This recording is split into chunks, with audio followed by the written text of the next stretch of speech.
of Camel Cigarettes present Dick Powell as Richard Diamond, private detective.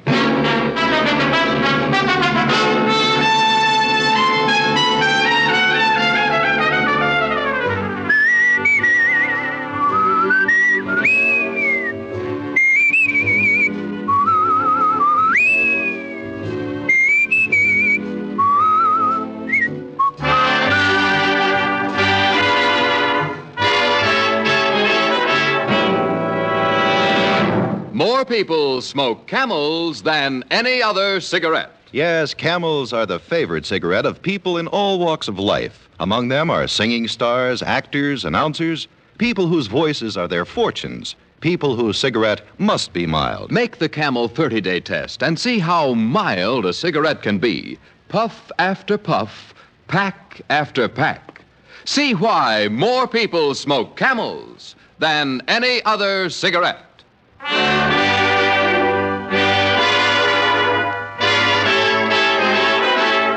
Here transcribed is Richard Diamond, private detective, starring Dick Powell.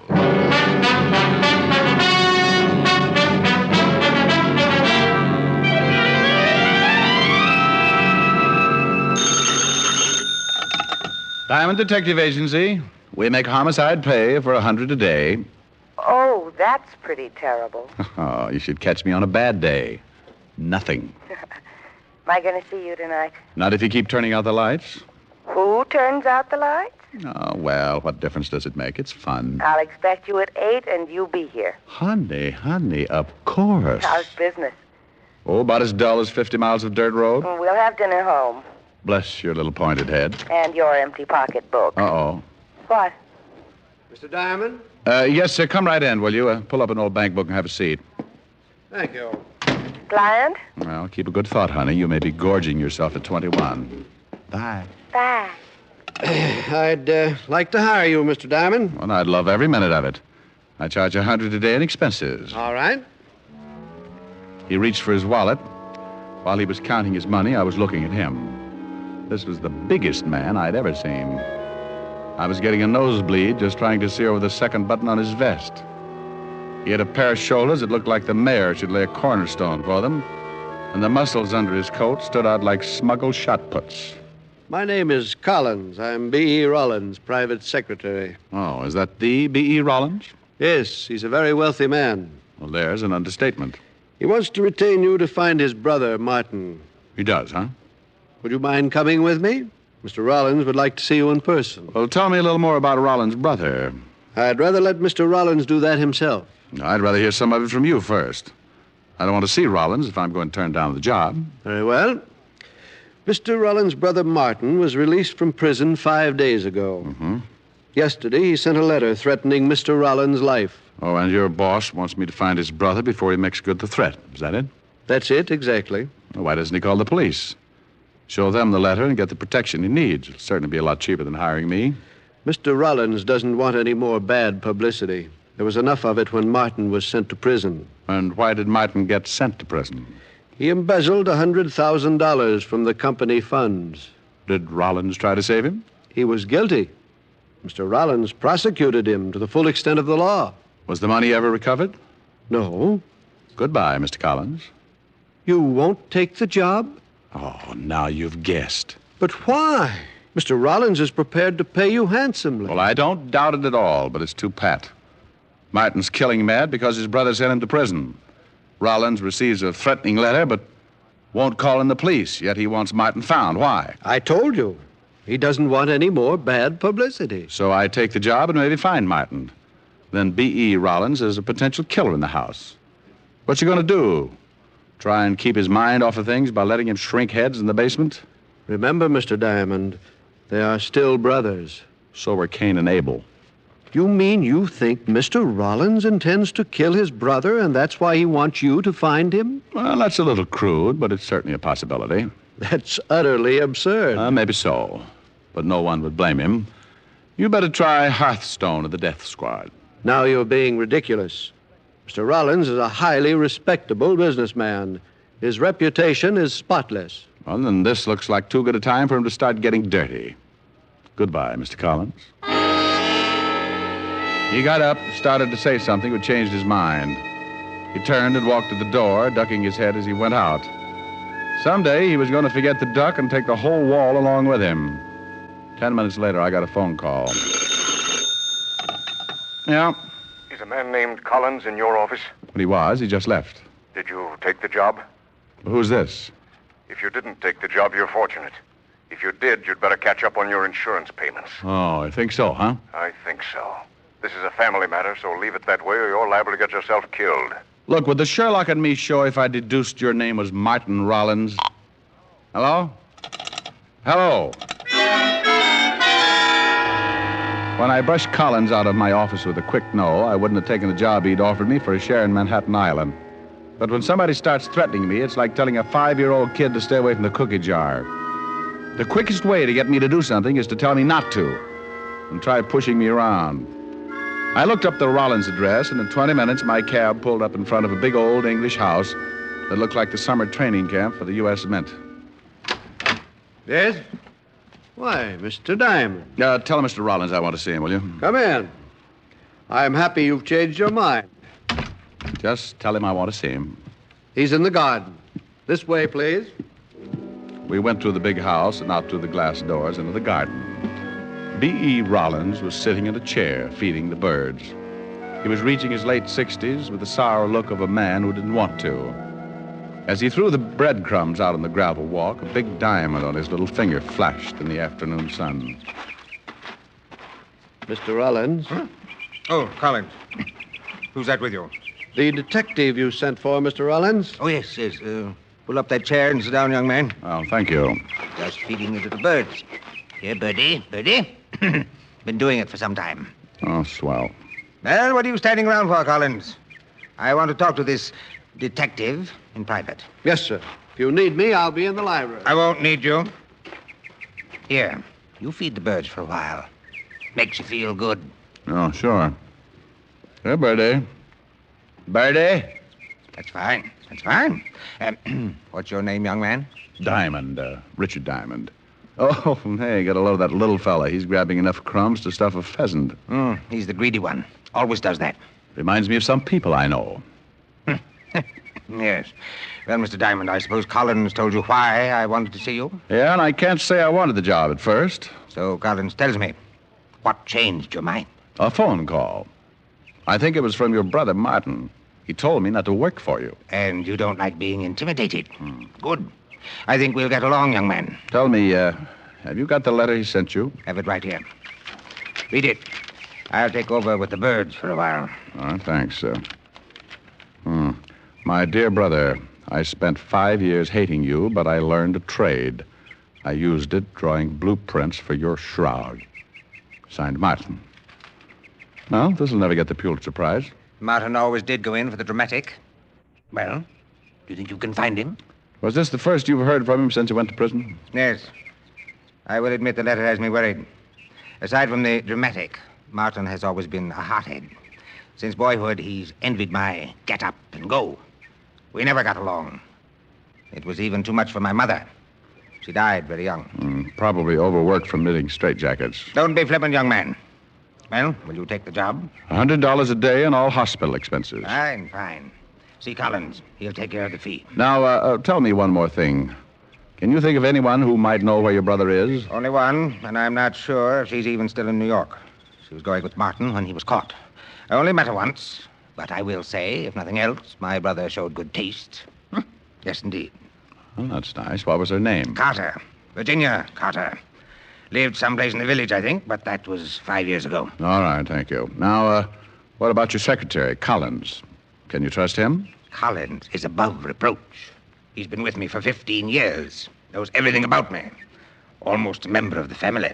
Does he know anything more about Martin? No more than I do. Now I'm getting tired, and I want to finish feeding my birds. Good day, young man. Here, Birdie. Birdie! I left the old man sitting with his friends. He'd have one good deed to take along with him anyway. I went back to the glass doors, and a butler showed me the way to the library. But the cupboard was bare. Collins wasn't around. Collins! Collins! The shot had come from the direction of the garden, and I went back out in a hurry. Mr. Diamond! Mr. Diamond, over here! What's wrong, Collins? It's Mr. Rawlins. He's dead. B.E. Rawlins was sitting in the chair with a bullet hole just over the heart. His head was resting on his chest, and he still held the breadcrumbs in his hand. He seemed to be smiling like he knew he was going to be able to feed the birds for a long time now. Martin did it. He did? I saw the whole thing. I thought you were supposed to be in the library. I started out of the library and came around the other way. As I rounded the corner of the house, I saw Martin standing behind that tree. I started to yell, but he fired and climbed over the wall. Mr. Rawlins was dead when I reached him. Let's call homicide.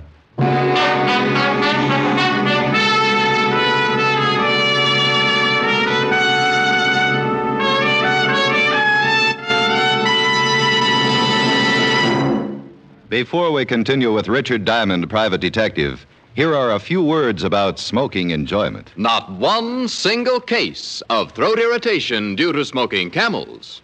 That's what noted throat specialists reported in a coast-to-coast test of hundreds of people who smoked only Camels for 30 days.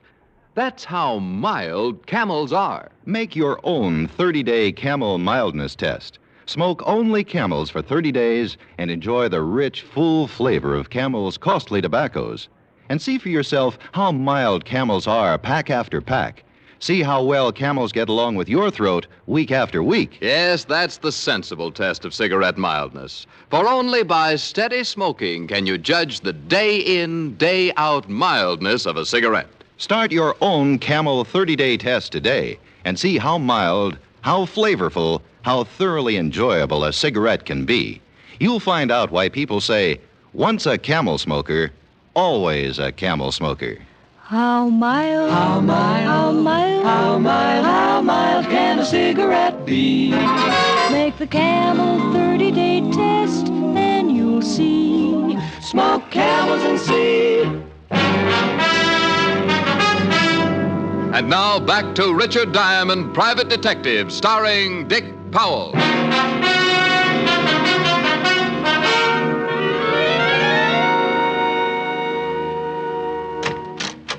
Hello, Rick. How you walk?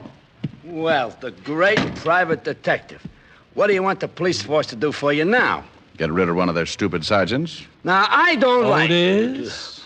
Okay. Okay, yeah. This is Mr. Collins, Walt. Lieutenant Levinson, Mr. Collins. Hello, Mr. Collins. How do you do, Lieutenant? The body's in the garden. B. Rawlins, huh? Yep, big time. Rawlins Investments. That's right, Lieutenant. Any idea who killed him? But Mr. Collins here says it was Rollins' brother. That's right, Lieutenant. I saw Martin shoot Mr. Rawlins. There he is. Gee, on such a nice day, too. Isn't Otis a dream? Oh, such a one. Well, right over the heart. Otis, you go... What are you doing, Rick? It was a letter from his brother. A letter? Sure, I read it myself. Holy Ike, it's gone. We searched the whole garden for the incriminating letter and came up with a big fat zero. Then I remembered something that the old man had told me about Martin. Something about a girl named Virginia Carter. I questioned Collins, but he didn't know her. So I put the old mind to work and became my usual shrewd self. I went back in the library, grabbed a phone book, and found the only Virginia Carter listed. It was a wild, long shot, but I grabbed a cab, and 40 minutes later I was standing in front of her door. When she opened it, I got the quickest scalding in history. Hello. Oh, I bet you have a hard time finding something to wear in July. You like it? It's French silk. Love it, love it. What's on your mind? Virginia Carter? Mm-hmm. Now, if you'll stop panting long enough, maybe you'd like to tell me what you want. Well, I'd like to know about Martin Rawlins. Oh, I have not seen him in years. Maybe you've got a picture of him? I've got lots of pictures. Mm-hmm. Maybe there is one of Martin someplace. Well, let's look through the whole flock. I've got lots of time. Before I let you in, you better tell me your name. I don't want you to steal anything from me. Baby, if anybody stole something from you, they get their fingers burned off at the elbows. Mm-hmm. You can come in. She opened the door and walked ahead of me like she'd just oiled her sacroiliac. She led me into the living room and sat down. The shades were drawn. I had a hard time finding the couch. Right here. Oh, wow. Well, how do we look at the pictures? With a magic lantern? I thought maybe you wanted to relax for a minute. Well, put something in a glass. I'll cool down. I don't drink. I never keep the stuff around. Well, that doesn't leave you much of a field. Or what do you major in? Cigarettes. Have a Camel? Oh, yes, anytime. I haven't got a match. Well, just hold on to it. It'll light up. I think I better get the pictures. I'll be right back. Just make yourself comfortable. Mm-hmm. Hoop-de-doo, hoop-de-doo. Ba-da-dee-doo-da-dee-dee-dee. Hoop-de-doo, hoop-de-doo. We can start with these. If Martin isn't in this pile, I've got lots more. You're not in a hurry, are you? No, not a bit. Good. This might run into overtime. There was one trouble with the setup. Looking at the pictures with her sitting close was like trying to read a mail order catalog in front of a blast furnace. She handed me one picture at a time, describing each guy in the photographs. I've seen draft boards with smaller clienteles. Several times she stopped and looked at one of the pictures like Diamond Jim eyeing a 10-course meal, then passed the guy to me. After 24 photographs, I started thinking she was the reason for the rise in the vitamin market, and I was just going to mention an old snapshot I had of myself when she thumped one of the collection with a polished fingernail. Martin Rawlins, here he is. Well, he figured to show up sooner or later. How long ago was this taken?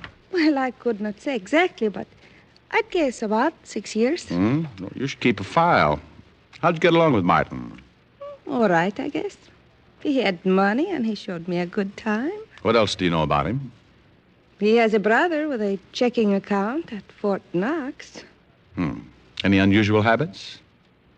Yes, but they wouldn't help you find him. Oh, yes, he used to play saxophone. A hobby? No, not exactly. He played around town with several other small bands. He was a nut on jazz.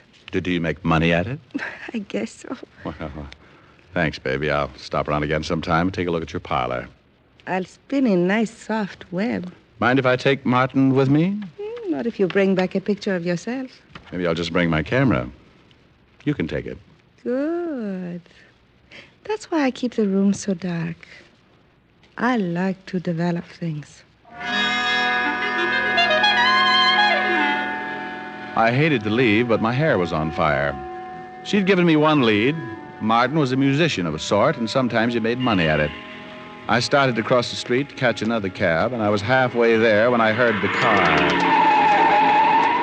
That was an old trick. You drive by fast, open your door, and if anyone is in the way, he winds up with a face full of automobile. I picked myself up and thought about chasing him, but he was so far down the street I couldn't even get the license number. I grabbed a bug-eyed cabbie and had him take me to local 802 of the Musicians Union.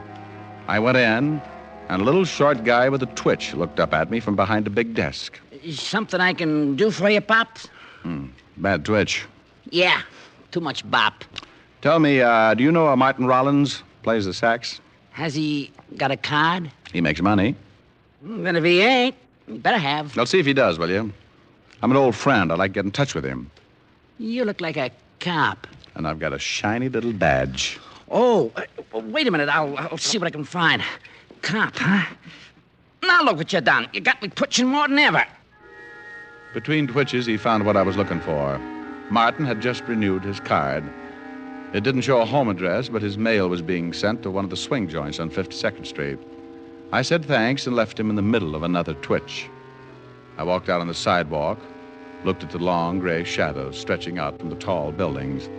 One of them moved and ducked around a corner. I was being followed.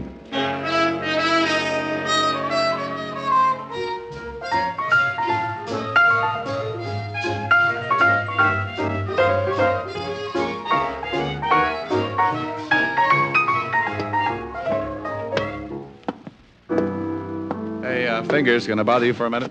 No, but you can talk to me. Move in, lean on the piano. Good. You know a Martin Rawlins? Well, sure, he blows here. Which one is he? He's off tonight, got a phone call and took off. You know where he lives? Yeah. Well, here's 5. Come down and remember the address. What do you want him for? Here's another 5. What difference does it make? Solid. It's got a little pad on 5th Street, 59 East. Now, don't put me on, Dad. You got troubles? I'm going to ask him. Crazy. I like your style. And when you got time, drop back and listen to the band. I don't think I could stand the altitude. Crazy guy. I went out fast, and 10 minutes later, I was standing in front of Martin Rawlins' apartment. I tried my knuckles and waited. I tried again and put my ear to the door. I didn't hear it at first because it was so faint. A light scraping sound like rope over wood. I tried the door.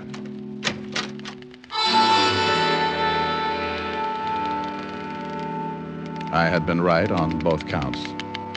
It was a rope and it was rubbing on wood. Brother Martin was making the sound effects, but he was doing it the hard way. He was on the other end of the rope, hanging by his neck. He was turning slowly like a weather vane in a soft breeze. A chair was tipped over at his feet, so I picked it up and sat down to think.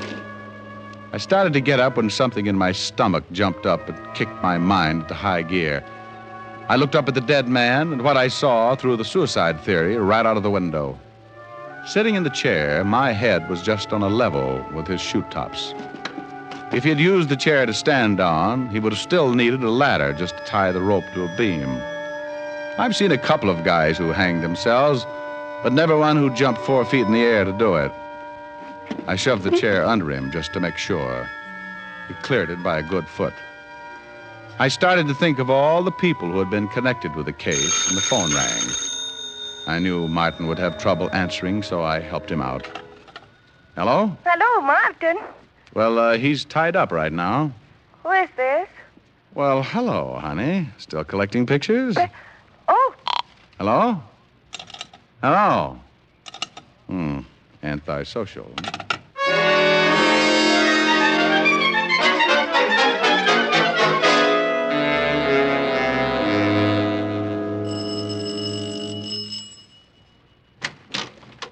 Mr. Diamond, did you bring your camera? We'll play Spin the Bottle some other time. How did you know my name? What?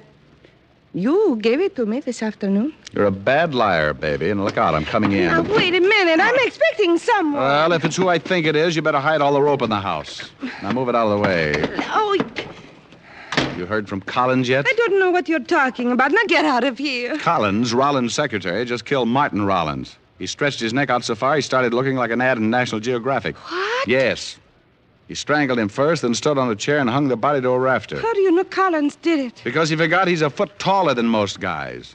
He gave Martin a boost, left him hanging too high. What's that got to do with me? Well, I think Collins knew I'd come to you. I think he promised you the moon if you fingered Martin Rollins. He wanted to get Martin, but he wanted someone else to do it for him. He knew old man Rollins would remember you and tell me. You're crazy. Oh, well, we'll see. How much did Collins promise you? He didn't promise me a thing. You don't think he's going to let you go on breathing when he finds out the law is after him? You're the only hole in his story. Wait a minute. He just left Martin waiting for oxygen.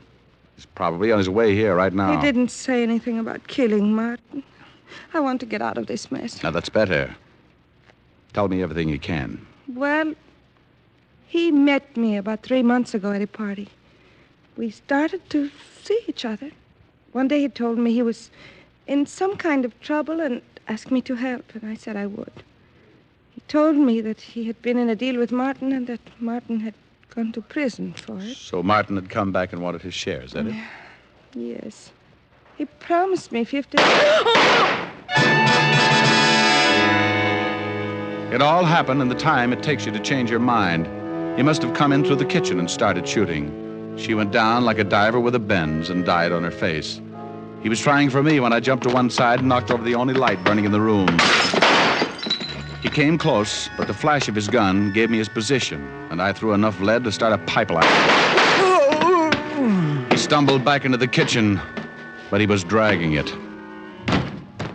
I heard him drop, and I moved in after him. The moonlight slanted down through one of the windows and splashed out on the hard floor. He was lying in it, on his back, like he wanted to get that far anyway. Don't try again, Collins. I still feel like shooting. Forget it. No reason to kill you now. Before you close your eyes, tell me something. Better make it quick. Why didn't you go out and get Martin Rawlins yourself? Why hire me to find him? I didn't want anyone to know I was looking. You were the alibi. With Rawlins dead and Martin a suicide, you'd swear Martin killed the old man. Because Rawlins showed me the letter? You forged it? Yes. Yes, I shot Rawlins and took the letter. And you planted that phony call to my office? Yes. Well, you nearly got away with it, Collins. You just forgot how tall you were when you hanged Martin. I thought sure Martin was the one who was trying to run me down. I'm a rotten driver. How bad is it? You must have been a good cop. I caught all three. It should be raining out. Too nice a night to die. Not a cloud in the sky. Must be nice to look at. No. Keep standing up. You'll never see it from down here.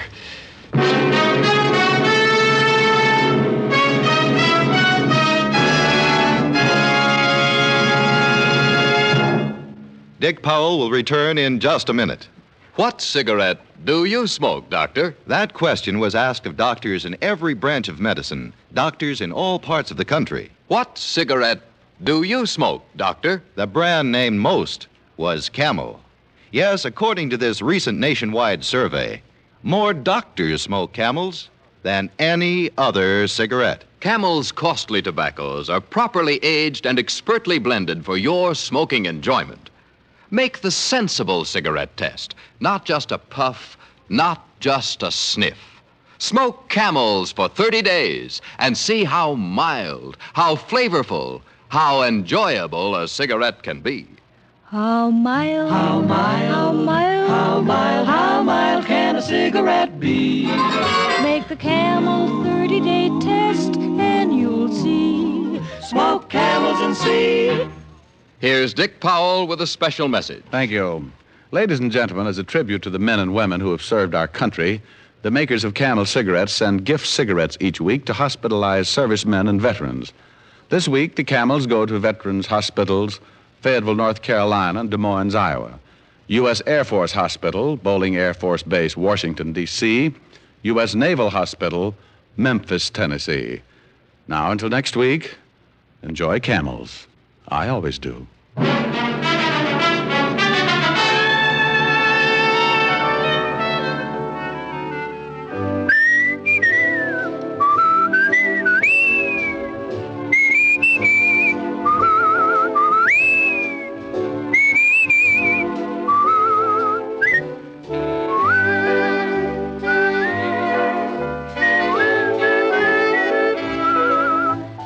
Tonight's adventure of Richard Diamond, starring Dick Powell, was written by Blake Edwards. Our director is Helen Mack. Featured in tonight's cast were Virginia Gregg as Virginia and Ted Osborne as Rawlins. Tom Tully was Collins, Arthur Q. Bryan is Lieutenant Levinson, and Wilms Herbert Otis. Men, pack your pipes with Prince Albert. The rich flavor and natural fragrance will tell you why PA is America's largest selling smoking tobacco. Prince Albert's Choice Tobacco is specially treated to ensure against tongue bite, and it's crimp cut to smoke cool and even. Get Prince Albert. It's the national joy smoke. Listen next week for another exciting transcribed adventure of Richard Diamond, starring Dick Powell. This is Your FBI. The official broadcast from the files of the FBI follows immediately. Stay tuned. This program came to you from Hollywood. This is the American Broadcasting Company. Johnny Dollar. Now, why don't you get married? Huh? To me? Well, Johnny Dollar. Well, will you marry me? Well, sure, why not? Anytime you say. Janet? Janet? Janet who? Oh, sorry, I meant Carol. Oh, you did? Mariana? No. Gladys? No. Janie? Now, stop that. Well, let's try Hildy. Marilyn? How about... No. This is Betty Lewis. No. Yes. And you listen, you... What? You... knew it all the time, didn't you? Yes, dear. Just leading me on again, like you have been for all these umpteen years. But you listen to me, Johnny Dollar. Yes, dear. If it weren't for that crazy business of yours, jumping around all over the country, getting slugged and shot at, enough to drive a loving wife to drink. Yes, dear. Why, Johnny, I'd trick you into a date with a preacher. What was that? Yes, dear? Yes, dear. Yes, dear. It sounds like we're already tired old married folks. Oh, you wouldn't like that. Of course I wouldn't. Oh? That is, I mean, well, you know what I mean, you rascal. Oh, sure I do. You drive you to drink every time I have to be away or tangle with a killer. And if you'd just stop being so darned insistent about my popping the question, why, well, who knows? Maybe I'd, well... Yes? If I did stop trying so hard to land you, you'd what, Johnny? I decline to answer on the grounds it might tend to incriminate Oh, you. honey, you're such a big, heartless dope. Sure I am. And I'm such a shameless hussy for admitting the way I feel. But if you ever do decide to become a normal human being, get into some safe, sane, honest business that only Johnny... Yes, sweet? I'm afraid it's about business that I really called you. I mean insurance business. Oh, my entire ego just flew out the window. Well, what is it, hon? I've got to see you right away. Betty, I'll be out there at 13325 East Maple Drive before... No, honey, I'm not at home. Okay, at the office then. No, dear, I'm not at the office either. Well, tell me where you are, where you want me to meet you. Just, stay right there and wait until I call you again. Will you, please, honey? Well, now, look, I just hung up on a frantic phone call from Fritz Melchior over at Continental Insurance and Trust. Apparently the usual sort of emergency. I know. Huh? No, I mean, I'm sorry, but this is so important, honey, and since it concerns me, and if anything were to happen... Happen to you? Betty? Johnny, dear, I can't talk anymore right now, but wait. Wait until I call you and tell you where to meet me. Hey, now listen, Betty. I'll call you. No, listen. Something very funny about this.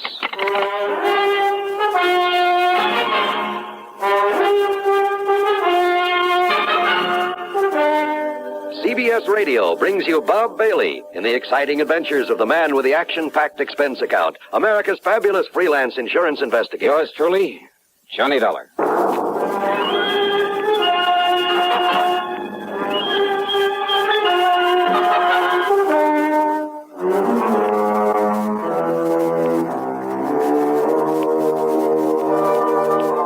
Expense account submitted by Special Investigator Johnny Dollar to the Continental Insurance and Trust Company, Home Office, Hartford, Connecticut. Following is an account of expenses incurred during my investigation of the Mystery Gal matter. There was something very strange about that call from Betty Lewis. Except for the end of it, I'd almost exactly the same conversation with her only a couple of days before, almost word for word. Oh, sure, the marriage talk has been going on for a long time. And why kid about it?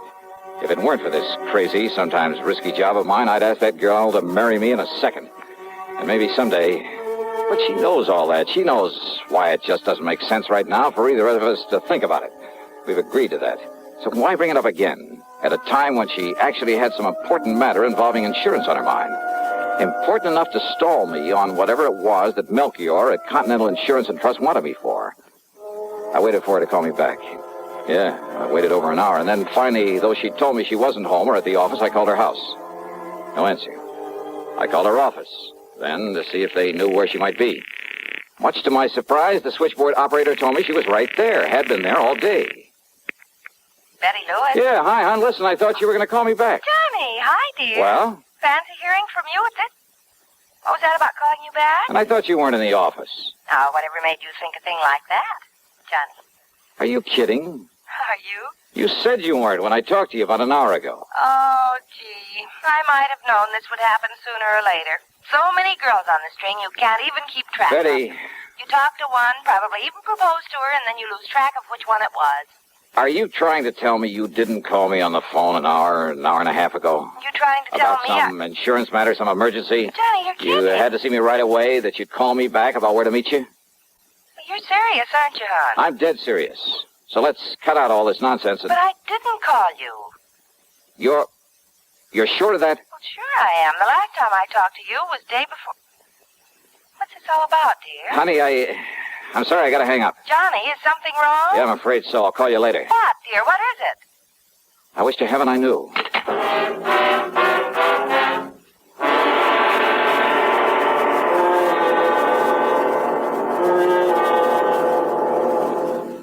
Pepsi-Cola refreshes without filling. Why? Because it's truly light. Charlie, you're forgetting something. Wait, Kay, there's more. Yes, ice-cold Pepsi is the delicious refreshment that goes great at a picnic or a party. But, Charlie... And Pepsi goes fast. People like it, so keep plenty handy. There. Oh, you did fine, except for one thing. Well, I mentioned lightness and how Pepsi refreshes and how fast it goes. You left out Pepsi sociability. You know the Be Sociable song. But, Kay, I can't sing. I can. Listen. Be sociable, look smart, keep up to date with Pepsi. Drink light, refreshing Pepsi. Stay young and fair and debonair. Be sociable, have a Pepsi. Well, at least I can say this. Pick up an extra carton of Pepsi today. Please do. And now, Act 2 of yours truly, Johnny Dollar and the Mystery Gal Matter. Expense account item 1, $1.15 for a taxi to Fred Melchior's office at Continental Insurance and Trust. I didn't bother phoning ahead to tell him why I was so late in responding to his call for help. I found him literally pacing the floor. Oh, Johnny, thank goodness. Yeah, hiya, Fritz. Only I didn't expect you in here so soon. Sit down. Is everything all right? So soon, did you say? What? And here I was, all set to apologize for not having got here when I was supposed to, nearly 2 hours ago. Well, as long as you called me back and asked if you might go right on over. I called you back? Why, yes, of course. And I agreed with you it was best not to waste time coming here for the facts of the case. No, wait a minute, Fritz. So I told you all about it. Though I still think it shouldn't have been gone into on the telephone. Tell me about what? But since time was so important, and since you're going out there right away might... Johnny, what did you say? I didn't, but I will. Now listen to me, Fritz. There's something very screwy going on around here. Oh? What do you mean? You called me on the phone about an hour and a half, maybe 2 hours ago. Yes, you that's asked right. me if I'd come on over here and see you. Yes. Now, you said you were still in bed, but that as soon as you could get shaved and dressed and a cup of coffee, you'd come on over here. Okay, so far so good. And then? Well, naturally, I waited for you. Yeah? But then after half or 3/4 of an hour when you didn't show up, oh, and believe me, this matter is so urgent, so pressing, so important. Matter. No, wait, let's not go into that just yet. So what happened when I didn't appear? Well, I decided I'd better call you again, but I didn't have a chance. Why not? Why not? Well, you know why not. Because you called me back. I did, huh? Well, yes. And as I reminded you a moment ago, you suggested that instead of wasting time coming here to the office... Only Fritz. Yes? I didn't call you back. Now, why do you say a thing like that? Of course you... Didn't? No. But Johnny... But it's pretty obvious somebody did. Oh, but I'm sure... Somebody who tried to make you think it was me, who must have succeeded pretty well. But that's Johnny, I hope you're not joking. I am not. Because I'm certain, absolutely certain, I mean, well, how could I mistake your voice after all these years? It looks like you did, though, doesn't it? Well, then, who was it that called me and told me it was you and asked me for all the details on this case that I want you to handle for us? Brother, I wish I knew. And then when I told him where to go and whom to see, he agreed to get on it right away. And I, thinking it was you, oh, no. No. Oh, good heavens. Now what? Well, this all means that you haven't been out there to see him. Our client, I mean, out on East Maple Drive. Who, Fritz? Oh, good heavens, Johnny. Oh, if we're too late. Well, come on. We've got to get out there and see him. Yes, right away. Yeah, sure. Anything you say. But first, would you mind telling me who this client is and what's bothering him? No time, Johnny. No time. No. You just come along, and I'll tell you all about it on the way.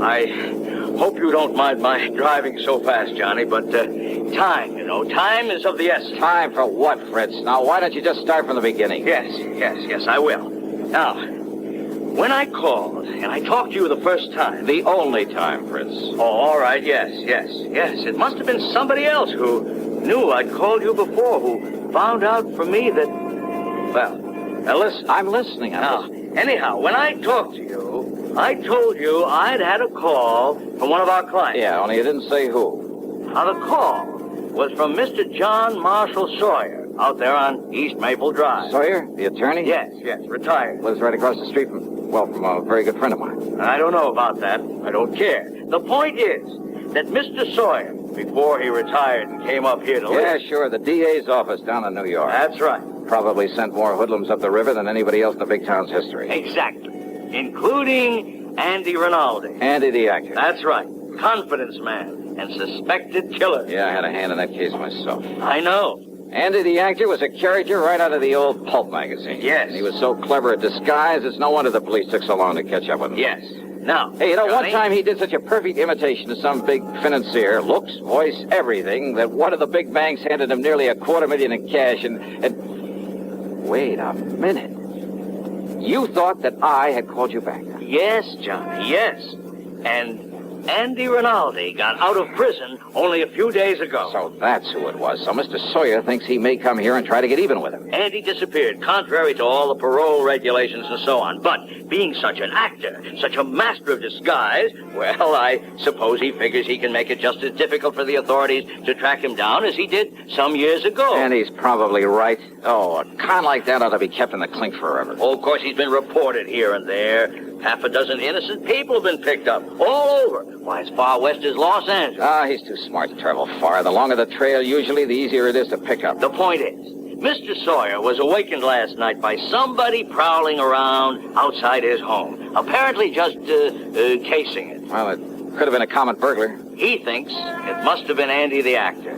Did he notify the police? No, he wants you on the job. You know Andy, and you're on to some of his tricks. Well, maybe some of them. What's more, Andy may have reason to feel the same way about you as he does about Mr. Sawyer. That phone call to you pretending to be me. Somehow he must have found out you'd call me. But how, Johnny? But that girl who called me. Girl who? A perfect imitation of Betty Lewis.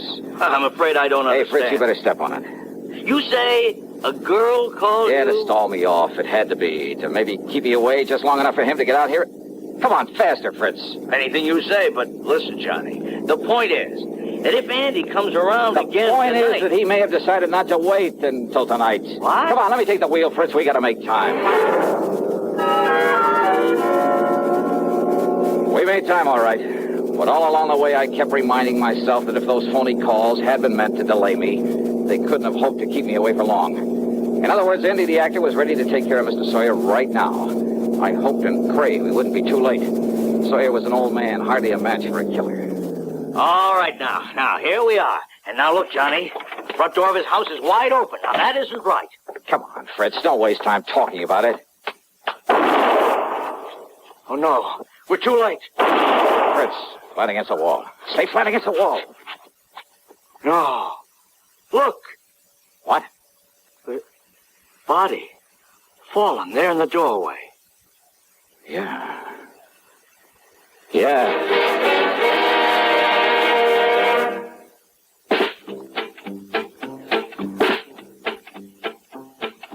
Have a real cigarette. Have a Camel. Have a Camel cigarette. Have a real cigarette. Have a Camel. Have a Camel cigarette. Best tobacco makes the best smoke. Have a Camel cigarette. Best tobacco makes the best smoke. Have a Camel cigarette. If you're smoking more these days, but enjoying it less, change to Camels. The Camel blend of costly tobaccos has never been equaled for real smoking satisfaction. Have a real cigarette. Have a Camel. Start to really enjoy smoking again. Now, Act 3 of yours truly, Johnny Dollar. It was not the body of Mr. Sawyer lying there in the doorway of his home. But then it was Sawyer who slowly stepped out onto the porch where Fritz and I were still flat against the wall. He stood there quietly for a brief moment, then handed the still-smoking .38 to me. Here, Johnny. Yeah. Thanks, Mr. Sawyer. Only one shot? The first one you heard was from his gun. I'm sorry about this, about killing a man, but I'm afraid he gave me no choice. It's Andy the actor, all right, Johnny. Yeah. Look, here, these false sideburns, the mustache. Is he still alive, Fritz? Yes, he's still alive. Thank you. Then you better call an ambulance and the police. Yes, sure. Well, Mr. Sawyer? Hey, and you know something? You may have saved my life, too.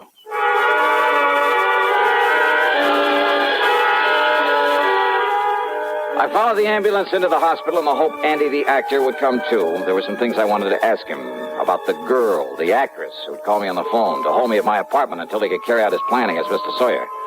But Rinaldi stayed unconscious, so I took a cab back to my place. That's item 3, $1.50. As I walked up to the door, a man from the phone company came around the side of the building. Hey, excuse me, aren't you Mr. Johnny Dollar? Yeah, that's right. Oh, been hoping you'd come home. You want to check your phone for me now? Oh, something the matter with my phone? Oh, there sure was. Oh? Yeah, somebody put a tap on that line of yours. You wouldn't have any way of knowing it, but So that's we it. have ways of knowing down at the phone company. Yeah, so that's how Andy and the girl, whoever she is, got to know our voices. Yeah, a lot of people think they can get away with tapping a phone line, Yeah, but sure. believe me, Mr. Dollar, they can't get away with it for long. They took off the line in the basement. You have any idea who might have done it? Yeah, and no. What? Well, Andy, the actor, for one. What's But that? who the girl is? Hey, Mr. Dollar, what are you talking about? Oh, nothing you need to worry about. Oh, sure, whatever you say.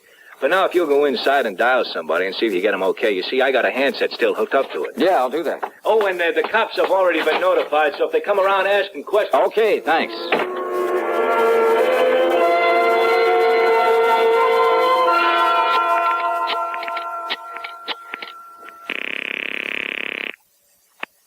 Hello? Okay, fella, you can get off this line. It's all right now. Yeah, sure. What? Is that you, Johnny? Yeah, Betty. Oh, thank goodness. Now listen, tell me one thing. No, you listen, Johnny. Can you come out here to my house right away? Betty, listen to me.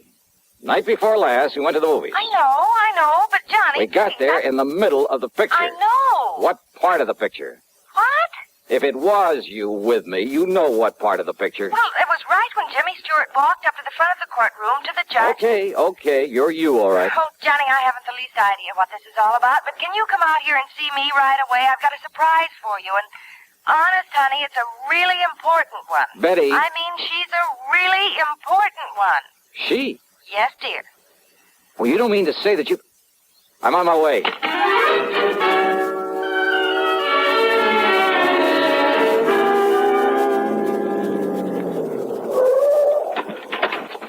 Hi, dear. Come on, into the house. Now listen, Betty, if this is some kind of a Oh, gag... honest engine, honey, cross my heart, but listen. Yeah? I came home from the office early. Uh-huh. I had to walk the last couple of blocks because I ran out of gas. Yeah? All of a sudden, you and somebody else came charging up in a car to that house across the street. You were here where then? That nice old Mr. Sawyer. You were right here? Yes, but I suddenly got too busy to call at you or anything. You see, I was just letting myself in through the back door. Okay, now, this surprise you talked about. I'd forgotten my key to the front door, so I had to sneak in the back one. I always leave that key under the mat. Honey, would you get to the point? But the key wasn't there. And the back door was already open. Oh, go on. I started in quietly, and then I heard a couple of shots over there at Mr. Sawyer's house. Yeah? And Johnny. Yeah. There in my living room, standing behind the drapes of the front window and with a gun in her hand was this girl. The girl. Standing there watching across the street so intently that she didn't hear me come in. She started aiming the gun over at you and that man who was with you and Mr. Sawyer who'd come to the door. Yeah, well, listen, look, so let's go I sneaked inside up behind her and... Well, I'm afraid I kind of ruined one of my nicest vases on her head. And you've got her? You've got her inside? All tied up with all the clothesline I could find. Oh, honey, I love you dearly. Where is she? Here. Right here in the living room. Oh, great. What a girl. Holy, you must have really clouded her. Well, I did. But when she came to and started talking, well, honey, this burglar, or whatever she is, well, she started talking her head off, trying to tell me I didn't understand. Well, how could she with that gag? And you know something? She sounded so much like me, and I got so tired of listening to that voice. Well, that's the reason I put that gag in her mouth. Well, are you proud of me? Don't you agree? She must have had something to do with it. Oh, Johnny. You know something? I love you, gal. Oh, no, that's what I like to... Oh, honey, why don't you and I just And you preach to me about getting mixed up with people like this? Had he sense, I'd turn you over my knee and I'd... Yeah, rascal. This is much more fun, isn't it?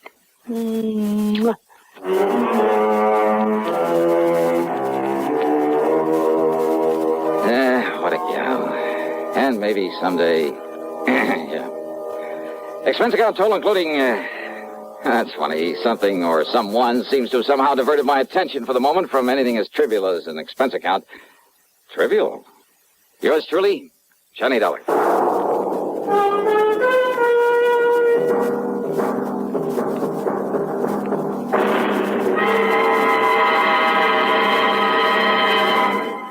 Hi. Maybe you'll recall this tuneful reminder of times past. This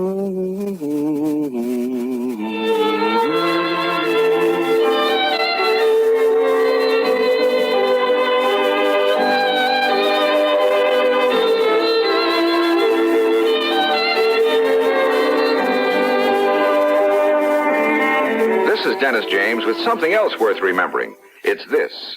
You're so right to stay regular with Kellogg's All Brand. See, it's the normal, natural way to youthful regularity.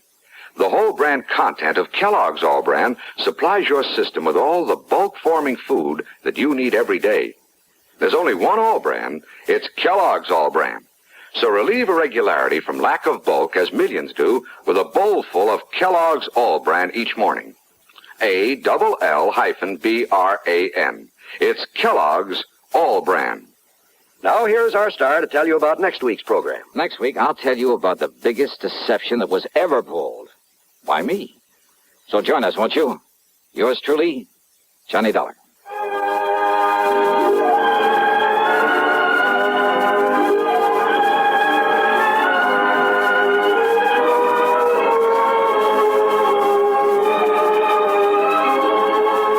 Yours truly, Johnny Dollar, starring Bob Bailey, originates in Hollywood and is written, produced, and directed by Jack Johnstone.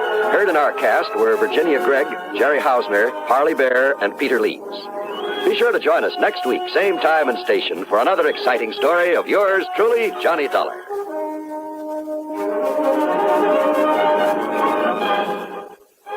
This is John Wall speaking.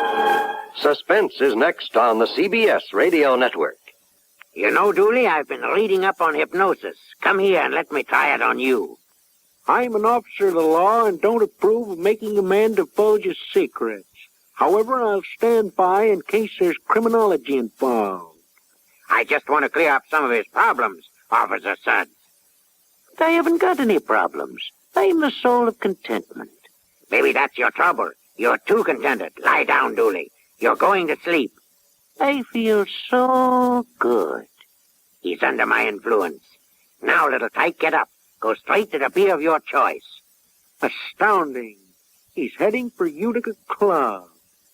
'Cause Utica Club will still take the trouble to age beer the natural way. Utica Club, you see. He's got no problem. He's a happy, well-adjusted beer mug. Brewed by the West End Brewing Company of Utica, New York. Radio 59, WROW Albany.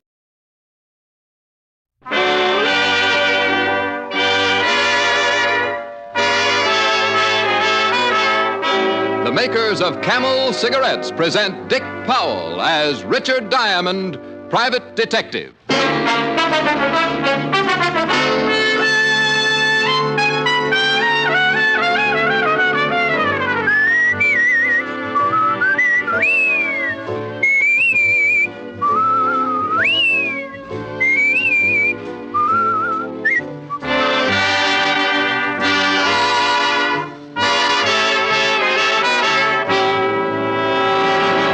One puff won't tell you. One sniff won't tell you. It takes day in, day out smoking to find out how mild a cigarette is, how well it agrees with your throat.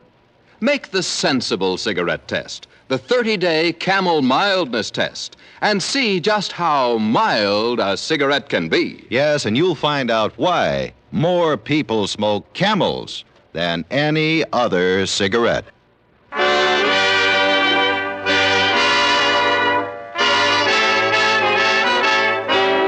transcribed, is Richard Diamond, starring Dick Powell.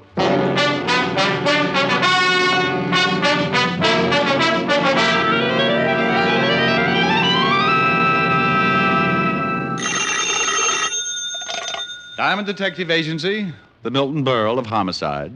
Pretty bad. Oh, hi, Helen. What are you doing? Playing canasta. Who's there? Well, just me and that Japanese beetle I found hiding in my bills. Japanese beetle? Yeah. And you're playing canasta? Well, what do you expect us to do? I'm tired. He just finished giving me my judo lesson. Mm-hmm. I don't think you believe me. Oh, sure I do. Who's winning? I am. He can't speak English. Besides, I make up the rules. Mm-hmm. Am I going to see you tonight? Well, You what? I don't know. Something just came into my office. Client? I don't know. Here comes another one. One what? Beats me, but they're pretty strange. Hey, where'd you leave your saucer, fellas? Maybe they're shills for the beetle. I'll call you back. Bye. Bye. Well, what can I do for you? Hey, wait a minute.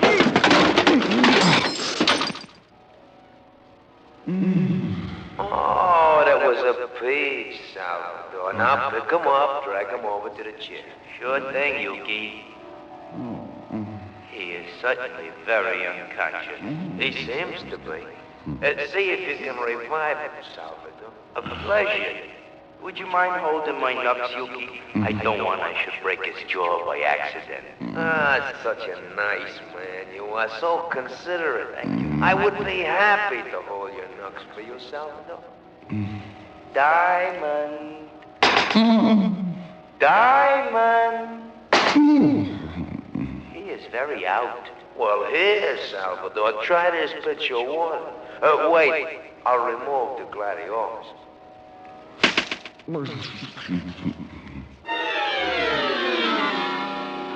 I felt as if I was lying in the middle of a crowded sink and someone had piled all the dishes on my head.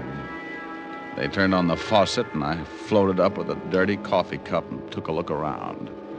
I treaded water and squinted through my dewy eyelids at two of the ugliest dishwashers I had ever seen. Look, he's twitching.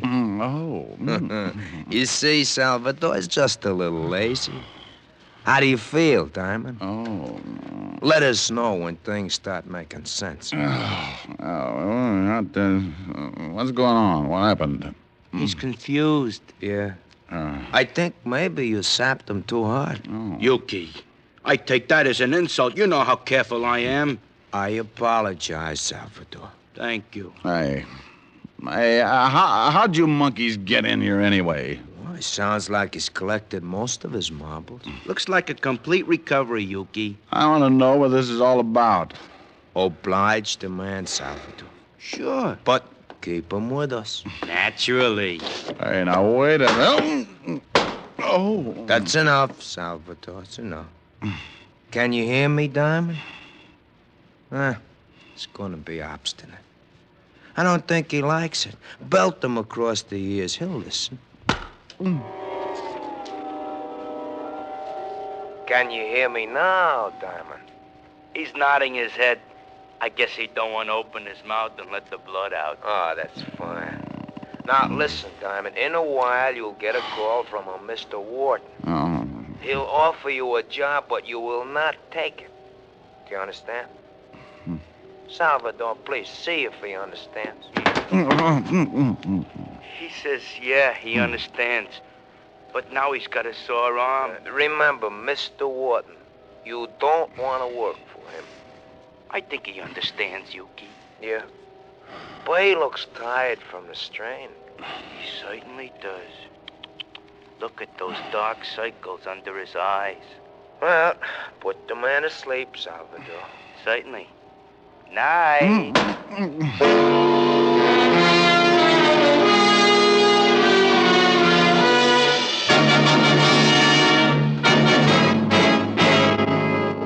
Mr. Diamond?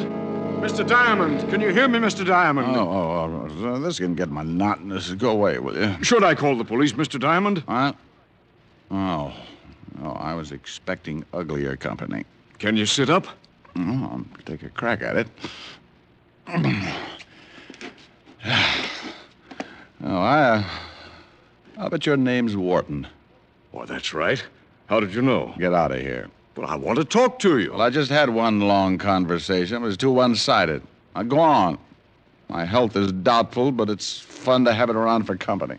Maybe $500 would pick you up. It might for a while, but I don't like to waste that kind of money on funerals. $750. Yes, so they line the coffin with velvet. $1,000. Well, you're beginning to make a short life sound practical. If you do the job successfully, there'll be another $1,000. You just bought yourself a corpse. Let me wash up. Talk some more. I can hear you. Well, it's my son, Roger. He thinks he killed a man. He thinks? What do you want me to do? Find out for sure so he can brag about it? Ever heard of a John Alter? Oh, sure. Walt Levinson sent him up 5 years ago on a manslaughter rap. Well, he doesn't like it up there, and he'd like to get out. I don't blame him. What's this got to do with your son? I'm chairman of the parole board. Yeah, you look much better now, Mr. Diamond. So you're chairman of the parole board? Yes. Some of Alter's friends promised to keep quiet about my son if I let Alter go free when he comes up before the board next week. Uh-huh. You think maybe your son was framed? Yes. About a month ago, he met a girl in Florida. Her name is Lenore Brown, and she's a friend of Alter's. When Roger went to pick up the Lenore girl at her apartment, he found her struggling with some man. That happens. It looked like he was trying to kill her. There was a gun on the floor, and she called to Roger for help. He picked up the gun and shot the man. She told Roger he'd killed him and that he must get out. When we went back, they were both gone. About a month later, some of Alter's friends got in touch with me. They forget about the killing if you let Alter out of Sing Sing, huh? That's right. Well, I don't remember reading anything about it in the papers. You're the first one outside of Alter and his friends who knows anything about it. You see, they say they're hiding the corpus delicti, so there was no report of the murder. You think maybe they staged the killing, put blanks in the gun, and after your son beat it, the dead man walked out under his own steam? Well, that's what I want you to find out. Uh-huh. The man your son thought he killed, what did he look like? Dark man with a scar from his nose to his chin. Mm-hmm. If my son is innocent, I want you to bring the parties responsible to justice. Amen. Well, here's a check for $1,000. Thank you. If you find the girl and prove my son innocent, there'll be another $1,000 in your pocket. Well, I'll sew up the holes. Thanks, Mr. Warden. I'll start right away. Goodbye, Mr. Diamond. You can reach me at the Wentworth Hotel. I'm staying there until this matter gets cleared up. Well, I won't get in touch with you unless I find something. The guys who worked me over are pretty set in their ways, and there's no sense in you tripping over a lot of dead bodies.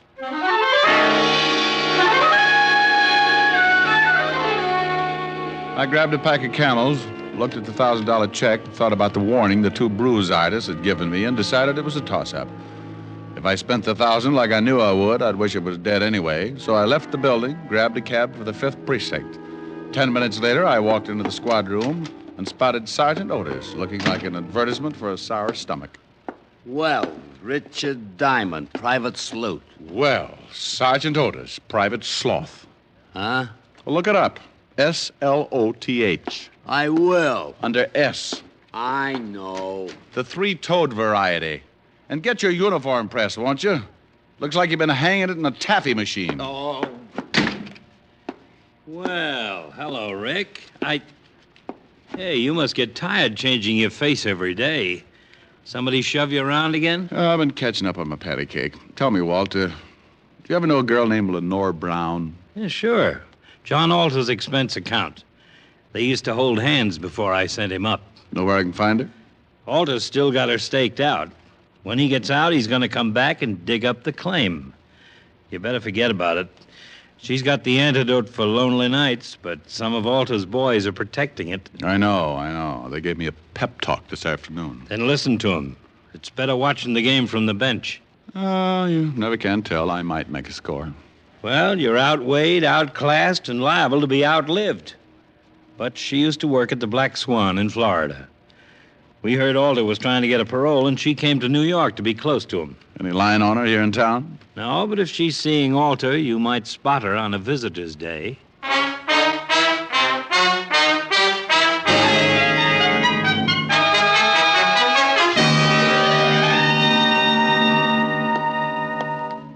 Well, Rick, how are you? It's been a long time. I know a lot of people who wouldn't like to hear that, Warden. How are you? Oh, fine. What's on your mind? Well, I hear Johnny Alter's been having company. I'd like to take a look at her. Oh, Miss Brown. Mm-hmm. Well, I can't blame you. Well, I just want to spot her and see where she goes. You can't miss. If she walked through the yard, there'd be a jailbreak tomorrow. What time are visiting hours? Well, if she's seeing Alder today, she should be downstairs right now. Like to take a look? Uh-huh. I'll have a guard take you down. Good. Well, on second thought, I'll go myself.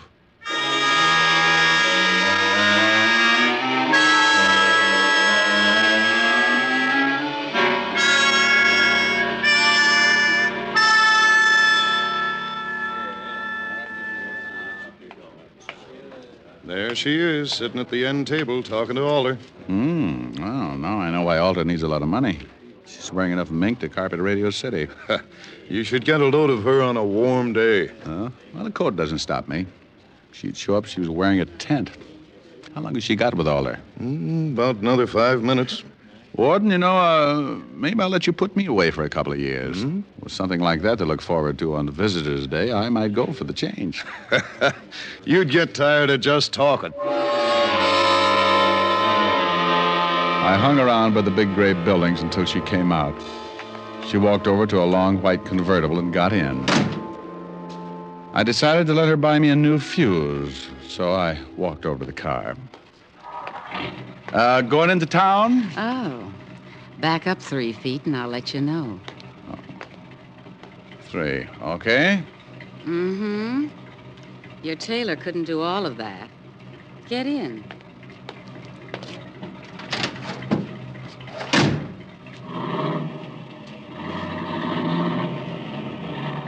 Visiting? Oh, yeah, the warden's an old friend.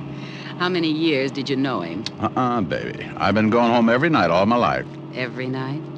Well, almost. What do you do with the, almost? It depends. Everybody likes something different. You must get tired thinking up new ideas. Oh, I don't think much. It's more fun being surprised. Hey, what's the idea? Surprise. Oh, yeah. And a nickel-plated one. Look, baby, you don't have to pull a gun. If I'm getting fresh, I'll get out and walk. You'll sit right there, Diamond. Name dropper. Mm-hmm. Expecting company? Mm-hmm. And you've met them before, honey. Well, it's nice. I wouldn't want you to get stuck with the introduction. Hey, those your friends driving up? It should be. Now, you hold real still. They'll only shoot you this time. When a gal's got a gun, you don't stand much of a chance unless she's got her mind on something else. This one did. And when she looked up in the rearview mirror to make sure it was her boys, I tagged her. My 2 playmates were just pulling up, and I jumped out of the car. There he is, Yuki! He's slugging the door. She's out cold. Well, shoot him, Salvador. Shoot him!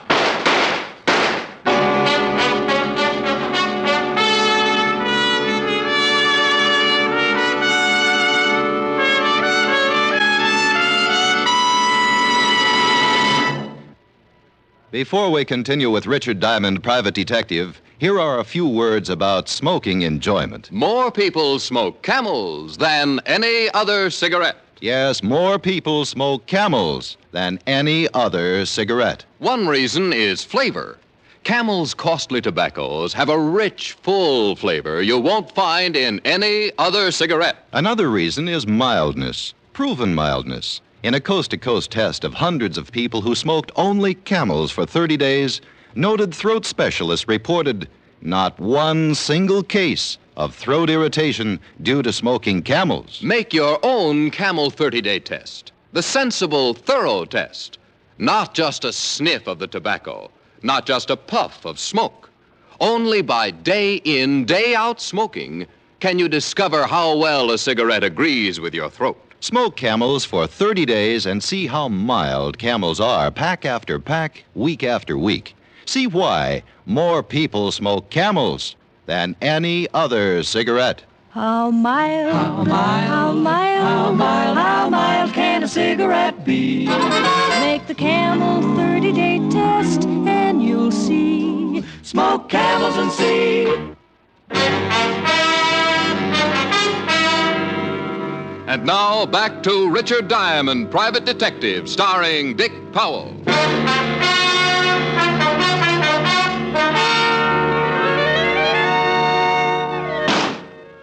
There he goes! Get him, Salvador! I was running through the trees then, and I could hear Salvador somewhere behind me, falling all over himself.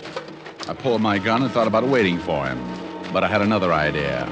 I stopped and listened. He's around here somewhere, Suki. Well, come on, we're spread out, Salvador. They were somewhere behind me, and both of them were looking now. So I cut off to my left and headed back to the highway. The cars were about 100 yards down the road, and I used my last lung getting there. Lenore was still unconscious, so I climbed in the white convertible with the unconscious nylons and drove off.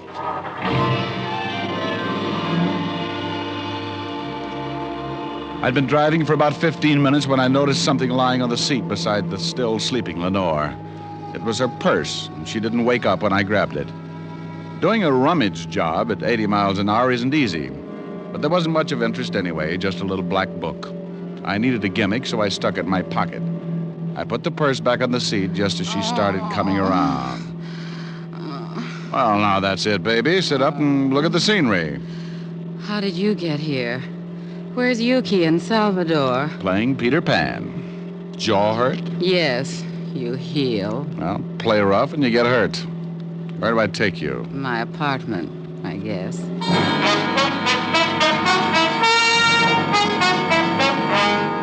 I drove her to her place on East 51st and walked her to the door. She looked at me like a fat woman eyeing a French pastry, and her mouth slipped down to her shoelaces when I gave her a peck on the cheek and left her standing with an old front doorknob in her hand. I went back to the office and took out her little black book. There were a lot of names, and some of them I knew. Yuki, and after it, likes his work. And Salvador. And after his name, has own gun. And oh, yes, Richard Diamond, too. I never did figure out what the 3 stars were for, but 3 other names and addresses put me in second gear. One was in the village, another down by the East River, and the last was somewhere in Chinatown. All of them were a setup for a dead man who wanted to make himself scarce. I wanted to talk with Wharton before I started hunting, so I called him at the Wentworth.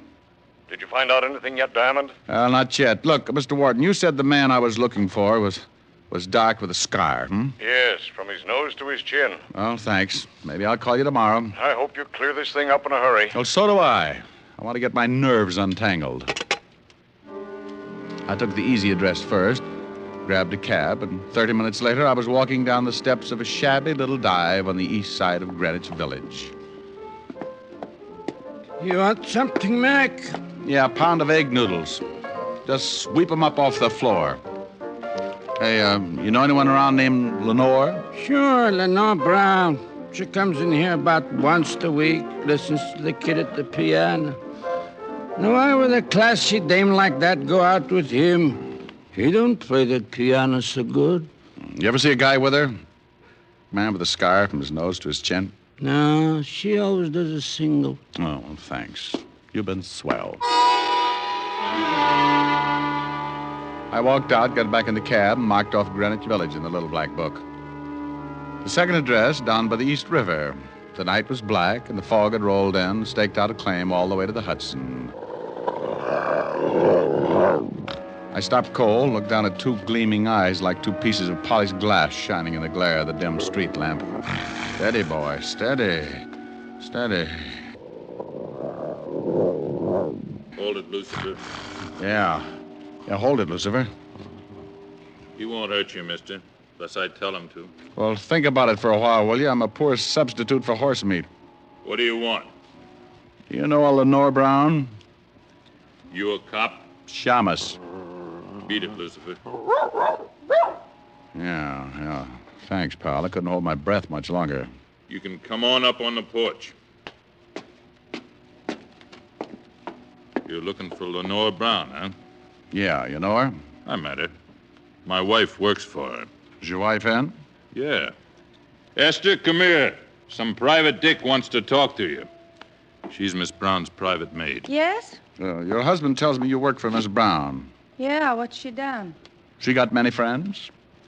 Man friends? Yeah. Oh, you know a man with a scar? Sure, I know lots of them. What are you talking about, woman?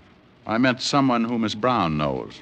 What did you mean by that, mister? Look, I really don't know anybody with a scar now. You better beat it. Yeah, get moving. And I want to talk to you, woman. Get in there. Yes, honey.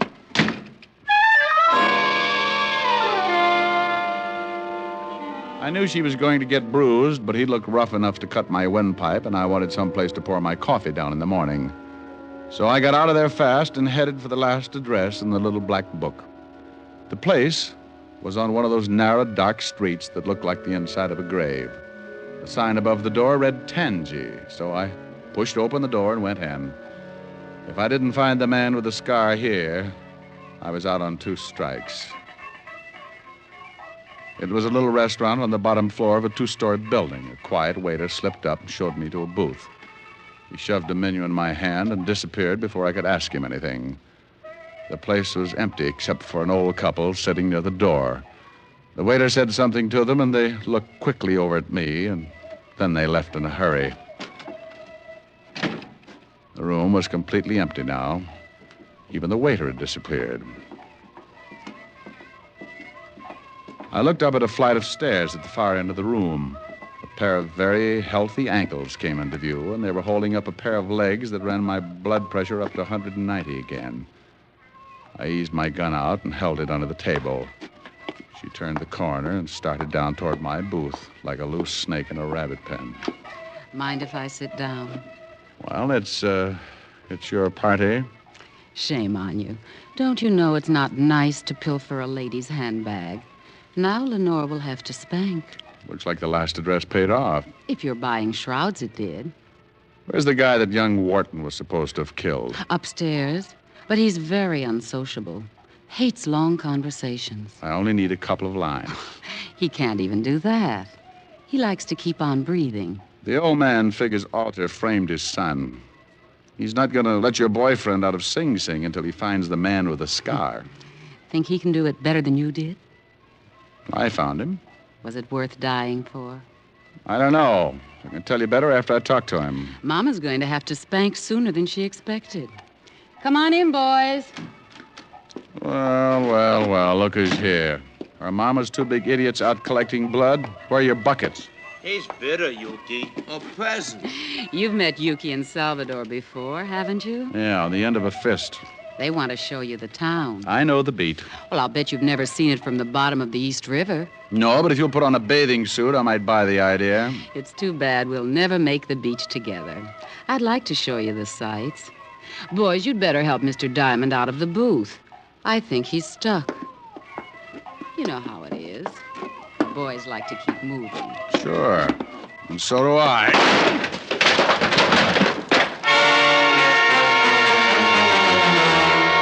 I shot once and caught Yuki in the stomach, and I dumped the table over on Salvador. He grabbed like he was going to waltz with it and went down on his back. I didn't even have to get up. I just shot him through the table. Lenore was out of the booth fast and running for the stairs. Look out, Tony! Tony, look out! I caught up with her at the foot of the stairs, and she started up. I saw him standing on the upper landing, scar and all. All meaning gun in his hand. He missed me, but nailed her halfway up. She spun around and fell all over me. With both of us down, he was in a good spot to finish the job, but my arm hit the lower post of the staircase and swung me right into line. I just rested my elbow on the banister and let him have it.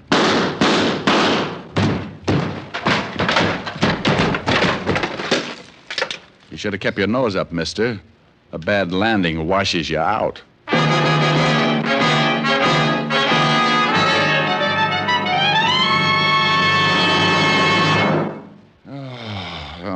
Walt, I'm bushed. Tell me, did Wharton's son identify the man with the scar? Yeah, he was the one he thought he killed. Mm-hmm. But the old man's feeling pretty good. Yeah, just left. He's happier than Otis on payday. Who was the guy with the scar? A cheap hood, record, named Lucio. The girl and Alter had him hidden out in that place so he wouldn't be seen, and I don't think you're funny, Diamond. What's the matter, Otis? Yeah, what do you want, meathead? I looked it up, the 3-toed variety. Oh? What are you talking about? Oh, I called him a sloth. Yeah, a sloth. You should see the picture in the dictionary. It's an animal. Well? It's funny looking with 3 toes on each foot. Well? And it's noted for its laziness. Okay, Lieutenant. Just forget it.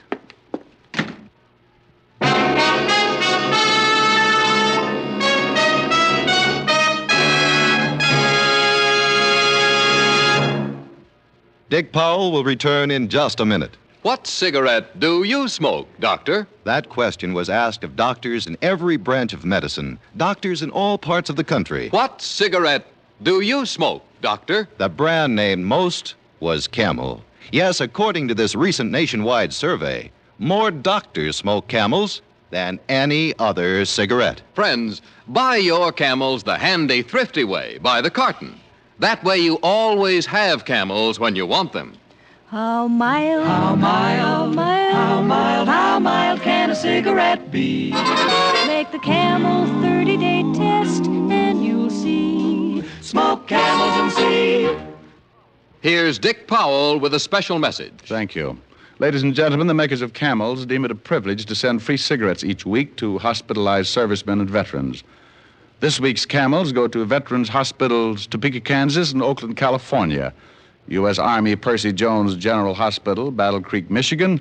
U.S. Naval Hospital, Portsmouth, Virginia. More than 194 million Camels have now been sent to servicemen, servicewomen, and veterans. Now, until next week, enjoy Camels. I always do. How mild, how mild, how mild, how mild, how mild can a cigarette be? Make the Camel 30-day test and you'll see. Smoke Camels and see.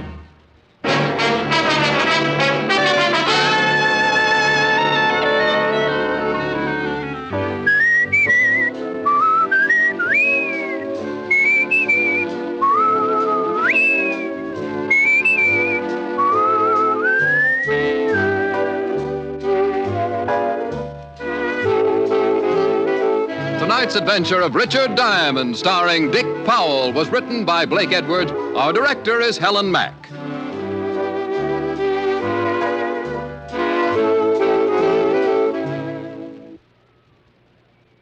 Men, for pipe smoking pleasure, get Prince Albert, the national joy smoke.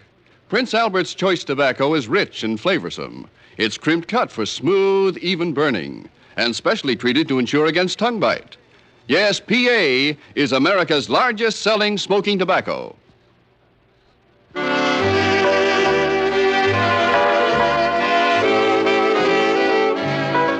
Listen next week for another exciting transcribed adventure of Richard Diamond, starring Dick Powell.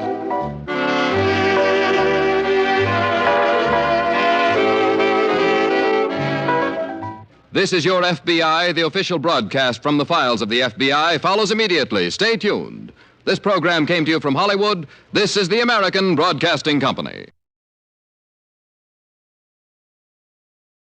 The Greater Southwest Insurance Company office in Kingman, Arizona. The following is an account of expenses incurred during my investigation of the Red Rock matter. Expense account item 1, $1.70 for a telegram to Jake Kessler giving him my flight time. Item 2, $169 even, plane fare and incidentals, Hartford to New York to Las Vegas, Nevada. Early the next morning then, Jake was there at the Vegas airport waiting for me. Tall, angular, well-tanned, wearing jeans, a denim shirt, high-heeled boots, and a broad-brimmed hat. Well, he looked like he should have been riding a range pony instead of a car. We headed east on 95 through Boulder City, then south toward Kingman, Arizona. All right, now, Johnny, now that we got the how-to-dos over with, I better tell you why I called you out here. Hey, you said something about a murder, Jake. We'll know for sure when we get down to Kingman. Now, back in '52, Johnny, a couple of boys named Ralph Garrett and Jerry Bisbee were doing quite a bit of prospecting around these parts. Gold? Gold, silver, copper, anything they could find. Well, how they ever joined up together, nobody could rightly understand it. Now, why do you say that? Well, Ralph was okay. Not much money, but a nice wife, home, family. But Jerry Bisbee, well, the town had been hoping he'd go somewhere else for years. Ah, I see. Anyhow, one day they set out to pound the rocks up near the town of Chloride over near Mount Tipton. A month or so later, though, Jerry Bisbee came back to Kingman alone. Oh? Folks asked him where Ralph Garrett was. He said Ralph had left him to go out and get a job in California. And left Bisbee with the rights to all their claims? Now, that wasn't even talked about. Not then. Yeah, well, go on, Jake. Anyhow, Ralph's wife claimed it was all a big lie, that Bisbee had taken Ralph out there in the desert and killed him. But why? Why did she think that? Claimed Ralph almost hadn't gone on that particular trip, that he'd gotten suspicious of Bisbee, that he was scared of him, and that Ralph wouldn't have just up and left her like that. Well, did she tell this to the police? Sure did. So they looked around all over the state, even notified the boys over in California, but nobody couldn't find a sign of Ralph. I see. So then she got a hold of some relative she has over in the state's attorney's office over in Phoenix. And Johnny, before you knew it, Jerry Bisbee was up on trial for murder. Oh, but on such flimsy evidence and without a body. Sure. Jerry was acquitted. Now, like I say, that was back in '52. But we only paid off the insurance on Ralph about a year ago, lacking any legal proof that Ralph was dead until that statute of limitations said he had to be here or something. Yeah, I know. But now about this man Bisbee. Does he still live in Kingman? No, Johnny. As soon as that trial was over, he sold his little place, left town, and never come back. Uh-huh. And with no actual proof that he'd killed his partner? Now, just a minute. Yeah? Didn't your eastern papers carry anything about that big windstorm we had out here last week? Windstorm? Biggest one we've had in years. Must have blew 70, 80 mile an hour. Johnny. Oh, yeah, I guess I did read something about that. Sure you did. Yeah, I remember now. That wind uncovered the bones of a man who'd apparently become lost somewhere out here in this desert some years ago. Lost, huh? What do you mean? There's something the papers didn't say, Johnny. There was a bullet hole in the back of the skull. Oh. From exactly the same caliber as the old Winchester 94 Jerry Bisbee'd always carried with him. Uh-huh. Then it looks like the skeleton is Ralph Garrett's. Murdered and buried out there by this Jerry Bisbee. Well, now, there's only one person can identify that skeleton for sure, Johnny. Who's that? Young Doc Blessing. And if we're lucky, we'll find him awaiting for us in Kingman.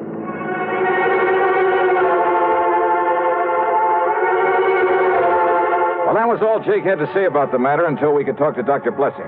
When we got to Jake's office there in Kingman, we found a note in the door from Dr. Blessing asking us to wait for him. So we sat there and waited. And then he came here and... Right the dang flies. Think out here in this nice, clean desert air, they wouldn't... There you are. Oh, I won't be able to hear out of this here for a week. Yeah, I thought you were trying to knock your head off there for a minute. I almost did. But you were saying that young Doc Blessing took over his father's practice out here. Yeah, a couple of years ago. And that included all the records his pa had always kept, complete records of every case he'd ever handled. Notes, prescriptions, x-rays, everything. Boxes, crates, cartons of them, Johnny. And that's what young Doc's looking into right now, all those old records. Why, Jake? Because he had a vague remembrance that one time, a long while ago, his pa... Oh, howdy, Doc. Jake, I take it you're Johnny Dollar. That's right. I'm Doc Blessing. Glad you're here, Dollar. Jake, I've been over at police headquarters. And you found something, Doc? Yes, Doctor. Now, you must understand this, Dollar. The police around here are fine. Good state authorities, too, but this thing may be beyond their reach. What'd you find in your pa's old records? Jake, I found evidence, including x-rays, that prove that my father patched up a broken thigh for Ralph Garrett back in '47.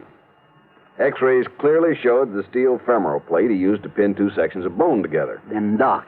It's been kept from the papers, Dollar.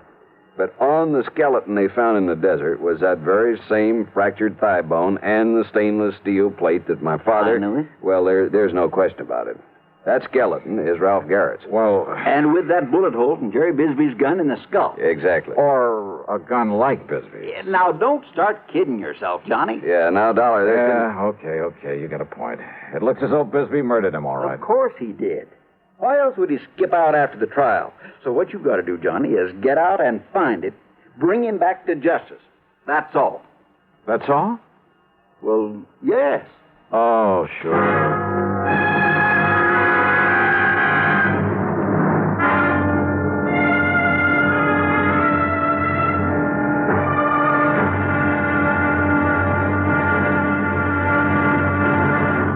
Next time you refresh, enjoy a frosty, ice-cold Pepsi-Cola. Sociability, Charlie. All right, Kay, how's this?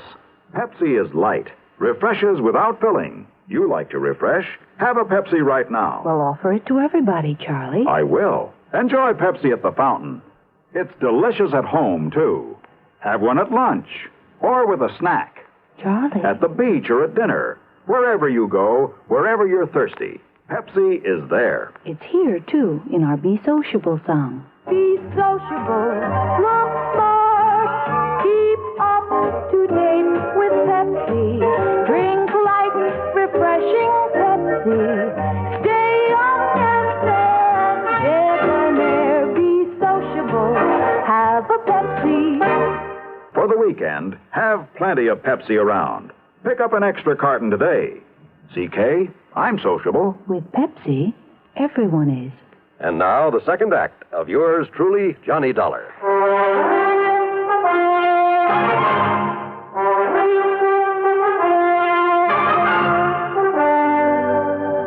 Now, Jake, you say that right after his trial, Bisbee left town. And no forwarding address, and I don't need to tell you nobody's seen hide nor hair of him since. Well, what happened to the rights to the mining claims? Sold them out, didn't he, Doc? That's correct.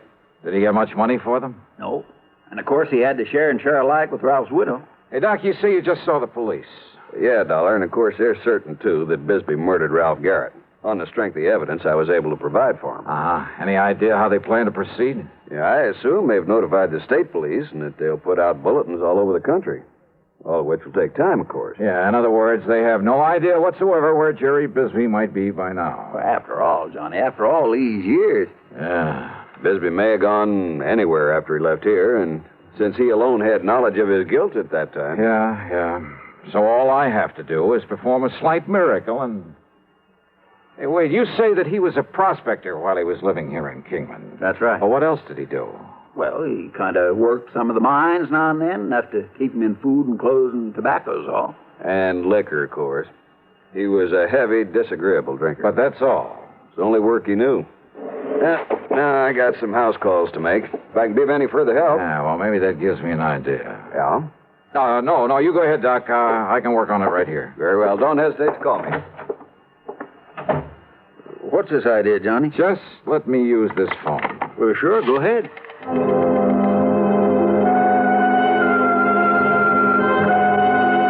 My first call was to the Bureau of Mines in Washington.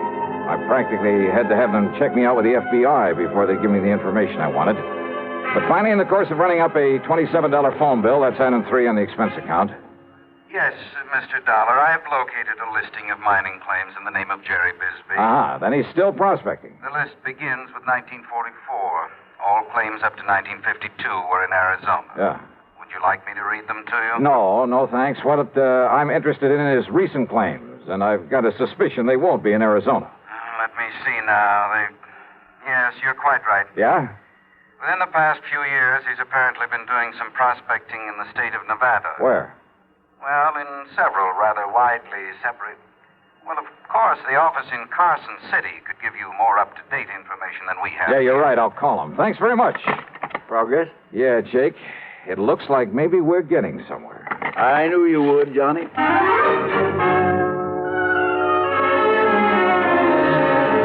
But on my call to Carson City, capital of Nevada, I ran into a stone wall. Oh, I'm sorry, sir, but I have no authority to give out such information over the phone. All right, now, listen, please, when miss. Mr. Harker gets back to the office, if you care to call back in 2 or 3 hours. Look, isn't there somebody else there who can give me the information I need? All I want... Without Mr. Harker's authorization? I doubt it, sir. But look, miss, I just want to If get... you were to come here in person and show the proper credentials. Yeah, sure, thanks. What's the matter with him up there, Johnny? Oh, I don't know. Jake. Yeah? Is there anybody around here who owns a plane? An airplane? Well? Well, there's young Kenny McManus has a little single... Then come on, let's find him and see if he'd like to fly a charter job.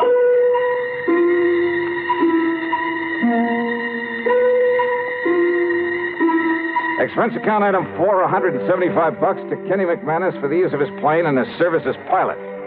Only I'm not so sure I would have chartered that particular plane if I'd taken time for a real good look at it before we started off. Yeah, with 2 passengers, a full load of gas, and my luggage, it was hardly... Well, let's face it. It was old and definitely underpowered for such a trip. We missed the tops of several mountains by only inches along the way. But somehow, shortly after noon, we landed in the Nevada capital. Item 5, $1 to one of the lads at the hangar for a ride into the local bureau representative. Mr. Harker was somewhat reticent until I mentioned one word. What was that, Mr. Dollar? Murder, Mr. Harker. I want this man Bisbee for murder. I see. And I'm certain I can be of help to you. And now, thanks to Mr. Harker's cooperation, I finally really got on Jerry Bisbee's trail. Item 6, $50. Deposit on a rental car, and I headed due east. I headed for the lively old ghost town of Virginia City. I didn't know I was also heading into one of the most dangerous situations in my whole career.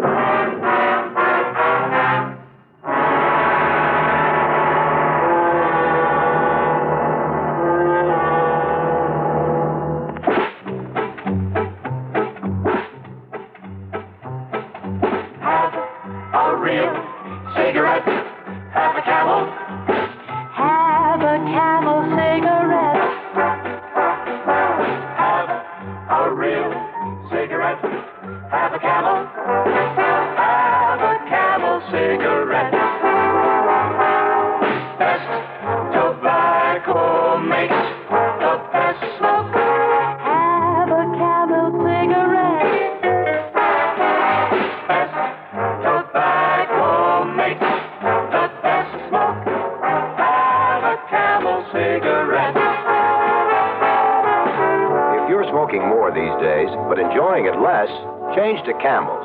The Camel blend of costly tobaccos has never been equaled for real smoking satisfaction. Have a real cigarette. Have a Camel! Start to really enjoy smoking again. Now back to yours truly, Johnny Dollar and the Red Rock Matter.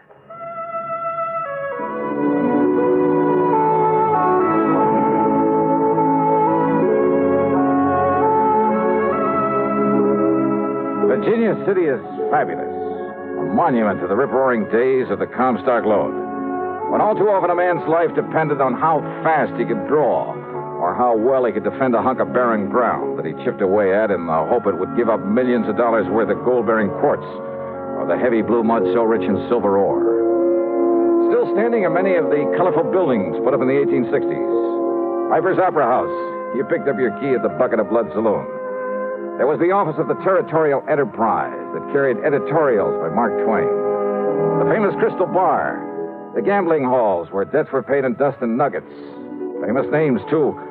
O'Reilly and McLaughlin, Comstock and Gould, McKay and Mills, Fair, Flood, and O'Brien. Yeah, the Bonanza Kings. All of them had meant fabulous wealth in the days of the gold rush. Yep, you could almost see their ghosts walking the streets. Well, I found a fount of local information and a grizzled old character parked on a rocker in front of one of the ancient saloons. Bisbee, son. Jerry Bisbee. Yes, sir, that's right. Well, if I was you, I'd stay away from him. Yes, I would. Well, why do you say that, sir? Because, son, that D4 man's crazy. Staying up there in that shack on top of Red Rock Pass. Red Rock? Working away at that worthless claim he has up there. Oh, where is Red Rock Pass? About halfway up 12-mile road over there. There's a wagon track up the pass. Well, look, can I make it with this car of mine? Yeah, that pretty new car? No. It take a horse or a burro to get... Yeah, but you ain't going up to see that crazy Bisbee. Why not? Well? Whoa, he'd catch you anywhere near that mine of his. Then he'd shoot you first and find out who you was after. Yeah, well, I'll have to take that chance. Oh, no, you... Thanks a lot, old-timer. At Martin's stable, I had to shell out a $100 deposit when they learned I was going up into Red Rock Pass. And again, I got a warning about running into Bisbee. But I made sure my gun was free in the holster and set out for the pass. It was after 3 when I left the 12-mile road and nearly sundown by the time I reached the top of the pass. And there I found Jerry Bisbee's weathered old shack, but no sign of Bisbee himself. Bisbee! Jerry Bisbee! And then I saw the trail leading to the little mine on the face of a cliff. So I started over toward it, walking around the huge red boulders in my path, scattered about as though some giant hand many centuries ago. That's fair enough. Bisbee! Get back on that horse and get out of here. Sorry, but I gotta talk to you. You see this here gun? Oh, I see it all right. Shoot the eye out and the snake with it. Besides, I know why you come here. Do you? Because maybe... they found Ralph Garrett's bones down to the desert. That's right. But you won't take me in first. Don't be too sure of that. Talk up, boy. Son, I don't hear very good. I said I'm going to take you in for murder. Talk up, I said. Besides, you got no right to take me in. Wrong, Bisbee. You hear me? I say you're wrong. Wrong, am I? Didn't they try me once for murdering? Didn't they let me free? So what? That doesn't mean I So you and anybody else ought to know they can't try a man twice for the same thing. Holy smoke, he's right. Them fools down there, they let me off. So now there's nothing you or anybody else can do about it. So get out. I said get out of here. A well-aimed shot kicked up the sand in front of me. I ducked behind a pile of boulders and crouched there, waiting to see what he'd do next. Then I heard it from a sort of hole under one of the rocks. A rattlesnake, almost at my feet. Slowly, carefully, I pulled out my gun. I took aim and... Hey, there were others in there. There must have been a nest of them. No use, boy. I'm coming over there to get you. Yeah, well, listen. I'm going to kill you. There was another rock to my left, a boulder that maybe I could reach without his seeing me. And the sound of the rappers at my feet wasn't exactly friendly. So I bent down low and made a dash for it. Brother, that time I could practically taste the lead. It's no good, boy. You're not so smart. Because from where you are now, you ain't got no place to go. Not without me having a shot at you.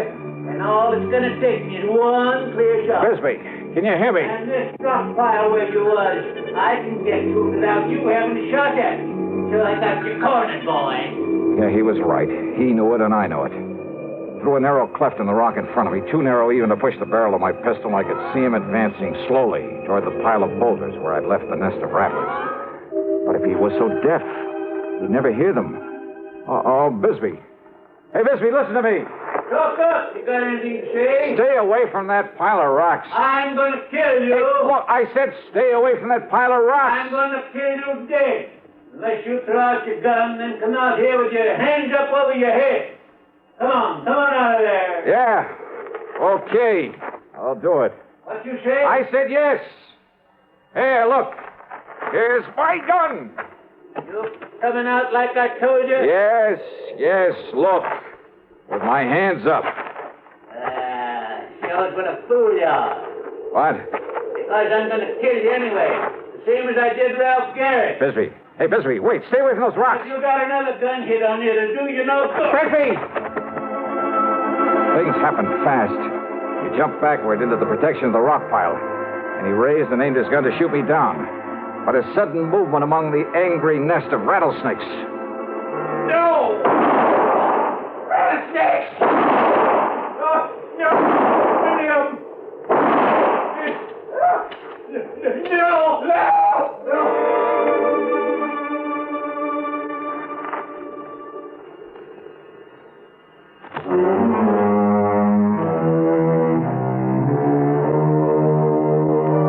By the time I got over to him and hauled him out of that pit of death, half a dozen of the deadly rattlers must have struck him. He died before I could get him back to Virginia City. Yeah, justice again. In one of her own inscrutable ways. Expense account total, including a couple of good stiff drinks. Then the trip on back to Hartford, $496.25. Yours truly, Johnny Dollar.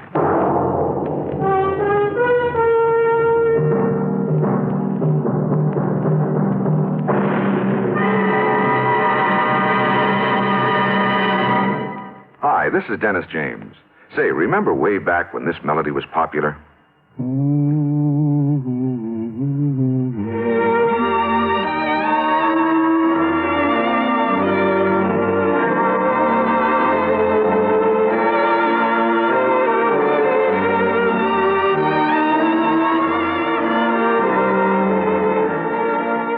There's something very special about a long-time favorite, isn't there? Well, folks feel the same way about one of Kellogg's favorites, Kellogg's All-Bran. Going on 41 years now, it's been America's most popular good food way to fight irregularity from lack of bulk. Because it's whole bran, Kellogg's All-Bran gentles away irregularity safely and reliably. And because it's deep toasted for extra crispness, It never gets mushy in milk. There's only one all brand, Kellogg's All Bran. That's ALL-BRAN. Kellogg's All Bran. Now, here's our star to tell you about next week's story. Well, next week, the Canned Canary Matter. You heard it right. And I promise you that title is a real fooler. Join us, won't you? Yours truly, Johnny Dollar.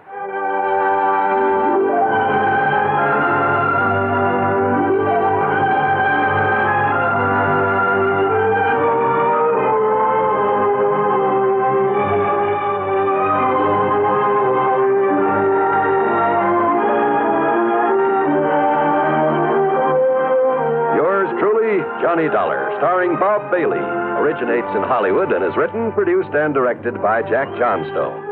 Heard in our cast were Virginia Gregg, Arlie Bear, Harry Bartell, Vic Perrin, John Daner, Will Wright, Tom Hanley, and Bill James.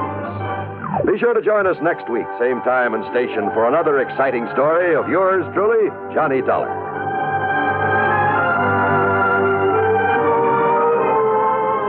This is John Wall speaking. Suspense follows on the CBS Radio Network. You know, Dooley, I've been reading up on hypnosis. Come here and let me try it on you. I am an officer of the law and don't approve of making a man divulge his secrets. However, I'll stand by in case there's criminology involved. I just want to clear up some of his problems, Officer Suggs. But I haven't got any problems. I'm the soul of contentment. Maybe that's your trouble. You're too contented. Lie down, Dooley. You're going to sleep. I feel so good. He's under my influence. Now, little tyke, get up. Go straight to the beer of your choice. Astounding. He's heading for Utica Club. 'Cause Utica Club will still take the trouble to age beer the natural way. Utica Club, you see. He's got no problem. He's a happy, well-adjusted beer mug. Brewed by the West End Brewing Company of Utica, New York. You're tuned to WROW Radio in Albany, New York. Time, 5:30.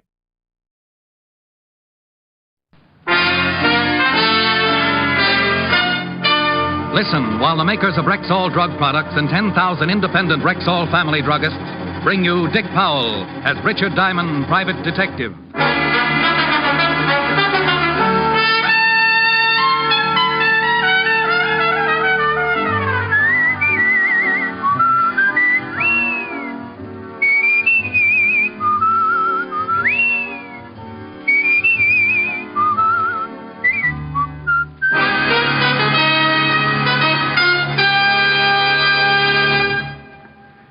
Good evening. This is your Rexall family druggist with a welcome from the 10,000 independent druggists who have made the word Rexall part of our own store names. We've done that because we recommend and sell the 2,000 or more drug products made with the Rexall Drug Company. Like Bismarex, for example. This famous Rexall antacid often neutralizes excess acidity within 1 minute. What's more, the ingredients in Bismarex vary in the time it takes them to dissolve in the stomach. And that way, relief from acid indigestion is quick, continuous, and prolonged. Quality like that of Bismarex is what we family druggists are talking about when we tell you can depend on any drug product that bears the name Rexall. Good health to all from Rexall. Now, your Rexall family druggist brings you another exciting half hour with Richard Diamond, private detective, starring Dick Powell.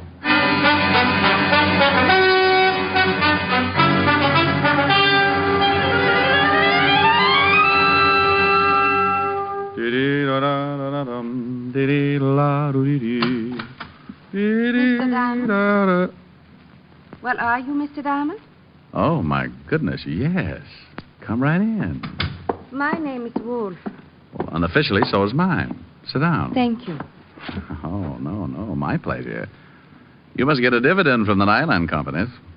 Be terrible if there was a shortage. I'm well stocked. Yeah. What can I do for you? Start by calling me Edna. Then what? I'd like you to follow my husband. As a detective or a replacement? I think he's been seeing another woman. Why? Have you been running around the house in a diving suit and swim fins? I've always tried to keep myself attractive for my husband, Mr. Diamond. Well, then if your husband is seeing another woman, Mrs. Wolfe, it's got to be an optometrist assistant. Well, thank you. I think you and I are going to get along just fine. Well, now that we're all agreed, tell me some more about your husband. What makes you think there's another woman? Usual things. The way he's been acting. Business appointments every evening. Nothing else? He received a call late this afternoon. I listened in on the extension. It was a woman. She called the house? George was very unhappy about it, warned her never to do it again. She give a name? She said, "This is Nancy. I must see you here tonight at 8 o'clock. She didn't say where here was, did she? No, George seemed to understand. Probably her apartment. Probably. If he's seeing another woman, I want a divorce, Mr. Diamond. And you need grounds. Yes. 100 a day in expenses, Mrs. Wolfe. Edna. It's still 100 a day in expenses. Here's 200. I hope that's enough of a retainer. Oh, that'll keep me interested for quite a while. Now, tell me, what does your husband do? I mean his business. He's in steel. How much in? Oh, very much. He's vice president of his company. What does he look like? Well, here's a picture of him. Well, I'll start right away and see what I can find out for you, Mrs. Edna. Yeah. Well, look, after I found out just how unfair your husband's treating you, I might lend you my shoulder to cry on. And I'd just about have to call you Edna then, wouldn't I? By 7 o'clock, I was standing across the street from her house waiting for her wandering husband. By 7:30, a man stepped out on the sidewalk and hailed a cab. I recognized him from the photograph as George Wolfe, and I started the tale, following him east across town to an apartment house on 47th Street. By the time I got in the lobby, it was deserted. A list of names on the mailboxes showed the only girl named Nancy in the building was a Nancy Fowler. So I headed for her apartment. Her door was at the far end of the hall, and I was halfway to it when George Wolfe bounded out and ran right into me. Let me go. Take your hands off of me. You forgot to close the door. Get out of my way. What's the matter, friend? You look like you ran into a yard full of snakes. Will you get out of my way, or must I use force? Well, use all you like, but I think you better go back and close the door. No. Yes. Stop it. You can't do this to me. Well, I hope you aren't always this wrong. No, please. Now get in the room. Oh, swell. No wonder you took off like that. I didn't kill her. I swear I didn't kill her. Nancy Fowler? Yes, I guess so. You guess so? Well, this is Miss Fowler's apartment, but I've never seen Nancy Fowler before in my life. There was the .38 revolver lying next to the dead girl, so I took out my own gun and covered Wolfe while I called Lieutenant Levinson of homicide to get right over. Wolfe yelled, screamed, and pleaded, and even offered me a nice fat bribe. But we waited for Fatty Levinson and his squad of New York's finest. He finally arrived, but New York's finest was poorly represented. Hello, Shamus. In trouble again, huh? Walt, did you have to bring Otis? I promised he hasn't used the siren in 4 days. Who's this guy? George Wolfe. Caught him running out of the door. Well, Mr. Wolfe, what about it? I had nothing to do with it, but I'm not saying any more until I see my lawyer. He was crying all over the place before you got here, Walt. Claimed he got a call from a Nancy Fowler who asked him to come up here. That's the truth, Lieutenant. She said she had something important to tell me. Says he never even heard of Nancy Fowler before the call. That also is the truth. When I came to the apartment, I found her lying just as you see her. How'd you get in the door? She told me she'd leave it open for me to walk right in. Bullet came out the back just below the shoulder blades, Lieutenant. You on the gun, Mr. Wolfe? I refuse to answer any more questions. Okay, take him down to the car, Otis. Come on, you. Rick, just how did you happen to be in this building at this particular time? Well, I was hired by that guy's wife to tail him. He was supposed to be playing illegal footsies with a female named Nancy. The dead girl? Well, the wife just knew the first name was Nancy. The girl who's supposed to live here is named Nancy. Nancy Fowler. I've never seen her before. Maybe the dead girl is one and the same. Well, I'll get an identification and have the gun checked by ballistics. In the meantime, I'm going to give this apartment a good going over. Mind if I help? Now, what kind of an answer do you expect to that? You will anyway. He was so right. We started going over the apartment room by room. Closets, drawers, everything. In 10 minutes, the coroner and the boys from the lab arrived. And in the bedroom, Walt found something. Take a look at this. Ah, a jewelry box. Hey. Pretty expensive. Regal Jewelers. Very classy establishment. There's a card in the box. For my darling love, George. And the guy said he never saw her before. If this is his handwriting, he's as good as strapped in the chair. Well, it looked as if my client, Mrs. Wolfe, had a killer for a husband. But a couple of small items still worried me. So I left Walt and went downstairs to find the switchboard operator. Oh, are you with the police? I just left them. Tell me, dear, do you keep a list of the calls that are made through the switchboard? Sure, it costs the tenants 10 cents a call. May I see the list? Yeah, I guess so. Here, handsome. Gee, nobody's called me that since I had long blonde curls and a gold yo-yo. I looked over the list of telephone calls and found the ones made by Nancy Fowler during the past 3 or 4 days. The last call listed from her apartment had been made at 7:45 that evening to a familiar telephone number. The same number Mrs. Wolfe had given me when she left my office earlier. I left for the home of Mrs. Edna Wolfe. Yes? Oh, Mr. Diamond, you shouldn't come here. What if my husband... Your husband's spending the night out. What? In a cell, all alone. Oh, you'd better come in. Now, what in the world are you talking about? Oh, it looks as if your husband killed a girl this evening. Oh, no. That's the way it looks. Oh, please, sit down, Mr. Diamond. Thanks. I caught him running out of the girl's apartment, forced him back, and found the girl shot to death on the floor. Nancy Fowler? Yes, I think so. It was her apartment. The police are making identification now. Oh, it's just terrible. I wonder why he did it. Were you here in the house at 7:30 this evening? Well, no, I was with a friend until about 8:30.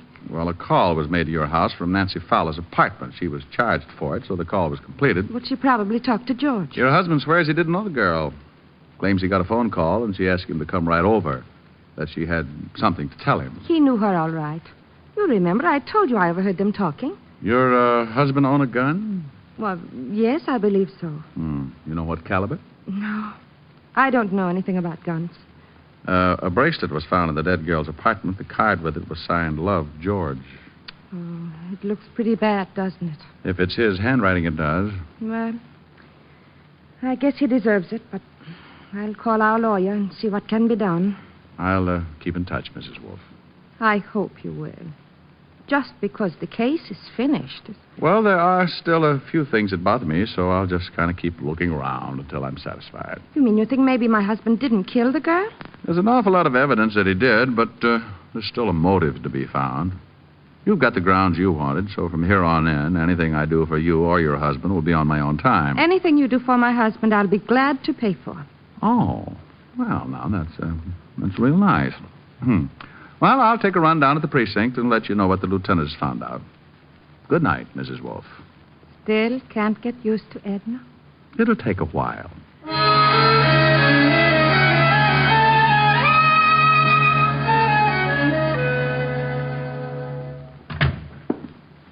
Thought you'd be in bed by now, Rick. My landlord short-sheeted me. What did you find out, Walt? The dead girl was Nancy Fowler. Figured. And George Wolfe did do the killing. His gun? Yeah, we checked the registration. His gun, his fingerprints on it, his handwriting on the note in the jewelry case. What does he say about the bracelet and the note? He bought it all right. We checked. Regal Jewelers. Says it was for his wife. You expect him to say something different? No. What's the motive? We'll find it. Probably another man. Here's the report on the dead girl, Lieutenant. Well, isn't it a little late for you, Otis? Why aren't you out flying around some belfry? He's picking on me again, Lieutenant. Maybe you'd like me to tell him about the time I caught you sleeping in the attic hanging by your toe. Oh, not you too, Lieutenant. Otis, I hear you've been picking up some extra money posing for Charles Adams. I don't have to take this. I know my rights, and I ain't no bat. Here's something on the dead girl. She works at the Gilded Cage, a nightclub owned by Eddie Young. Eddie Young. Wow. There's a nice little fella. He'd set fire to his grandmother if he thought it was too cold in the room. We'll have a talk with him tomorrow. Well, I guess I better be going. Sure. See you later. Yeah, I could sure use some sleep. Yeah. And, Rick, when you get over to Eddie Young's club, give him my best. Smarty. The Gilded Cage, where Eddie Young ruled as proprietor and keeper for his flock of hired gorillas, was only about 6 blocks away, so I decided to walk it. But like always, I start in one direction and end up getting sidetracked. Keep walking, Diamond. Don't turn around. You caught me when I'm right in the mood. You turn around, I shoot you. What's the matter? Don't you want me to spot your Tony? Over to that car. Okay. Quit poking. Your muzzle's cold. You drive. I'll get in the back. Oh, I forgot my glasses. Can't see 3 feet without them. Get in. But I have a restricted driver's license. You want it right here? I can wait. Where to? Just start driving and don't turn around.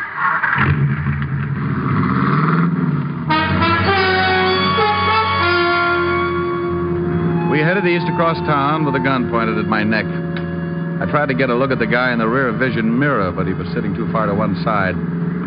I didn't know where we were headed, but I had a pretty good hunch why we were going there.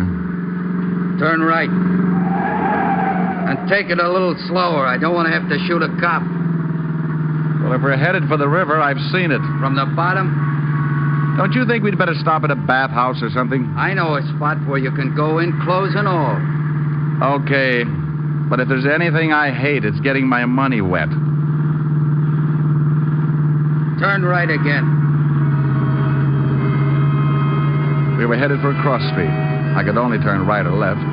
A big warehouse was dead ahead. I eased down on the gas, and we picked up speed as we neared the intersection. As I started to make the turn, I stamped down on the gas hard, and at the same time threw myself toward the floorboard.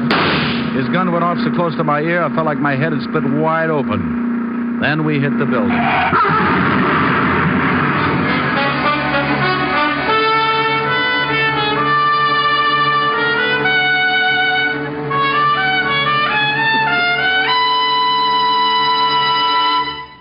You're listening to Richard Diamond, Private Detective, brought to you by the makers of Rexall Drug Products and your Rexall family druggist. And here he is.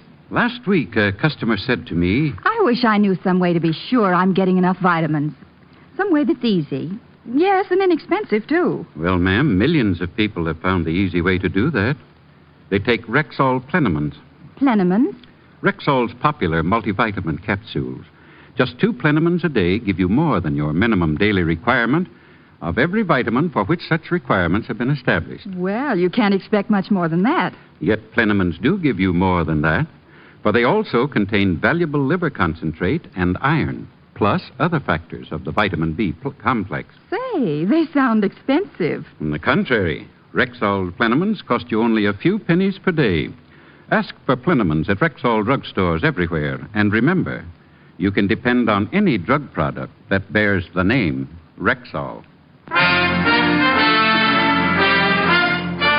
And now back to tonight's adventure with Richard Diamond, Private Detective, starring Dick Powell.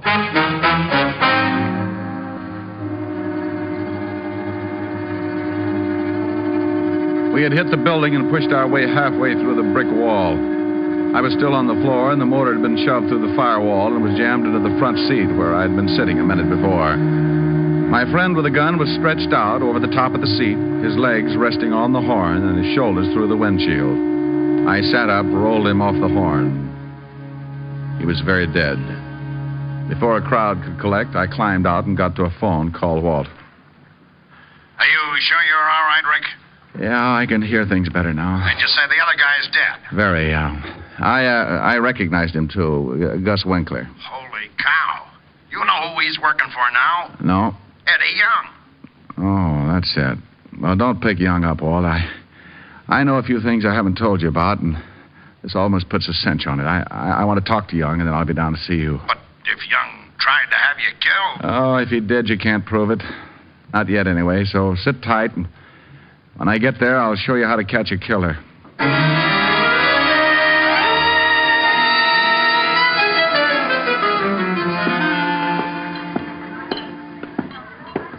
You going someplace, chum? Yeah, right through that door, chum. That's Mr. Young's office. Maybe he don't want to see you. Maybe he don't, but he's going to be disappointed. You ain't going in there, chum. I see. Everybody gets disappointed sooner or later, chum. Yeah, what...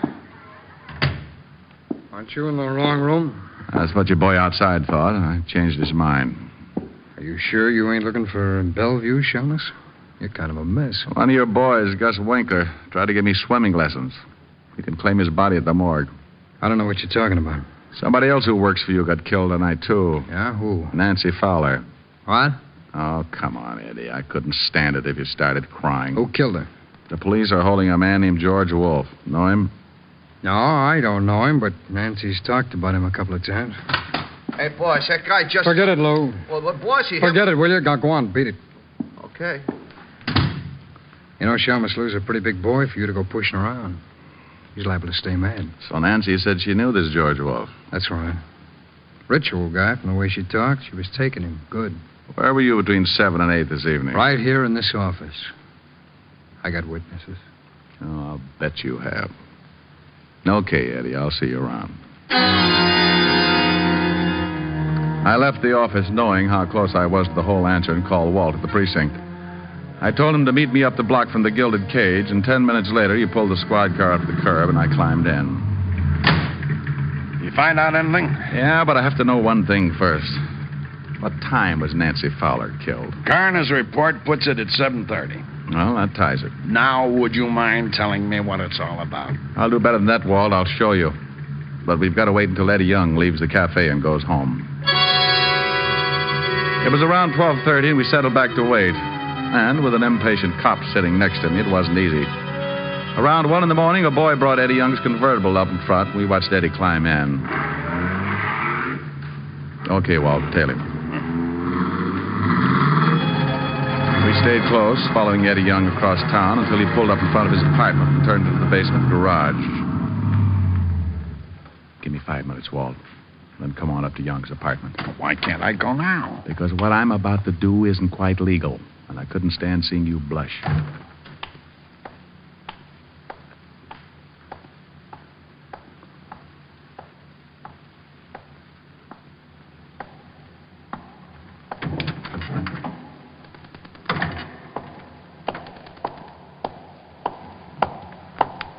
Hold it, Eddie.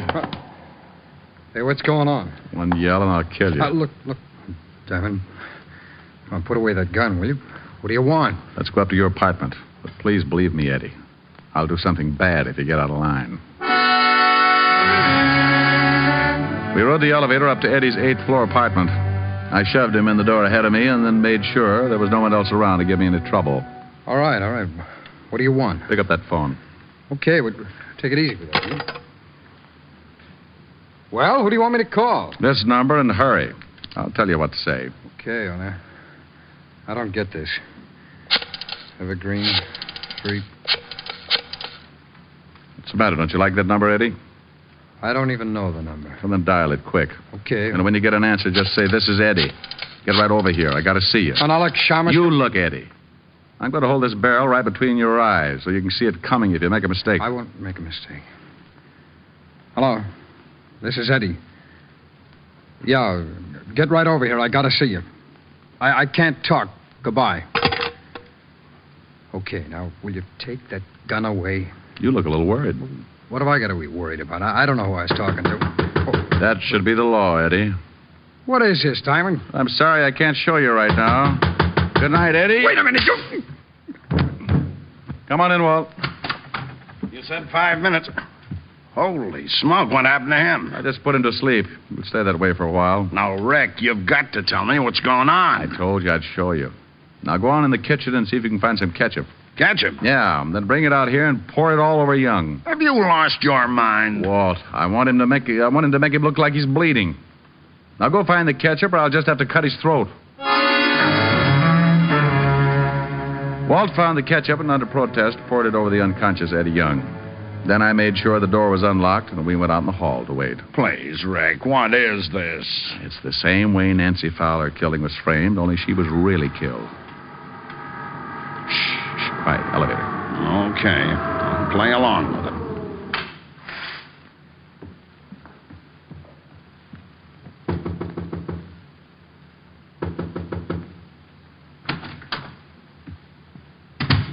Let's go, Walt.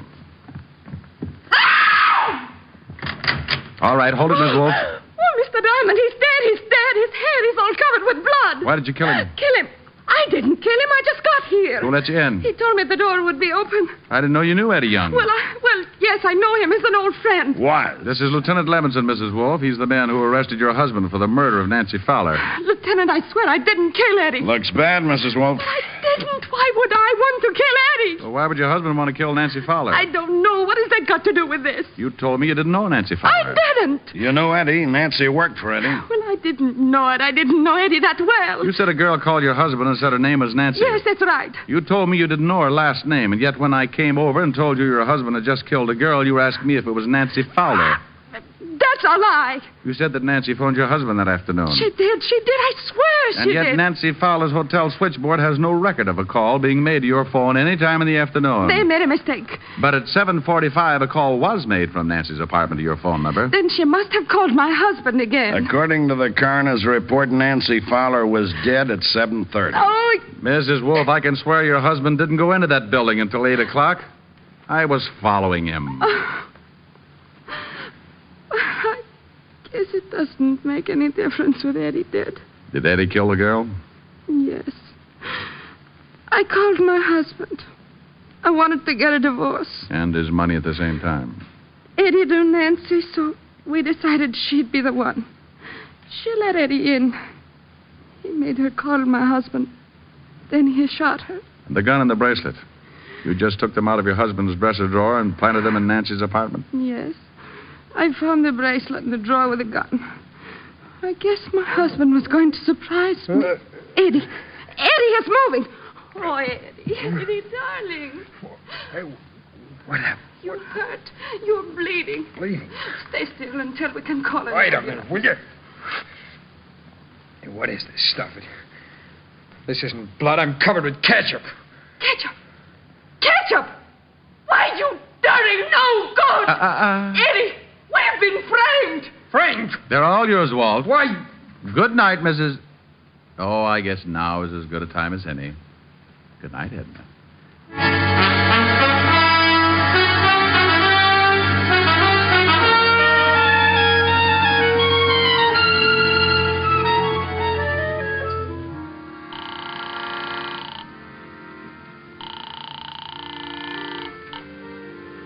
Yes?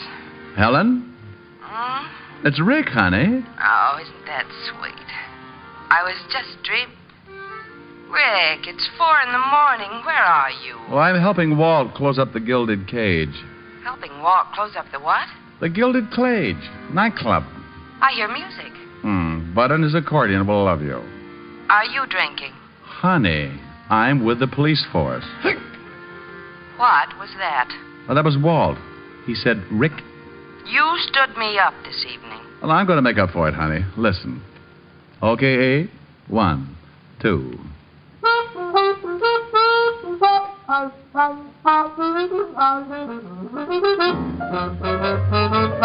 You made me love you. I didn't want to do it. I didn't want to do it. You made me want you. And all the time you knew it. I guess you always knew it. You made me happy sometime. You made me glad. But there were times, dear, you made me feel so bad. You made me sigh, for I didn't want to tell you. I didn't want to tell you. I want some love that's true. Gimme, gimme, gimme, gimme what I cry for. You know you got the kind of kisses that I'd die for. You know you made me love you.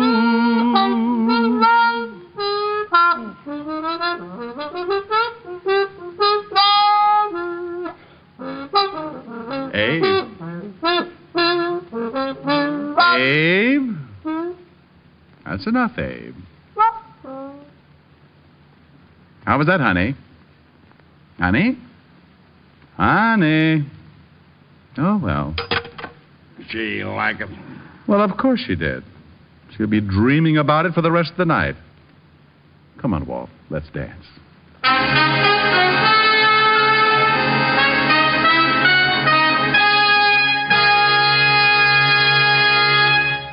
Once more, here's your Rexall family druggist. No faster-acting aspirin made. That's Rexall aspirin. When taken with water, the 5 full grains of pure aspirin contained in every Rexall tablet are ready to go to work for you even before they reach your stomach. Next time you need aspirin, remember Rexall aspirin. There's no faster-acting aspirin made. Ask for it at Rexall drugstores everywhere, and remember, you can depend on any drug product that bears the name Rexall. Good health to all from Rexall.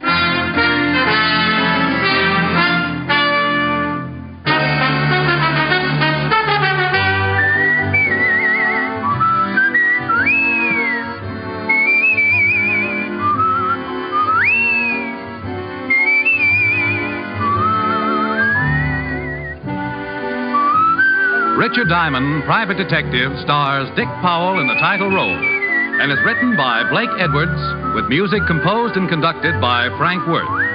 Featured in tonight's cast were Virginia Gregg, Ted DeCorsia, Wilms Herbert, Hy Averback, Stacey Harris, and Victor Perrin. Richard Diamond, Private Detective is produced and directed by Jaime Del Valle.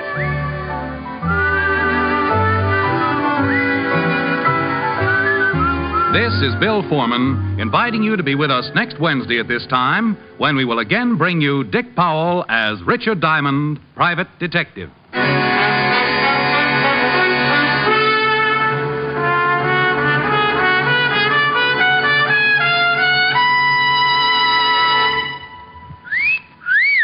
Hiya, beautiful. Get lost, Bristlepuss. You need a shave. But I have shaved. What else do you want me to do? Silly boy, she wants you to go Stag. Go Stag?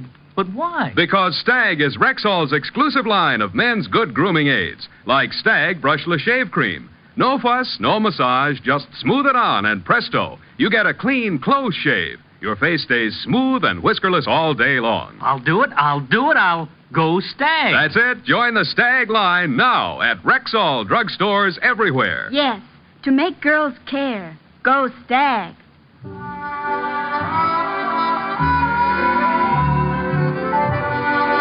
Sarah Berner will delight you tomorrow with Sarah's Private Caper on NBC.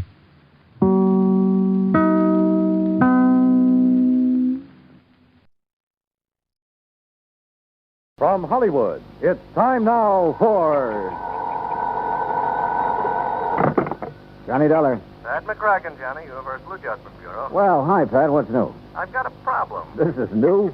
Pat, every time you call me up, you've got a problem. What is it this time? Johnny, did you ever have any trouble getting rid of money? Getting rid of... Look, Pat, this is the thing I do best. Well, not so here. What do you mean? I got $25,000. I've been trying to give it away for 2 weeks, but I can't. Just a minute. Let me shake the phone. Huh? For a minute, I thought you said you were trying to give away $25,000 and couldn't. You heard me correctly. Boy, you have got a problem. I'll be right over.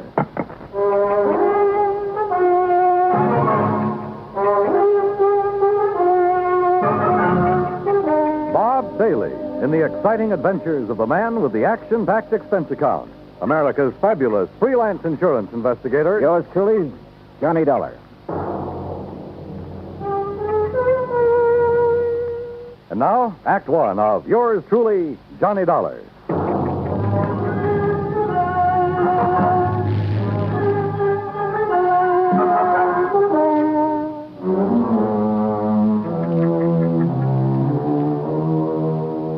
Expense account submitted by Special Investigator Johnny Dollar to the Home Office, Universal Adjustment Bureau, Hartford, Connecticut. Following is an account of expenses incurred during my investigation of the Shy Beneficiary Matter.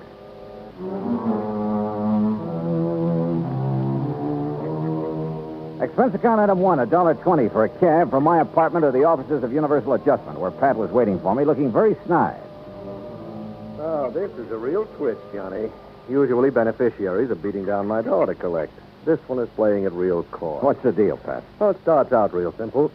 2 weeks ago, a Miss Helen Gaysworth died. Huh? Insured for $25,000. Beneficiary, a man named Elijah Summers. So?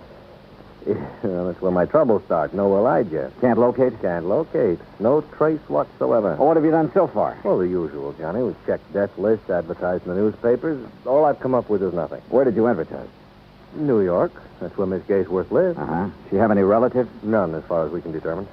Any idea who this Elijah Summers is, or why she picked him as beneficiary? Well, the only lead we've got is something Miss Gaysworth's landlady told us. Oh, what's that? Well, apparently this Miss Gaysworth was something of, an eccentric.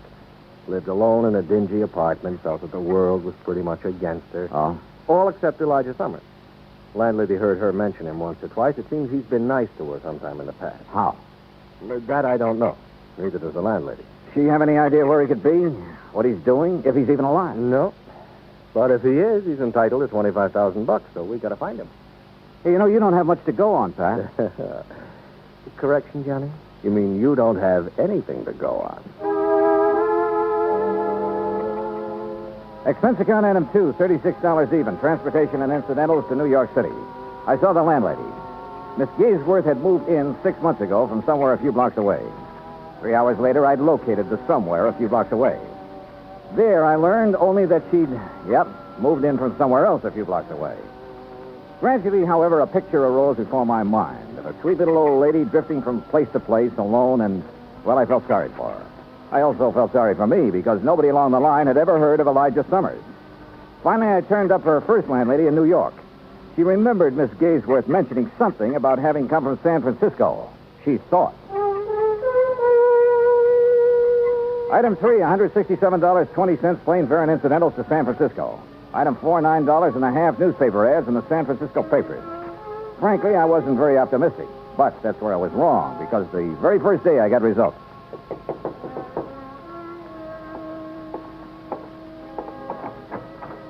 The results, incidentally, were blonde with brown eyes. Mr. Dollar? Yeah. I'm Janet Blake. May I come in? Oh, sure. Thank you. What can I do for you, Miss Blake? You're the one who ran the ad about Elijah Summers. Yeah, that's right. Has he answered it? Not yet. Do you have any idea where he is? No, none at all. That's why I advertised. Look, are you related to Mr. Summers? No. I'm a friend of his. Well, have you any idea where he might be, Miss Blake? Have you ever heard of a little town called South Fork, California? No. It's on the Yuba River, up in the Sierras, in what used to be some of the gold rush country. You think Elijah Summers might be up there? Maybe. What makes you think so? Just call it a hunch, Mr. Dollar. Just a hunch.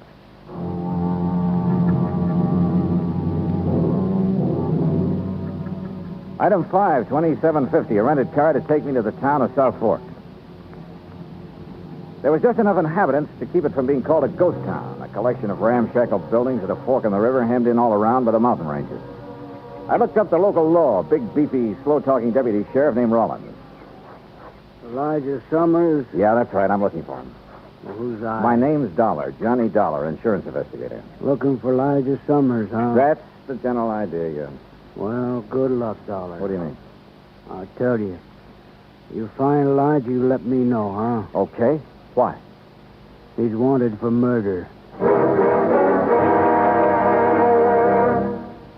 Act 2 of yours truly, Johnny Dollar, in a moment. Our flag now numbers 50 stars, and behind each star there stands yet another flag, representing one of the 50 states. Rhode Island's state flag is white with an anchor, first used as a colony symbol in 1647. The motto Hope was added in 1664, when the government was organized under a charter from King Charles II. A circle of 13 gold stars were added for the original 13 colonies. This is the flag of a unique colony and state, which carried out a most noble experiment in freedom. The Royal Charter of 1663 reads, "To hold forth a lively experiment, that a most flourishing state may stand and best be maintained with full liberty and religious concernment." Rhode Island's state flag, the flag of the 13th state to enter the Union, was adopted on May 19, 1897. And now, Act 2 of yours truly, Johnny Dollar, and the Shy Beneficiary Matter.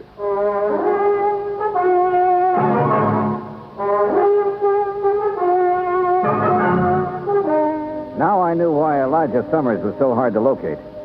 After all, a man who's wanted for murder isn't exactly going to make himself conspicuous. How come you want to find Elijah Dollar? He's a beneficiary of a life insurance policy, Sheriff, $25,000.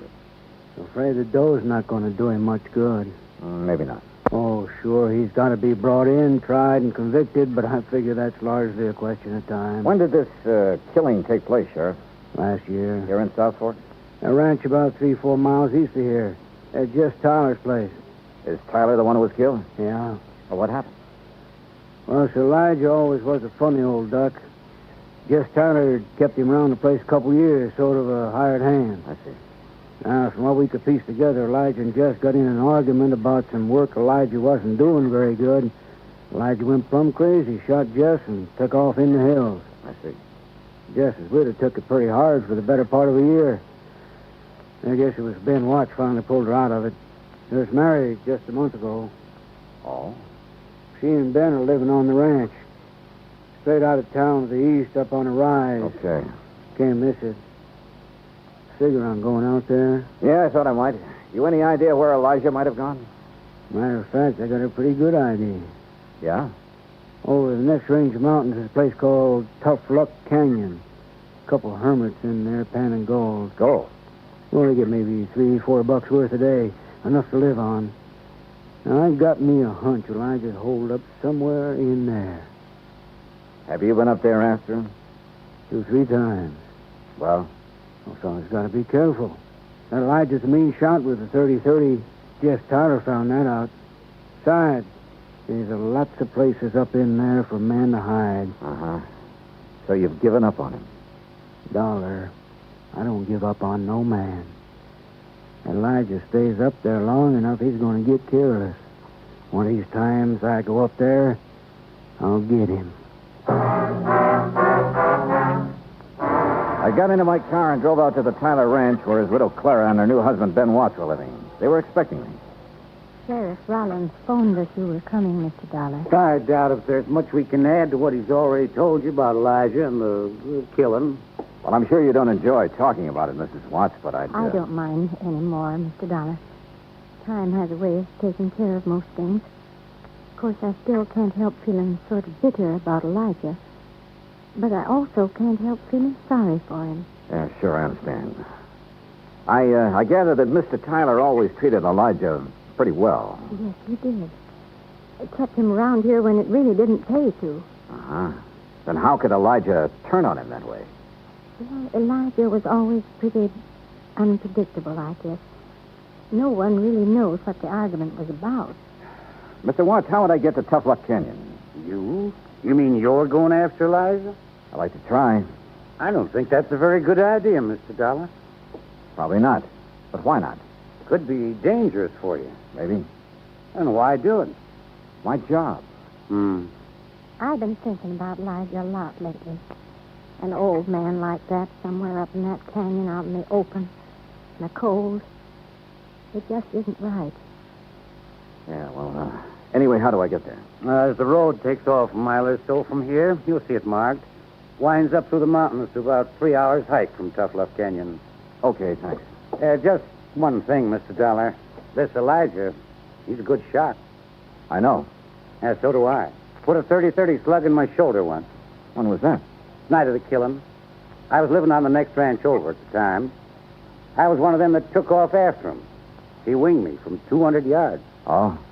I tell you for a fact, Mr. Dollar, he can shoot fast, he can shoot straight. With those cheerful words from Ben Watts ringing in my ear, I drove back to town. Item 6, $35.40 for some camping equipment. I figured I'd be spending a couple of nights out in the open. I found the so-called road they told me about.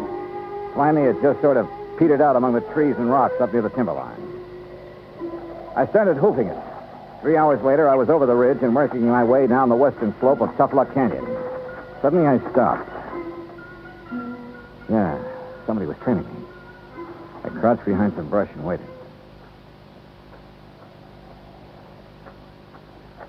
Then I lunged. Hey, wait a minute. You're the girl who answered my ad about Elijah in San Francisco. Mr. Dollar. Janet Blake, isn't it? Oh, I'm afraid I lied to you about my name, Mr. Dollar. It's really Janet Tyler. Tyler? Just Tyler, the man Elijah killed. He was my father. Well, what are you doing here? Decide to take the law into your own hands, maybe? You don't understand. I don't want to harm Elijah, but he must be found and brought back. Well, I'm with you there. Then stay with me, because I think I can lead you to him.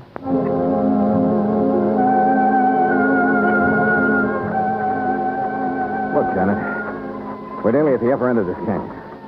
Now, what makes you think Elijah's around this neck of the woods? Well, years ago, Elijah brought me up here. There's a little pocket in the rocks. It's almost a cave. Yeah. He liked it. Said it was his place.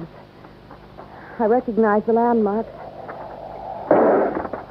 Get down. Well, Janet, looks like we finally located Elijah. The hard way.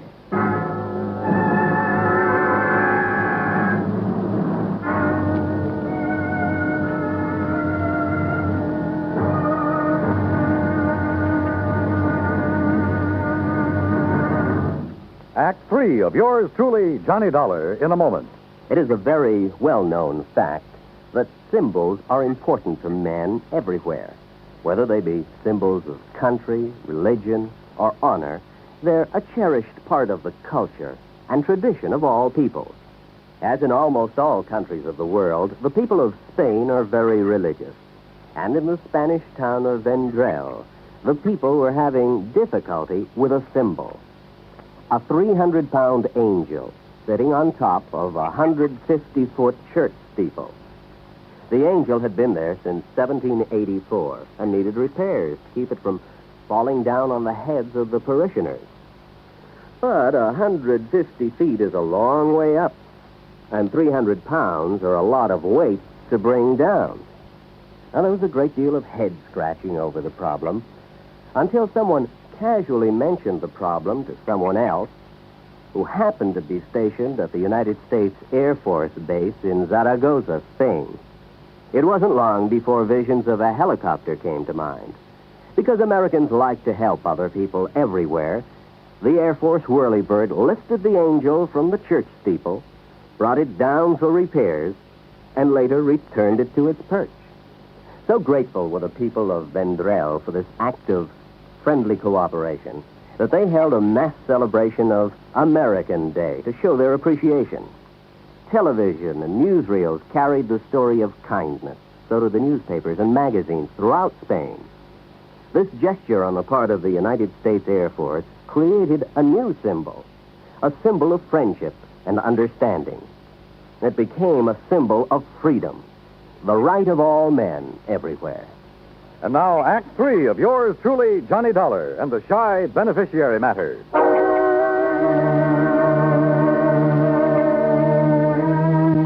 Yeah, we'd found Elijah Summers, all right. He was somewhere in the rocks above us there in Tough Luck Canyon. And I knew the minute Janet and I poked our heads up, we'd collect a slug. He had us pinned down, but good. Johnny, you think maybe it's... Stay down. Now, look, Janet, I still don't understand why you were so anxious to find Elijah. Johnny, you've heard him shooting at us. Yeah, you're right. What kind of shots do they sound like? Rifle. Matter of fact, a small caliber rifle. A 22, maybe? Like this? Where'd you get that 22 slug? This came from Elijah's gun the night my father was killed. But he was killed with... Hey, wait a minute. That's why I want to talk to Elijah. That's a good idea, and so do I, but how? I think you'll still remember my voice. Let me try. Okay, but be careful. Elijah? Elijah? Who's that? Janet. Yeah, go on. It's Janet, Elijah. Janet Tyler. Miss Janet? That's right. Who's that with... Dollar, Elijah. Johnny Dollar. I want to talk to you. I'm your friend. I know you don't. Please, Elijah, he's telling you the truth. We don't want to hurt you, but we must talk to you. That's the truth, Miss Janet? Yes, you know I've never lied to you. You there. Dollar. You got a gun? Yes. Toss it out in the open where I can see it. Well, if we've guessed wrong about Elijah, we're dead. I just know I'm not wrong about him. I sure hope not. Okay, here it is. Now stand up and come out into the open. Okay. Elijah. Hello, Miss Janet. Oh. Elijah, you look terrible. Have you been up here all this time living like an animal? Oh, don't you worry about me none. I've been getting along pretty good up here. By the looks of you, you haven't been getting much food. Enough to keep my eyes sharp, mister. Oh, I see that deputy sheriff fella come poking around here time or two. He didn't even come close. And if he had a... I could have potted him easy with this. That's what I wanted to talk to you about, Elijah. That rifle of yours. It's a good one, Miss Janet. I remember when you gave me it 2-3 years ago for the grounds crew. Elijah, have you ever had any other rifle besides that 22? Nope. You're sure about that? Of course I'm sure. You see, yeah, I've took good care of it, too. I kept it clean and polished. Yeah. Look now, Elijah. Have you ever used any other rifle besides that one? Nope. Janet, your father was killed with a 30-30. I know, Johnny. That 22 slug you showed me a while ago. You said you got it the night your father was killed, that it came from Elijah's gun. I saw someone pry this slug out of his own shoulder the night of the killing. He threw it away. He didn't notice I was watching. Later, I heard him tell it around he'd been hit with a 30-30 slug. You mean your stepfather, Ben Watts?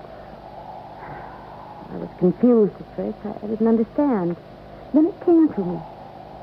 Ben Watts was the one who'd killed my father. Elijah was probably trying to protect Dad and shot Ben with his 22. Yes, there was a big fight, Miss Janet. I don't just remember what all happened, but except all of a sudden they was chasing me. I run. Sure. Ben figured he could pin the killing on somebody like Elijah who wouldn't have a chance proving his innocence. Elijah, have you seen Ben since you ran away? Oh, sure. Old Ben's come poking around here, too, every so often. But I'm too smart for him. Yeah, sure. It figures, Janet.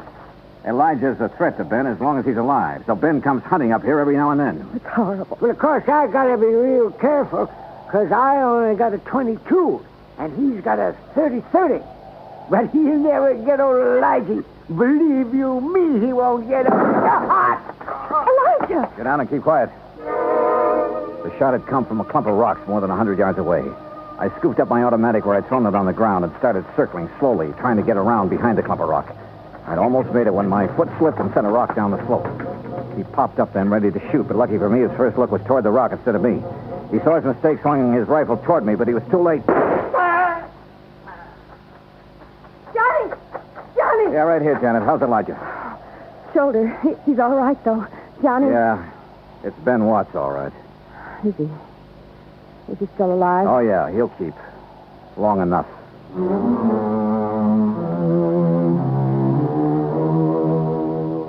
Expense account total, $410 even. Remarks?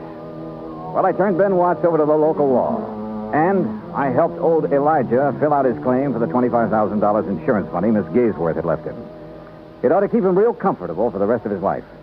You know, Pat, once in a while I get the feeling that this job of mine is worthwhile after all. Yours truly, Johnny Dollar.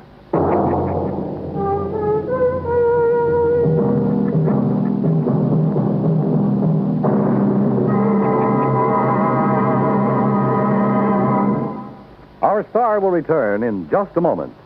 Our flag now numbers 50 stars. And behind each star there stands yet another flag representing one of the 50 states. Alabama's state flag is white with a crimson cross of St. Andrew, the symbol of the Confederacy on the national flag of Scotland. Alabama's state capital, Montgomery, served as the first capital of the Confederacy, and it was on the steps of its Capitol building that Jefferson Davis took the oath of office as President of the Confederated States of America. The Scottish cross is in the form of an X, or saltire, and is also found on the state flags of Georgia and Mississippi.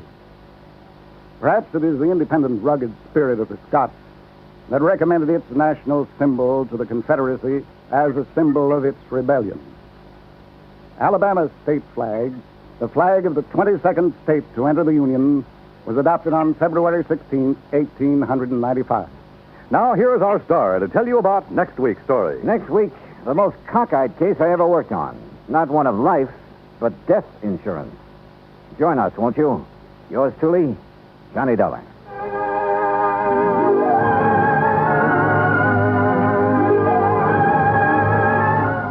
Yours truly, Johnny Dollar, starring Bob Bailey, originates in Hollywood. Written by Robert Rice, it is produced and directed by Jack Johnstone. Heard in our cast were Virginia Gregg, Jeanette Nolan, Larry Dobkins, Jack Crucian, Russell Thorson, and Howard McNear. Be sure to join us next week, same time and station, for another exciting story of yours truly, Johnny Dollar. This is Dan Cubberly speaking.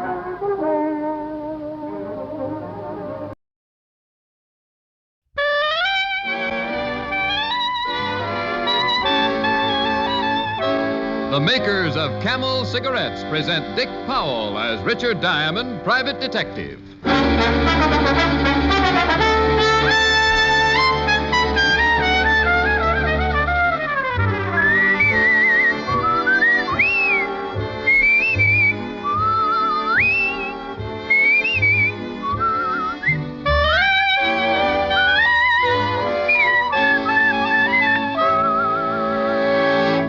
Why don't you smoke the cigarette so many doctors enjoy? In a nationwide survey a few years ago, 113,597 doctors were asked, "What cigarette do you smoke, doctor?" The brand named most was Camel. It was true then. It is true now. Because repeated surveys have been made. And every time, the brand named most has been Camel. Yes, these surveys show that more doctors smoke Camels than any other cigarette. Why don't you smoke the cigarette so many doctors enjoy?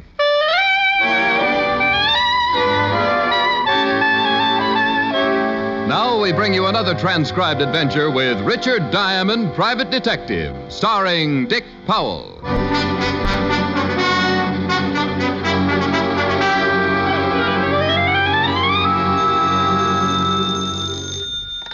Diamond Detective Agency, Mr. Diamond speaking.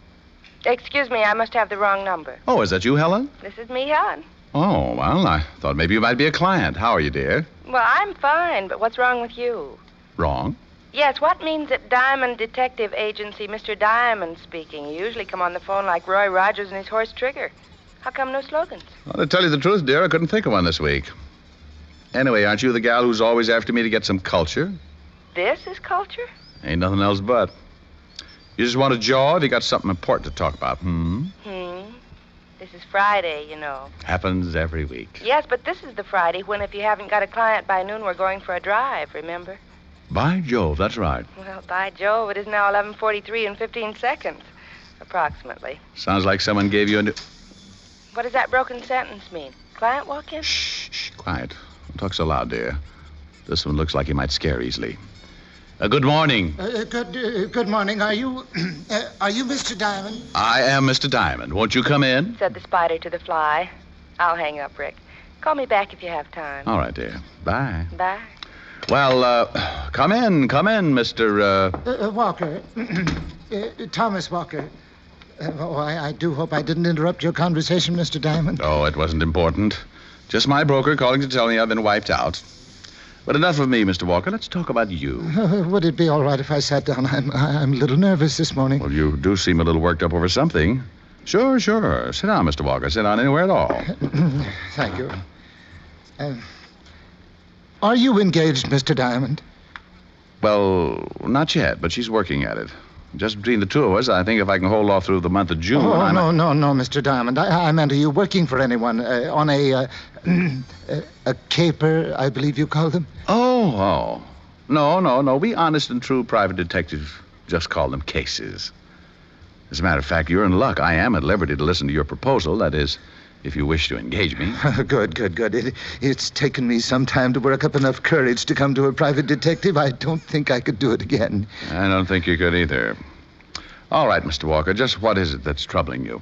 Well, I hope, Mr. Diamond, that it's nothing more than my suspicious mind. Oh, don't misunderstand me. I'm not by nature a suspicious person, but I have stumbled across something that I think should be brought to the attention of the local authorities. Then why not bring it to the attention of the local authorities? Well, because I'm afraid they'll laugh at me. So you want me to go down and let them laugh at me, huh? Oh, no. At least not right away. Not until after you've confirmed my suspicions or proved them ridiculous. In either event, you will know then what to do. Well, before you lose me entirely, Mr. Walker, maybe you'd better tell me just what it is you want me to do. I think the best thing to do is... Yes, I think that would be the best. That way they wouldn't Remember me, Mr. Walker? Mr. Diamond, I want you to follow someone. Shadow him is a word I believe you use. Shadow? Yes. You do that type of work, don't you? Oh, occasionally. Just who is it you want me to shadow, Mr. Walker? Carter, I believe his name is. Joseph Carter. He must be the ringleader. Oh, this Joseph Carter leads a ring? Well, as I said, Mr. Diamond, these are only my suspicions. If you're going to laugh at me, Now, take it easy, Mr. Walker. I'm just trying to get as much information from you as I can. Who is this Carter fellow, and where can I get in touch with him? He's a chemist. At least he's supposed to be. And I don't want you to get in touch with him, Mr. Diamond. I just want you to follow him. Oh, it could be disastrous if you spoke to him about my suspicions. Mr. Walker, you may not believe this, but I don't even know yet what your suspicions are. And I think it would be best if I didn't tell you. Oh. That way you can form your own opinions about what is going on. Mr. Walker, this is getting tougher as you go along. I don't even know where to find this Joseph Carter. I have that all arranged, Mr. Diamond. Rather clever plan, too, if I do say so myself. Oh? You see, I'm meeting him for lunch, and he thinks we're going to talk about his wife. By Jove, that is clever. Yes, isn't it? Now, after lunch, that will be around 1 o'clock, I'll drop him off on the corner of First and Elm. Do you know where that is? Uh-huh. Good. Now, my car is a blue Essex sedan. When you see it pull around the corner, you be prepared to follow whoever steps out. Oh, gosh, I haven't done this since the correspondence school sent me my diploma. All right, Mr. Walker, what happens then? Then, Mr. Diamond, you stay with him night and day. You do have operators who work in shifts, don't you? Oh, sure. Oh, good. Now, the important thing is to impress upon your men the seriousness of what they're doing. Under no condition are they to let him out of their sight. Oh, that's a cinch. Couldn't you give us something a little harder, like following 4 people at the same time? Well, no. One of them might get suspicious, Mr. Diamond, and that wouldn't do. Oh. Now, about your money. Oh, yes, by all means. My fee is $100 a day in expenses, Mr. Walker. And believe me, you're going to have some... $100? Isn't that a little steep? It's too much, Mr. Walker? Well, no, I suppose not. I'll have to write you out a check. Will $300 be enough? That'll pay you up till Monday. Well, yes. By then, you will have cracked this thing. Or... written me off as a suspicious old fool. Now, Mr. Walker, think how few private detectives there would be if no one listened to their clients' suspicions. There you are, Mr. Diamond. Yes. And here is my card. Both my business and home phone numbers are on it. Oh, fine. All right, thank you.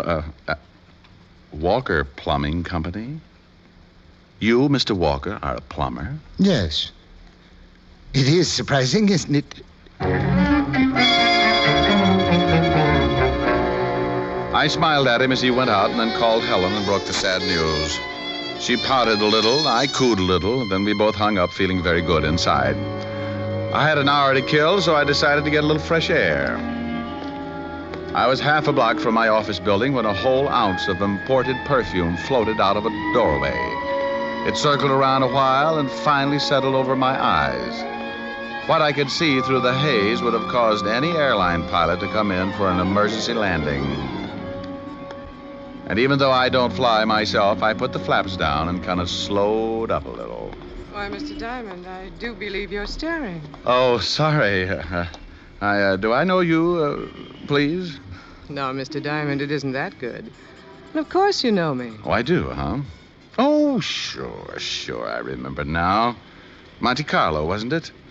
Only you were a blonde then, with the moonlight behind you, making a halo for your lovely head, and I'm just ad-libbing, so get me out of this. Who are you, lady? Sandra Browning, and it wasn't Monte Carlo. Come on, I'll buy you a drink and refresh your memory. All right, but I hope we can cover everything in an hour. There's quite a bit of you to cover, isn't there? Heaps. Much too much to run through in an hour. You're working on a case, then? The luck of Ricky Diamond. Yes, Miss Browning, I am in the midst of what my client calls a caper. Go on the payroll at 1 o'clock. I see. And, just who is your client, Ricky? We were going to talk about you, remember? Oh, but I'm so dull, Mr. Diamond, and you're so fascinating. True, yes. This place look all right? Fine.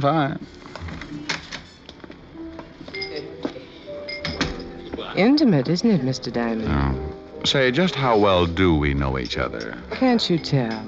Honey, right now I probably could even tell you my name. And, I'm beginning to need that drink more and more. Shall we go mingle with those strangers? Stranger?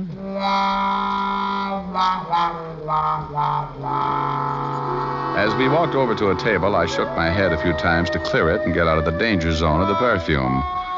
I knew I'd never seen Miss Browning before. No, not that I've led a sheltered life, but something like her only happens once, and it usually costs an awful lot of money. Money I've never had. So, naturally, the same applied to Miss Browning. So, with renewed vigor and a firm grip on my wallet, I sat down beside her. Cozy? Too cozy. I'm a sort of a wide-open spaces man myself, and a couple of martinis. George? George. Now, about you, Miss B.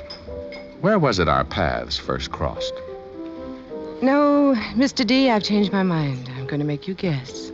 It'll be more fun that way. Oh, and it will also be a long winter. Now, if we're going to get anything accomplished, maybe you better start talking. An hour goes pretty fast. What happens in an hour that's so terribly important, Mr. Diamond? A guess. I don't want to guess. I want you to tell me. You know, we may run out of things to talk about any minute now. Not if you tell me what I want to know. All right, I'll take a guess. Does this case have anything to do with, say, a bank? Well, you tell me. Does it have something to do with, say, a bank? You're fighting me, Mr. Diamond. Who's fighting who? All I'm trying to find out is whether... You're going to wish, Mr. Diamond, that you had talked to me. Well. Conversation seems to have picked up a little. But we might as well save your breath, Sandra. I ain't talking and you ain't talking. So, if you'll excuse me, I have to make a telephone call. All of which left me with still a half hour to kill. I paid the check and then dropped by the 5th Precinct to say hello to Walt Levinson. He was sleeping, so I tiptoed back out and headed for the corner of 1st and Elm. I'd been there about 5 minutes when a guy whose face looked vaguely familiar came up and said, Excuse me, is this a bus stop? No, but there's a cab stand a block down the street. Oh, thanks. I might have stood here for 3 days. How's that? I saw you waiting around, so I figured it was a bus stop. Guess I'll have to take a cab now. Say, if you're waiting for one, maybe we can split the fare? Oh, no, thanks. Funny. I'd swear you were hanging around the 5th Precinct when I came out. Oh? How long ago? About 15 minutes. Well, come to think of it, it's possible that you did. I went in to pay a traffic fine. Yeah. Is that right? Speeding, was it? Yes, as a matter of fact, it was. Those things do happen, you know. Oh, yes. Of course, the really interesting part about all this is that the 5th Precinct doesn't accept traffic fines. Huh? You have to go all the way downtown to pay them. You're kind of a smart aleck, aren't you? Oh, yes. Life of the party. Just give me a lampshade and a bustle, and I'm a... Hey, what's the idea? A car spun around the corner just as the guy shoved me. I landed in the street, but rolled over in time to see the front door open and a body come spilling out, sliding to a stop against the curb. The guy with the phony ticket hopped on the running board, and the blue Essex sedan lost itself in the uptown traffic. Now, all I could do was sit there and look at the crumbled form lying in the gutter. Mr. Thomas Walker had given me a check for $300. That was to last until Monday. For Mr. Walker, Monday was just 2 days too many.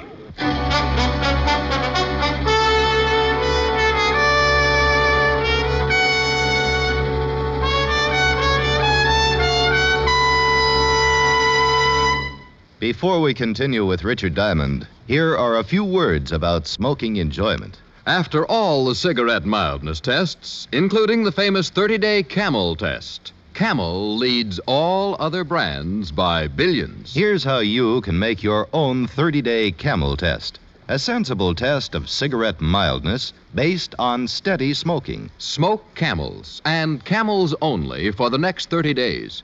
In other words, go steady with Camels for 30 days. Pack after pack, week after week. Here's what you'll find out from your own 30-day Camel test. You'll see how rich, how flavorful Camels are, pack after pack.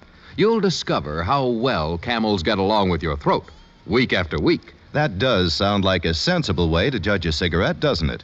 So why not start your own 30-day Camel test tonight? It won't take you long to find out why Camel leads all other cigarettes in popularity by billions of cigarettes per year. How mild can a cigarette be? Make the Camel 30-day test and you'll see. Smoke Camels and see. And now, back to Richard Diamond, Private Detective, starring Dick Powell.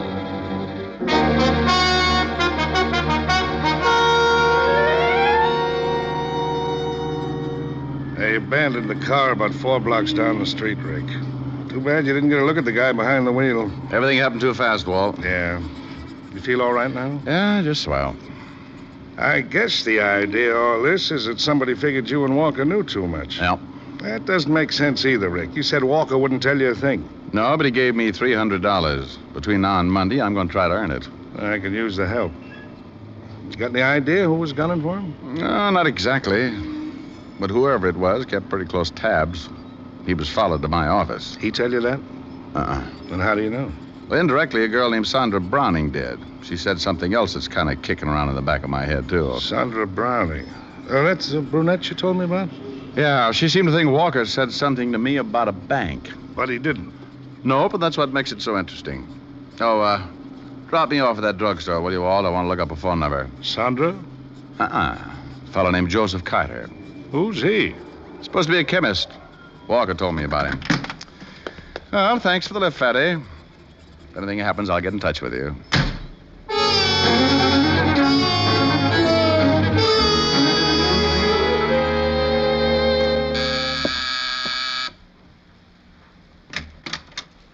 Mr. Carter? Oh, yes, that's right. Well, I'm a private detective. May I come in? I'd like to talk to you. You, mean about my wife, Mr. Diamond. Oh. Richard Diamond. What about your wife, Mr. Carter? Well, nothing. I merely supposed. I mean, after all, you said you were a private detective. Oh, yes, but I don't handle divorce cases, Mr. Carter. Oh, I see. Then what... I just want to ask you a couple of questions about a plumber named Walker. Thomas Walker. Do you know him? A plumber? Now, that's strange. Mr. Walker called me on the phone this morning and asked me to meet him for lunch. He said it was important to me that I be there. Were you? Well, yes, I was. That is, I was at the appointed place at the proper hour, but this Mr. Walker never did make an appearance. Oh, I see. You said, this Mr. Walker. Does that mean you didn't know him? Not to my knowledge. The voice didn't register, and the name wasn't familiar. This is very interesting, Mr. Diamond. Would you like some coffee? I'll ring for the house. No, thanks. If you didn't know Walker, Mr. Carter, why did you agree to have lunch with him? Well, for several reasons. As I told you, he said it was important to me, and since I was going to be downtown anyway... That isn't good enough, Mr. Carter. Well, I'm afraid I don't understand. Thomas Walker was killed less than an hour ago. You say you were supposed to have lunch with him. That puts you in a suspicious position. Yes, I see. So that's what this is about. How did you get my name, Mr. Diamond? Oh, that isn't important. What I want to know is why you agreed to have lunch with someone you didn't even know. Well, this Walker fellow, he said some things over the phone. What kind of things? About my wife. He said it would be to my advantage to meet him and discuss it. Under these circumstances, I had nothing to lose, so I agreed. Under what circumstances? Well, you see, Mr. Diamond, my wife and I are, well, we're drifting apart. Mm-hmm. She's been seen with another man, a fellow named Dave Johnson. Dave Johnson? Who's he? Chap I sold my shop to when I retired last month. He and... Oh, excuse me. I didn't know you had company. Oh. Well, come in. Come in, Sandra. We were just... No, I won't disturb you. Go right ahead with... Oh, yes. Come in. This is my wife, Sandra. Come in, dear. Come in. I'd rather not. Oh, it's all right. I was leaving anyway. Come right in, Mrs. Carter, isn't it?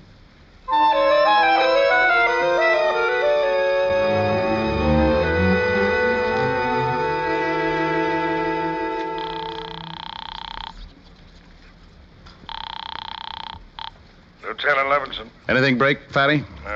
Nothing but my head. I've been doing some thinking, Rick. Well, since you've already pulled the punchline, go ahead. What? Oh, look, Rick, you said this Sandra Browning. Carter. Browning's a phony. You know, someday you're going to meet a girl that gives you a right name, and you won't know how to react. That's the trouble with guys. As soon as you have finished the discourse, Fatty, we can get back to the plot. What have you been thinking? Well, you said that this Miss Carter... It's Mrs. Carter, Walt. Will you stop that? I don't care if it's Mrs. Whiffenpeffel. I want to know what she said. She did say something about a bank, didn't she? She did? Yeah, and you said something about a guy named Joseph Carter who was a chemist. Walt, so help me. If you tell me they're married, I'll throw this phone from here to the 5th precinct. You do, and you'll never find out the startling news I'm about to unfold. All right, unfold. It's better. On the corner of 1st and Elm, on the very corner where you nearly met your demise, there is a bank. That's very interesting. You're darn tootin'. Right next door to this bank is a small shop with a sign painted on the window. Pretty good sign, too. Somebody took a lot of pains with it. Walt, All right. Maybe it doesn't mean anything, but the sign says Carter Chemistry Corporation. Oh, that's what you've been thinking about. Yeah. Only now it's even more interesting because of this Sandra Browning Carter girl. It's a definite connection. Uh-huh. With Walker, the plumber, making the connection. Well, thanks, Walt, and, bye.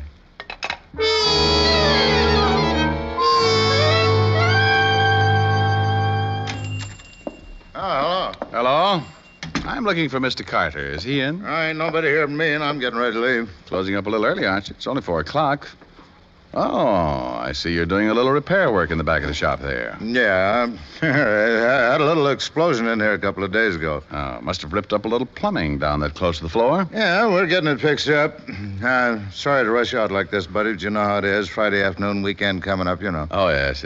Well, when you see Mr. Carter, just tell him Horace Crutchmeyer was in to see him. He'll understand. Horace, well, tell you the truth, Horace, Mr. Carter don't come around here no more. He's retired. Sold out everything, lock, stock, and test tube. Oh, is that so? Well, I'll get in touch with him at home. See you. Yeah, see ya, Horace.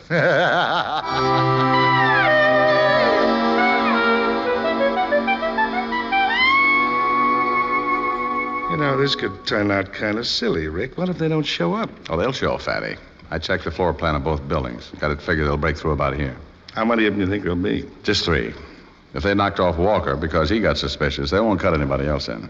Is Carter in on this, Rick? It's his chemistry shop, isn't it? No, not anymore. He sold out to a guy named Dave Johnson. You'll meet him as soon as they blast the wall out here. The one I'm anxious to meet is this Sandra Browning Carter. Sounds like quite a dish. Not my type, Walt. I like him a little more tender. What's the other guy's name, the one who shoved Walker out of the car? Don't know yet. I met him in the shop this afternoon. Well, you'll like him, too. He's got sort of an ingrown face. You know, you got to hand it to him, Rick. It's a pretty slick stunt they're pulling. Buying the shop next door to a bank, digging through the wall, and... Shh. There they are, Walt. Maybe we'd better get over here. Right.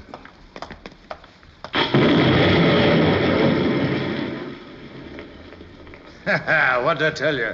Ever see anything so easy in your life? Dave, does he have to keep talking? Can't you make him Look, keep both quiet? of you knock it off and let's get busy, huh? We've only got till tomorrow morning. Hit the lights, Rick. Okay. Well. Why, you... Now, play it smart. We don't want to carry anyone out of here. Oh, is this the bank you were talking about, Sandra? Still not talking, huh? She doesn't look like much to me, Rick. Now, Walt, don't be catty. Remember, she's been a very busy girl. Mm-hmm. Well, now that they're broken into this kind of work, I guess they won't mind it so much for the next few years.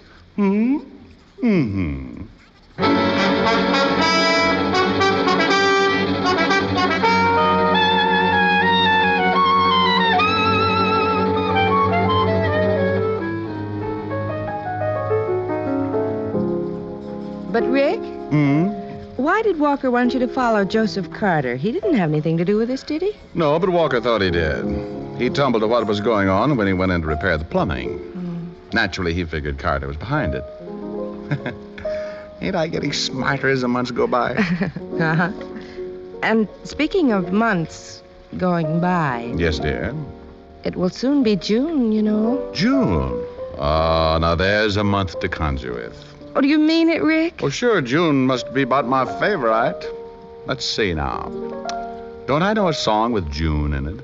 Oh, Rick. Let's see, June. Kind of a strange name to me, but, well, this might do it. Oh, it's a long, long while from May to December, but the days grow short when you reach September. When the autumn weather turns the leaves to flame, one hasn't got time for the waiting game. Oh, the days tumble down to a precious few. September, November,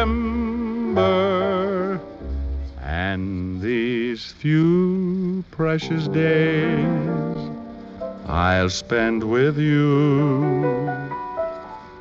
These precious days I'll spend with you. Why, you faker, you. There wasn't a single June anywhere in that song. Come to think of it, there wasn't. You want to try again?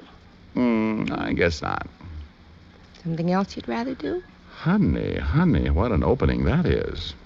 Come here. Now, that's what I've been waiting for. More? More? More? Honey, stop. If this keeps up, I won't be able to hold off till June.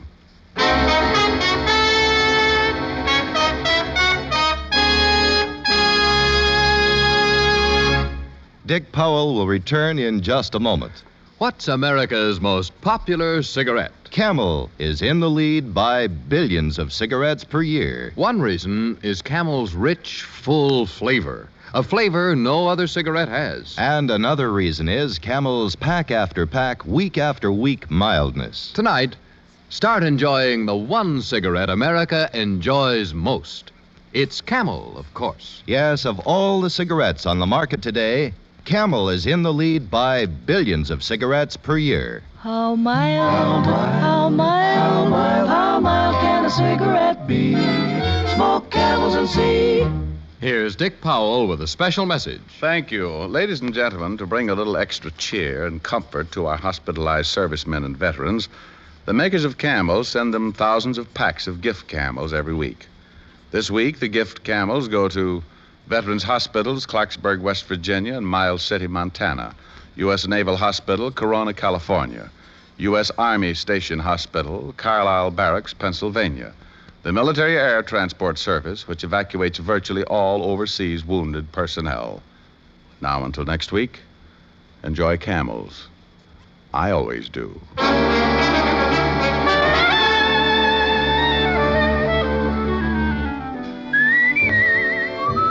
Tonight's adventure of Richard Diamond was written by Ty Cobb with music by Frank Worth. Virginia Gregg was heard as Helen Asher and Alan Reed as Lieutenant Walt Levinson. Others in the cast were Bob Griffin, Joyce Manners, Sidney Miller, and Jim Backus. Richard Diamond, Private Detective, is transcribed in Hollywood by Jaime Del Valle.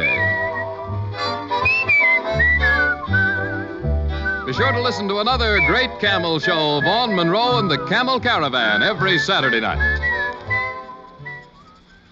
If you're ever asked who's the most obliging taxpayer, vote for yourself if you're a cigarette smoker, because you and 60 million others pay more than a 50% tax on the cigarettes you smoke. Yes, every time you buy a pack of cigarettes, you pay the federal government 8 cents, and most of you pay 3 or 4 cents more in state or city cigarette taxes on that pack. That means that better than half the price you pay for cigarettes goes for tax.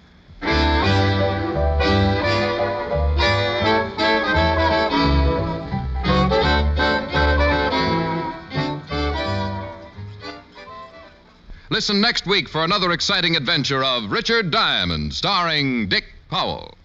Now stay tuned, for This Is Your FBI, followed immediately by Ozzie and Harriet over most of these stations. From Hollywood, it's time now for Johnny Dollar. I have your your call to Hartford, Connecticut, Mr. Dollar. One moment, please. Thanks, operator. Hello? Pat McCracken. Hi, Pat. Johnny Dollar. Oh, good. Still out on the West Coast, Johnny? Practically. Did you clear up that Kincaid matter? Mailed you the final report 2 days ago. Oh, good. Now sit tight because I think I'll have another case for you out there. Yeah? Well, I've got one all lined up for myself. I just want to get your okay for an expense account. Oh, that depends. Who holds the policy? Holds several policies with the companies that you serve. Who is he? Or is it a she? Oh, it's a he, all right. The most important client I know. Who, Johnny? And certainly the one deserving the most attention. Well, who is it? Me, Pat. What? Me.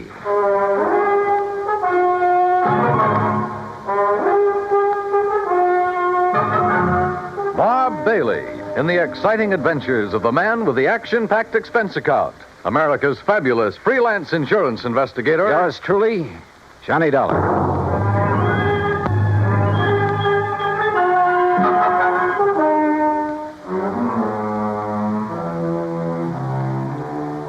Expense account submitted by Special Investigator Johnny Dollar. To the Universal Adjustment Bureau, Hartford, Connecticut. Attention, Mr. Pat McCracken. Following is an account of expenses incurred during my investigation of and participation in the Yours Truly matter. Item 1, $34. Transportation and all the incidentals I could think of. Los Angeles to Las Vegas, Nevada. I needed a couple of days of relaxation after that Kincaid affair. Item 2, $31.40 for my room at the Flamingo Hotel, plus 2 fancy meals and a couple of drinks to go with them. Item 3, 85 cents phone call to my old pal Buster Favor down at Lake Mojave Resort on the Colorado River. Sure glad to hear your voice again, Johnny. Coming down here for some fishing? Buster, how did you guess? Big lunk of bass are practically jumping into the boat. How big? 3 to 6 pounds. Ah, I did that well on the Flamingo boat yesterday on Lake Mead. Then I'll arrange for some bigger ones that stand by and wait for you. Want me to drive over and pick you up? No, I like to be independent, so I'll rent a car here. Well, in that case, wait for me. Huh? I've got to have 3 or 4 days' work done on my car at a garage there in Vegas. So? So I'll drive on up, leave my car, and you and I can come back here together in yours. And when you've had your fill of fishing... Okay, Buster, it's a deal. See you when you get here.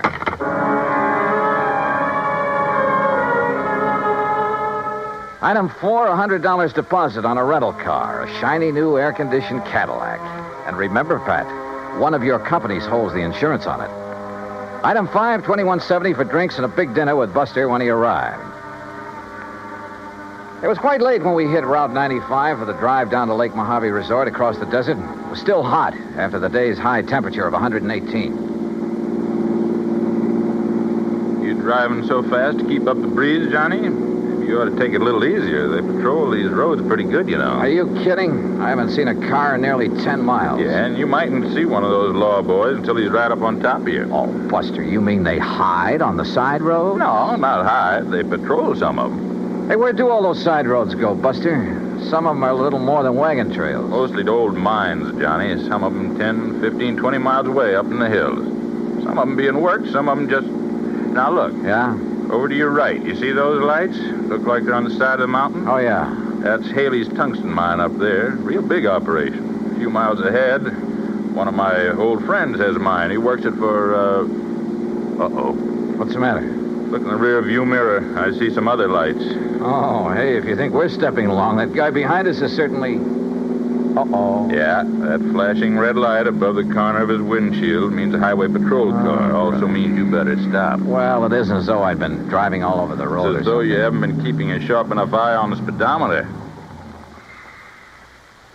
Okay, start thinking up excuses, Johnny, and they'd better be good. Oh, no, I'll take it like a man. Shall we get out and greet the minion of the law? No, don't. He might think you're trying to pull something. And those laddies carry guns. Just sit here calmly, eyes front, and try to look innocent. Yeah. All right, boys. Huh? Oh, there's nothing in the back seat, officer. What? That's right, mister. Nothing but me. And this. Hey, now, wait a minute. You're not... Hey, Johnny. Yeah. I take it that thing's loaded. That's right. Now get going. You were flashing that red light. Flashlight. Fooled it pretty good, didn't I? You were making like the highway patrol, and man, is that against the law. You think that's bad? Just wait till you see what I've got for you. I'll start her up. Hey, look, mister. Don't argue with a gun, Buster. Yeah. Buster, remember that. And remember it's aimed right at the back of your head. I'll get going, you. Sure. Here we go. Hey, watch it, will you? What's the idea of backing up that way? I'm sorry. It's a rental car. I guess I'm not used to it. Well, watch it. Sure. Yes, sir. Here now. Take it real slow, buddy, and no funnies, or I'll pull this trigger first and figure it out afterwards. Yes, sir. You're the boss. You bet I am. Well, what happens now? Just keep going straight ahead. When I want you to turn off, I'll tell you. Where do you think you're taking us, mister? Where you guys will be a long, long time getting back to civilization. And by then, I'll be loaded and out of the state. Just a plain stick-up, huh? Yeah, that's right. Modern style. Well, look now. Just because we're driving a big car If doesn't you mean... got dough enough to gamble big money in Vegas and rent a big car, you got enough for me. You and a few others I'll take over before the night's over.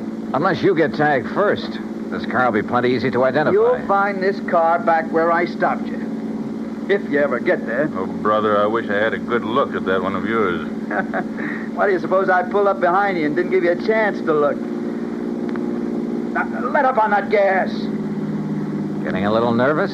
Well, I just want to be sure that if I have to put a hole in the back of your heads, I can get to the wheel before this crate flips over. Pretty smart, aren't you? Yeah. That's why I stay alive and in the chips.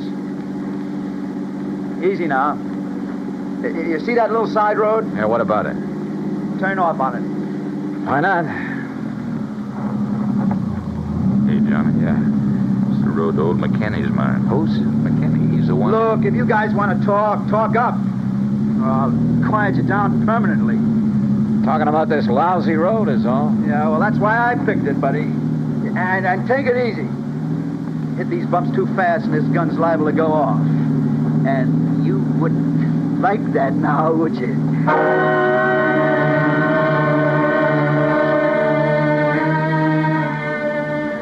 We continued up the rough, curving road on the side of the mountain. 10, 15 miles, I guess. And I could see nothing but the road itself and the shadow of the mountain ahead of us.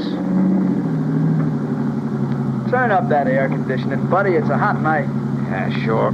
Listen, we go much further on this road, we'll scrape off the drip pan. You know this road? Well, it keeps getting worse and worse is all. This car's built pretty low, you know. Hey, take it easy, I said. How can I? Do you hear that? We don't stop pretty soon, we'll all get stranded out here. Yeah, maybe you got something there. Okay, buddy, that wide spot. You turn us around and stop. And take it easy. Okay. Now what? Just leave the engine running and both of you get out the right-hand door. Yeah, sure. Now, look. Shut up. From now on, I'm not going to waste any time. Come on, get out. You're not going to leave us out here, I hope. That's right.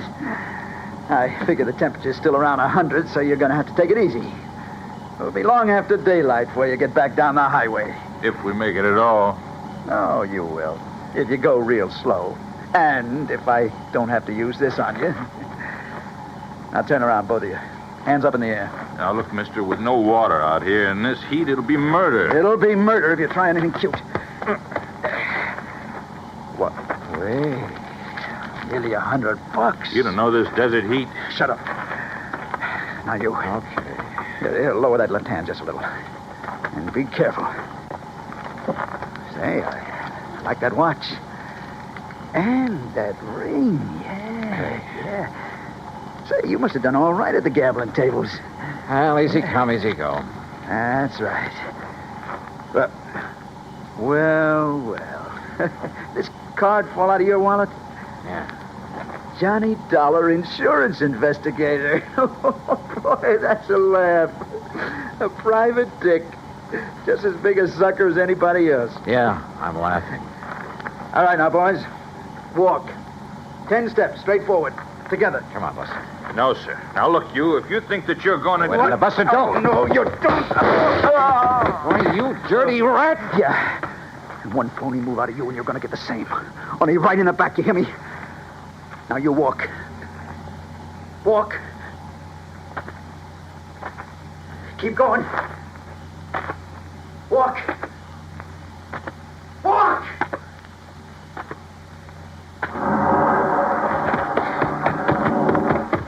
Buster! Buster! Why, that dirty murdering...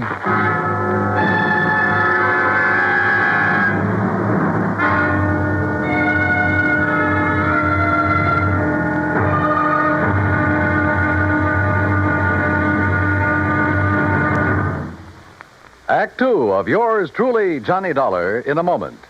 While her husband was a captain assigned to a unit of the United States Air Force on the island of Okinawa, Mrs. Carolyn Pesaturo went along, but friends and build greater understanding with other people of other lands. A chance to demonstrate her convictions. Her maid, Kikuko Chibana, invited her to her home. Kikuko's mother intimated that Mrs. Pesaturo had never done a hard day's work in her life, not with a manicure job like that. Well, that did it. Carolyn Pesaturo volunteered to do a full day's work, just like any Okinawan housewife, and be no more tired at the end of the day. Bright and early one day, she found herself in the Chibana home. And after washing the breakfast dishes in cold, soapless water, she scrubbed the kitchen floor, prepared meals on a wood-burning stove, drew 25 buckets of water from the well, and worked in the fields for the rest of the day, carrying 50-pound bundles of cut rice stalks through knee-deep mud. Well, she did such a good job, she was invited back for the rice planting. But more importantly, Carolyn Pesaturo planted understanding, so that others could reap the harvest of freedom, the right of all men everywhere. And now, Act two of yours truly, Johnny Dollar, and the Yours Truly Matter.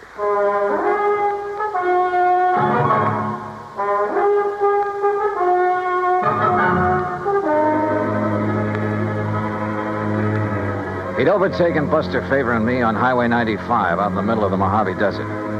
At gunpoint, he'd made us drive my rented air-conditioned car of a rough, winding side road, miles and miles up into the mountains, and finally stopped. There, he'd ordered us out into the stifling desert heat. He'd taken our watches and money, and there, in spite of my warning, Buster had turned on him. Then, with a gun aimed at my back, he'd ordered me to walk away from the fallen man. Then he took off in our car. Buster! Buster! Hey, the dirty murdering... Just take it easy, Johnny. What?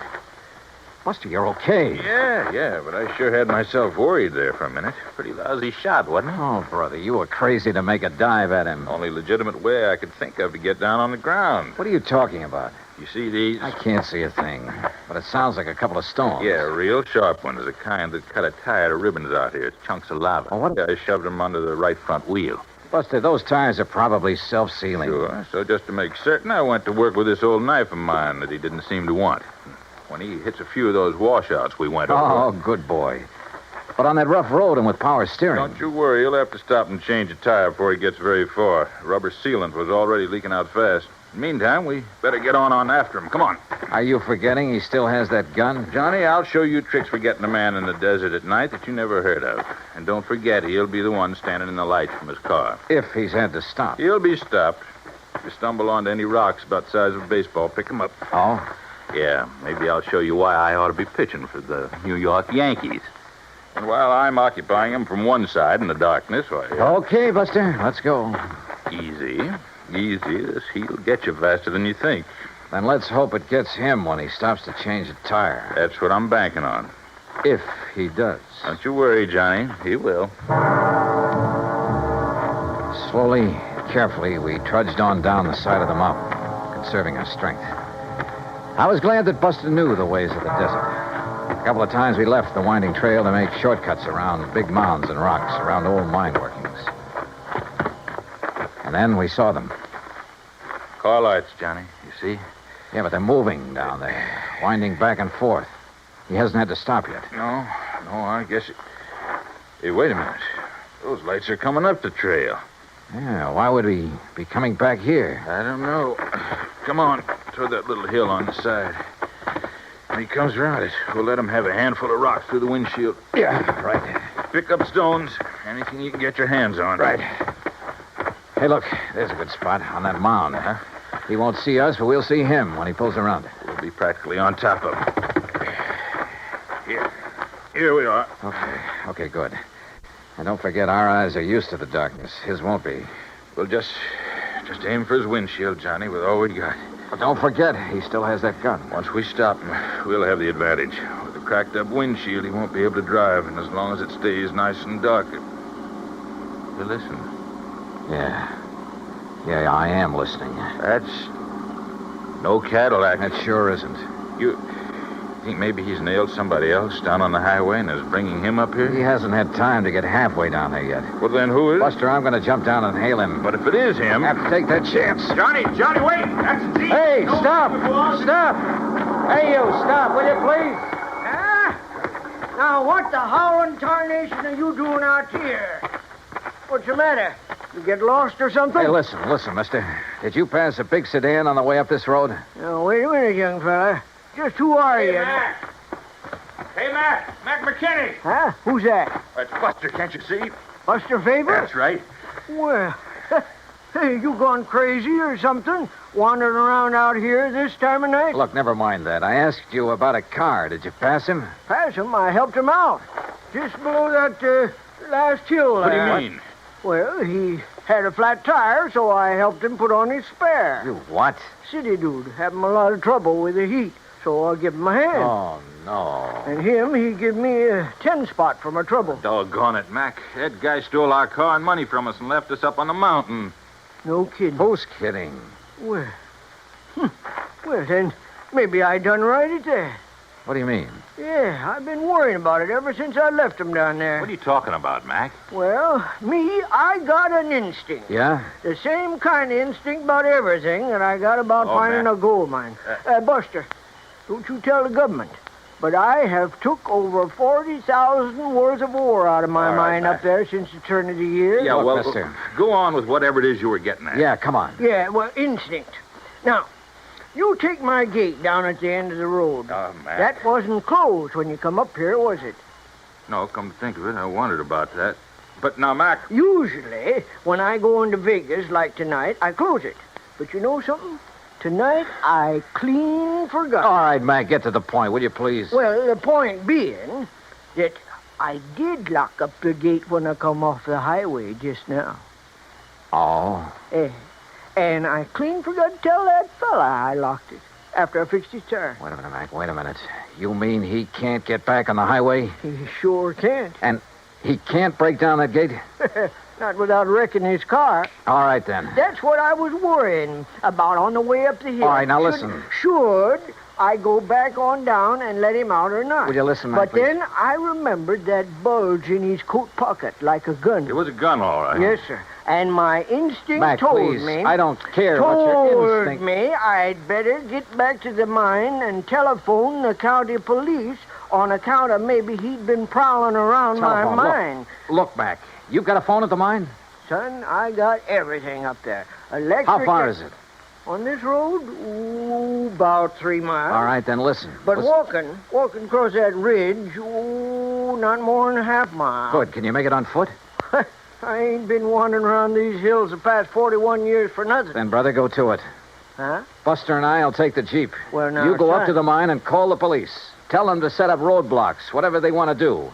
And stop a 1956 Chevy. It's gray and white, license CGJ158. You got that? Sure. CGJ158, a gray and white...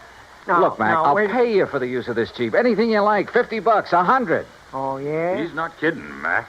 Huh? You sure? You know him, Buster? His word's as good as mine, better, and he's kind of a lawman. Oh, well... now, why did you So tell get me... on up there to that mine. Yeah, Fast as please. you can. Will Tell you? the police what happened to us. Give them that description, 1956 Chevy CGJ158. That's the car the crook is using. Got it. And you then go to it. Right, Buster. Come on, One Buster. more way. Yeah. Right? And you better let me drive. Okay, Phil. Okay. Now, hold on to your seat, and I'll show you how one of these things can really take these roads. What do you mean? You've only hit the road every 20 feet so far. Hold on, Johnny. You ain't seen nothing. Buster wasn't kidding. And Mac's old Jeep would have put a mountain goat to shame. To this day, it's a wonder to me how he ever held the thing together. To say nothing of how we managed to stay aboard. You think 90 miles an hour on the open road is a thrill? You should try 20 per on that old wagon trail. Hey, wait a minute. Wait, nothing. We got to catch up on that guy. No, what I mean is, how'd you ever know the make and license of his car? There wasn't enough light when he stopped us to see a thing. Why do you suppose I put the car into reverse when we started? Huh? Doing that turned on the backup lights. Backup lights? Sure. Gave me a good look at his car in the rearview mirror. Johnny, you're all right. Oh! Hey, how much more of this is there? We ought to get to the gate any minute. The gate? Buster, we ought to be shot. What's the matter? Oh, Mac didn't give us the key to that gate. We'll be locked in as well as that bandit. Well, you don't think he's just going to be sitting there, do you? Oh, yeah, you're right. He'll have to go on to his own car on foot. Which gives us more time, Johnny, to big advantage. Now, look. No, you look. Huh? Oh. Yeah. Either he didn't see the gate or he tried to plow right through it. And look what it did to that nice car. Come on. Okay. Over this way, Buster. What? Stay out of the Jeep's headlights. Circle around. He may still be in that car. Oh, yeah. Yeah, you're right. Okay, we'll take it easy. And pick up a rock or two. I'm way ahead of you, brother. I don't see any sign of him. No. He's probably hoofing it down the highway to his own car. We're going to take no chances. Right. That gun of his looked pretty... Right, easy now. Uh-huh. Okay. Well, he's gone. Yeah. Oh, brother, what he's done to this car. Somebody's going to pay a pretty penny. The insurance company. But come on. We'd better light out after him. We'll use the Jeep. But, Buster, if this big car couldn't knock down We'll that drive gate... off the road and cut through the fence if old Mac had a pair of pliers in the toolbox. Come on. There were pliers in the toolbox, all right. And a pair of wire cutters, too. But it took us longer than it should have to find a place where even the Jeep could navigate through the fence. Finally, though, we got out on the highway. All right, not too fast, Buster. If he's still on foot, I want to be sure we see him first. You know what I'd like to see? What's that? The lights from a couple of patrol cars coming this way. You think they'd have time to get there? Even if Mac phoned him right away? Yeah, that's true. But where's our little pal with a gun? We ought to come on his car pretty soon. Unless he's already got to it and taken off. I just don't think so, Johnny. He'd try to move too fast in this heat, he'd collapse. Must be somewhere along this highway. Hide, maybe. Under one of those storm bridges along there. No, I think he's too smart for that. With a racket like his, he has to keep moving. Maybe he's bummed a ride back to his car. Is on his merry way again. Well, we'll soon find out. The place he stopped is right ahead, on the curve behind that hill, just beyond that next bridge. All right, then take it easy, will you? Yeah. Maybe we ought to stop the other side of this bridge. Say, along about here. Buster, there was something underneath that bridge. Looked like a car. Oh, your eyes are deceiving you now. Let's stop right here. Let's keep going. What? Now what? Just keep driving until you get to my car. Get it? Why don't you put that thing down? Listen, how'd you get in the back of this Jeep? While you two bird brains are prowling around the cad there at the gate playing detective.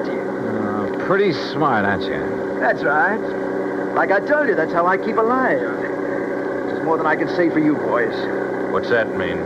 Pull up. There's my car. Pull up right beside it. Now, look, mister. Don't argue with him, Buster. Okay, here's your car. All right, now. Give me those keys. Come on. Yeah, and kill your headlights. Kill them. Okay. Now, look. Things got balled up tonight. I got held up too long. Now, I heard you say something about getting word to the cops, so I got to get out of here. I got to get out of the state. I don't know how you guys got the Jeep away from that crazy old man. I didn't plan on you getting down off that mountain before daylight, see? But it's too bad you did. Oh, you sure? Oh, yeah, I'm sure. Because I didn't take a chance on your getting away now. I can't. Especially you, Mr. Private Eye. Well, thanks. That means you think I might find some way to get the police on you in a hurry. Yeah, that's right. Maybe I have. No chance. Before I leave here, you're gonna be dead. From this. You're out of your mind. Yeah, Buster, I think he is. Oh, yeah? Oh, stop waving that gun. One shot, just one shot, and you'll be dead so fast. Oh, yeah, wise guy, how? You know, Buster, I was right. Huh? What, Johnny? There was a car parked under that bridge back there, a police car. You're crazy. Oh, yeah, Johnny, I see what you mean. What? What do you see? You don't think you're the only one who can hide in a back seat, do you? What are you talking about? Old Mac must have really got that phone call through in a hurry. What are you talking about? That officer there. Oh, that old bluff. The officer waiting there in the back seat of your You're car nuts. with his gun aimed straight at your head. Oh, yeah? Where? There! Oh,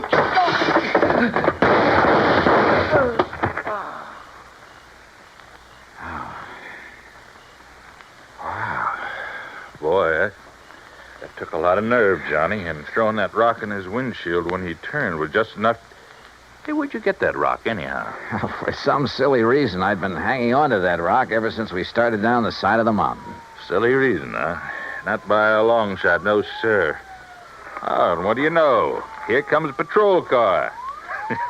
The one you were supposed to see hiding under that bridge. You know something, Buster? I really did think I saw a car under there. Oh, no. No, really, honest. I think I saw it back there. Look very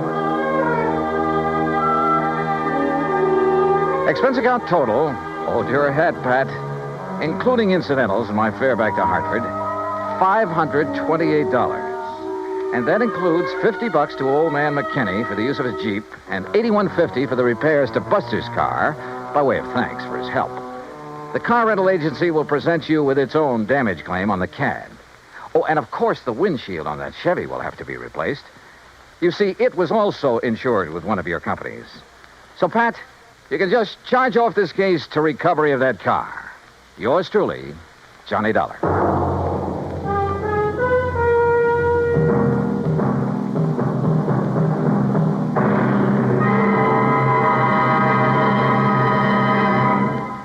Now, here is our star to tell you about next week's story. Next week, a small round piece of metal, a coin. Face value, 50 cents. Insured value, $20,000. Join us, won't you? Yours truly, Johnny Dollar.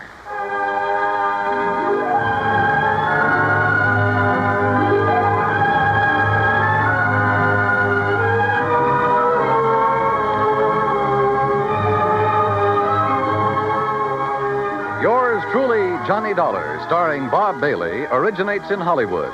It is produced and directed by Jack Johnstone, who also wrote tonight's story. Heard in our cast were Virginia Gregg, Lawrence Dobkin, Barney Phillips, Chet Stratton, and Junius Matthews. Be sure to join us next week, same time and station, for another exciting story of yours truly, Johnny Dollar. This is Dan Cubberly speaking.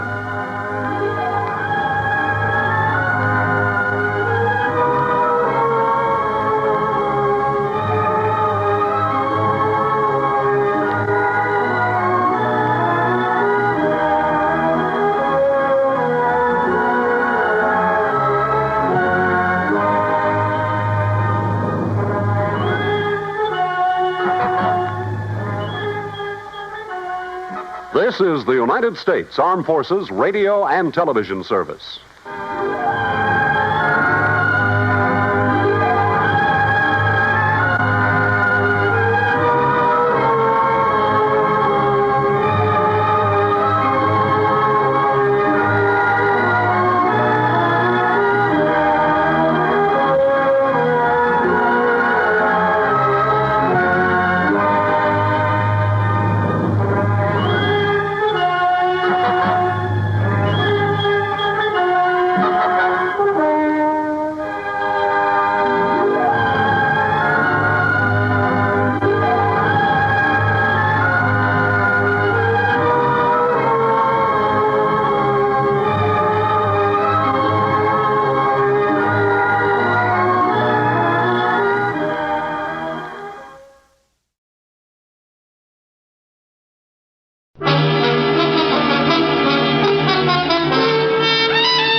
National Broadcasting Company presents Dick Powell as Richard Diamond, private detective.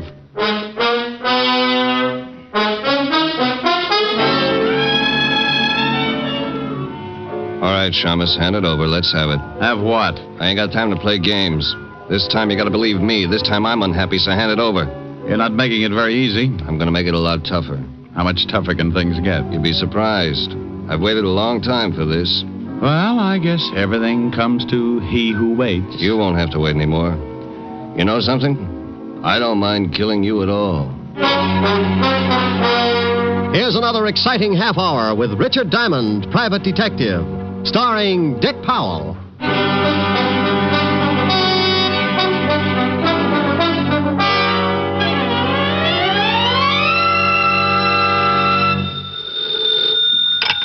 Diamond Detective Agency, homicide made easy. With us, it's the corpse that counts. Oh, I just don't think I'll ever get used to it. Hi, Helen. Hi. What are you doing? Right now, nothing. But I've been considering a few push-ups or something just to keep my heart going. I've been sitting behind this desk so long my blood doesn't circulate anymore. It just lies around in puddles. Oh, Rick. Morning, Mr. Diamond. Oh, hold it a second, honey. Morning, Phil. Who's Phil? The postman. Oh. Special delivery for you. Return receipt on it. Here, sign right here. Sure. Okay, there you are, Phil. Okay. See you later, Mr. Diamond. Yeah. Rick? Yeah, yes, dear? Well, what is it? Hmm? Well, what does the postman want? Well, wanted to give me a letter. Oh? Special delivery. From the city hall. Oh, must be important. What does it say? Let's see. It says, Mr. Richard Diamond, address, so on and so forth. Here. Dear sir, you are hereby notified that under the laws of this state, you can be called... Oh, for Pete's sake. Well, what's the matter? Of all the rotten... Oh, stop making noises and tell me what's wrong. You know what this stupid letter is about? I've been trying to find out. I, honey, have got to report to the police commission and get examined. Oh, Rick, have you caught something? Dear, in this state, the commission can call in any private detective and give him a test to find out whether or not he can still qualify to keep on operating. You mean they give you a test like in school? You're darn right. Oh, and it says here I've got to appear today. Well, what if you don't? Well, I lose the bond I had to post when I took out my license. Oh, Rick, you better get right down there. Oh, and here's something else that's real cute. Guess where I have to take the test? Walt's precinct. Has to be. Yeah, aren't they the little devils? Report to Lieutenant Walter Levinson, 5th Precinct, homicide. What time, Rick? Time? 10 minutes ago. Oh, bye, Rick. It was 10 after 11 when I hung up on Helen. It was 12 after when I hit the street. The 5th Precinct was a good 10 blocks away, and I was bounding into the squad room by 11:18. Needless to say, it put a horrible strain on several unused ligaments. 4 or 5 boys in my charming profession were there ahead of me. Well, boys, it looks like the commission's serious this time. When they start dragging in their pets, namely one Richard Diamond, you can bet the heads are going to start rolling. What if the heads do start rolling, Romero? You got a spare? That's very... Hey, Shamus, you're late. Well, Sergeant Otis, do you need a shave, or you've been sleeping with your head on a porcupine? I ain't got no time for your crummy jokes, Diamond. Take a seat and wait your turn. Thank you, Otis. By the by, you're the last on the list. That figured. Yeah, take a seat, Diamond. Last on the list, huh? Looks like you don't swing as much weight as you thought you did. At least now I can understand the reason for this examination. Oh, you can, huh? Sure. Guys like you, Romero, would make it necessary to clean up any organization. Oh, I take it you don't think I'm a credit to the profession, huh, Diamond? Take it any way you like, but stick with the first guess. Oh, what's the matter, Rick? Maybe I'm taking some of your business away, huh? Look, Romero, the kind of business you handle would keep me buying too much disinfectant. And as long as you're asking what's wrong, I'll tell you 2 things. Yeah? You're a lousy detective, and you'd burn your grandmother if there was enough money in it. Oh, okay, what's the second beef, Ricky? You just said it. You want to talk to me, it's Mr. Diamond. You slip again, and I'll put your jaw in a position so you won't forget. Is that right? Oh, get out of my way, Romero. Oh, sure, Mr. Diamond. Hey, Rick, can I see you a minute? Yeah, by all means, see your friends and have a good talk about me. Oh, that's... What is it, Alan? I just thought you might be more comfortable over here. I would have called you sooner. I was kind of hoping you might lay one on Romero. Oh, I'd love to bust his face up. There's just no excuse for him. Okay, so we all got our bonds to worry about. Relax, you got a long wait.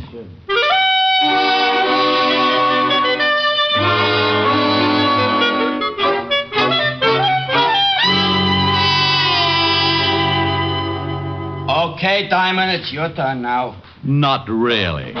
Go on in. Sorry you had to wait so long. Thank you, Sergeant Otis. You're very kind. If I'd waited any longer, I'd have been numb. And don't ask me where. Now, come in, Rick. Bring your slate pencil. Yeah. Sit down, Mr. Diamond. In a nice, soft chair? Oh, I'm afraid I couldn't do that, Lieutenant. I've gotten so used to that bench outside, sort of grown to fit it, you might say. Oh, now, Rick, I'm sorry, but there was nothing I could do about it. Mr. Diamond, Lieutenant. Huh? Oh, yeah. I hear you've been giving that to a lot of people lately. Otis tells me you and Pat Romero had some kind of discussion along those lines. Why doesn't the government stick Otis out on the beach somewhere and use him for radar? Let him look for flying saucers. Rick, there's no sense in acting like a child. The name is Diamond. Since when? Since 2 hours of solid sitting, Lieutenant. Okay, Mr. Diamond. Unfortunately, the commission set this thing up, Mr. Diamond. I had nothing to do with it, Mr. Diamond. As for your waiting, there's enough hard feelings about your relations with this department. If I put you at the head of the list, Mr. Diamond... shut up. Lieutenant. Lieutenant. Mr. Diamond. Mr. Diamond. That's better. It certainly is. Here's the first half of the examination paper. You'll get the second half later. Write the answers to these questions. How long have I got? Take your time. Still mad? Yeah. Oh. So for the next 30 minutes, I wrote. I wrote and Walt stewed. It was something I could always count on with Walt, and being my best friend, he never had been able to get used to it. I looked up and caught him a couple of times, looking out of the corner of his eye to make sure I was getting them right. Don't misunderstand, Walt would never give me the answers. He'd just cough or blow his nose or something to show me I wasn't on the right track.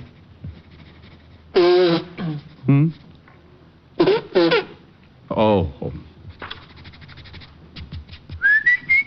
Oh? Huh.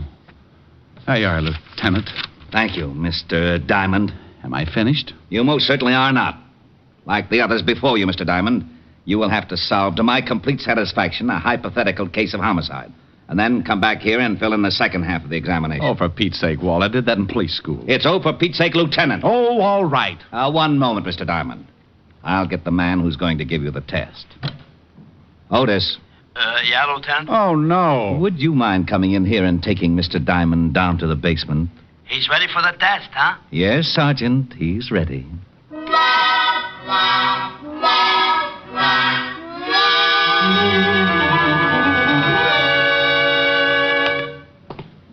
Now, there's a dummy in that room there, Diamond. You sure leave yourself wide open, Otis. Thanks. Now the dummy, or in this case, the victim, has been murdered. You will go in and try to solve the murder to the best of your ability. If you are intelligent and observing, you will locate the necessary clues which have been placed about the room. Go on in. How long have I got, Sergeant? 30 minutes, starting now. Go ahead in. Otis! Otis! Oh, now come on, Shamus. You ain't gonna tell me you solved it already. No, Otis, I ain't. But there's something I think you should know. Yeah, what? There are 2 victims in this room. And I hate to be the one to tell you, but I'm afraid one of them isn't really a dummy. What do you mean? One of them is a body, and it's very dead. Get the lieutenant.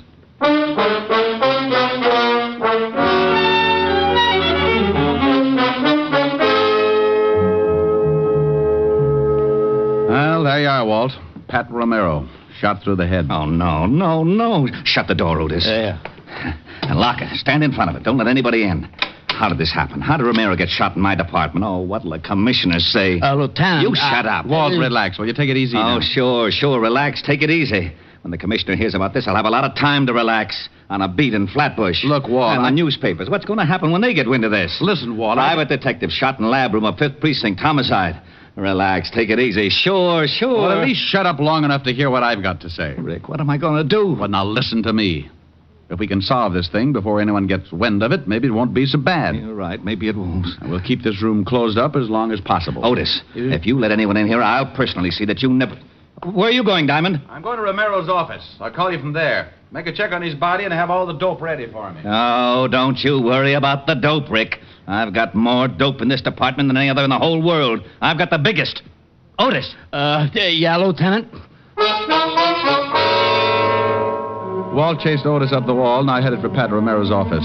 Everything was happening so fast, I didn't take time to think much past the fact that the private detective profession had taken a step in the right direction when someone retired Romero. But Walt was in a spot, and someone had broken the law, so it looked like it was up to me to try and tie things together. I got to Romero's building, went up to the 8th floor, tripped over a couple of rats having a nervous breakdown because they couldn't find their way out, found his office, opened the door, and started feeling sorry for myself right away. Oh! I never saw him. All I remember is something black and shiny in front of my face just as I hit the floor. When I tried to take a better look, the bright, shiny something kissed me right in the mouth, and I went to sleep the hard way. When I finally came around, it was like trying to tiptoe through an acre of beach balls. I stumbled a couple of times, spit out a little blood. Very little, because the way I felt, there couldn't have been too much left. When I finally got around to a normal way of thinking, I perceived two things. It was still daytime, and the office of one Mr. Pat Romero, deceased, was a wreck.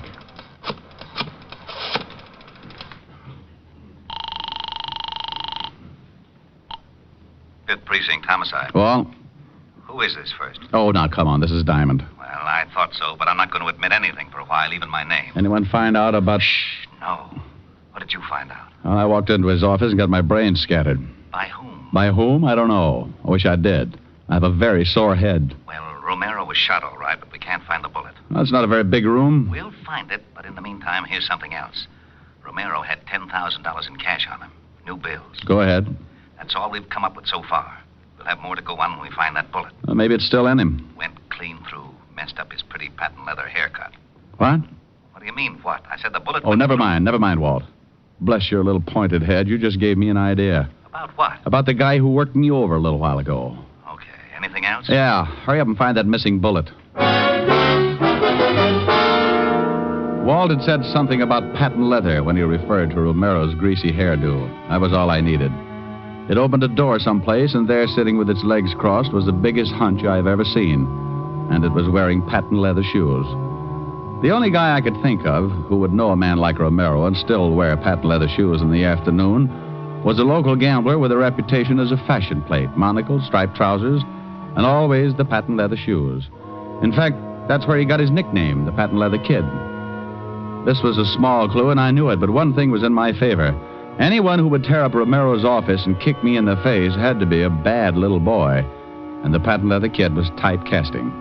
The kid's real name was Amos Fletcher, and he ran a small club over on 14th Street.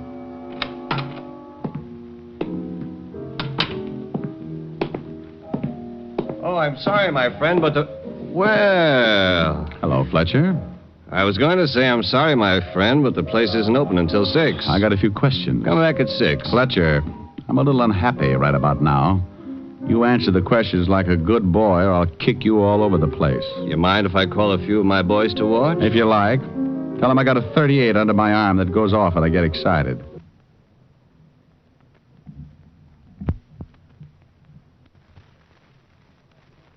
Got a few questions. Come back at 6. Fletcher, I'm a little unhappy right about now.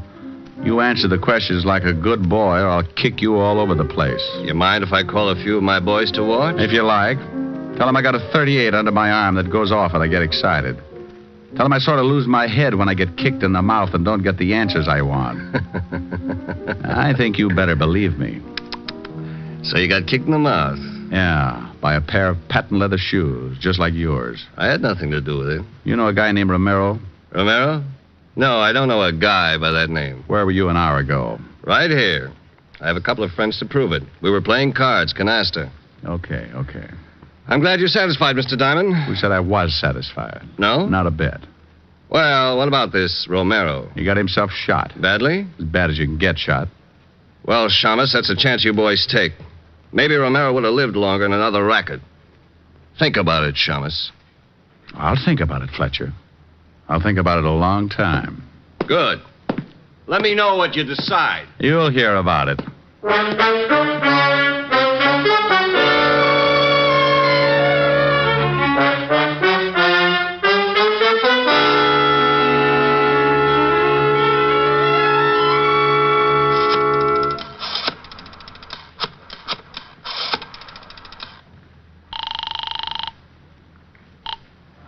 Homicide, 5th Precinct. Walt, check and find out where Amos Fletcher does his banking. See if he's made any big withdrawals lately. Patent leather kid? What's he got to do with it? Just check. Okay. Now, what about the bullet? Have you found that yet? No. Oh, swell. Did you find anything else? A bunch of stuff in Romero's wallet. What? Oh, driver's license, social security number, some business cards. Card from a real estate office that might be important. Why should it be? A notation on the back. Says call Miss Crockett about new lease. Date after that, yesterday. New lease? Romero has an office. Wonder what this new lease is. Why don't you check? Crockett Real Estate, Lexington Avenue. Bye. Au revoir. What?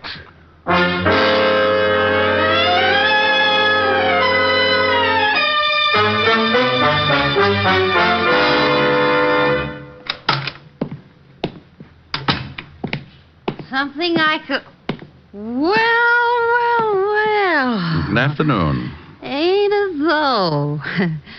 Dull as can be before you rolled them gorgeous shoulders through that door. Sit down, Sonny. Relax. Have yourself a drink. No thanks. A little early in the day for me. A little early. Well, you'll excuse me, won't you, Sonny? If it gets any later, my stomach's liable to rust.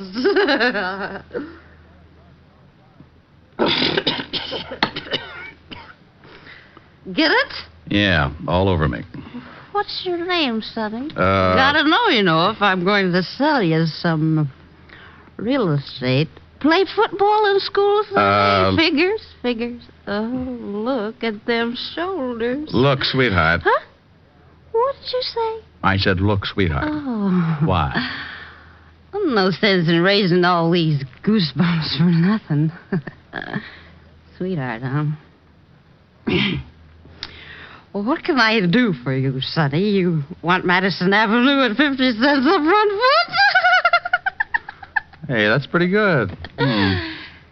Sure you won't have a drink, Sonny? No, thanks. I'd just like to ask you one question. Go right ahead, Sonny. I may not look it, but I'm considered one of the best real estate agents in this state.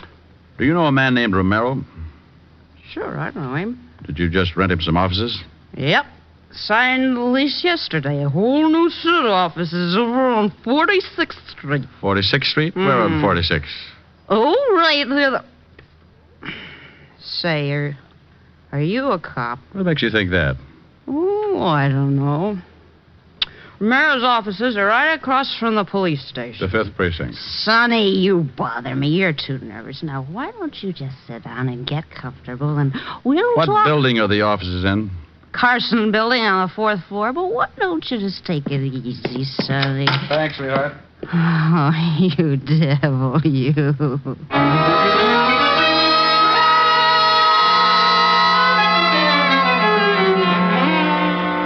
Now, look, Rick, we know Romero was shot in this room while he was either sitting or kneeling. Because a bullet entered his head at a high angle. Yeah. I think he was shot with a rifle, Walt. A rifle? Yeah, from across the street. Romero rented some new offices in the Carson building, directly opposite this building. I just saw them. Somebody tore those apart, too. Well, I checked on Amos Fletcher. Does his banking at the National. Made a withdrawal this morning, $10,000 in new bills. Who is it? Otis. Come on in. Has the Shamus solved it yet, Lieutenant? Walt, come here. Yeah? Now, look, 4th floor. Carson building right over there. See the open window? Yeah? Now, if someone in one of those offices fired a rifle, and there's no bullet hole in the lower portion of the window in this room, that means it went through the open part. So Romero would have to be standing, let's say about right here. Well, that would make the slug somewhere out in the hall. Right. But it would have to pass through the door. There's no hole in the door. Hey, the door was open when me and the Shamus came down here. That's right, Walt. Let's see if we can find that bullet. What was Romero doing down here? Oh, he was just finishing this part of the test when I went up to get Diamond. Hey, Walt. Huh? I think I got the bullet. Yeah. Under the rug? Yeah, you'll have to pry it out. It's in the floor pretty deep. Okay. Who did he go after? Amos Fletcher? That's right. What's your proof? Not much. It's all a guess. You know what kind of a guy Romero was. Yeah, the worst. Well, let's see. Romero had $10,000 in his pocket. Fletcher took out $10,000 this morning. Sounds like blackmail. Could be. Somebody was tearing Romero's old office apart looking for something when I broke in on him. And got a patent leather shoe in the face for my trouble. That isn't very much to go on. Well, how about this? I asked Fletcher if he knew Romero. He said no. But as I left, he mentioned that Romero probably got killed because, like myself, he was in the wrong racket. How did he know that? Well, still not enough to convict him. Would a confession do it, Grouchy? You know darn good and well a confession is the only thing that would do it. That or find the murder weapon and prove it belongs to Fletcher. No, you're so technical. Okay, I'm going back to the office. Give me about 10 minutes and have Otis call Fletcher. Oh? Have Otis call Fletcher? Oh, not as Sergeant Otis. Just have him call and give Fletcher a friendly tip. From the way those two officers were torn up, it's my guess that Fletcher hasn't found what he's looking for yet. Just tell him I found it. Found what? Found anything. You don't have to be specific. Who said I was gonna be? Gonna be what, you mallet head? Specific. You don't even know what it means. It means precisely formulated or restricted. Huh? Oh, here, I got the bullet out of the floor, Lieutenant. Bye, Walt.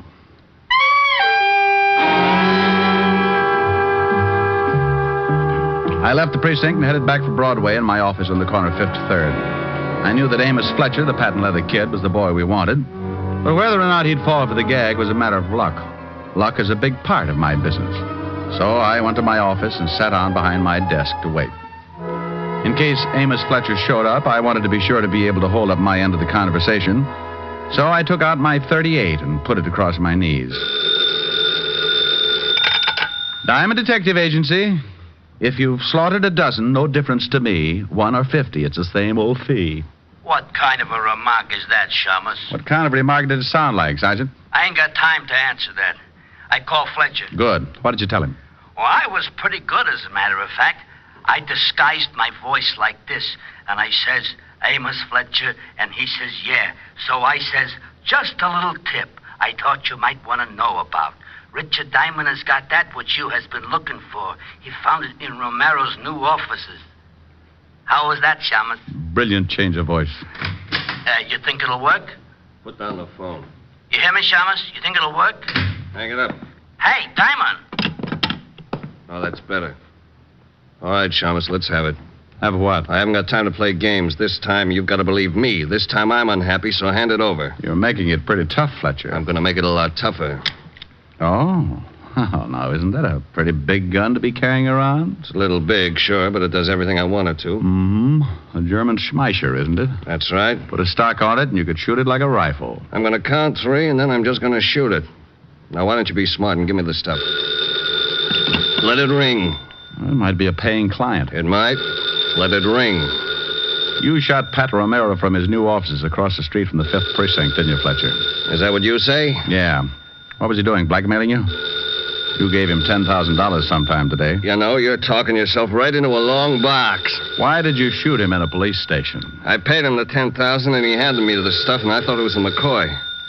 I went back to my office and started checking through this stuff. That phone's gonna bother me! There. You checked the stuff back in your office and you found out it was phony. You got worried, went back to Romero's offices. He wasn't there. He was across the street in the 5th Precinct. You spotted him through the window and shot him. That's right, Shamus. I saw him talking to a cop and figured he might be spilling his guts. I waited until the cop left and I nailed him.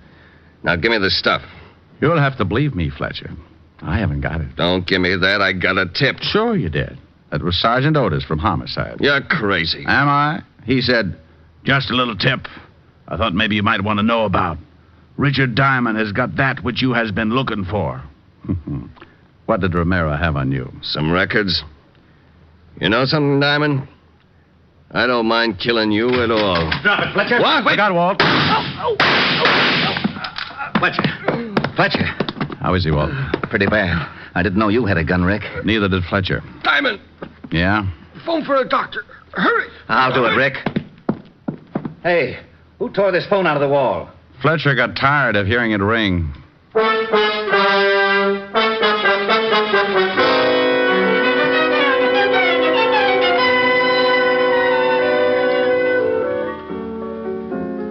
What's that you're playing, Rick? Oh, it's an old thing. Oh. Yes. Hello, Helen. This is Walt. Yes, Walt, he's right here. Thanks, Dan. Hello, Walt. Rick, we found the stuff Romero was blackmailing Fletcher with in a safety deposit box. A bunch of books that exposed one of Fletcher's old rackets, enough to send him away for life. Well, bully for you. Oh, and something else. You better get down here right away. What for? You didn't finish your test. You don't want to flunk it, do you? What? You got the first part all right. The hypothetical part I can cover for you. But you didn't do anything on the last part of the written examination. Now, you listen to me, Fatty. Fatty? The fattest. I've chased my head off solving a case and getting your big feet... Big feet? Big feet out of trouble. I've gotten shot at, insulted, kicked in the face. Well, those things... I don't want to hear any more of your lame-brained excuses. You just fix it up for me, and I'm going to go in and drop a few subtle hints to the commissioner about his nasty old lieutenant. You wouldn't. Oh, but I would. What did you say? Oh, what am I going to do? What am I going to do? Take the test for me. Fill out the answers yourself. Cheat. Cheat? Cheat. But. Oh, that's what you always say. Now, what were we talking about? Oh, honey, you were asking me about this little old song. Pretty. What is it? Oh, well, give a listen. Oh, how I miss you tonight. Miss you when lights are low. Oh, how I need you tonight. More than you'll ever know. Each moment though we're apart, you're never out of my heart. But I'd rather be lonely and wait for you only. Oh, pal, how I miss you tonight. Okay? Oh, it's very pretty. Shall I? Might as well. Yes. May I please speak to Mr. Diamond? Oh, my goodness, Rick. What? Yes, but look out. Oh, all right. Hello. You passed, Mr. Diamond, 99 out of 100. 99 out of 100, Which one did I miss? The last one. I knew you wouldn't care, so I let Otis fill it in for you. No. Yes, the commissioner wants to see you tomorrow morning. Why? What was the question?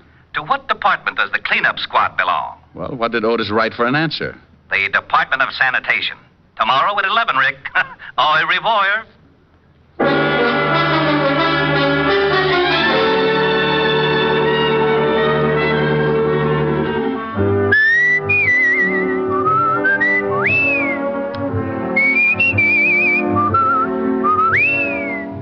You have just heard Richard Diamond, Private Detective, starring Dick Powell. Ed Begley played Lieutenant Walt Levinson. Also in the cast were Wilms Herbert, Francis Robinson, Don Diamond, Ann Morrison, and Paul Dubov. Music was under the direction of Frank Worth. Today's show was written by Blake Edwards and directed by Russell Hughes. Dick Powell currently may be seen in the motion picture version of the best-selling novel, Mrs. Mike. This is Eddie King inviting you to be with us next Sunday at this same time when we will again bring you Dick Powell as Richard Diamond, Private Detective.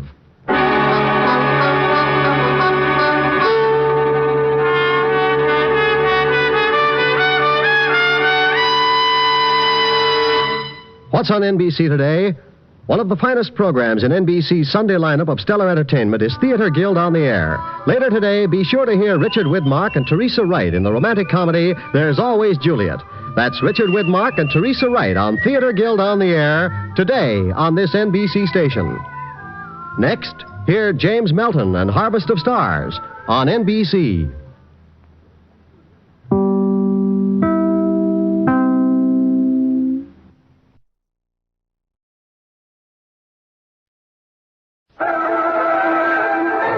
Hollywood. It's time now for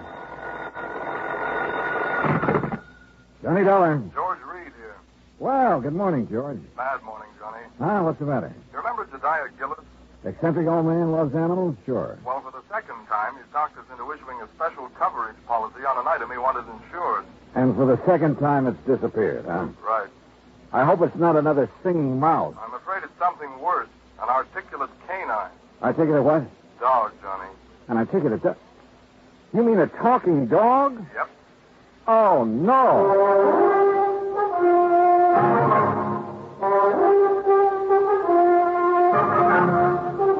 Bob Bailey in the exciting adventures of the man with the action-packed expense account. America's fabulous freelance insurance investigator. Yours truly, Johnny Dollar. I didn't know about mice. I do know about dogs.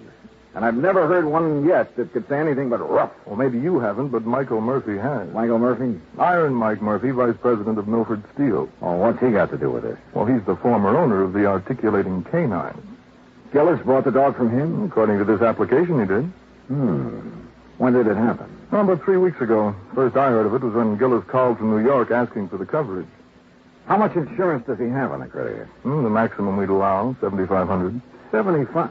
Oh, no, George. That's hardly worth my time. I can't make any commission from a small policy like that. Why don't you pay him off and forget it? I'd like to, Johnny, but it isn't that simple. No? No. Since you found his mouse, Gillis thinks you're some kind of a miracle worker. No, Pied Pipey, I mean. Or pie-eyed something or other. Anyway, the boys upstairs have agreed to let you write your own ticket again, providing... Yeah? Providing you locate the dog. Or in the event you don't, you pacify Gillis. Keep him happy so that he doesn't cancel his other policies. And if I can't do either? Then you wind up with your regular commission and expense account, which our auditors will check and double-check. A real sucker bet. But okay, George, you've got yourself a deal. Expense account item 2, 85 cents cab fare back to my apartment. Item 3, $26, transportation Hartford to New York City, including cab fare to the Statler Hotel. By the time I checked in, changed my shirt, it was 8:30. I picked up the phone and called the number George Reed had given me.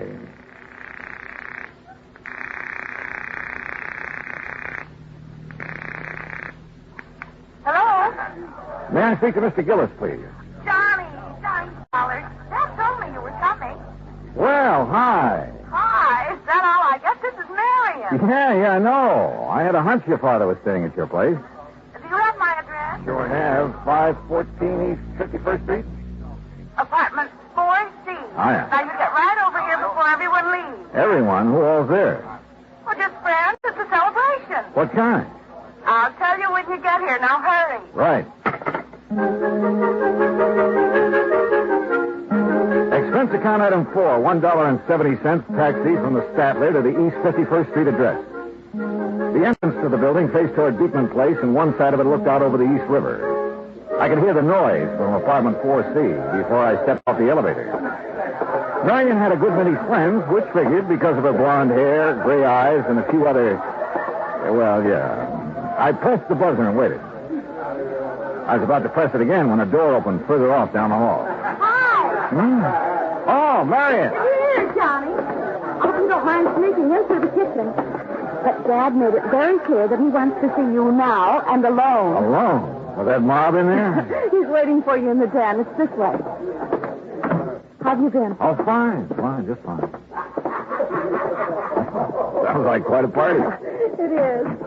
I sent out the invitations before the pup disappeared. I offered to call it off, but Dad wouldn't let me. Any special kind of celebration? I think so. It's to announce my engagement. Well, what do you know? Who's the lucky man? His name's Bill Fisher. He's an executive with the Powers Advertising Agency. Real big-time operator, huh? He just talked one of his clients into putting on a new TV show. Well, you know you have all my good wishes. Oh, Bill, we were just talking about you. I wondered where you disappeared to. Bill, this is Johnny Dollar. Hi, congratulations. You're getting a fine girl. Yes, I think so. Thunderation, what's all... Oh, it's Dollar, so you finally decided to get here. Hello, Mr. Gillis. Come in. Yes, sir. We'll see you later, Johnny. Yes, sure. Yeah, you ready to go to work? Yes, sir, whenever you are. Whenever I am. You're the one's getting paid to be a detective. Well, I can't do my job without your cooperation, Mr. Gillis. Well, what do you want me to do? Just answer a couple of questions. Didn't that sweet pea of an agent tell you all you need to know? Well, he couldn't. He didn't know anything except that a dog you have insured. A dog? A dog, you say? Is that what you call her? Why, you miserable, cold-hearted... A dog. Well, isn't that what you've lost, Mr. Gillis? No! And don't you ever let me hear you calling that... She's a little lady. If you must refer to the type of being she is, well, she's a canine. Okay. Do you mind telling me under what circumstances the canine disappeared? I wouldn't mind at all. And please call her Ming Toy. Beg your pardon? Ming Toy, that's her name. Ming Toy Murphy. What's the matter, you dog? Are you deaf? No. Isn't that kind of an unusual name for a dog? A canine? Oh, you think so? Shows how stupid you are. She's a Chinese. Chinese? Yes, a Pekingese. A Pekingese. And being as the first owner's name was Murphy, the whole thing, Ming Toy Murphy, just fits her to a T. Yeah. Now, exactly when did you notice Ming Toy was missing. Oh, since we got back from breakfast, Sheriff, I'd left Ming Toy in here, locked up safe and sound. But when we got back, the door was standing open. The front door? No, not to this door. And Ming Toy was gone? Of course she was gone. That's what all this fuss is about. But the front apartment door was closed. It was, and if somebody's come in here and stolen her, they'd have had sense enough to close the front door when they left. You're, for sure somebody did steal. I don't know what to think. All I know is Ming Toy is missing. Canine animals like her don't grow on trees. Oh, well, you mean because of her, special talent? Well, now you're getting it, my boy, yes. Because she can talk. Oh, now, Mr. Gillis, can you honestly say you heard her speak? Speak? Why, man, all dogs can speak. But Ming Toy talks. Just like a human being, I suppose. Yeah. I see you don't believe me. Well, you just march yourself over here to this tape recorder. Oh, Mr. Gillis, if she can talk like you say, it's still going to take me a while to kind of get used to that. You and the whole country, providing we get her back. The whole country? TV, boy. What? Television. A new show called The Big Shock. The first one's on tomorrow night. What's the matter? Don't you read the papers? Anyway, they started advertising about 2 weeks ago. Looking for a dog that could say, Happy Hollow Dog Food is yum, yum, yummy. Happy Hollow Dog Food? That's the company sponsoring the show. Go on. They're going to open their show with the animals saying that slogan, you see. And today I was going to take Ming Toy down there and let her say it and collect the $50,000. What's $50,000? The $50,000 they're offering to give for a dog that can say, Happy Hollow Dog Food. All right, I know. Yes, well, anyway, when I first heard about this, I remembered Mike Murphy said something to me over a year ago about having a canine in his kennel that could talk some. So I went over there 3 weeks ago, and I bought her. Was the ad in the paper at that time? Of course it wasn't. Well, how did you know it was going to be? Marion told me. How did she know? That dressed dummy she's fixing to marry. The advertising agency he works at, they're the ones that talk the Happy Hollow people into putting on that show. Oh, I see. Well, you see, it's about time. I also see that you don't exactly approve of Fisher for a son-in-law. Oh, no, I wouldn't say that. I don't approve. I don't disapprove of me. If she wants to marry a stuffed shirt, that's her business. You know, let me play this tape recording for you. You're going to hear the sweetest little voice this side of China. Ah, now then, me little pet. You see, we made this at Mike Murphy. All right, girl. Now talk to me. Pretty now. Talk pretty. Hello! Hello, everybody! Hey, see? She said hello. That's a dog? That's canine. Be quiet. Very good, lad. Now tell me, how are you feeling these fine days?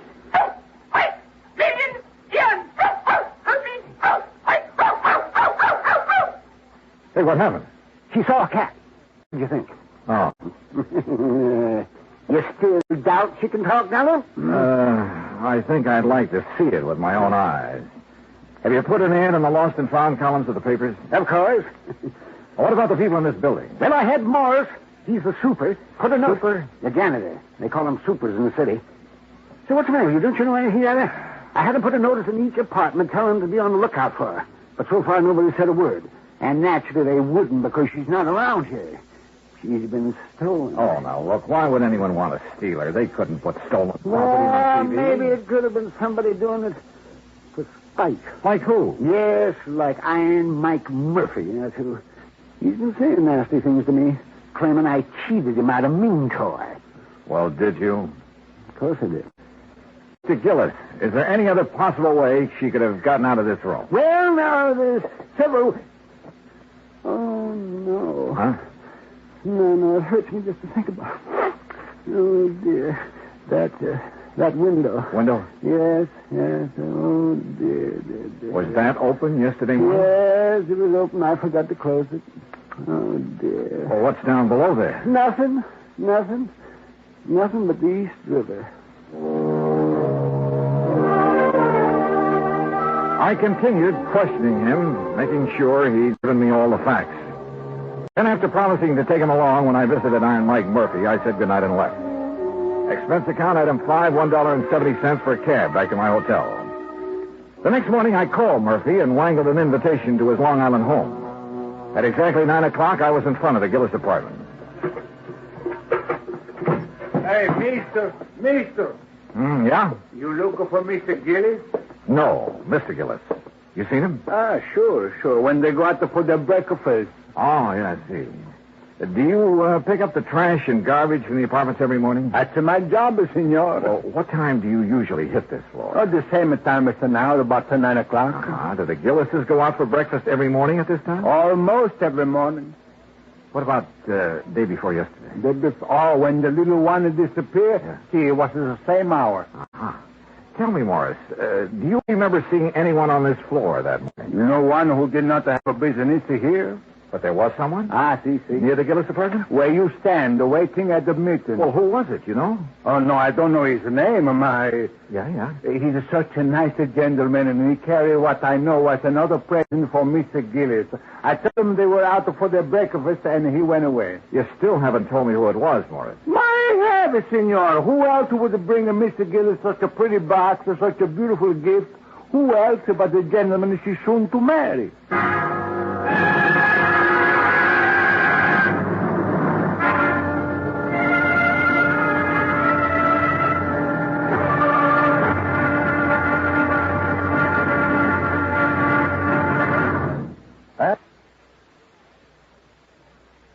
Now, Act Two of yours truly, Johnny Dollar, and the Ming Toy Murphy Matter.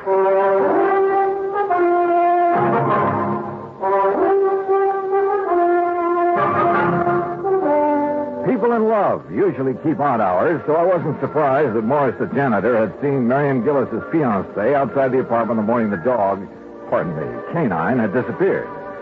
I thanked Morris for his help, went back downstairs to my cab, where I saw the Gillises walking toward me from First Avenue. Morning, Dollar. Morning. Sorry we're late. Got to gabbing over that second cup of coffee. Better not let your doctor hear you say that. No, Marion, be still. Yes, you ready, Dollar? Ready and waiting, Mr. Gillis. And then let's go. I got a few things I can't wait to say to Mr. Iron Mike Murphy. Now remember, Dad, no excitement. I'll remember. Marion. Yes? Are you going to be busy around noon? No, I don't think so far. Just thought we might have lunch together. 21? Anywhere you like. Say 12:30? Perfect. See you then.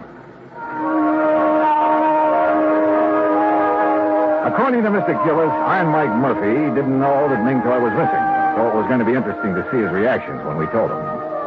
The Murphy home was spread across a couple of acres near Great Neck. The main house was a large two-story brick affair with a tack room, swimming pool, and the kennels behind it.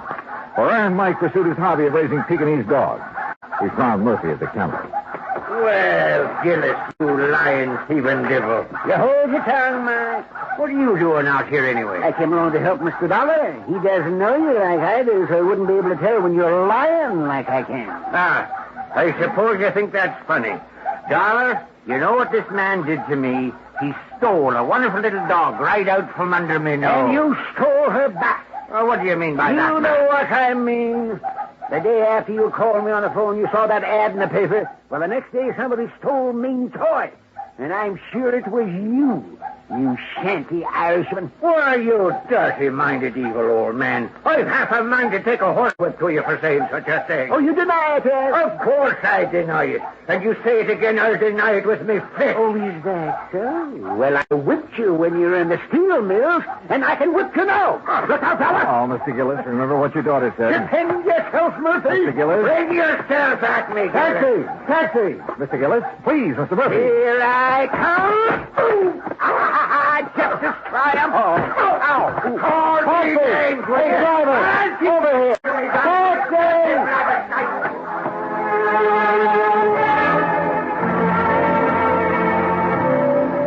When it was over, Mr. Gillis had a black eye and Murphy a bloody nose. Gillis and I went back to town. Kids there $12. That's item 6. After seeing Mr. Gillis safely to his apartment, I went across town to the 21. Marion arrived. We were shown to a table, and I told her as quickly as I could what had happened at the Murphy home. Johnny, you know Father isn't supposed to get excited. I know. He knows. And I tried to stop him, but he went... so upset over losing Ming Toy or anything else. Well, especially something as strenuous as a fight. Well, it might prove to be too much. Oh, he's all right, believe me. Well, I'll call him in a few minutes to be sure. Marion, this morning while I was waiting for you to come back from breakfast, I had a talk with Morris, the super at your apartment. No? Yeah, he... Marion, darling. Oh, darling. well, I told Bill to join us, Johnny. I hope you don't mind. No, of course not. Sit down. No, thanks. Johnny's been out all morning with Dad. Oh? Hunting for the dog, huh? That's right. Any luck? I'm not sure. Excuse us, Bill. But what does Morris have to say, Johnny? Oh, it wasn't important. Don't try lying to me, Johnny Dollar. I know you too well. Now, you tell us, what did Morris have to say? Bill, the morning the dog disappeared, you were at Marion's apartment, weren't you? Of course he wasn't. Bill? Day before yesterday? No. You sure? Positive. I was in my office all morning. What time did you get there? You remember? Yes, we've been very busy lately getting the big shock ready for the air. It was about 8:45. Your secretary will swear to that? Naturally. Johnny, what's this all... Excuse me. Where are you going? I'll make a couple of phone calls. Be right back. I called Bill's office, spoke to his secretary, and of course he had lied. Instead of going back to the table, I took a cab to my hotel, made a couple of more phone calls, and waited. About 40 minutes later, Bill Fisher called and asked me to meet him in a bar near Rockefeller Center. You like a drink, Johnny? No, thanks. Not right now. No? I figured you'd be thirsty. You've been such a busy little boy. What do you mean? You know what I mean. Calling my secretary, then calling the Happy Hollow people to find out whose idea it was to advertise offering $50,000 for a talking dog. Oh, I wouldn't be ashamed of having that idea if I were you. It's a good one. Except for one thing. It was meant strictly for the publicity value. Nobody ever heard of a dog that could really talk, so I guaranteed them their $50,000 would be safe. Go on.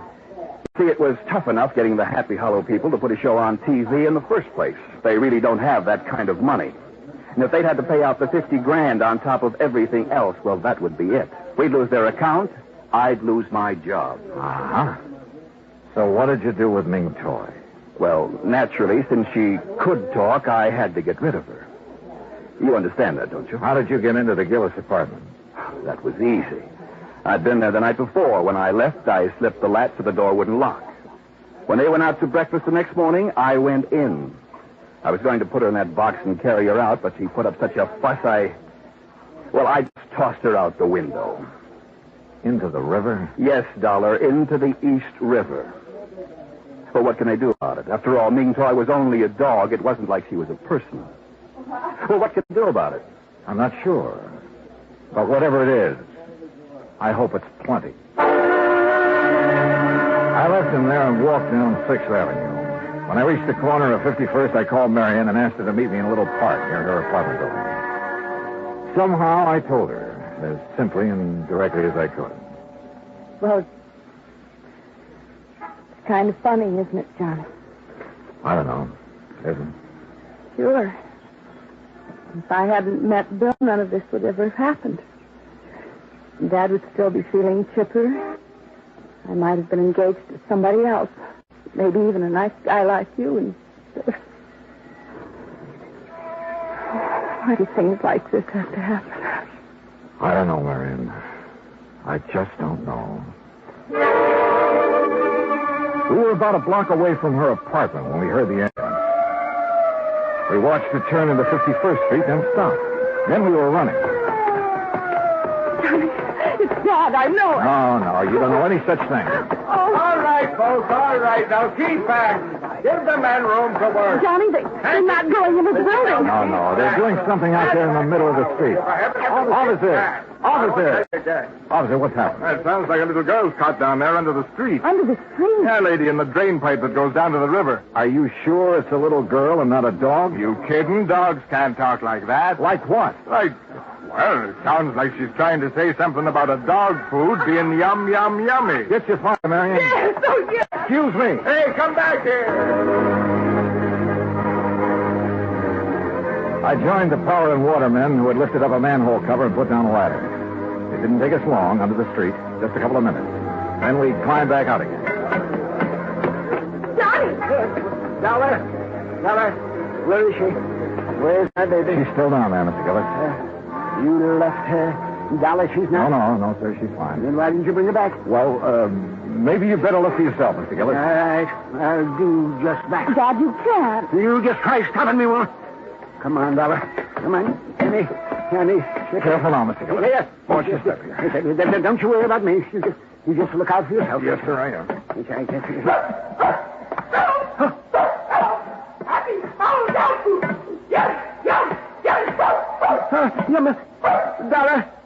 Dollar. Do you hear? She's saying happy Howard dog food. Yes, sir. By George, boy. Here, let me down here. Where is she?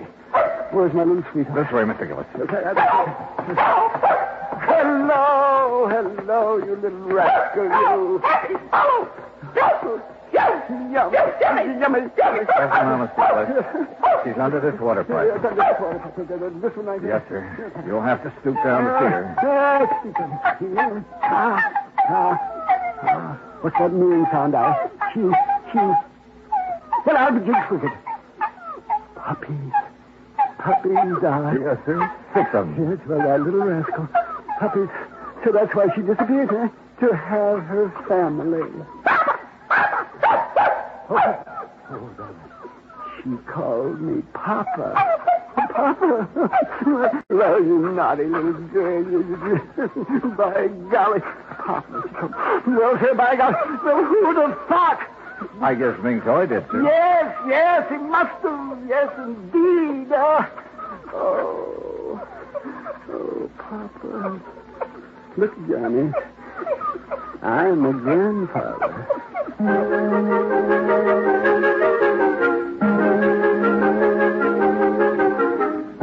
I never did tell Gillis exactly how Ming Toy had been helped out of the apartment. All he knew was that Marion, for reasons of her own, had called off her engagement to Bill.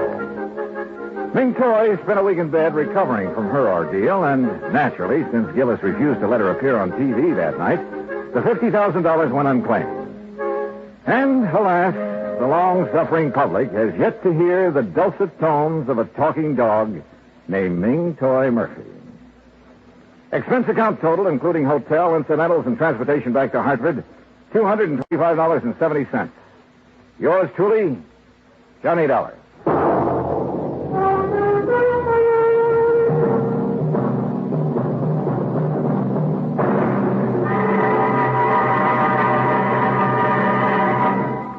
Now, here is our star to tell you about next week's story. Next week, a vessel that was lost at sea suddenly turns up, thanks to the true love of my gay young life.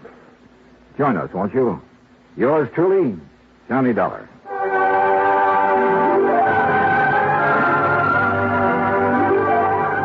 Yours truly, Johnny Dollar, starring Bob Bailey, originates in Hollywood. Written by Charles Smith, it is produced and directed by Jack Armstrong. Heard in our cast were Virginia Gregg, G. Stanley Jones, Herb Ellis, Joseph Kearns, Jay Novello, Bill James, and Howard McNear. Musical supervision is by Amerigo Marino. Be sure to join us next week, same time and station, for another exciting story of yours truly, Johnny Dollar. This is Dan Cubberly speaking.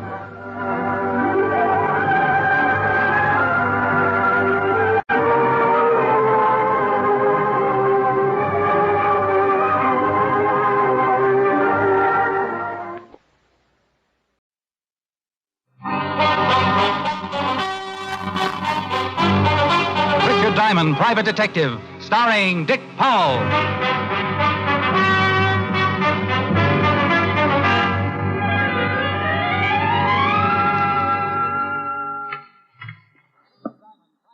Diamond? Yeah? What's the matter? You got to do something for me. Hey, you're hurt. Yeah. Hey, now take it easy. Sit down. Oh, sit no, down. you got to listen to me. You're bleeding all over the place. I'll call the doctor. No, please wait. But look, I've been knifed bad. I don't think I've got much time. Here, take this. They're right behind me. I'm going to call the doctor. No, listen.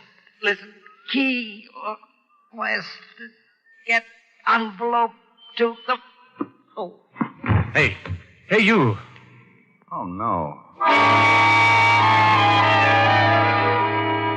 The man, whoever he was, had toppled over on his face and was very dead.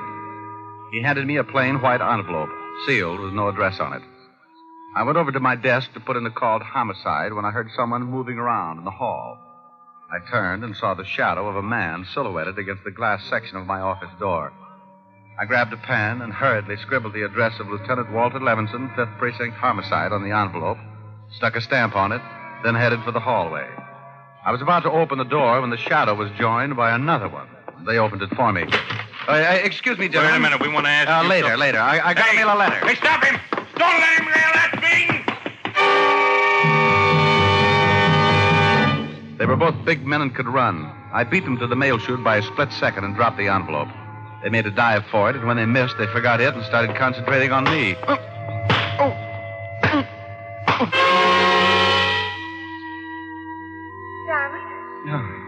It's Diamond.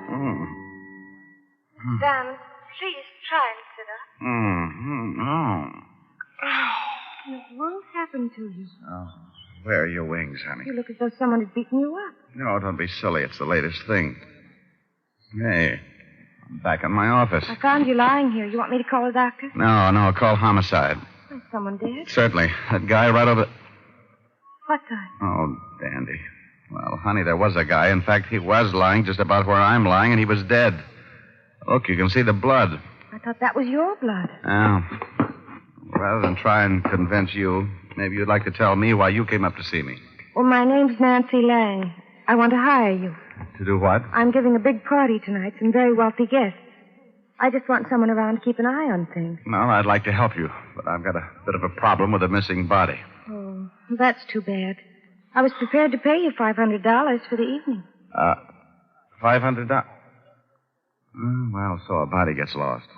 Who wants to hunt a corpse when he can attend a perfectly good party?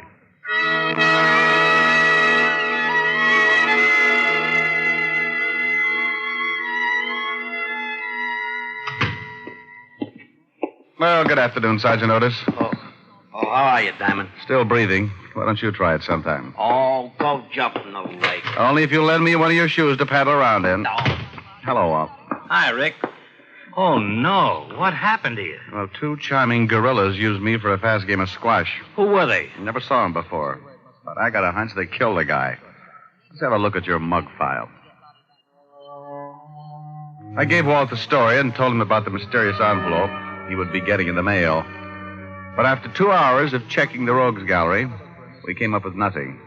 So I went home, shaved and changed, and went out to my client's house, where she met me in a well-appointed library. Her appointments were, Mr. Diamond, right on time. You look much better. Well, I tried to wear something that wouldn't clash with my bruises. I'd like you to meet Senor Gallardo. Gallardo? An old friend, a very wealthy politician from South America. This is Mr. Diamond, Mr. Gallardo. How do you do, sir? How are you, Mr. Gallardo? Mr. Diamond is a private detective. He's here to guard the wealth. How very interesting. Kind of an official watchdog, Mr. Gallardo. Well, there will certainly be enough to guard. Miss Lang's guest list is made up of some very wealthy and prominent personalities. In fact, I am very flattered to be among them. I've seen you before. Very possibly. Have you ever been to South America? A couple of times, but that's not it. My home is in Bogota. No. Well, it doesn't matter. I'll think of it. If you'll excuse us, Mr. Gallardo, I want to show Mr. Diamond around the house and grounds. Certainly. A pleasure meeting you, Mr. Diamond.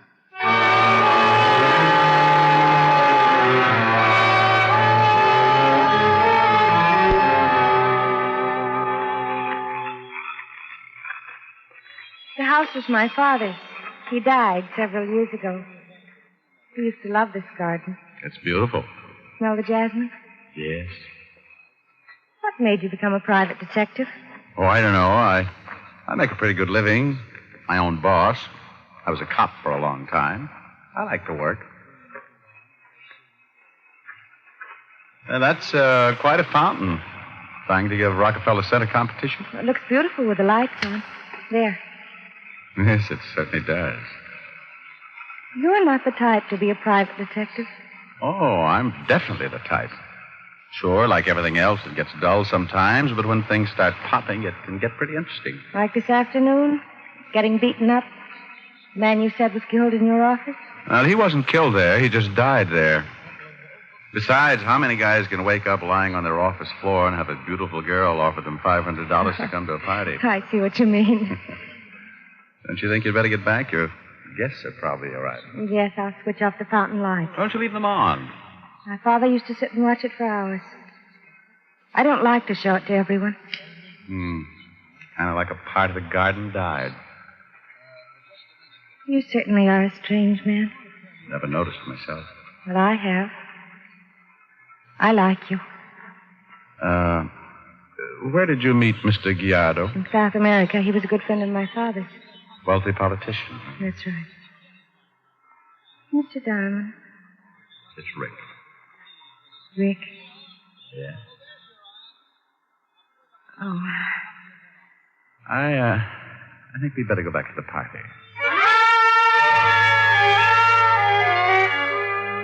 I'm a fairly normal guy. Nancy was a very exciting girl. And the kiss in the garden was as nice as anybody could ask for. But there's one thing I do pride myself in, and that's a certain lack of stupidity. There was something wrong, nothing I could put my finger on, but I sensed it. Like being lost in a dark room with a loose high-tension wire.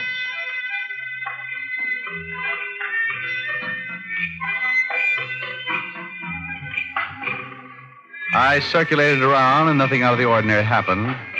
By 3 o'clock, the party broke up, and Senor Gallardo and Nancy were the only ones left.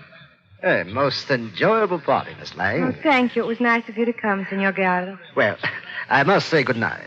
Have you remembered where you have seen me before, Mr. Diamond? Well, not yet, Mr. Gallardo. Oh, it's too bad. Thank you again for a charming evening, Miss Lang. Good night, Mr. Diamond. Good night. Good night. Oh, I'm exhausted. A little beat myself. You want some coffee? Love it.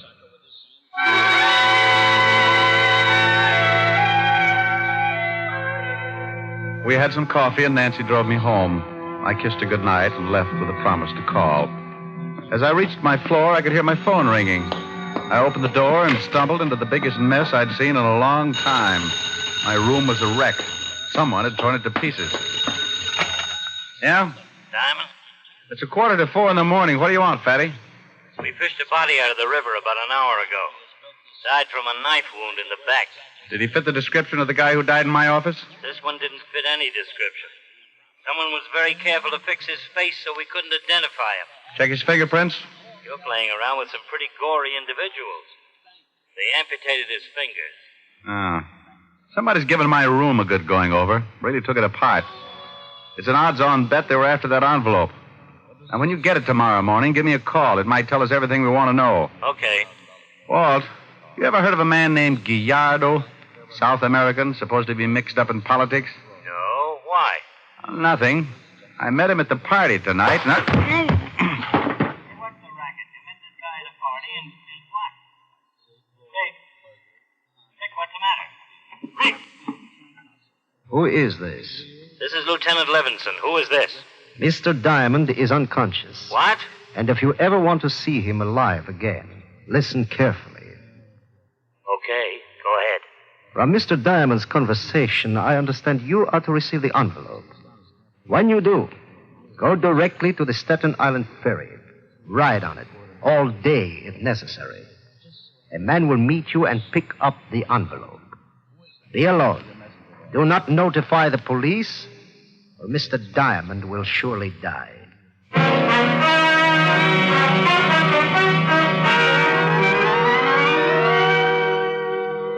Someone had sapped me and sapped me good. I had a dull, throbbing headache, and when I began to find my way back to consciousness, I felt my coat pulled off and my right shirt sleeve rolled up. There was a sharp pain in my upper arm, and several seconds later, my headache disappeared in a surge of heat that spread out over my back and shoulders. I tried to fight it, but it was like being on a sinking ship, trying to crawl back up the slanting deck. The ship dragged me down, and I swallowed up in the black water.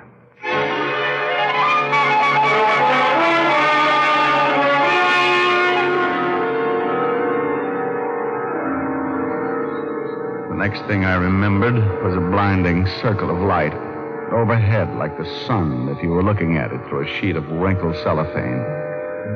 I shut my eyes, and I could hear voices, far off, hollow, not making much sense.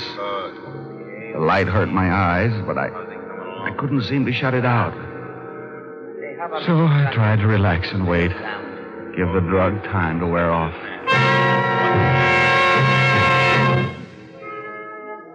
After what seemed like hours, the voices began to make sense. The light was easier to look at.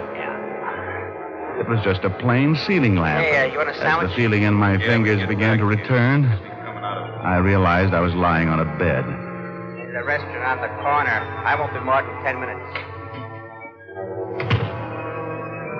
The other man had promised to be back in 10 minutes, so I had to do something in a hurry.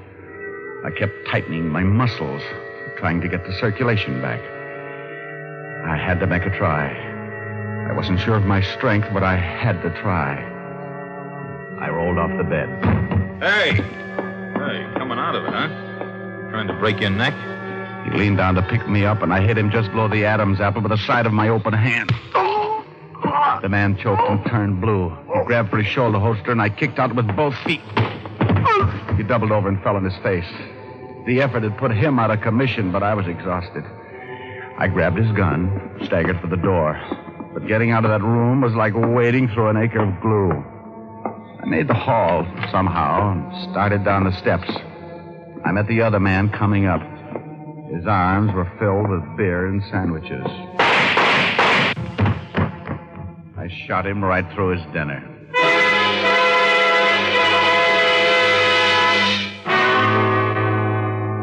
Feel better? Yeah, Walt. A little more coffee, huh? You really had a rough time. They pumped you full of this stuff. Yeah, I'm amazed. I was out nearly 14 hours, huh? Yeah, you lost a whole day. How you managed to get down here, I don't know. I guess I'll never know. Drink your coffee. Yeah. And, you gave them the envelope, huh? Yeah, about an hour before you staggered into the station. I rode that ferry all day. 5 o'clock, a man came up to me, and I gave him the envelope. Oh, I was smart. I had 3 men on the ferry and 3 men at each landing to tail him. He was a little smarter. He took the envelope, stuck it in a waterproof case, and jumped overboard. Fast speedboat picked him up. No identification on the guy I shot? No record, nothing on him by the time we got there. What did the other guy look like? I was so punchy I couldn't tell much. You'll have a sore throat for a long time. But they were the ones who beat you up yesterday at your office. They were. When you feel like it, I want you to take a look at that guy we dragged out of the river. See if you recognize his clothes or anything. He just might be the one who died in your office. All right. Now, what was in that envelope? Well, I had a photostat made before I took it to the ferry. Looks like part of a map. Here. So this is what's caused all the trouble. Boy, it must be worth a lot. Can you make anything out of it? Water, section of land, and here's a longitude reading, but, no latitude reading. Probably on the other half. I wouldn't doubt it. Well, I've got a hunch about this. I want you to send Otis over to pick up Nancy Lang. Then take me over to the newspaper office and help me look at the files for something on a man named Gallardo.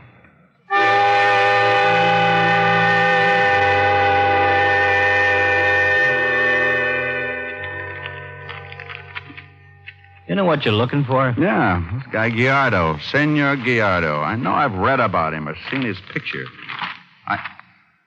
Hey, Walt. You find something? Yeah, here he is.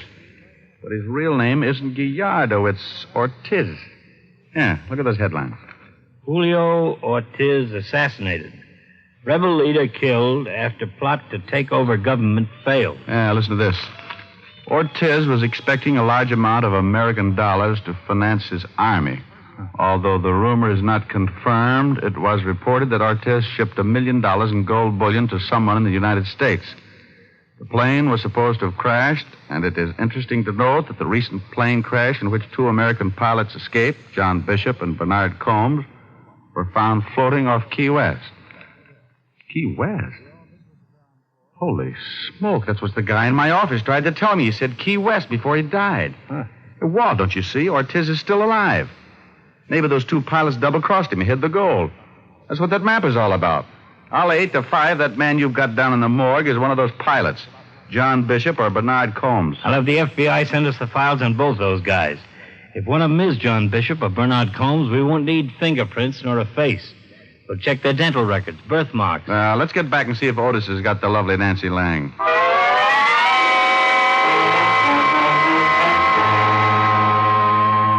That's right. right, Lieutenant. She ain't in town. She's gone on a vacation, her butler said. Did he say where? No, he said he didn't know. He said this Miss Lang left town about 4 o'clock this afternoon. And I'll bet she's with Ortiz. Walt, when you talk to the FBI about those 2 pilots, have them check Nancy Lang, too. I'm going to Key West. Send any information to the chief of police there.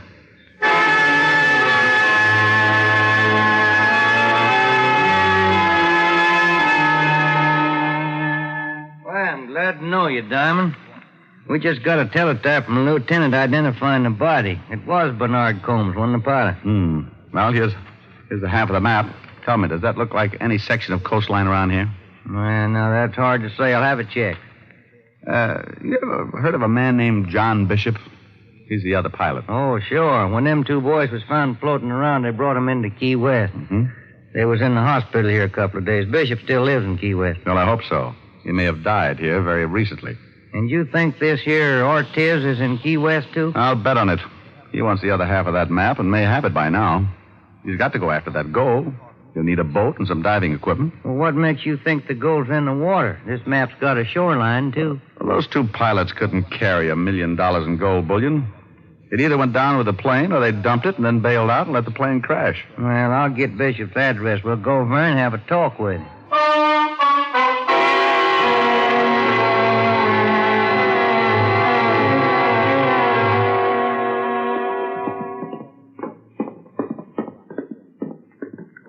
He's on the next floor. Well, I hope you're right. Well, that's where he's been living. Right down here. Bishop? Hey, Bishop. Door's locked. You got a pass key? Yeah. Bishop, you... Lord have mercy. Yeah. Is that Bishop? Yeah, that's him. Boy, he sure is dead.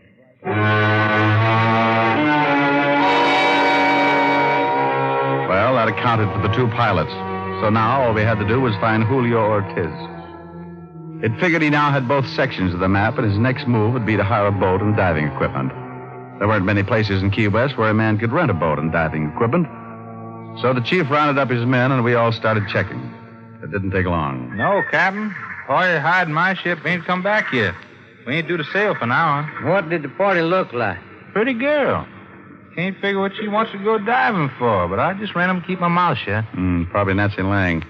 Ortiz is staying undercover until the last minute. Well, I'll spread my boys around. We'll keep out of sight. And when they show up, Skipper, you don't say nothing about us. Sure. I just ran him to keep my mouth shut.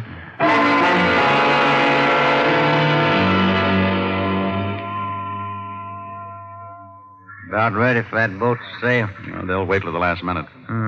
Just imagine $1 million in gold, just like a pirate story. Not enough killings mixed up with it to be one. Hey, hold it. That them? Yeah, that's Nancy Lang. But Ortiz isn't with her. Who are them 2 fellas? I've never seen them before. Some of Ortiz's men. They're probably checking to see if everything's clear before Ortiz comes aboard. We got as close to the schooner as we could and waited. The 2 men walked over and checked the diving equipment while Nancy Lang went below. We kept waiting, and still Julio Ortiz didn't show. Hey, they started engine. I don't see Ortiz anywhere. They're casting off. We better take him. Yep. We're gonna have to jump. Look out for that one. He's got a gun. I got him jumped. The other guy's running forward. Stop, you! He's going over. Well, my man will pick him, huh? Yeah, well, I'm going below. Hello, Nancy. How did you find him? Where's Ortiz? I don't know who you're talking about. Is this the girl? Nancy Lang, meet Key West Chief of Police. How do you do? Where's Ortiz? She says she doesn't know who he is. Okay, young lady, I'm going to hold you for the New York authority. Hold me for what? Murder. John Bishop and Bernard Combs, and we can make it stick. It might go easier on you if you tell us where Ortiz is at. I still don't know any Ortiz. Gallardo, the man I met at your party. That's ridiculous. Now, look, we know all about the gold. You don't have a chance of raising it, and eventually we'll get Ortiz. Yeah, we're back at the dock. If you don't help us, Nancy, it's pretty sure you'll get life for complicity. And if I do help? I can't promise a thing, but it will make a difference with the court. Julio's waiting 10 miles down the coast. We were to pick him up, then go out and raise the gold. He has the map? Yes. I'll tell the skipper to shove off again. We'll sail that 10 miles and grab Ortiz. What's your connection with Ortiz, Nancy? He's my husband. A dozen police officers came aboard and hid below decks. The skipper put out to sea and sailed parallel to the coast. Nancy told me all about her husband and his history as a rebel leader in South America. I was stranded in South America with a show that folded. I married Ortiz. After the gold was lost, he faked assassination and came to the United States. We located the two pilots. My husband was suspicious, so I played up to the one who came to your office. I got him drunk one night, and he told me about the gold and his half of the map. We've gone to 10 miles. I'm glad it's over with. I see a man standing on the beach. Mr. Diamond, Yes? I was supposed to lure you into that garden. Figured. What I said at the fountain. I really... Oh, forget it. Yeah. No sense in making it any tougher.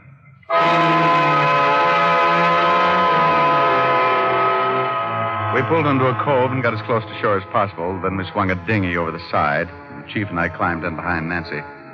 We kept our hats down over our faces and hoped Ortiz wouldn't notice until it was too late. We both rowed and kept our backs to him. Nancy sat in the stern facing us. Rick, Yeah? We headed right. I don't want to turn around. you're headed all right. Rick, my husband has always been good to me. I'm glad he was good to somebody. He sure made a mess out of a couple of guys I can think of. But he was good to me. Hey, we're nearly there. Hello, darling. Hello. Julio? Yes? The police are with me. Why, you stupid little... He's running for it. Stay with the girl. Let him go. My men will pick him up. I got a score to settle. Ortiz, stop. Okay. Well, that makes the assassination permanent.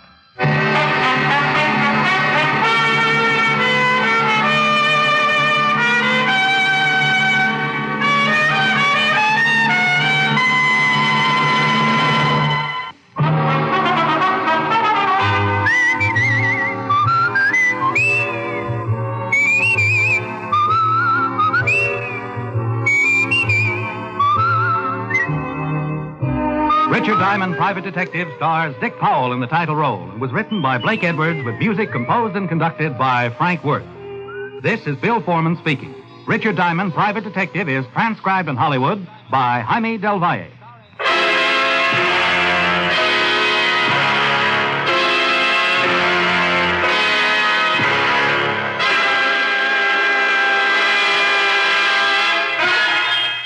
This is the United States Armed Forces Radio and Television Service.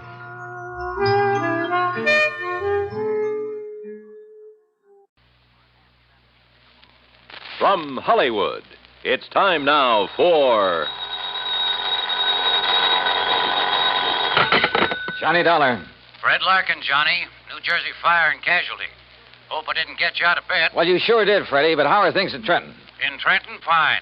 In the little town of Vineland, I'm not so sure. Vineland. About halfway between Philadelphia and Atlantic City? That's the place. What goes down there? Fire. Arson? That's what I hope you can find out. Well, any reason for suspicion? Yes. A man who holds the policy on $83,000 worth of bedding. Bedding? Mattresses, box springs that went up in smoke 2 days ago. Okay, Fred, I'll grab the first train.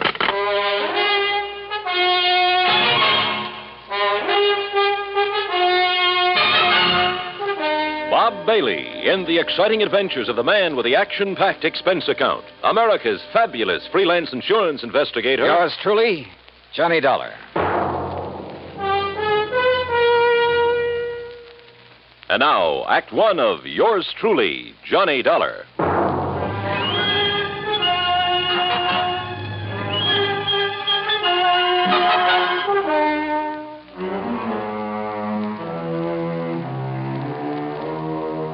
Expense account submitted by Special Investigator Johnny Dollar to the New Jersey Fire and Casualty Insurance Company, Home Office, Trenton, New Jersey.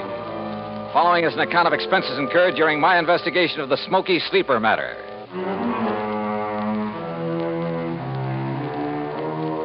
Expense account item 1, 1075, fare and incidentals, Hartford to Trenton.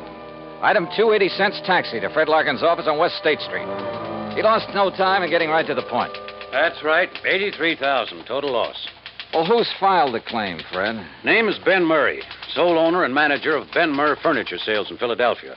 Sort of a small chain scattered around all over the city. I thought you said the loss was in Vineland. It was. That's where he had a big warehouse. Well, if his stores are in Philly... He claims it's cheaper than maintaining a big warehouse in the city. Also, apparently, it's close to a couple of sources of supply. He's been a good account, Johnny. We've made a lot of money on his policies. Well, it sounds like you've issued him quite a few. Yeah, we have. You see, in addition to the usual coverage on his stores, we've issued him a lot of short-termers on warehouse contents from time to time. I don't quite see what you mean. His whole business is based on special sales. Pre-inventory, going out of business, distressed merchandise, fire and water damage sales, summer, winter, spring, and fall sales. Anything you can think of. No kidding.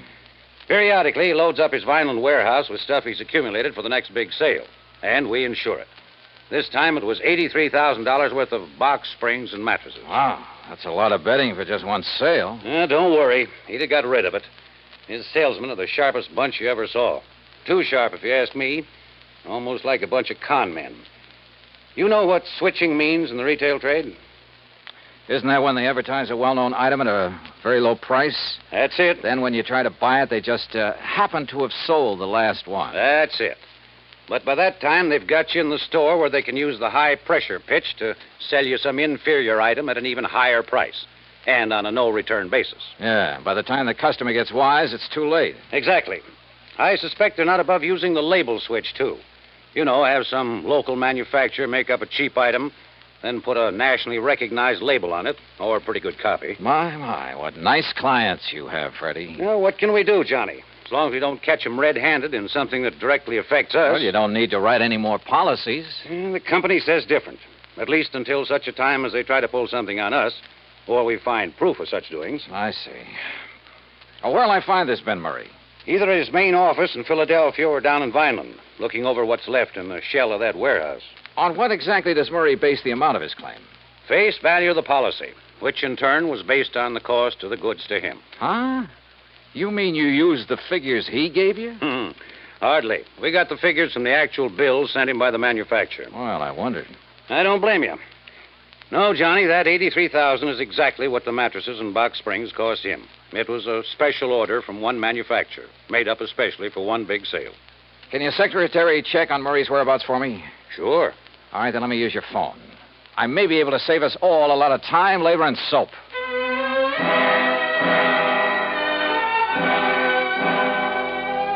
I called my old friend Adam Bowles, who lived within a few miles of Vineland, who, before he retired, was one of the top arson men in the country. Investigator, I mean.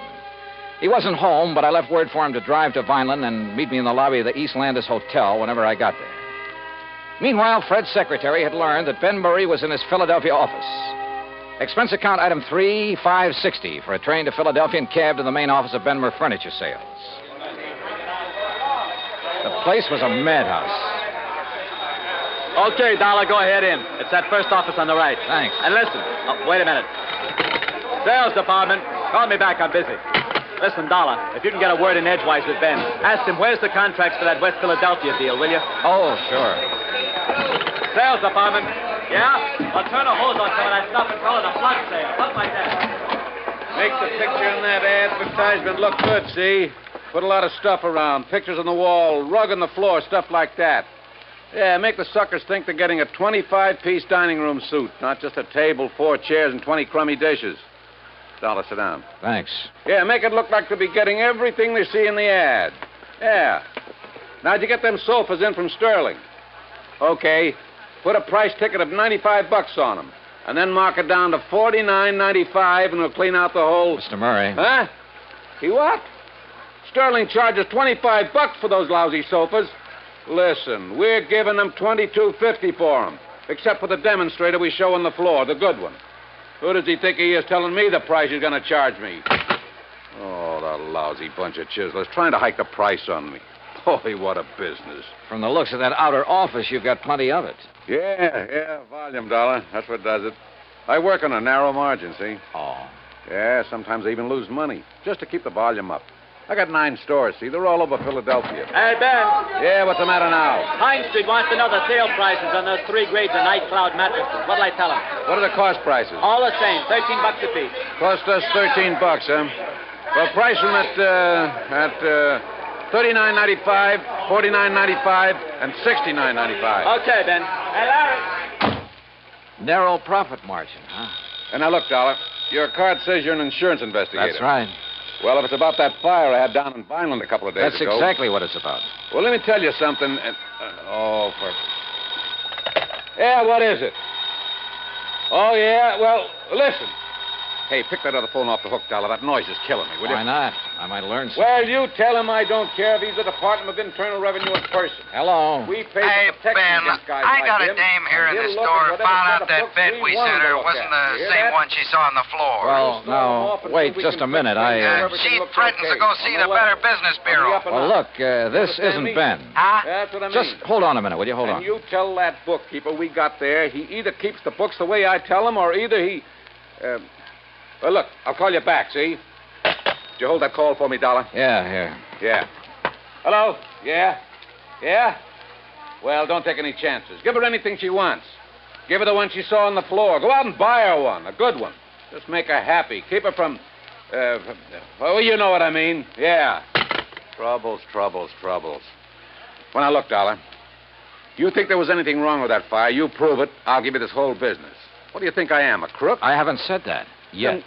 Then what's the idea of investigating? Not you, but that fire. We always investigate when a claim this large is involved. Oh, yeah? Do it automatically. Look, I'm trying to run an honest business here, just barely scraping by. That phone call just now. A customer ain't 100% satisfied, we make her satisfied. Oh, sure. To keep her from blabbing about the way you rooked her. Oh, look, get out of here, would you? Can't you see I'm busy? I try to run a decent business here, and punks like you come in and... Oh, if I'm... Yeah, hold on. Look, you got some legit reason to investigate, Dollar. You come around then. Maybe I will. Now go on, get out, will you? Gladly. Listen, Charlie, you tell him he tries to outsmart me, I'll sue him for every cent he's got. Expense account item 4, $50 deposit on a drive-your-own car. I crossed the Delaware River Bridge and finally picked up Route 47 for the 35-mile drive down to Vineland. Flat country, this, with plenty of beautiful trees and rich farmland, and occasional cranberry bog. The soft smell of ripening peaches greeted me from the vast orchards I passed. It was all very pleasant.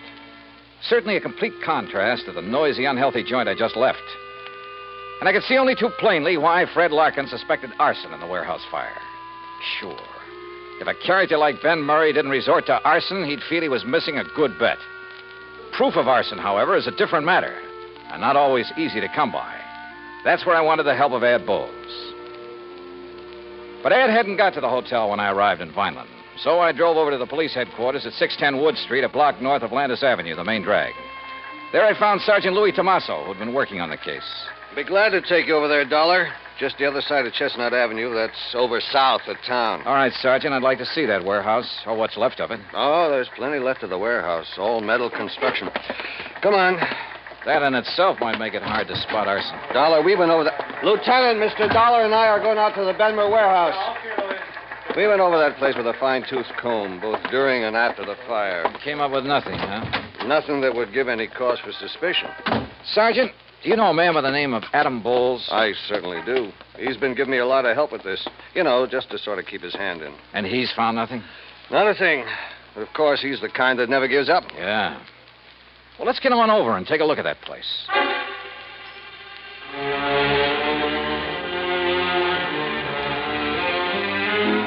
It was obvious that the whole contents of that warehouse was damaged beyond repair.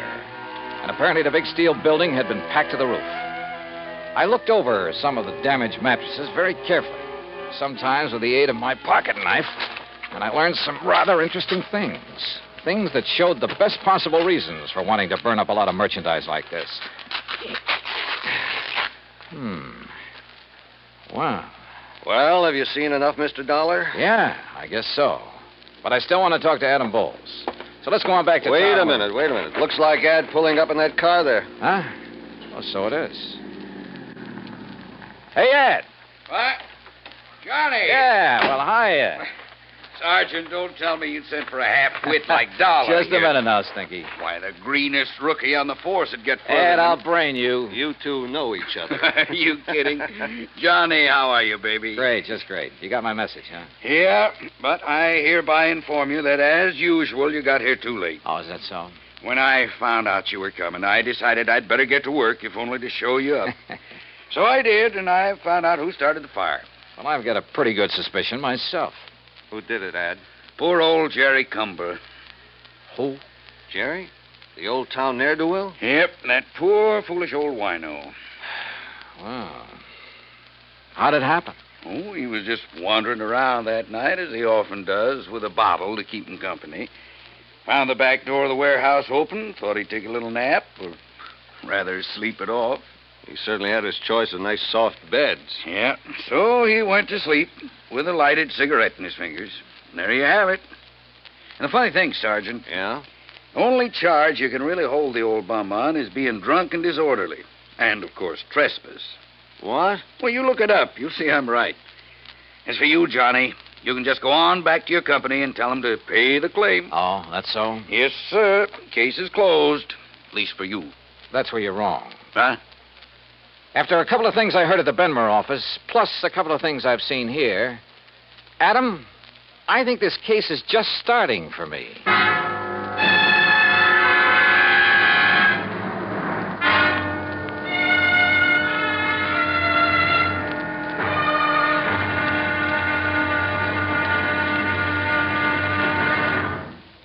Act Two of yours truly, Johnny Dollar, in a moment. For a long time, people have been saying that the Earth is shrinking because transportation is getting faster and faster. And because this is true, people are getting closer, too. Today, our neighbors are not only the ones who live next door to us, they're all over the world. It is axiomatic that one should help his neighbor. But Americans have gone a step further. In addition to individuals helping individuals, now many American cities help many other cities through the Sister City program. Now, perhaps you've heard how it works. If not, here's an example or two.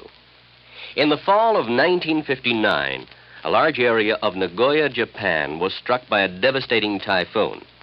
Her sister city, Los Angeles, California, sent tons of relief materials to Nagoya by way of an Air Force plane headed for the area. The Marines and the Navy rendered vital emergency aid during the disaster. When earthquakes shook Viña del Mar, Chile, during the summer of 1960, her sister city, Sausalito, California, sent hundreds of dollars worth of relief materials to help out. Another case in point, the school children of Clovis, New Mexico, sent a number of cultural exchange packages to students in their sister city of Adana, Turkey. There are hundreds of such examples, because there are hundreds of sister cities.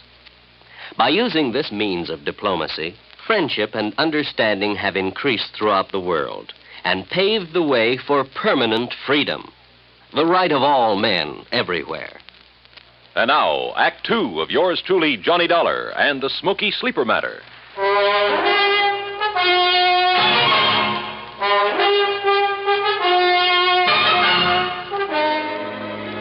From the looks of things, the case was practically over.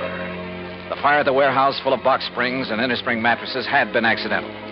And it looked, I underline that word looked, as though Ben Murray's claim for reparation to the tune of $83,000 was entirely justified. Ed Bowles, the finest expert on arson I knew, had produced the man who started the fire as proof. So, on the surface, there was nothing for the company to do but pay Ben Murray's claim. But I smell a rat, a big one.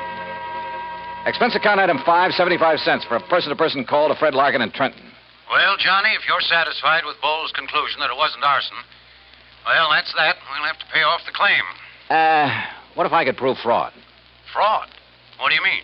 Look, Fred, you told me you saw the bills, the manufacturer's bills, to Murray, giving valuation on the bedding that was stored in that warehouse. Yes, I have photostats of those bills right here in my desk. But what... Good for you. Dig them out, will you? Oh? Why? Go on. Dig them out, Fred, and read them to me. What if there was no arson? I fail to see what you're driving Look, will at. you do what I ask you? I'm trying to save your company some money. All right. Here now. Now, what do you want to know? Well, the labels on the remains of the mattresses I looked at the scene of the fire, those labels indicated there was a model called the Night Cloud Sleep Rest. And that checks with these bills. Let's see. There were 3,500 mattresses called Night Cloud Sleep Rest. Well, forget the quantities. What was the manufacturer's price to Ben Murray on that Night Cloud Sleep Rest? Let's see. Johnny, they cost Ben Murray exactly $25.50 apiece. And there's an equal number of box springs to match. $25.50? That's right. But I overheard him say in Philadelphia that he only paid... What, Johnny? Nothing. What other models are on those bills? Night Cloud Super Sleep. And the price? Just a second. Hey, look, while you're figuring, you might be interested in knowing that the labels on that sleep rest indicated a retail price of $69 each. Some profit, huh? Here now. Johnny, the Night Cloud Supers cost Murray $26.20 apiece. Wow, wait. All right, I got it. And he claimed to be working on a narrow profit margin. Now, the Night Cloud Perfection Sleep cost him $27.14 each. Good. Any more? Those were the only ones he bought and stored in the warehouse. All right. Now, give me the name and address of the manufacturer. Easy. Golden Bedding Corporation, Woodbine, New Jersey. Good. Now, one more thing. Can you think of the name of another big chain of furniture stores, like Ben Murray's, only in New York or Chicago or some other big city? Well, of course, there's Glauder Brothers in New York. Glauder Brothers. Only they're such a disreputable outfit that when they try to talk insurance with us... Freddie, that's all the better. Thanks a lot. Now, wait, Johnny. You still haven't told me... Oh, I will, Freddie. Don't you worry. I will. Why I didn't get pinched for speeding somewhere along Highway 49, I'll never know, because I certainly didn't hold back the horsepower. Just short of the town of Tuckahoe, I turned off on 557 and then a few miles later pulled into Woodbine.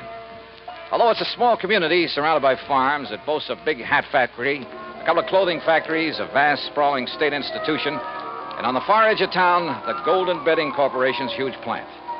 I figured the best thing to do was put on a bull front and bull my way into the president's office. But any such tactics proved entirely unnecessary. Barney Glauder, huh? Yes, Mr. Golden. But just Barney's good enough. Well, I should say it is, because you must be Barney Jr. I've known your papa for years. Sit down, my boy. Would you like a cigar? Why, no, thanks. You don't look like your old man, though. You know that? Not a bit. Of course, I haven't seen him since 42. Barney Glauder. Yeah. Well, what are you doing in this part of the country, huh, Barney? Business, pleasure trip. Business, huh? What's the matter? We haven't had any orders from you people lately, huh? Well, up to now, I haven't really had anything to do with the business. Living off the old man's millions, huh? Smart boy. Did you go to college? Yeah, full 4 years. Yeah, that's the way. Smart boy. Now you are in the business. Buying, maybe? Well, if you mean from you, that depends. Well, if you're as sharp as your papa, how old is he now, huh? Pop? Yeah. Oh, let me see. Yeah, how's your mama? Mama? She... look, Mr. Golden, if you don't mind, we'll talk business first. Chip off the old block. Sure, business always first. After, maybe you come out to the house and have dinner, huh? Talk over old times, your family. Sure, maybe. All right, you go right ahead. Tell me what you want to order. 1,000 mattresses and box springs, huh? 10,000? Anything you want, my boy, and at a good price. Well, like I said, that depends. Uh-huh. What kind of a deal? Is that what you mean? Yeah. All right, I'll tell you. Your papa's a very smart man, you know that? He's a good businessman. I know what he's thinking, so I know what you're thinking. All right. If you want to give me a nice big order for a lot of merchandise, I'll name you a price that you... Listen, Barney, I've got such a good customer in Philadelphia these days. Not mentioning any names, but you'll pardon me, I don't even miss your papa's business. Understand me? But to get your business back again, I'll make you the same type deal I give this man. For a firm order, that is, you understand? No cancellations. You'll pre-ticket the merchandise. That is, put the list price on the labels for me, for us. Any price you say, regardless of the cost to you. Now, look over here, my boy. The pictures of our merchandise here on the wall. Uh-huh. Night Cloud Perfection Suite. Well, we'll put on any name you like. One that should sound like some national brand, we'll think up a name for you. Not a bad deal, so far. And we make up as many models as you want. You know, we change just the ticking. They look different. All 196 springs. I personally guarantee it. Only 196? That's all you need, sure. Nobody can tell the difference. Except, of course, the demonstrators you keep on the floor to show the customer. The demonstrators got 392 springs. Those you can jump on and bend them anything you like. Yeah, and the customer thinks that's the kind he's getting. What else? I tell you, Barney boy, just as smart as your old man. Yeah. Now, what about the price? Price. Now, Barney, this you can't resist. You understand, out here in the country, low overhead, no labor problems, nobody snooping around. Yeah, I know. How much? Well, for you, my boy, how many? Well, say 10,000 units. 10,000 units. All right, I'll give you a special price. How much? Well, now, this depends on the ticking material. You look here. See? First-class material looks like twice the money. Go on. Plain blue and white ticking, that cost you, and remember, Barney, this is very special because of your papa and getting back his business, so at 10,000 units, then this ticking, $14.93, and you never saw such a buy. That okay? Strikes me as a little high. A little high? I'm not making a thing on it. Look at here.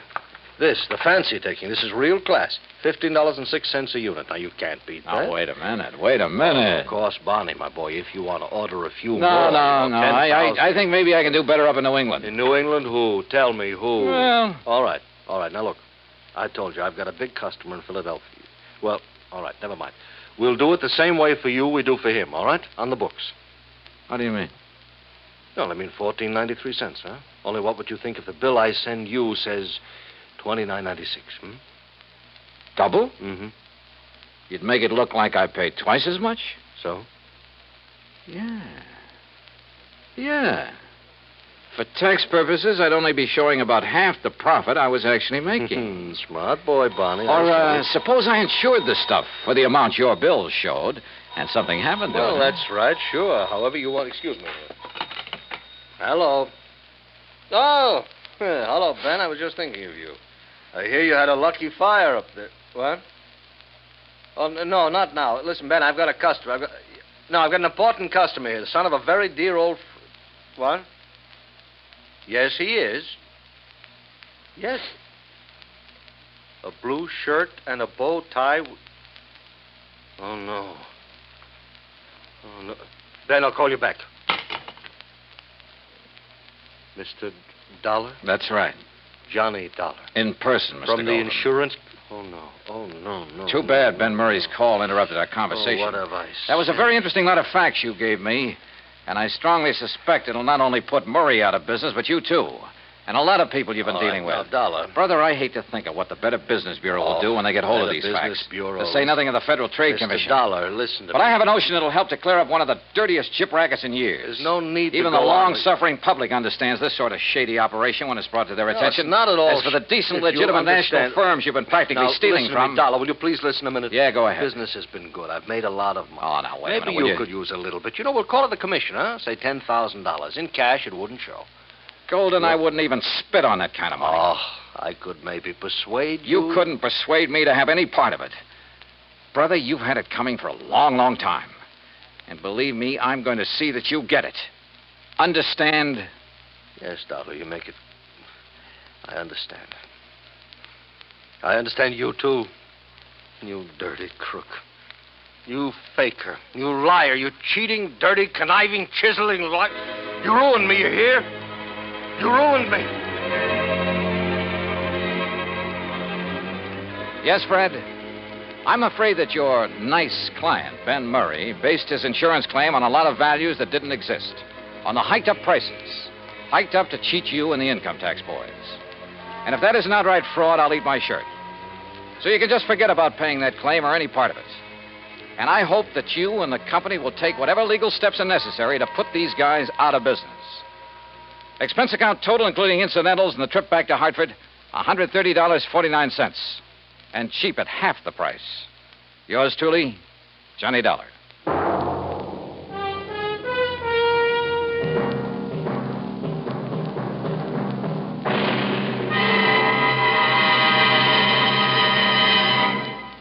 Our star will return in just a moment. Our flag now numbers 50 stars, and behind each star there stands yet another flag representing one of the 50 states. Kansas' state flag is dark blue, and in the center is the state seal, surmounted by a large sunflower, the official state flower. The seal reflects the history of Kansas, the train of ox wagons going west, for most of the great roads passed through Kansas. An Indian is depicted chasing a herd of buffalo, recalling the words of the official state song, "Oh, give me a home where the buffalo roam." for this truly was the home of the buffalo and Indian. The East is represented by a rising sun, and the promise of future prosperity is indicated by the steamboat on the river and the farmer plowing the field. Above a mountain range are 34 stars, for Kansas was the 34th state admitted to the Union. Over all is the state motto, ad astra per aspera, to the stars through difficulties. Kansas state flag, the flag of the 34th state to enter the Union, was adopted on March 23rd, 1927. Now, here's our star to tell you about next week's story. Next week, the case of a girl who was willing to kill for money she didn't need. Join us, won't you? Yours truly, Johnny Dollar.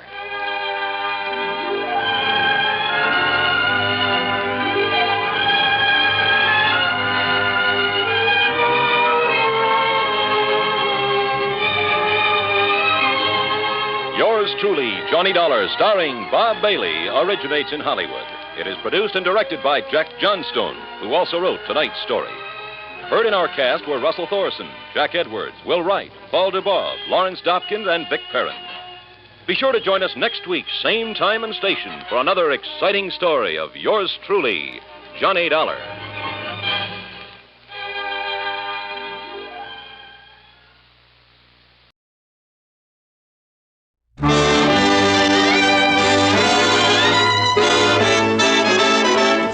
Makers of Camel cigarettes present Dick Powell as Richard Diamond, private detective.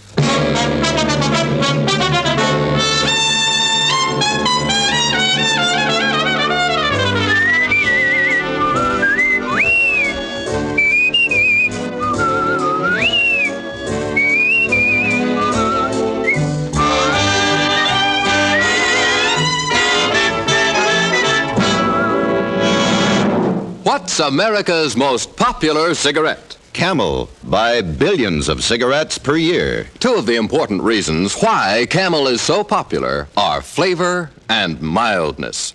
Camel's choice tobaccos are properly aged and skillfully blended to give you a smoke that's rich in flavor. And mildness? Here's conclusive proof. In a coast-to-coast test, hundreds of men and women smoked only Camels for 30 days. Leading throat specialists made careful weekly examinations of the throats of those smokers and reported not one single case of throat irritation due to smoking Camels. Here's a suggestion. Make your own Camel 30-day test. Smoke only Camels for the next 30 days. You'll enjoy Camel's rich, full flavor. And your throat will tell you how mild Camels are. How mild, how mild, how mild, how mild, how mild can a cigarette be? Make the Camel 30-day test and you'll see. Smoke Camels and see.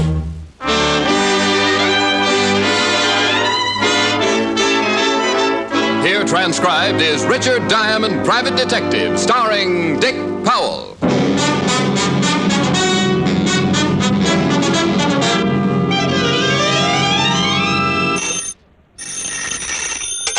Diamond Detective Agency, we deal in crime, but we're closed now. It's Christmas time. Hello there, this is Diamond. Every year about this time, my business takes a big nosedive. People usually pack up their troubles and start unpacking colored lights and Christmas tree ornaments. So tonight, I'm going to tell you my favorite Christmas story, one I always like to tell. A Christmas Carol by Mr. Charles Dickens. Now, I'd better explain something first. This version isn't exactly the way you've always heard it. Because of the particular type of characters I usually get mixed up with, this story is written to fit their talents and characteristics. Different from the Dickens original, certainly, but we feel that this story could easily happen today, anywhere. Like right here in New York on a little side street just off the Bowery. So now I'd like to introduce our characters. Mr. Ebenezer Scrooge will be played by my good friend and guiding hand of the 5th Precinct Homicide Division. Lieutenant Walter Levinson. Walter. Otis. The character of Jacob Marley will be played by one of Lieutenant Levinson's most trusted henchmen. Otis, that's you. Huh? Oh, Sergeant Otis Loveloon. Loveloon. Oh. Walt. Oh, sorry, Ellen. Tiny Tim will be played by our corner newsboy. Hi, I'm Johnny Rawlins. Tiny Tim's mother will be played by my red-headed gal friend, Helen Asher. The rest of the characters will be played by members of the 5th Precinct Police Station. Officer O'Reilly. Officer Leskowitz. Sergeant Miller. The music will be furnished by the 5th Precinct Police Band, directed by Patrolman Worth. Hi. And now, our version of the Christmas classic, Charles Dickens' A Christmas Carol.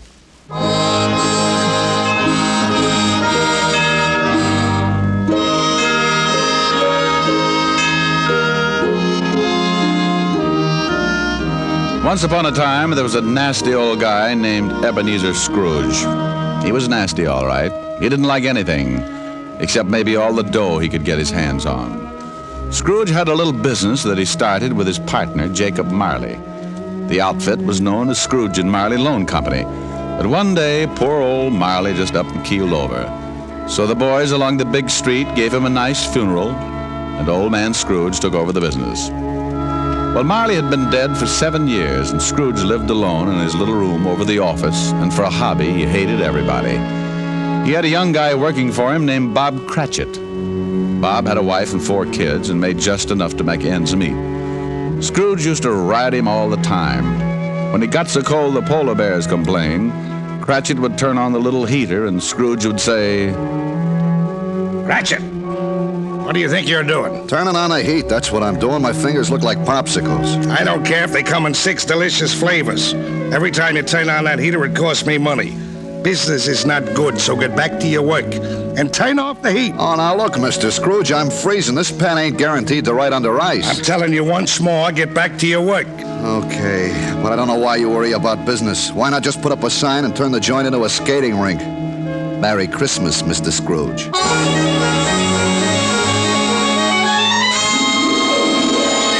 Oh, swell. Merry Christmas. Ah, humbug.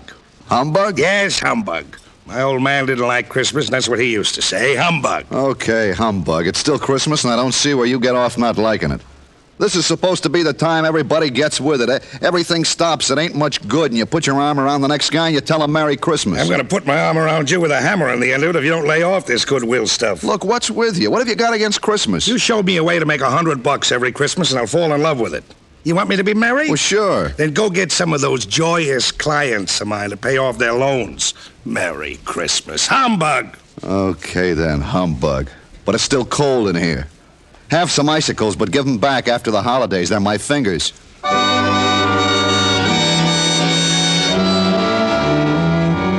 Late that evening, Scrooge went upstairs to his room, the room where Jacob Marley used to stay.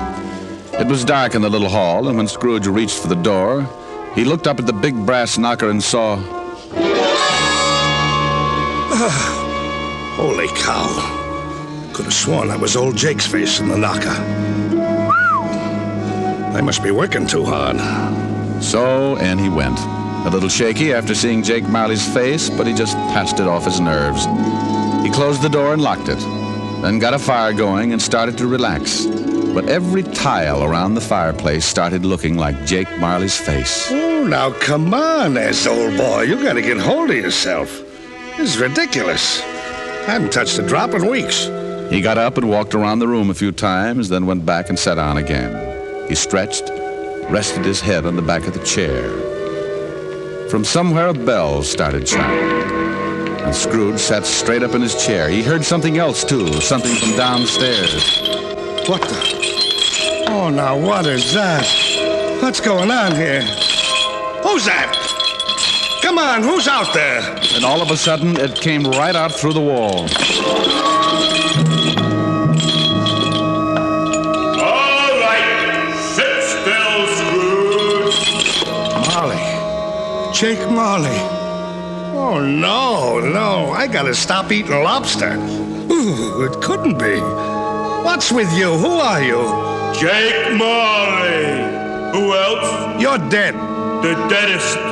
But nevertheless, Jake Marley. His ghost. Oh, you are very sharp today, Scrooge, old boy. I don't believe it. You got eyes, ain't you? Yeah, and I got a bad stomach, too. That's who you are. Nothing but a bad case of indigestion. You don't think I'm a ghost, huh? Okay. Maybe a good scare will change your mind. No. Stay away from me. All right. I believe you. You sold on the idea? Yeah. But why did you come to see me? Regulations. Every man's supposed to live his life and help his buddies. If he don't do it while he's alive, then he gotta do it after he kicks off. Oh, cut it out! Why come to me? Because you're gonna end up just like me, unless we do something in a hurry. Now, I haven't got much time, so you better listen. Oh, I don't want to be like you. I'll listen. Okay. You are gonna have 3 visitors. You are gonna be haunted by 3 spirits. Oh, no. It is the only way you can keep from being like me. When you hear the bell strike 1, the first one will be here. Well, I gotta be going. You won't see me again, but you remember what I told you. So long, Scrooge, old boy. Your goosebumps can relax now. Cut it out!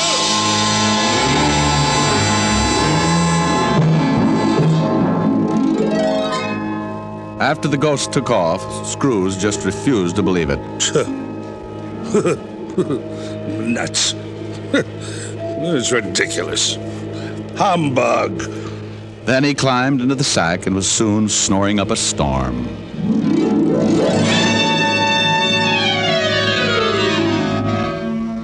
When Scrooge awoke, it was still dark, and the bell from the church on 53rd Street was striking 12.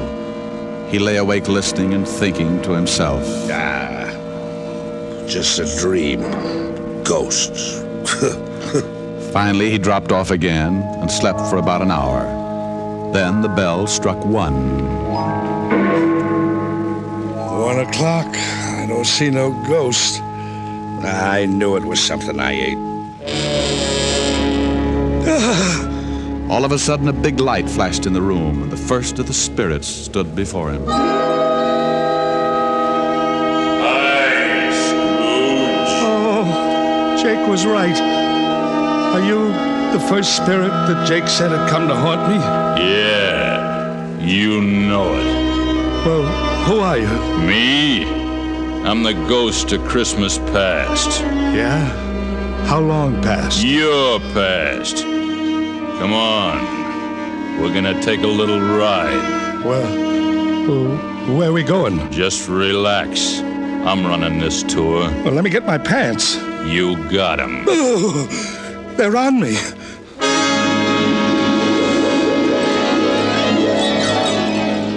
With that, the ghost of Christmas past grabbed Scrooge by the hand, and they both flew out of the window. Scrooge nearly lost his upper plate, but before he could yell for help, he was standing in front of a dirty, ramshackle old tenement building. You know where you are? Sure, I know where I am. This is where I was brought up. Even the garbage cans are the same. You had a pretty tough time when you were a kid, didn't you? The toughest? I wasn't very big. The rest of the kids in the neighborhood were. I had more black eyes than a crow. You want to go in? What for? To see your folks. My folks died a long, long time ago. They're there now. Come on.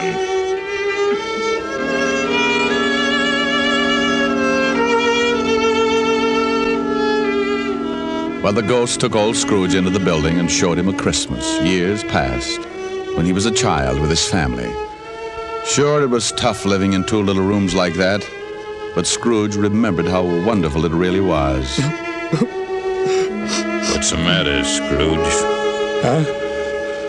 Oh, I've got something in my eye. You were pretty lonely when your folks... when they, Yeah. You know, there was a young kid that came around earlier this evening and sang some carols. Gee, I wish... Yeah? What do you wish?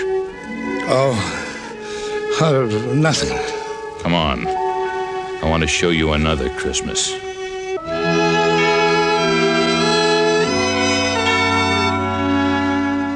The spirit showed him another Christmas and still another. And you know, no matter how tough Scrooge remembered his childhood had been, it always seemed that Christmas was wonderful.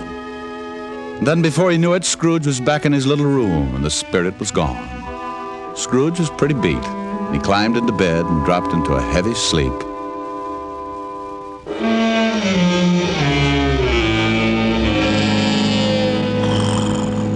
Merry Christmas.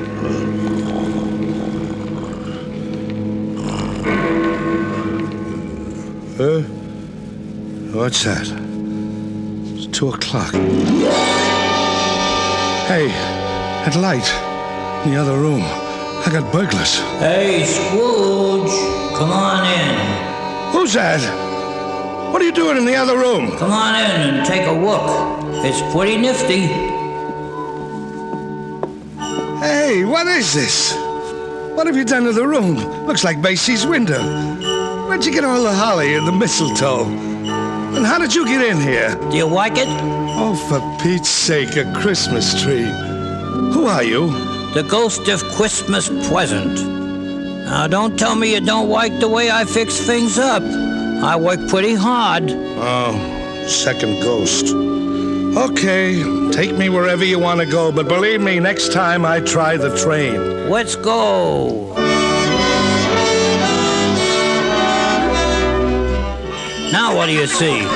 I see bright colored lights, people having a lot of fun, kids on sleighs. See that building over there? The one with the big reef on the front door? Yeah, that's where Bob Cratchit lives. He works for me. Hey, look, there's Bob now. Yeah, going into the house. Up all those stairs to the 5th floor. He's got his little boy on his back. Tiny Tim. Yeah. He got polio last summer.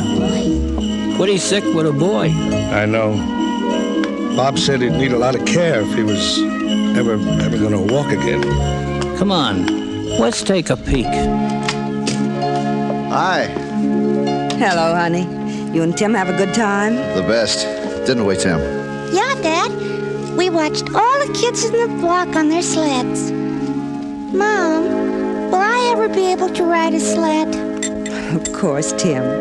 Won't he, dear? Well, sure thing, Roughneck. Next Christmas, you'll be out there doing belly whoppers with the rest of them. Dad, what's the matter? Your eyes are all wet. Nothing, Tim. I just got some snow in them. You want some chicken, Tim? No turkey? No, but lots of cranberries. Okay. Can I sit next to you, Dad? You just bet. Bob, will you say grace, dear? Can I say something first, Mom? Of course, Tim. What would you like to say? God bless us, everyone. What's the matter, Scrooge, old boy? Got some snow in your eyes, too? Tell me something. Sure, if I can. What about Tiny Tim? Well, can't say for sure. If his old man makes enough money next year to get the white doctor, little Tim will get along just fine. But times are tough, aren't they, Scrooge? Yeah. Now the spirit of Christmas present took Scrooge to many places and showed him a lot of happiness and a lot of misery. And finally back to his little room, and the spirit was gone. Oh, I don't know whether I can take much more of this.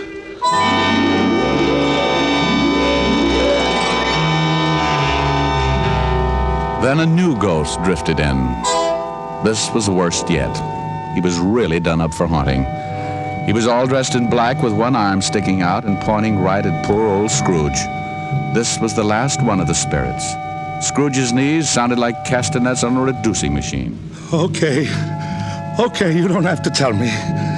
You're the ghost of the Christmas that hasn't come yet. You I'm really scared of.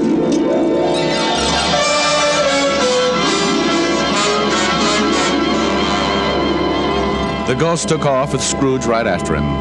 The city disappeared, and Scrooge found himself on the outskirts of town, standing in the graveyard. The night was howling like it was mad, and as Scrooge looked down, he saw... Hey, what's this? What's this stone? The black spirit stood still and pointed, so Scrooge leaned down, pulled away the bushes, and saw it was a tombstone. There's a name here. Ebenezer Scrooge. Oh, no. No. Look at this. Believe me, I don't want this. I know I've done wrong, but I'm not kidding. I really know what Christmas means. It doesn't mean just today or tomorrow. It's every day of your life. I swear I'll do better. Only take me away from this. Let me try. Let me try to make Christmas right for me and for everybody else. Please, please, don't let this happen. Give me another chance. Well, don't just stand there. Put your arm back in. You'll catch cold. Well, say something. Suddenly, Scrooge dropped to his knees and reached out for the spirit. But something happened. The spirit started to shrink. Then it collapsed. And when Scrooge looked up... What the... My bedpost. My own bedpost. I'm home. Oh, thank goodness. I lived the past, the present, and the future, and now I'm home. Hallelujah! Spirit, wherever you are, believe me, from now on, things are going to be different. Oh, yeah. And thanks. Paper, get your morning paper. Hey, boy! Yeah? What day is this? It's Christmas. What's with you? Christmas! Oh, boy, I haven't missed it. The spooks did it all in one night. Boy! Oh, it's you, Mr. Scrooge. How many papers you got? I don't know. Well, here's What? $5. $5. Throw them away and then go have yourself a Merry Christmas. Gee, thanks, Mr. Scrooge. And a Merry Christmas to you. Oh, boy, say that again. Thanks. No, the other. Oh, you mean Merry Christmas? Yeah, that's it. Merry Christmas.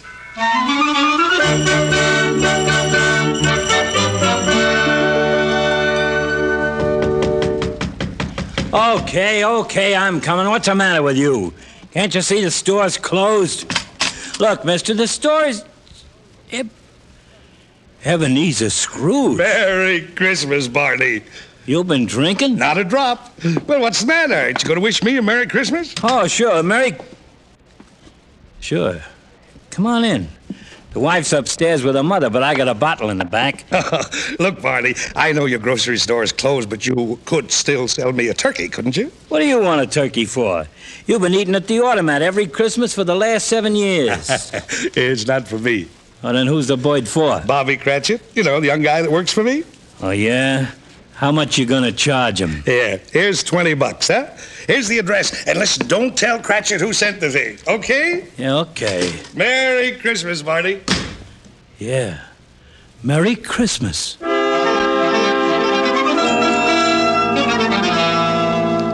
Well, old Scrooge went back to his rooms and took an old blue suit out of the mothballs. He shook it out, put a few creases in it, and went out on the street. The old boy was really with it. Everybody he passed, he greeted them with... Merry Christmas. Merry Christmas. Merry Christmas.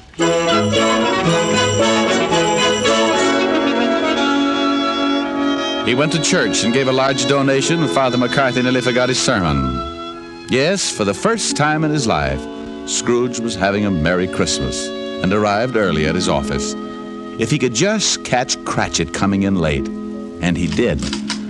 Bob was a good 21 minutes late. Cratchit! Oh, no. You're 21 minutes late. Yeah. I'm sorry, Mr. Scrooge. I had a big evening. Oh, you did, huh? You know what I told you if I caught you fancy-footing it in here late again. Okay, so I'm canned. You think you got it coming? Well, I'm too tired to argue. Jobs are tough enough, and I hate to lose this one, but I'm just too tired. A raise would help, huh? Well, that's the silliest question of the year. Then you got it. It's in the envelope. What? Uh-huh. Maybe after we see how the funds are, we might be able to do something about Tiny Tim. Well, yeah. I don't get it. A raise? You want to do something about Tim? I don't get it. Sure you do, Bob. Haven't you heard? It's Christmas. Now go on home, take the day off, take the week off, come back when you feel like it. Merry Christmas. Mr. Scrooge? Yeah? Merry Christmas.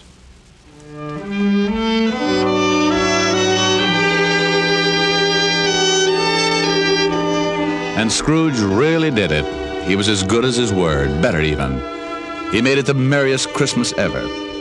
And later, things got better, and he took care of Tiny Tim. And sure enough, Tim was out on his sled the next Christmas doing belly whoppers with the best of them. Every Christmas thereafter, all along the big street, it was said, if anyone knew how to make Christmas merry, old Ebenezer Scrooge was that one. And I hope that can really be said about all of us. Just like Tiny Tim said. God bless us, everyone. That's it, Tim.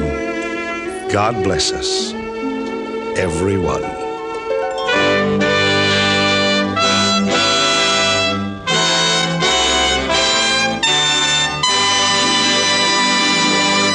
Oh, Rick, that was a wonderful story. Not quite the way Dickens wrote it, but it meant the same thing. Well, thanks, Helen, dear. I thought you were good as Tiny Tim's mother, too, didn't you, Walt? I sure did, and that's no humbug. What in the world was that? It's Sergeant Otis. He's still playing Marley. Otis! Yeah, Ebenezer? Oh, cut it out, Otis. The play's over. Go on, call officers Riley, Lund, and Miller, all of them. Tell them to leave the punch bowl and come over here. We're going to sing. Oh, boy, I'll lead off. Jingle bells, jingle bells. No, Otis. Rick will lead. We can join in later. Oh, Lieutenant. Go on, Rick. Otis, stop breathing down my neck. I'm just waiting to come in. Otis. Oh, for heaven's sake. Snow falling down from heaven, making a mantle of white. Sleigh bells are ringing, wonderful Christmas night. Jingle bells, jingle bells. No, not yet, Otis. Voices that sing Hosanna, bathed in a heavenly light. Everyone happy, wonderful Christmas night. Otis. Peace on earth, goodwill toward men. Otis, stop crying. Life on earth begins again. Joy in the hearts of children, there in the trees candlelight, all making merry, wonderful Christmas night. Now, Lieutenant? No, Otis. Oh, let him sing, Walt. Come on, everybody. Oh, boy. Jingle bells, jingle bells, jingle all the way.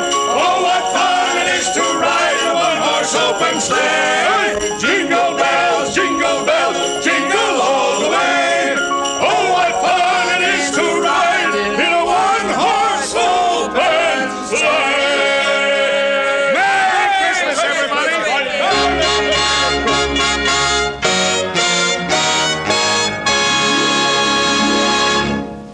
Right here is where all the men and women who make the camels you smoke would like to wish each and every one of you the happiest of holiday seasons. And right now might also be a good time to remind you that there's still plenty of time to add camels to your Christmas shopping list. Camels by the carton are so easy to give. Camels come in a beautifully decorated holiday package, so handsomely designed that you don't even have to wrap it. Just write your personal greetings on the card that's on the top of every special Camel Christmas carton. And Camels are such a pleasure to receive. It's the cigarette enjoyed most in America. The cigarette that leads all other brands in popularity by billions of cigarettes per year. So you can't go wrong by giving mild, flavorful Camels. How mild, how mild, how mild, how mild, how mild can a cigarette be? Smoke Camels and see. Here's Dick Powell with another special message. Thank you. Ladies and gentlemen, every week the makers of Camels send thousands of packs of Camels to service hospitals. That's to help show hospitalized men and women of the armed forces that those at home haven't forgotten them. This week's free Camels go to Veterans Hospitals, Wilkes-Barre, Pennsylvania, and Amarillo, Texas. Nellis Air Force Hospital, Las Vegas, Nevada. U.S. Naval Hospital, Naval Medical Center, Guam, Marianas Islands. Now, until next week, enjoy Camels. I always do.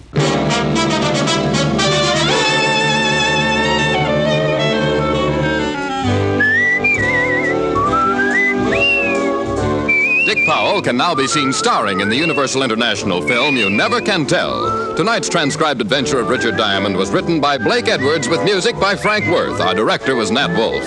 Virginia Gregg played the part of Helen Asher, and Alan Reed was Lieutenant Levinson. Others in the cast were Barney Phillips, Arthur Q. Bryan, Jack Crucian, Joel Samuels, and Jeffrey Silver. Are there pipe smokers on your Christmas list?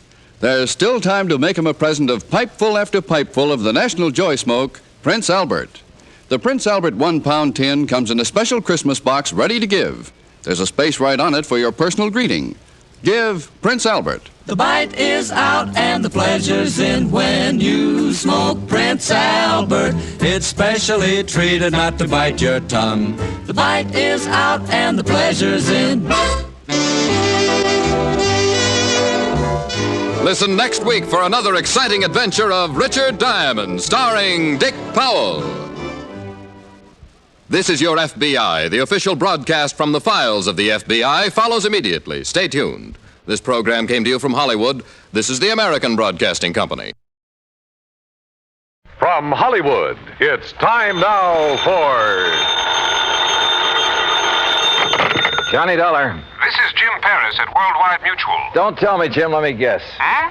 What are you talking about? The reason you call me, I can smell the smoke all the way over here at my apartment. Oh, well. Also, I heard something about the fire on a news broadcast a few minutes ago. Yes. Somewhere out on Albany Avenue, he said. Yes, it's the cash and save market over the other side of town. And since your company insured it, you want me to go over and take a look? A good look, Johnny. You thinking of possible arson? I am. Okay, why? That store is just one of a chain. Hartford, Boston, Providence, Springfield, Lowell. Yeah, I see. But how does that make it arson? This is the fourth one to go up in as many weeks. Oh. The outfit that owns them having financial troubles? The outfit that owns them is one man. Oh. John Wakefield Carson. Then I repeat my question. Johnny, if he is burning up his own markets, if you can prove it, you can save our company a lot of money. That might cost you a lot of money, Jim. What do you mean? Wait till you see my expense account.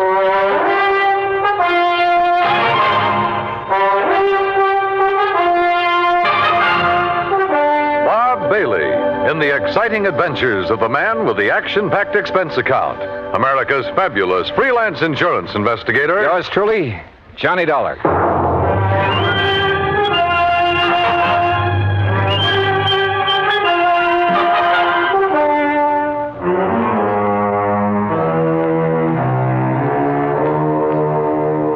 Expense account submitted by Special Investigator Johnny Dollar to the Worldwide Mutual Insurance Company, Home Office, Hartford, Connecticut.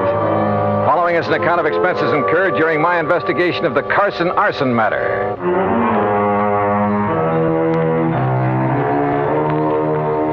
Expense account item 1, $1.25 for a taxi from my apartment to the offices of Worldwide, where I hoped Jim Paris could give me a little more to go on. He did. Very little. First loss 4.5 weeks ago was the market up in Thompsonville. How much? Loss in Thompsonville, $41,204. That was the smallest one in the chain. Uh-huh.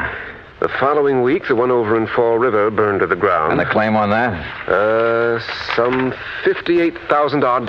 Nothing odd about that much, though. And the loss in Lowell was a bit over $64,000.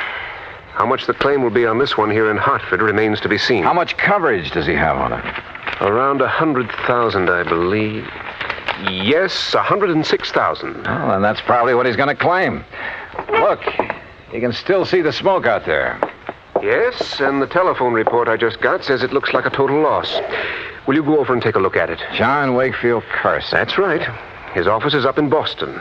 That's where his newest, biggest market is. Oh, how much insurance on that one? Nearly $500,000. It's one of the largest, most modern supermarkets. Then I'd better get over and see him in a hurry. You want me to get there before that one goes up, don't you?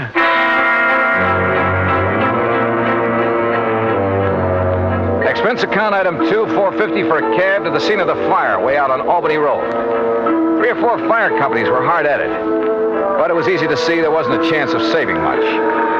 It struck me that this location, part of a brand new residential area, was about as far from an established fire company as it could be. I wondered for a moment if this was deliberate. I finally ran down Hal Gibbons, an old pal, and one of the best men an arson squad ever had.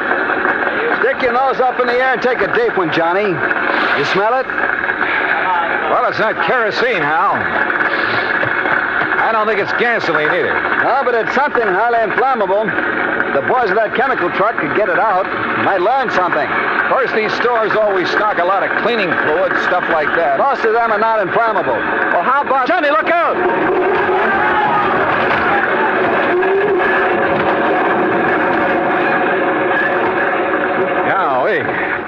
Hey, maybe we better move back a ways. Yeah. Must have got a pretty big start on the fireman, Hal. Sure, because it's so far out. It's like the markets in Thompsonville and Fall River. And Lowell, too. Oh? Kind of makes you wonder, doesn't it? At this point, I'm more than just wondering, Johnny. Have you come up with anything? Those other towns are out of my bailiwick, but I know all the boys in the departments. Have they come up with anything? No. And that's why I feel I've got to get the first lead, if there is one, right here. Has old man Carson showed up?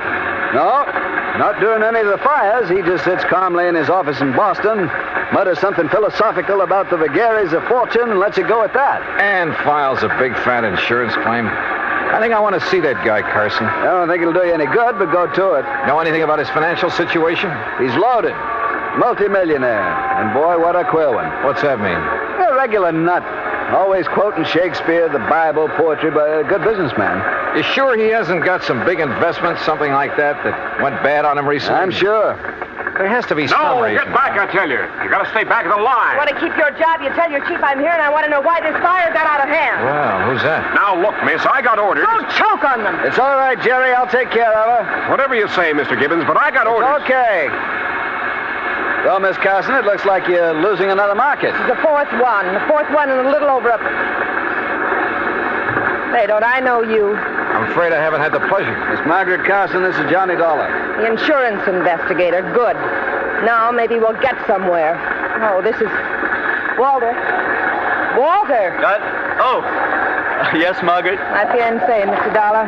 Walter Smitten. Smitten? Hello, Walter. Mr. Gibbon? Walter handles the legal end of things for Dad. Oh, I see. Next president of the company, Walter? I? In the grocery business? Oh, no, sir, thank you. The legal end is enough for me. Well, what do you think about these fires? 4 in a row. Well, if I were you, Mr. Dollar, I'd suspect arson. Oh, Walter, for heaven's sake. Why, Walter? Someone trying to put Mr. Carson out of business, something like that. Put Father out of business with a couple of fires? Miss Carson... Come on, Walter. We've seen all we need to make the final report to Dad. Goodbye, Mr. Dollar. Hal. Yeah. See ya. Like a motive, Johnny? That Walter character? If he marries Margaret Carson, and he doesn't seem to like the grocery business... Yeah, but if he could get the money from it... Yeah, I see what you mean.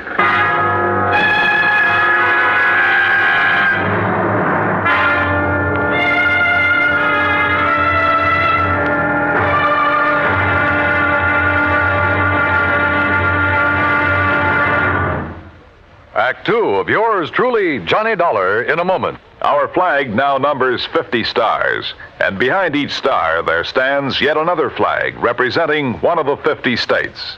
South Dakota's state flag was inspired by a song. South Dakota is the Sunshine State. A stenographer named Ida Anding designed the flag with a sky blue background and a blazing sun in the center, and the words, South Dakota, the Sunshine State, in gold around the sun. Later, the state seal was inserted over the sun, a seal representing mining and agriculture, the prime pursuits of the state. The state's banner also carries the motto, Under God, the people rule. South Dakota's state flag, the flag of the 40th state to enter the Union, was adopted on March 8, 1909. And now, Act 2 of yours truly, Johnny Dollar and the Carson Arson Matter.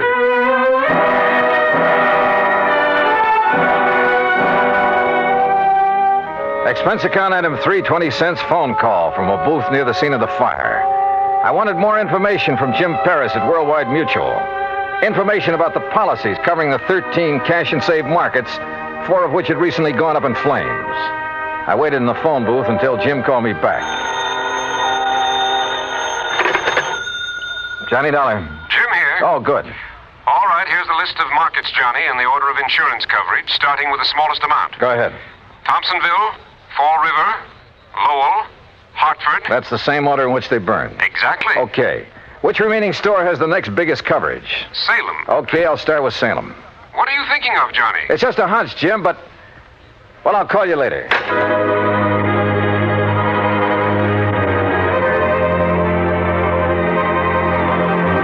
Item 4, $5.25 for a cab back to my apartment. Item 5, $21 even, mileage in my own car, Hartford to Salem, Mass. Despite burning up the highway, it was almost dark when I pulled into Salem. It was well after dark when I finally located the Cash and Save Market. Again, the store was far outside of town, and it was a long way from the nearest firehouse. I don't know exactly why I went there instead of the main office in Boston. After all, it was the same day as the Hartford fire, and the others had all been about a week apart. As I said before, call it a hunch. But as I pulled up in front of the place, I saw the shadow of a man dart furtively around the back of the building. As I reached the far corner of the building, I stopped. But with only the sliver of a crescent moon, I could see no one. Somewhere ahead of me, I heard a door open. Then silence again. But somebody had entered that building. Slowly, cautiously, I felt my way along the wall. And then I came to it. An open door. Storeroom. But inside it was pitch black.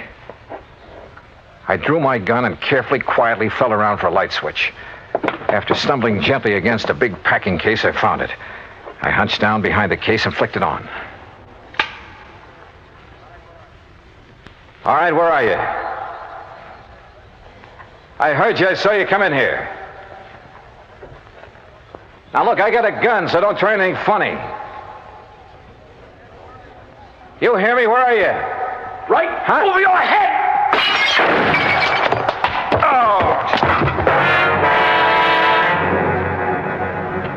I must have been out a long time. I came to lying on a cot in the back room of Salem Police Headquarters. A couple of gallon jars. Can you hear me? Yeah, I can hear you. Yeah.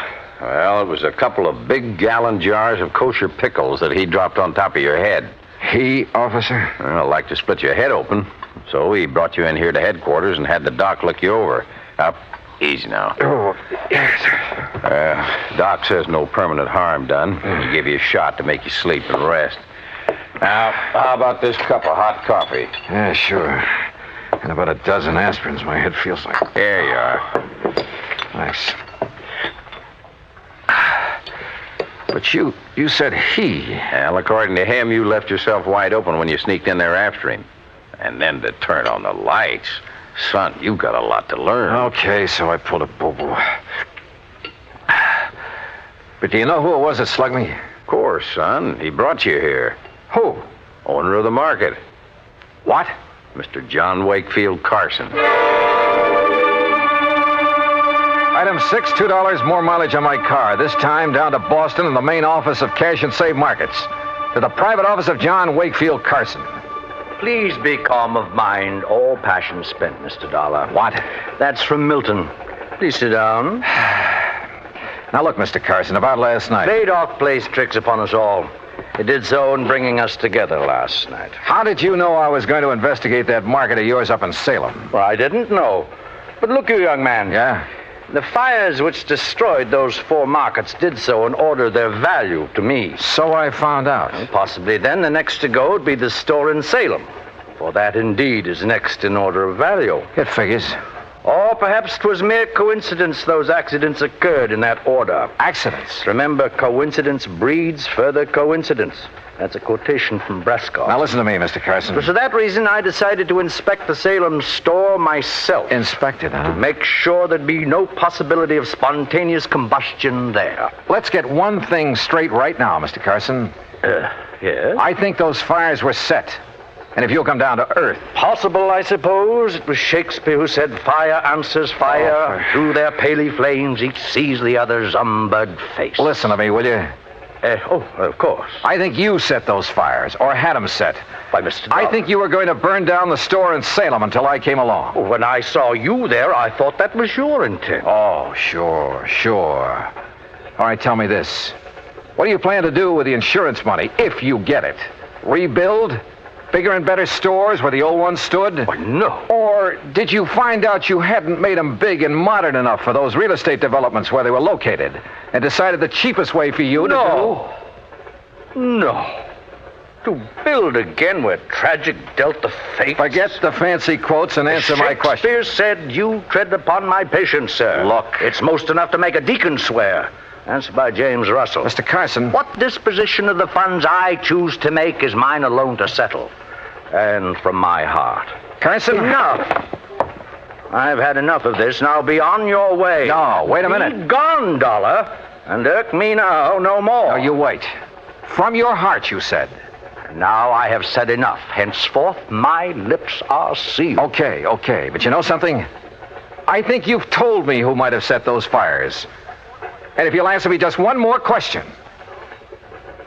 No? Okay, we'll see.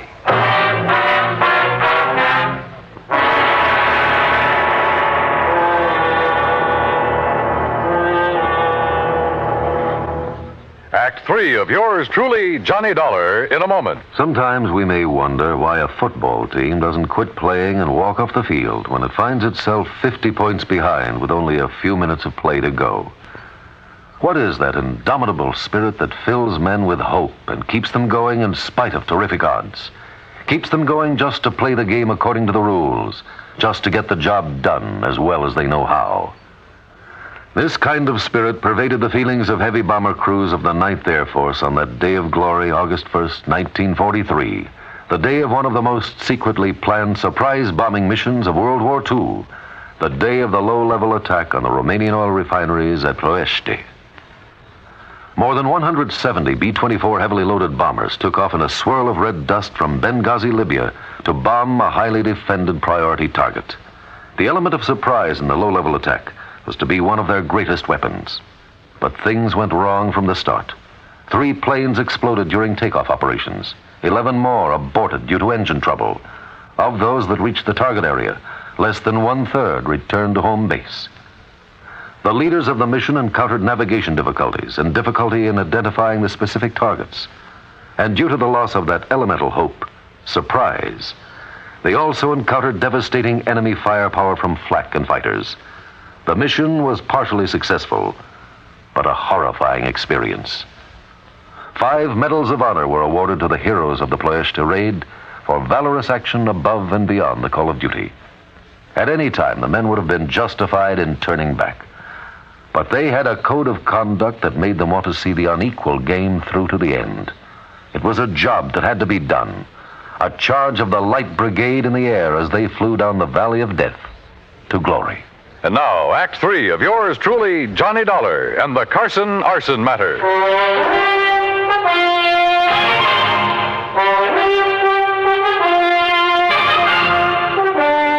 Expense account item 780 cents, phone call to Hal Gibbons and the arson squad back in Hartford. Yeah, Johnny, I finally found plenty in the remains of that fire. Then it was arson. By some rank amateur. That's why it was hard to spot. What do you mean?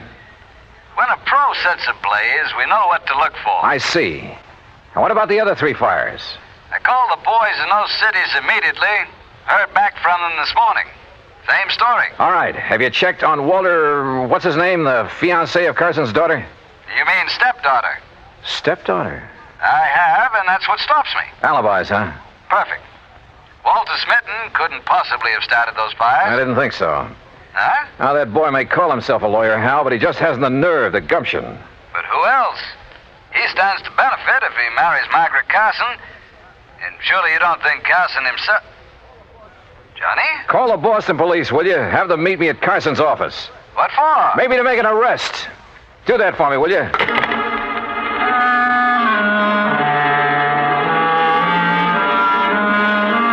Hunch? Maybe it was more than a hunch now. Sure, I know there was no real clues in the case, but maybe for once I could get along without them. I went back to Carson's office and I must confess, tried a little bluff. Court?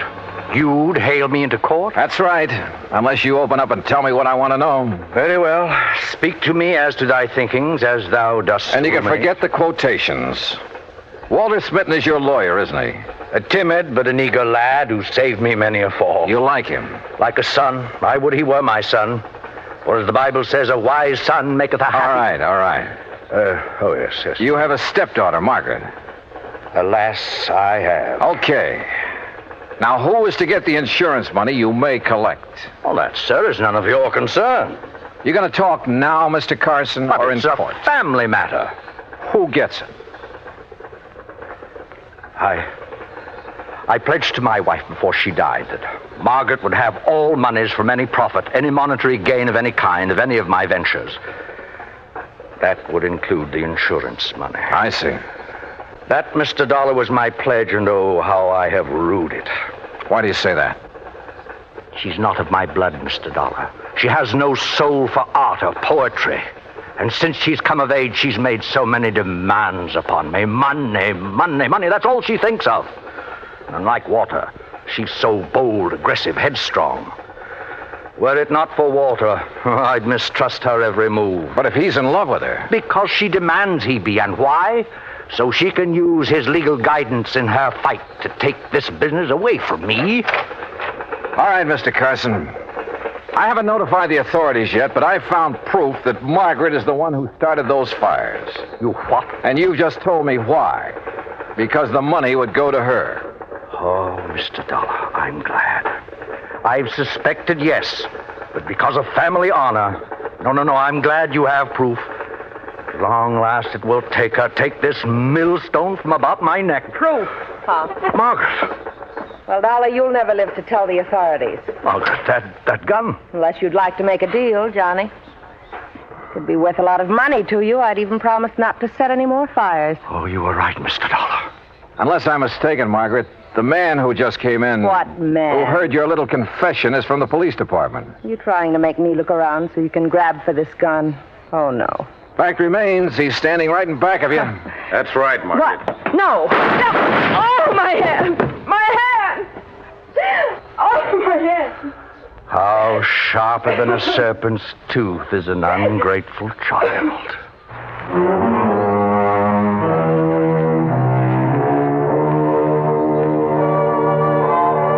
Yeah, the company will have to pay on those 4 markets. And the courts will have to take care of Margaret. I'm sure they will. And next time, well, give me something clean to work on, will you? I hate this kind of stuff. Expense account total, including the trip home, $56.90. Yours truly, Johnny Dollar.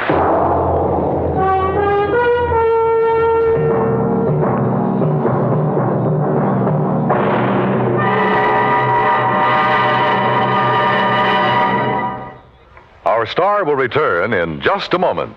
Our flag now numbers 50 stars, and behind each star there stands yet another flag representing one of the 50 states.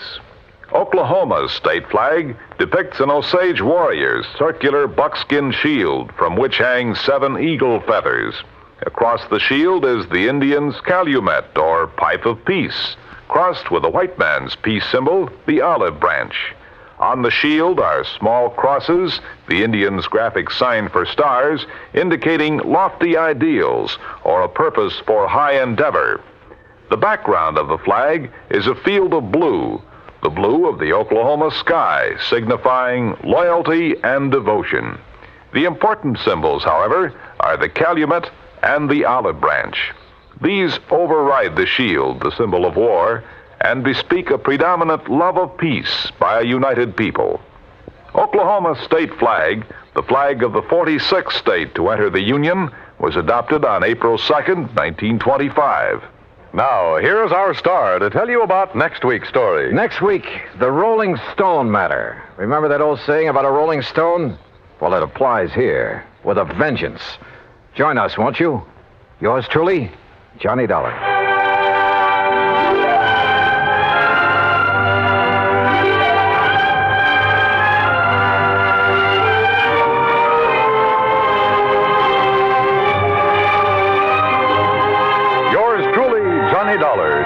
Bob Bailey originates in Hollywood and is produced and directed by Jack Johnstone, who also wrote today's story.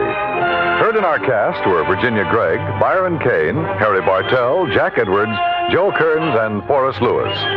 Be sure to join us next week, same time and station, for another exciting story of yours truly, Johnny Dollar.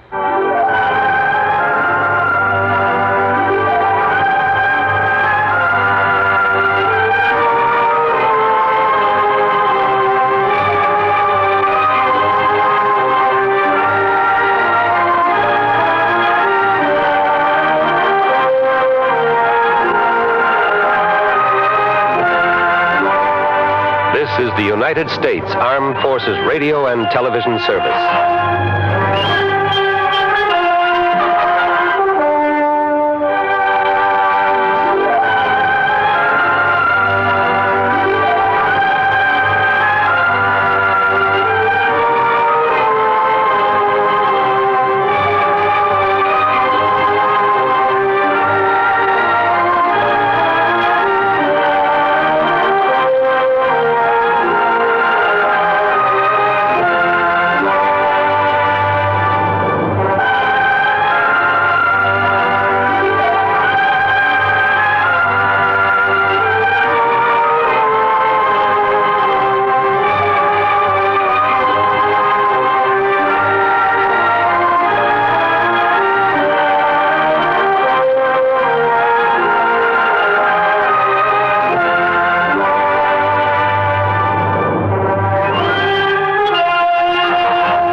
Private Detective, starring Dick Powell.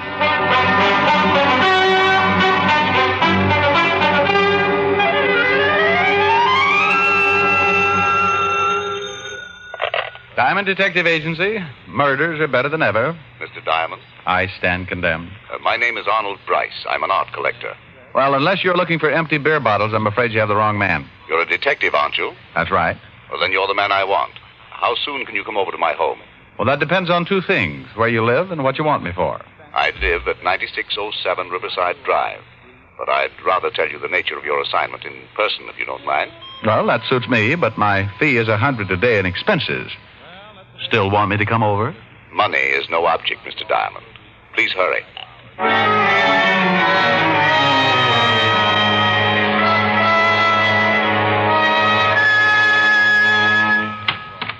Yes? My name's Diamond. I'd like to see Mr. Bryce. Mr. Arnold Bryce? That's right. Well, come in, sir. Thank you. Mr. Bryce is busy with an art dealer in the library, sir. You can wait in the gallery. The gallery? The art gallery. This way, sir. He led me down the hall and into a room that looked like it was once a den. There was a piano in the room, and hanging over the fireplace was a large painting of the Mona Lisa. The other three walls were all covered with pictures, too. This, I took it, was the gallery. Just make yourself comfortable, sir. I'll tell Mr. Bryce you're here when he's finished. Thank you. Beautiful room, isn't it? Oh, yes. Lots of paintings. I didn't mean the paintings. I meant the room. Oh, I take it you don't like the art? No, sir. I only appreciate what I can see in a picture. This room used to be a study until Mr. Arnold Bryce came. And who had it before? Mr. Jasper Bryce. He died 2 months ago and left this house to Mr. Arnold. Well, I must get on with my work, sir. The butler gave a disgusted look at the paintings and took his leave. Come to think of it, I agreed with the old boy. Most of the paintings were what is called moderne, which is sort of a nasty poke at the present period. Hi there. If you're a burglar, just help yourself. Take them all if you want to. Well, I didn't know I had company. That's because you're not a very good burglar.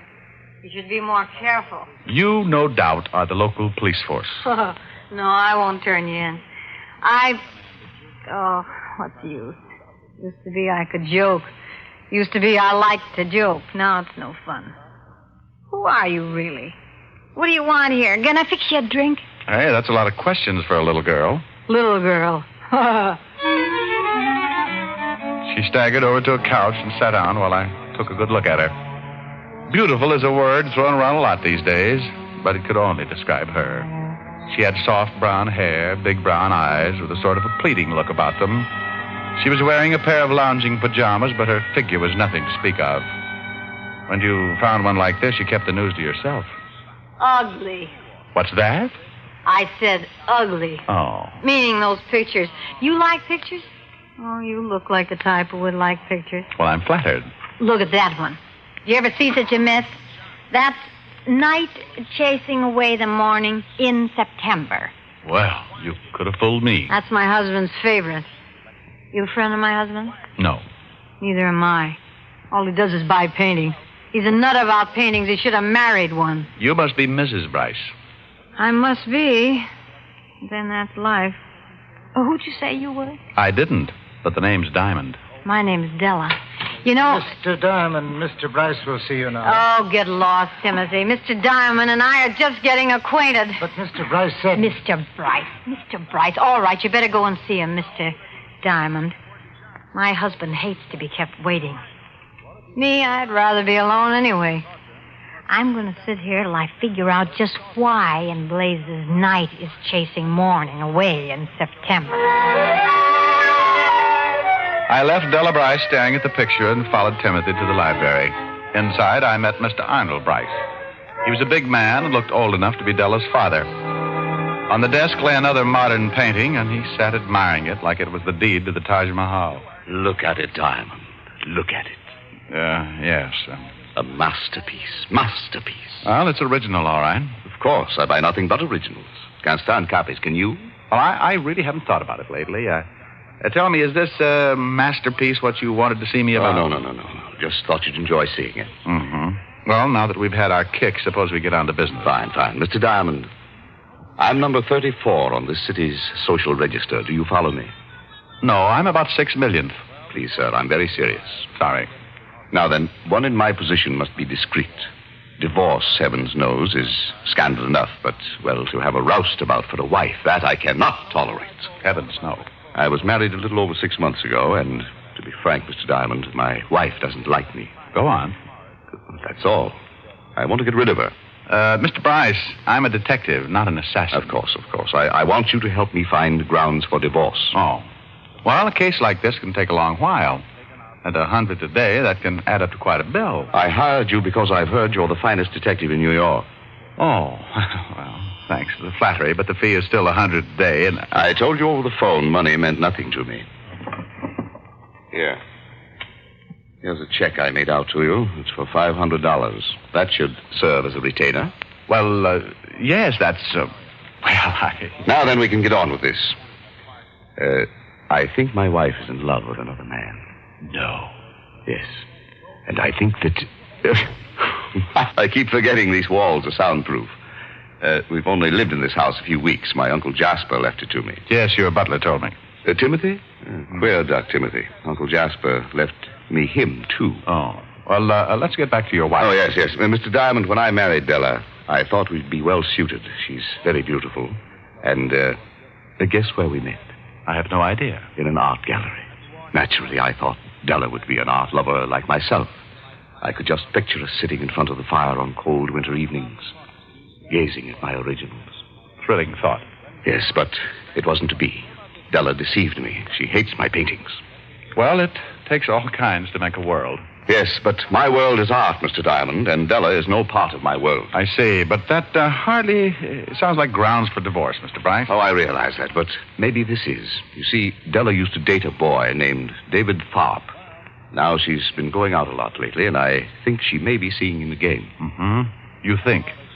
Well, I know it really may be nothing, but if she should be seeing him and we could prove it, wouldn't that be grounds?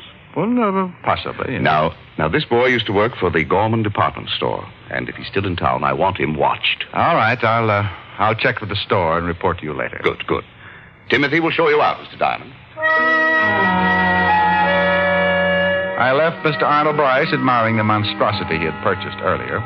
On the way out, I took another peek into the gallery to see if Della Bryce was still around. She wasn't. And then I noticed the Mona Lisa again. Somehow it seemed so out of place. I was staring at it when Timothy came up behind me. I see you admire the lady. Say, don't you ever make noise? Beautiful, isn't she? The Mona Lisa? Yes. Look at that face.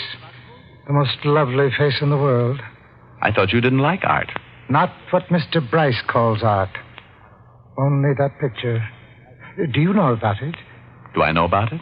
Oh, so many things. It really has a colorful history. Da Vinci painted her over 400 years ago. No. Yes. Zenobia del Giocondo's wife posed for Leonardo 4 years before it was finished. My. Everyone loves it. Francis I of France paid 4,000 golden florins for it. You really know the facts, huh? Oh, yes, sir. I've read many books about La Gioconda's history. I come here often and just stared into her face. Do you know that men have stared into the mystery of that face and then killed themselves? You don't say. Yes. But I'm probably boring you. This way, sir. He took a last tender look at the picture and then led the way to the door. It was a crazy house full of crazy people, and felt good to be outside again. The job I had was strictly routine, but as long as Bryce paid for my services, he'd get them. I took off for lunch, then went to the Gorham department store to find David Tharp. There I found Tharp, had joined the Army 6 weeks ago and was now stationed in California. That meant that Bryce's suspicions about his wife were unfounded, at least as far as Tharp was concerned. Hello? Let me speak to Mr. Bryce. Who's this? Oh, that worn-out voice sounds familiar. Walt? Yeah, is this Diamond? Yeah, but what are you doing there? Or did I dial the wrong number? You calling Arnold Bryce, Rick? That's right. Then you have the right number. Was he a client of yours? Uh-oh. I don't like the way you said was. You guessed it. Better get over here, Rick. Arnold Bryce has been murdered.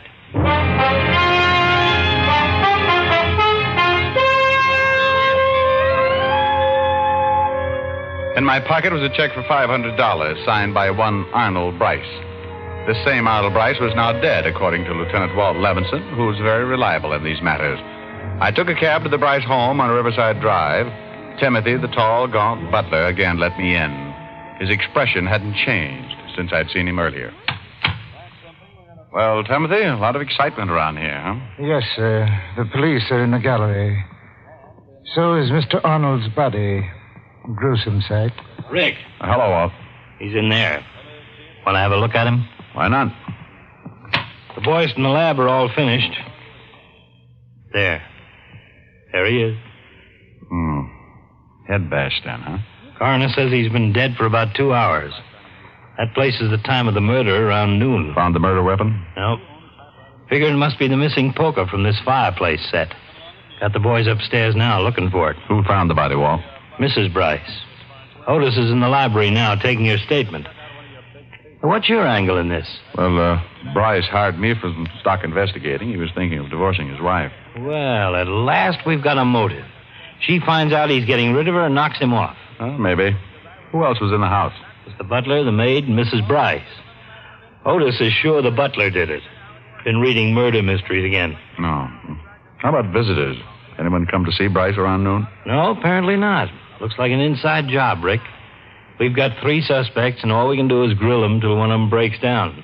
So we might as well start on the wife. Mind if I sit in? No. Come on. We left the gallery and walked down to the library. Inside sat Della Bryce, patiently answering the questions of that master detective, that super sleuth, Sergeant Otis Loveloon. Hello, Lieutenant. I got a statement down on paper, and I'm asking some questions on my own. She's, Oh, Diamond. Don't look so happy, Otis. Hello, Mrs. Bryce. Well, you come back. That man, Lieutenant, he's the one who saw my husband earlier. Yes, we know that, Mrs. Bryce. This is Richard Diamond. He's a private detective. Oh. Well, what would Arnold want with a private detective? It seems he was planning to divorce you. Or didn't you know that yet? Divorce me? You're kidding. You want to tell us the joke, too, Mrs. Bryce? Oh, this is a good one. Oh, come now. Maybe it's Otis, Walt. After all, she's been looking at that face of his for an hour. Can you blame her? Hey, I heard that. Oh, I'm sorry, but that just struck me funny. That worm of a husband was going to divorce me. Well, I've already talked to a lawyer about getting rid of him. I take it you and Mr. Bryce didn't get along? You said it. I married Arnold because I thought it'd be fun to have a big home and a nice car. All those things money can buy. Go on. Well, the money part was okay, but Arnold... Well, a girl can only take so much. It's a nice, respectful way to speak of the dead. All right, so he's dead.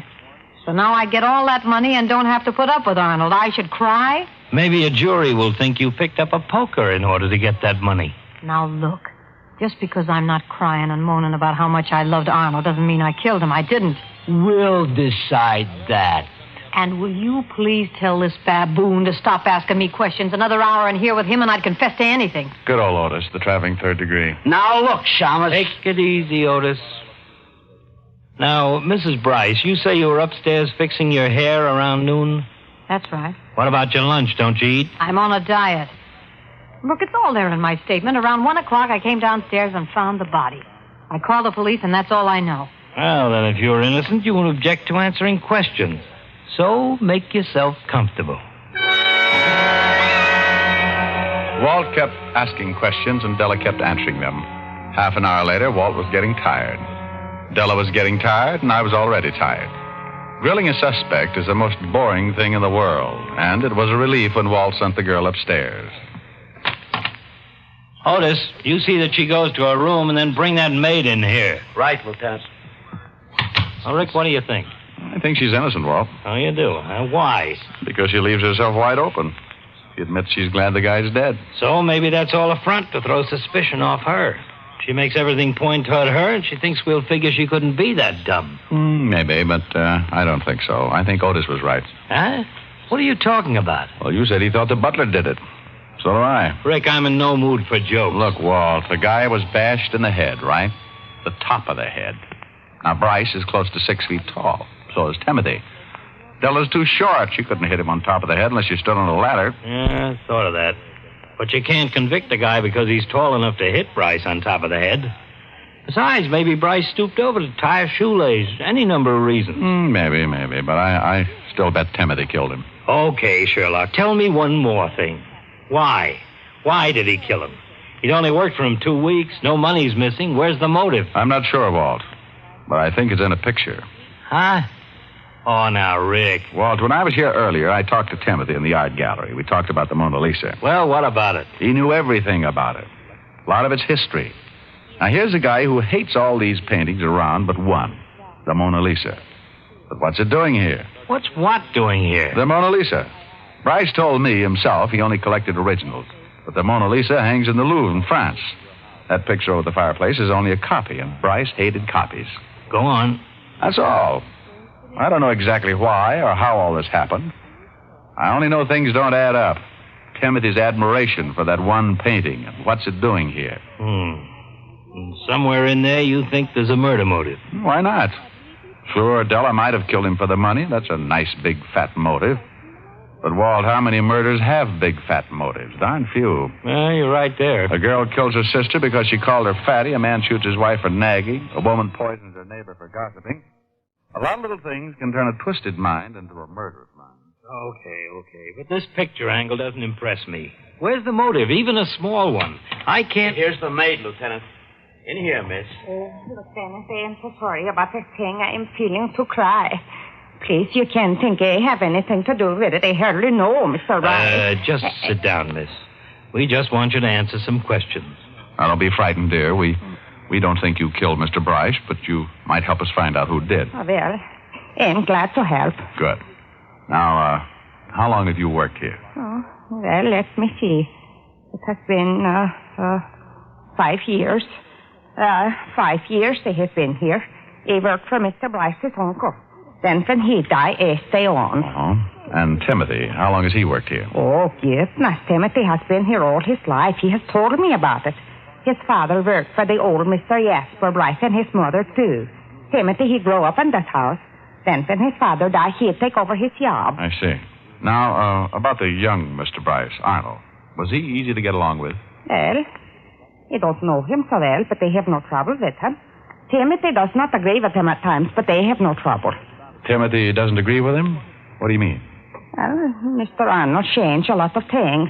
New furniture and such. Timothy thinks they look better where they have always been.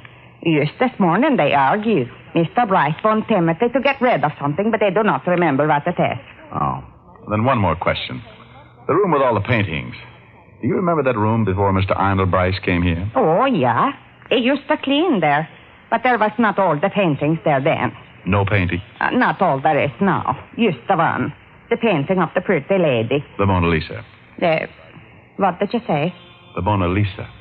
Yeah, that's it. That is what Timothy and Mr. Bryce was having words about this morning. The Mona Lisa. That was it. I looked at Walt, and I could see that he was interested. Now there was a motive. Oh, not the big headline motive, just the kind you'll read on page 6 of your local paper. The kind of story that usually says the murderer is now undergoing sanity tests. Otis showed the maid out and left Walt and me with our little brains racing a mile a minute. I don't know. We still haven't got anything to convict him. Walt, he's a psycho, that's for sure. Now, the way I see it, he's crazy about that one picture. He grew up in the house. Maybe it means something to him. Then in comes Bryce with all his modern junk and orders Timothy to get rid of the Mona Lisa. Yeah. But Timmy argues and Bryce insists. They were both in the library, so maybe Bryce was even going to take it down himself. Could be. Then our boy gets mad, grabs the nearest thing, which happened to be the poker. Okay, so it fits. We have a theory. But we still need one thing to convict him. A confession. Yeah. Maybe we can use the Mona Lisa. What? He killed for it. He may talk for it. I outlined my plan to Walt.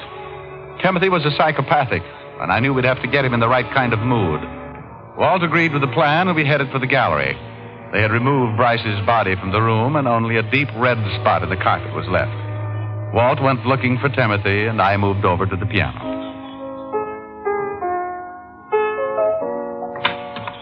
In here, Timothy. Oh, hello, Rick. Hi, Walt. Just thought I'd pass the time at the piano. It's all right. Just sit down, Timothy. I want you to wait here where I can locate you. We'll want to question you later. Yes, sir. I'll call you if I need you, Rick. Okay, Walt. My playing bother you, Timothy? Oh, not at all, sir. I like music. Oh, me too. You know, that painting up there reminds me of a song I heard not long ago. Pretty thing. Went like this. Mona Lisa, men have named you. You're so like the lady with the mystic smile. Is it only 'cause you're lonely they have blamed you for that Mona Lisa strangeness in your smile? I watched him carefully as I sang. At first he stared at me with a strange look in his eye, but gradually he settled back in his chair and listened to the words.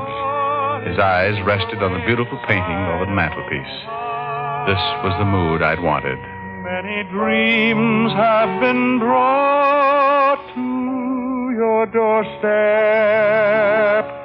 They just lie there, and they die there. Are you warm? Are you real, Mona Lisa? Or just a cold and lonely, lovely work of art? Well, did you like that? Hey, Timothy. Hey. Huh? Oh, the song is very beautiful. It's fitting of her. Mm-hmm. Well, I guess I'd better stop fooling around at the piano and do what I came here for. His eyes were on me as I got up from the piano bench and walked over to the fireplace.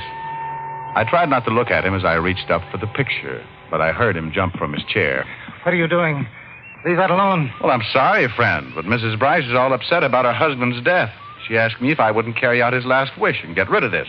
Clutters up the other pictures, you know. Leave it alone. Take the others, but leave that alone. Sorry, but out it goes to the trash pile. No, it belongs here. The living part of this house. Put it down, I said. Put it down! I warned you. Now, Timothy, take it easy. Put on that shovel. When you put down the picture. Oh, and if I don't, you'll swing that shovel at me just the way you swung a poker at Bryce. He was an idiot. Throw it out, he said. Throw it out and leave that other trash on the walls. Now you want to throw it out, too. No, give me that painting. All right, Timothy, you've got it. Rick, are you all right? Yeah. See how Timothy is. He'll come around. You heard from the door? Yeah, enough. Imagine. All this over a picture of a dame.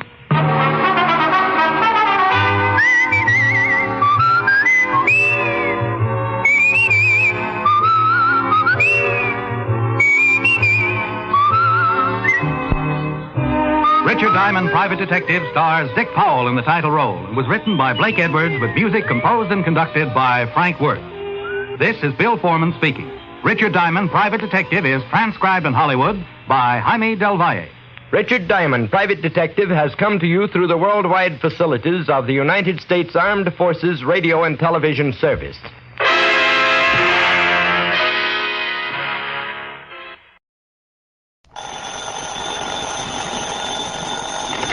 $20. Byron K., Intercoastal Maritime and Life. Why? How are things in dear old Boston? Here in Boston, fine. But Cod Harbor, something else again. Cod Harbor? It's a little fishing village up north of here, up near Gloucester. Yeah, I know. I handled a case up there a couple of years ago. Oh, yes, that's right. It was for Meg McCarthy, a big, blousy, brawling old gal who ran a joint she called Meg's Palace. Well, it's Meg McCarthy. After that dingy dive she was running burned down, she took the insurance money and moved away. Johnny, listen. It was Meg McCarthy who called me. Oh? Yes. Insisted that I have you go up there and see her right away. Well, she's back in Cod Harbor? And running another restaurant and rooming house. We wrote the insurance on it. What's happened up there? All she'd tell me was that if you didn't show up in a big fat hurry, she'd cancel out on us. So what do you think? I'll tell you this. Meg is used to handling things pretty much by herself. I mean, she wouldn't have called for help unless there's something pretty serious going on. The last time, you know, it turned out to be a murder. I know. So if you're willing to pay my expenses... Go to it, Johnny. Right.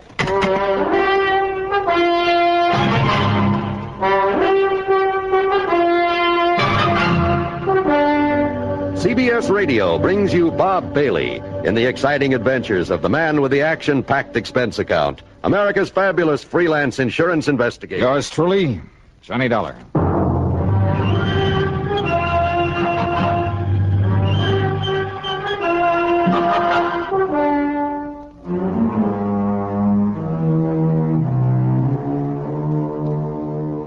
Expense account submitted by Special Investigator Johnny Dollar to the Intercoastal Maritime and Life Insurance Company, Boston office. Following is an account of expenses incurred during my investigation of the Silver Queen matter.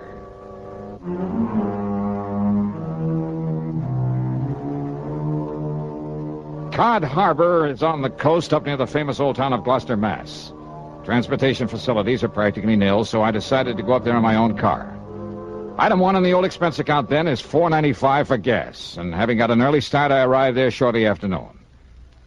Yeah, it's quite a colorful spot, Cod Harbor, if you could somehow manage to lose your sense of smell.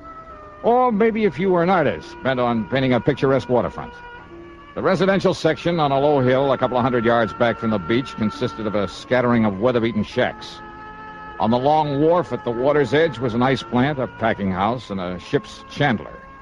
At the end of the wharf, the disreputable-looking cafe and boarding house known as Meg's Palace. Alongside the piers that stuck out into the harbor were the really important part of the village, the fishing boats. There were schooners dating back to the last century and still carrying sail. There were power boats in all shapes and sizes, from 18-foot outboards to 80-foot diesel jobs. All of them used for only one thing, fishing the banks far out in the Atlantic with seines and trawls and trot lines. I walked on over to Meg's Palace, wondering how much the old gal had changed since I saw her last. You know something? Meg McCarthy hadn't changed one bit. And you just listen here now, come here, you lop-eared bladders. Meg, put down that blasted skin and leave me explain. Explain, huh? Just on account of you and that scurvy crew of swabs on that stinking tub of yours made a decent catch for once. It's no good excuse for coming over here to get drunk all over me lovely place. Ah, you crazy old biddy, will you listen to me? No! But I tell you, I'll pay you the money. I'll pay you double for them few dishes and the broken down table they busted up on you. And I tell you to keep your dirty, offensive money to yourself, Captain Andy, and get out of here and never come back. Now get! Meg, put down that frying pan. That's right square on the top of your filthy head, I'll lay it. No, Meg, Now get before I loses me temper and forgets I'm a lady. You hear me? I see tell this. you, Mig, if you start throwing them things at me, I go down. Back out here, and you stay out of here. If you hurt me, I'll kill how yous from stem to stamina. All right. Me? I'm leaving there as fast as I can. Leave me out of this here now madhouse. Ha! Now maybe we'll have some peace and quiet around here. Hey. Now who are you standing there in the shadows? Get out!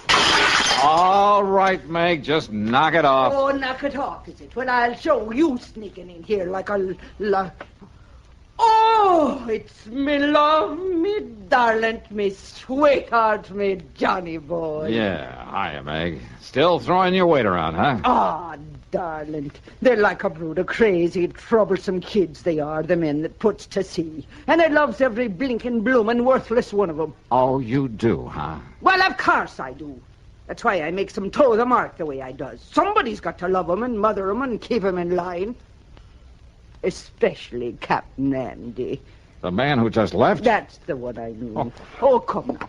Come sit down and have a cup of this here delicious coffee I just brewed up in the pot. Yeah, sure, why not? It'll put some hair on your chest and build up your strength on a cotty. You'll be needing it. Ah? That is, if that Marty Silver finds out you're up and around these parts. Marty Silver? Sure, and he owns the Silver Queen, that leaky old tub that sits down alongside pier number 7. But here now. Have yourself a cup of this nice, aromatical, hot, strong coffee. Yeah, thanks.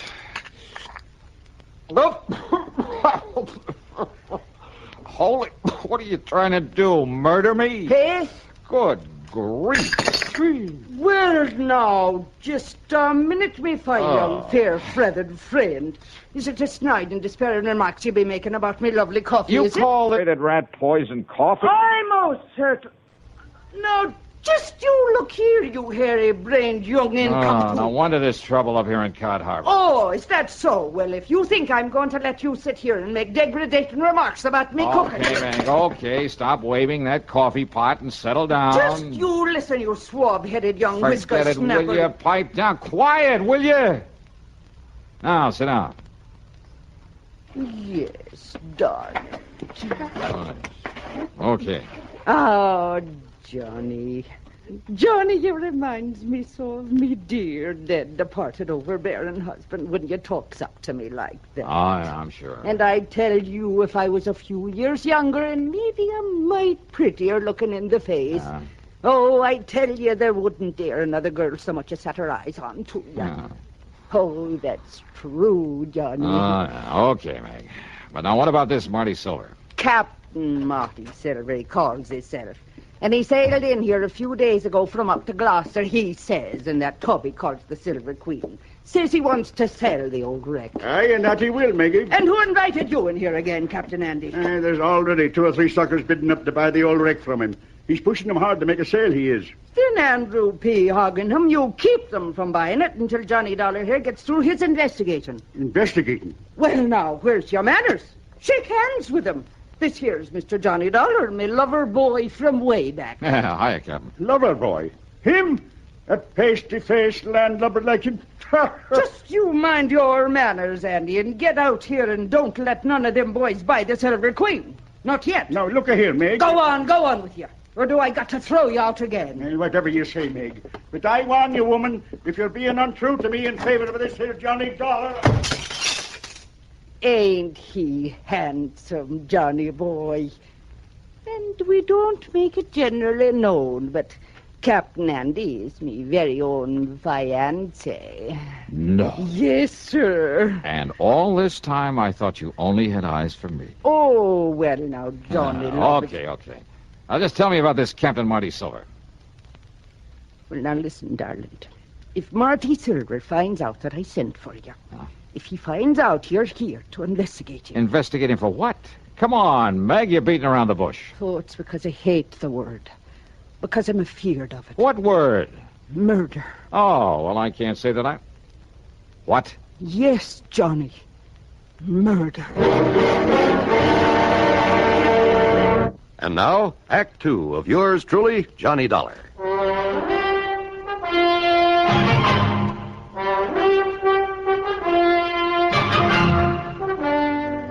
You're accusing this Captain Marty Silver of murder? I'm accusing him of preparing murder. That's why me and Captain Andy's been keeping the eye onto him. Well, just keep talking, mate. Down from Gloucester it was. He said he'd come. But he telephoned me old friend Captain Lavery up there. And? Tom Lavery said he never heard of him. Oh, well, now, look, And that's... Tom has been living up there since every time in memoriam. Never heard of any Captain Marty Silver. So I says to myself, says I, if Captain Marty ever was there, he was using another name and maybe on forged papers. When I thought I had a suspicious mind. So then last night, I takes a real good look at his boat. The way the name was painted onto it. Ah, no wonder it was all fresh paint. Yeah? The count of the name before he painted over it was the Arctic Queen. Well, so what's wrong with changing the name of his boat? So I phoned up Captain Tom again, and you know what he told me? What, Meg? It was the Arctic Queen was supposed to have disappeared in a storm up there not 3 weeks before with the loss of all hands on board, consisting of only 2. Go on. Them 2 was the skipper and the deckhand by the name of Marty Flagg. So you figure that Marty Flagg and Marty Silver are one and the same? That I do. And that somehow, under cover of the storm, he did away with the skipper of the Arctic Queen. Then he changed the name to Silver Queen and brought her down here to sell her. Dearie, that's exactly what I figured. Well, you could be right. Now, look, if his papers are forged, and that includes the registration on his boat... Oh, many's the time it's been done, Johnny boy, and you knows it. That a phone booth I saw outside the front door? What it is, but what for? I'm going to check with the Coast Guard up in Gloucester. They'll know in a minute if they have a registration in the name of... Oh, but now, wait. Yes, dearie. Let's assume that he did kill the skipper of the Arctic Queen. Well, of course he did. Now, you and this Captain Andy think he's going to commit another murder. Yes. Here in Cod Harbor. Yes. Another skipper in order to get his hands on another, a better boat? Oh, lover. All right, then who? Me. What? You? Yes. But why? Because he knows I've been suspicious of him. That I've been keeping tabs on to him. And I think he's seen me when I was poking around his boat last night. Oh, no. Wait, Meg. That's not reason enough to think he might want to murder you. Oh, ain't it? All right, I'll keep an eye on him just to make sure. Oh, just to make sure, is it? Meantime, I'll check with the Coast Guard in Gloucester. Just to make sure he does want to murder me by letting him do it. Is that it now? Meg. Yes, well... Well, if I can prove his boat is the one supposed to have been lost at sea, and if his registry and papers are forged, okay, then the Coast Guard can come down here and take care of him. Meantime... What? But what about me? Meg, look, I think you're getting all worked up over nothing. Nevertheless... My own lovely life at the stake, and you pass it off. now, You Meg, pass it off like I was nothing the more than that. Well, And I thought you was me friend and me beneficiary, and that you cared a little about what might Listen, will you happen. please... But no. You like everything else of the male sex that wears the pants. Oh, now, if just a a person minute. don't have a pretty leg or a pretty face full of powder and rouge, and her hair full of peroxide blonde... That's not and true. you... Meg, Oh, will you shut up a minute? Now, if you just let me finish. Yes, Mr. Dollar. I'll shut up me ugly old mouth. I'll smother me grief and me poor old broken heart. Look, listen. So maybe Marty Silvers is suspicious of you. Maybe he is the crook, the killer you think he is. And maybe he will try to get at you. So look, I'll make sure nothing happens to you and until I can get this other stuff straightened out. Oh, Lord love you, darling. I know that you wouldn't let down poor old Meg. Yeah, so why don't you go back in the kitchen and fix me something to eat? Oh, Johnny, love, it'll be the finest supper you ever put your teeth in. Good. Only after I've called the Coast Guard, I'll come back here, and I'll make the coffee to go with it. See you later. No, just a minute. Yeah, now what? If you're trying to make some more cracks about me coffee, Johnny, darling... Meg, put down that platter. I'll put it down, all right, you bug-eyed young. Get out of here. Get! Meg, you are a lousy shot. Oh, I am. Am I? Yep. Oh, God love that boy.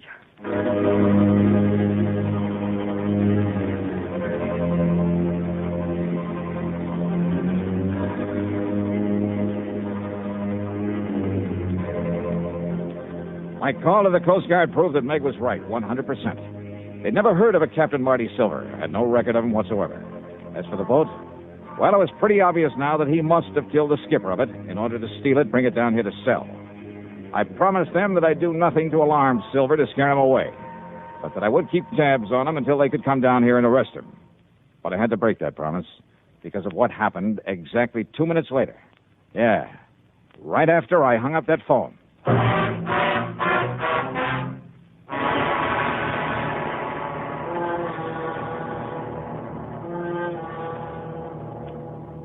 And now, Act 3 of yours truly, Johnny Dollar.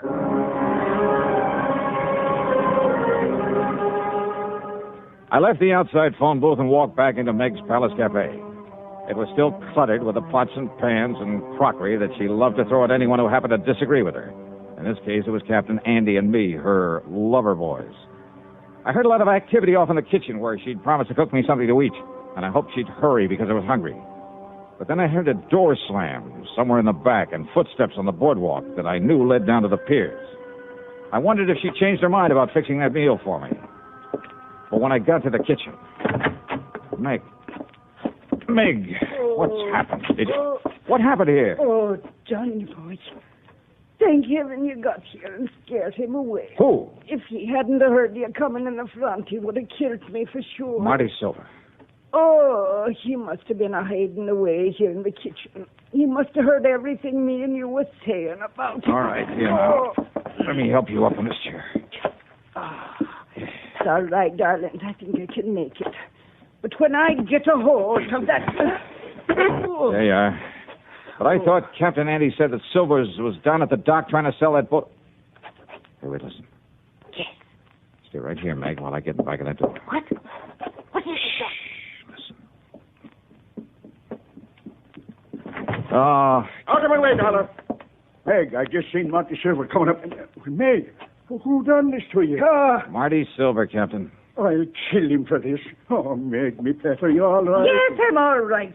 But where was you when Marty Silver come in here and attacked me? Like you told me to. I went back to the dock to keep an eye on him. He was right here in the kitchen. And when I went out to phone the Coast Guard... Oh, Maggie, darling, did he hurt you bad? I told you I'm all right. But if Johnny hadn't come back in here... Oh, I'll kill that dirty Hey, rotten... Captain, you said you saw him leaving here. That I did. Where'd he go? Down to the dock to the Silver Queen. Well, he may have ideas for taking off, getting away from here. Well, of course, you barnacle-brained pair of... Look! Ah, what? Look there, out of the window. Yeah, you're right. Of course I'm right. That's the Silver Queen headed out to sea. Come on, Captain Andy, we're going after him. But he's got a start on us, a head start. And with the darkness and night coming on... Well, standing here talking about it won't get us anywhere. Come on.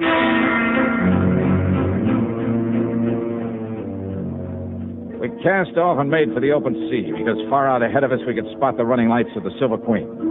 Andy put her on full power, and slowly the lights of Cod Harbor disappeared astern of us. I stood alone up at the bow, staring into the blackness of the night. You keep your eye on those running lights, Johnny. We lose them, we lose the Silver Queen. I think we're gaining on them, all right. Not very fast. Don't worry, boy. There's nothing out of Cod Harbor can outrun this boat of mine. Anything you can do to give us some more power? No. Oh, yeah. There, maybe it is. Come on back here, Johnny. Take the wheel. All right, you are. You see him? You see his lights from here, all right? Yeah, I see him. And then you take the wheel. All right, I got it. What are you going to do? I'm going to lift this engine cover and... There. Now, I'll get to this carburetor and see if I can keep her wide open, Johnny. That she is. Oh, let's slow this down. Just keep an eye on the Silver Queen. Good, that's it. That's the best I can do with it. I'll take the wheel now. We'll get back up forward. Aye, sir.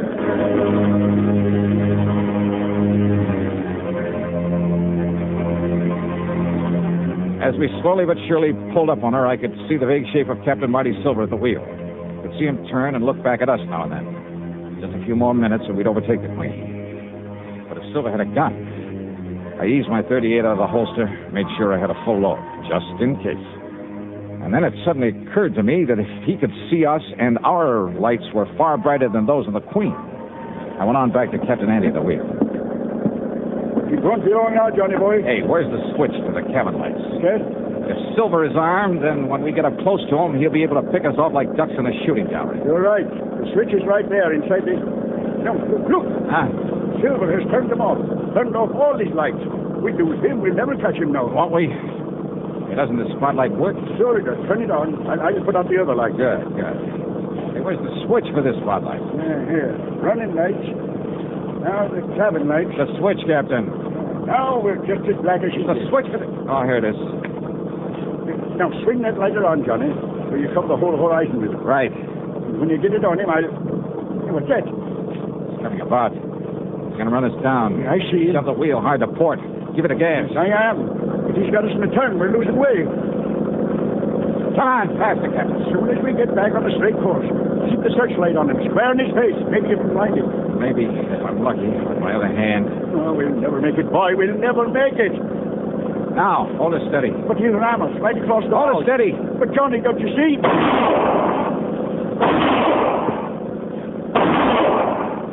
You hit him. He's hurt. Yeah. Now, more power, Andy. He's let go of the wheel. Hey, he's reaching for the Andy. gun. Maybe the queen will well away from power, I tell you. Full power. But no, we're too late. Too late.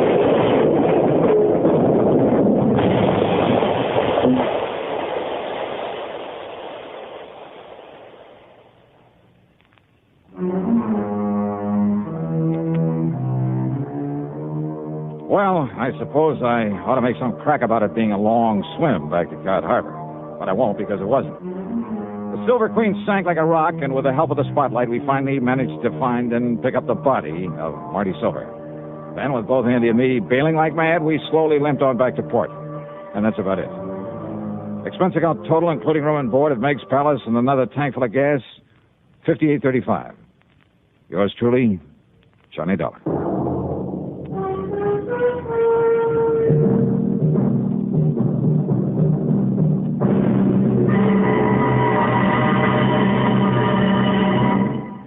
Now, here's our star to tell you about next week's program. Next week, murder. A real weirdie. Because there was no one there to commit it. Join us, won't you? Yours truly, Johnny Dollar.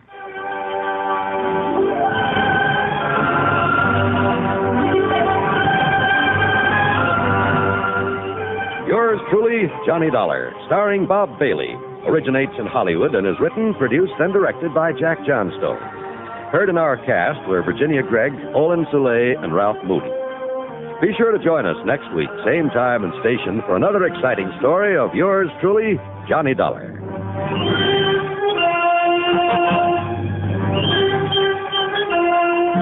This is John Wald speaking.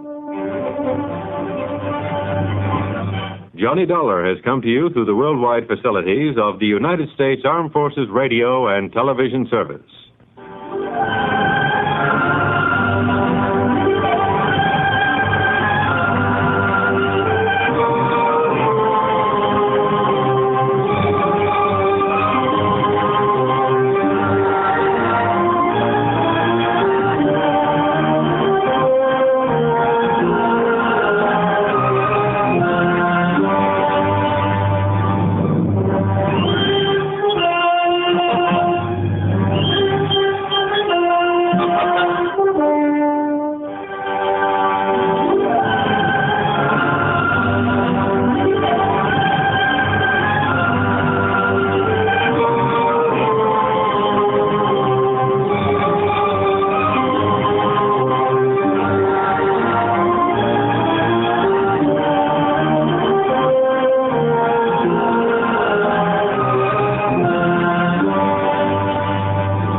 Diamond, Private Detective, starring Dick Powell.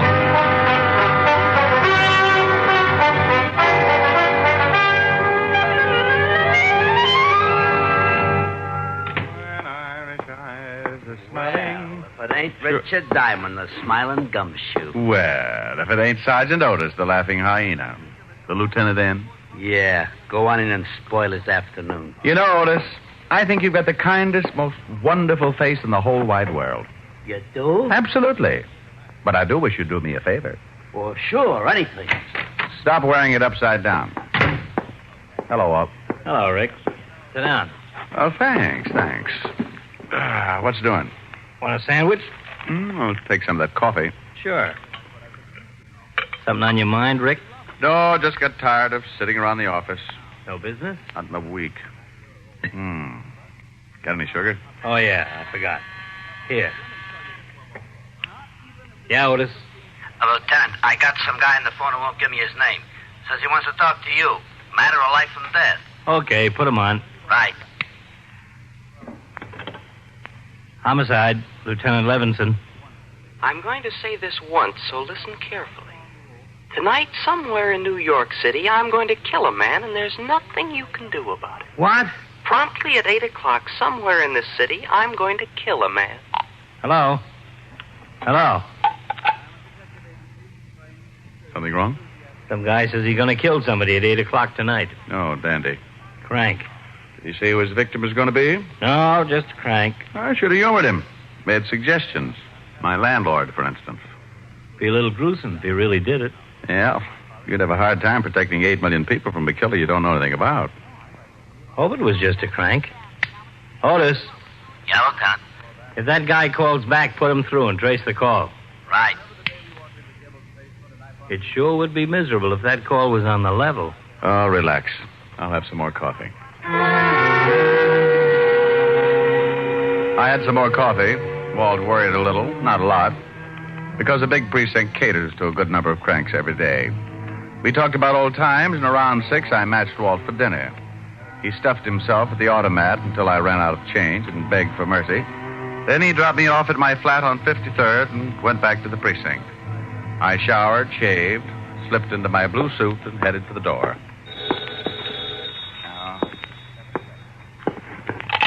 Yeah? Do me a favor, will you, Rick? You got to stop stuffing yourself, Walt. You sound like you got indigestion. I'm down at the morgue. Meet me here, please. Oh, now look, I got a date with a live one. I'm in on the start of some trouble. It's liable to grow. That guy who called made good. He stabbed a man to death on Broadway at 8 o'clock.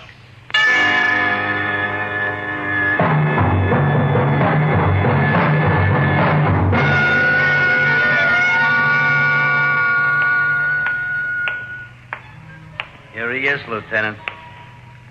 Hello, Walt. Hi, Rick. Thanks for coming down. Okay, Hal. Who is he? Or, who was he? Brother identified him, Abraham Weiss. Stabbed in the heart from behind with a long, thin instrument. On Broadway at 8 o'clock. That's right. Dozen people saw him stagger to the curb and fall. Most of them just thought he was drunk. You think your boy on the phone did it? 8 o'clock, right on the nose.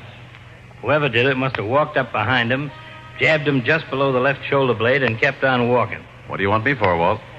If this guy on the phone did kill Abraham Weiss and we can't find a motive, it's a little more than a simple killing. We may be mixed up with a madman. Oh, so I qualify in that league. You're one of the few guys who really is interested in criminal psychology. Well, I think it's the answer. You can't stop something unless you know the cause. Will you give me a hand, Rick? Sure. I've got Weiss's family at the station. Let's go see them.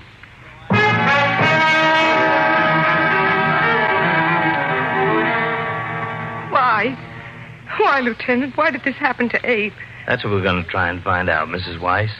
We were hoping you might help us. Well, he didn't have any enemies. He was a good man. We have 3 children. I left them with Mrs. Bellotti, my neighbor.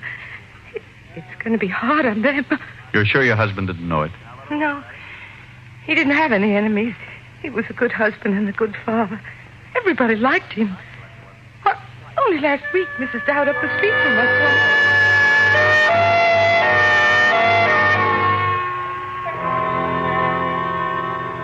We'd like a list of your brother's friends, Mr. Weiss. Where he worked, people he had business with, anyone you can remember who might give us a lead. Been sitting out there thinking about that. There just isn't anyone that I know would want to kill Abe. He was a good guy, did his job, took care of Louise and the kids. He didn't bother nobody. How long were Louise and Abe married? 6 years, maybe a little more. Nice girl, Louise. Oh, the best. Good wife. What happens to her now? I'll take care of her. You're not married, huh? No. Quite a job taking care of a widow and 3 kids. I'm doing all right. It's the least I can do. You got a girl? Yeah, why? Maybe going to get married, huh? Well, I'm engaged. I've been thinking about it. It'll have to wait for a while, I guess. Until Louise gets back on her feet. Okay. Tell us about some of your brother's friends. Well, I guess his best friend was Art Brearley. They was awful close for years. He told us about everyone he could think of. Gave us a dozen names and addresses we could check. Like Louise, Martin couldn't figure why anyone would want to kill Abraham Weiss. The next was Mrs. Rebecca Weiss, tired, the hurt in her eyes enough for all the mothers who had raised a son and lost him. We'll try not to keep you too long, Mrs. Weiss. It's all right, Lieutenant. You want to help? Would you like a glass of water? No. When will I be able to see Manson? It's right that I should see Manson. A few questions first, if you don't mind. I know you're trying to help. Just a few questions. As many as you like, Lieutenant.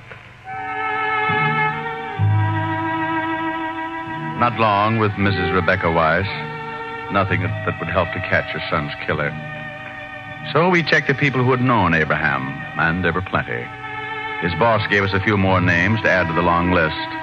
All of them friends who couldn't imagine why anyone would want to kill a nice guy like Abe. At 7:30 the next morning, Walt looked at the reports and poured more coffee. Here. I'll put sugar in it. Thanks. If that phone call was on the level, why would a guy kill like that? Call us and tell us he was going to do it. What would be his reason? Well, couldn't guess. But if that guy who called did do the killing, you can bet he'll phone again. Why? Well, he bragged he was going to do it. He'll want the credit. Well, I'm going to get some rest. A couple hours anyway. Let's both get a couple.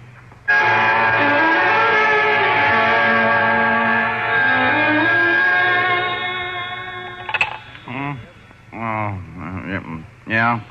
Sorry. It doesn't matter. Lousy dream. What time is it? 5 o'clock. Oh, I died, didn't I? Our boy called again. Oh? You trace it? Phone booth in Grand Central. What do you have to say? Not much. Wanted to know how he liked his handiwork. What's a good answer to that one? Well, I said a few things, but I guess he figured we weren't satisfied, so he promised he'd kill somebody else tonight.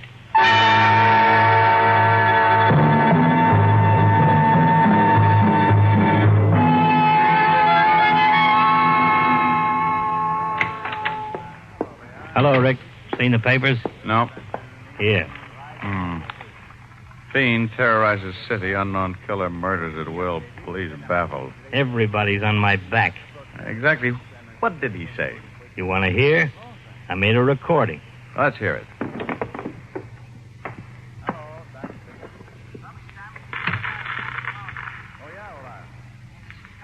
Okay, Otis, put him on.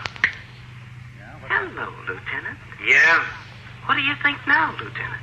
I did what I said I was going to do, didn't I? Look, who is this? The man who called yesterday and said he was going to kill someone at 8 o'clock last night. I don't believe it. Well, certainly you do. You'd like to stall so you can have this call traced. Well, you'd better listen. I want everybody to know just how stupid the police force really is. I'm going to kill again tonight, and there's nothing you can do about it. Look, you, whoever you are, if it's the last thing I ever do, I'll... Tonight at 8, another innocent victim will die because the police can do nothing about it. Hello? Hello? Otis! The call came from a phone booth in Grand... He said another innocent victim. Yeah, so he's a nut. For some reason, he hates the police force. There's your motive. Well, I guess it's possible, but something sticks in my craw. Yeah? What? 8 o'clock. Why pick 8 o'clock both times? Well, I guess, like you said, he wants the credit. We're liable to get a couple of killings in an evening. He wants us to be sure which one he did. Okay, so he makes it 8 o'clock the first time. Why the second? Why not 6 or 7 or 10 or... Just following a pattern, I guess. Maybe so. Well, what'll we do? I got every man possible on the streets. But, Rick, let's face it, this is a pretty big city. And it's 6-2 and even. If he does kill again, it won't be anywhere near the scene of his first stabbing. I guess we just wait. Yeah. A little over an hour to go. So we waited. Walt got the coffee going, and I went through a whole package of cigarettes. Somewhere in the middle of New York, probably on a crowded street, a man was walking, waiting like we were for 8 o'clock. waiting to stab someone through the heart. Waiting for 8 o'clock. Want coffee? No. Give me a cigarette. You don't smoke. Want a bet? Here. Got a match? Got a lighter. This is no good. Yeah? Let's go. Where to? Entrance to Madison Square Garden. Man stabbed to death in the crowd going into the fights. Right at 8 o'clock.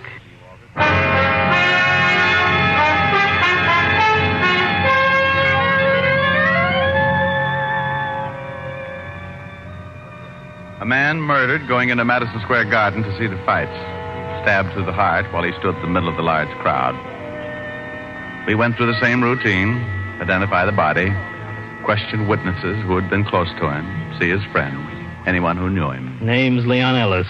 Small-time fight manager. No family. Handles a young kid named Billy Martin. Wasn't fighting last night. At 10 o'clock the next morning, we found Billy Martin working at the East Side Gym. We talked to him for a while, but he couldn't help much. So we kept going, making our list of names, talking to everyone, all morning and into the afternoon. By 4:30, we were holding each other up. Look, we're working with a madman who kills anybody close to him so he can show how helpless we are to stop him. The whole city's in a panic. The newspapers are blasting everybody in the department, yours truly in particular. Yeah? I got him on the line again. He even bragged to me about this last killing. Trace it as fast as you can. Right. Start that recorder, Rick. It's our boy again. Okay. Go ahead. 5th Precinct, Lieutenant Levinson. You can skip the formalities, Lieutenant. Your sergeant told you who was on the line. Well, I did it again last night, didn't I, Lieutenant? Okay, so we can't stop you. I admit it. I'll admit it to the papers. That should make you happy. The police department can't do anything about it. That's what you want, isn't it? Again tonight, Lieutenant. One more person will die. Now, wait a minute. At least give me a chance to talk to While you. you trace the call? No. Tonight at 8 o'clock, and you can't stop me. Hello? Yeah? Call came from a phone booth in Rockefeller Center. Pick's the right place to call from. We look pretty silly rounding up everybody in Rockefeller Center.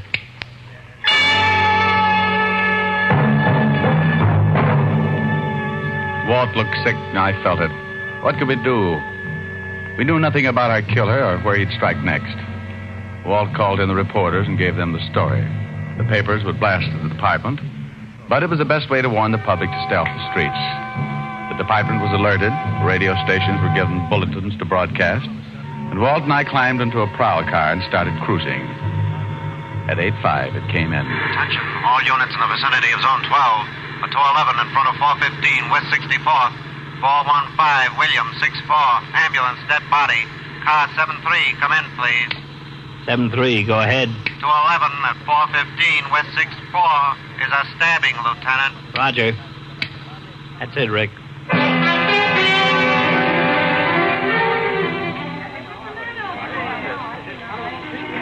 The victim was an elderly man dressed expensively and lying face down on the sidewalk.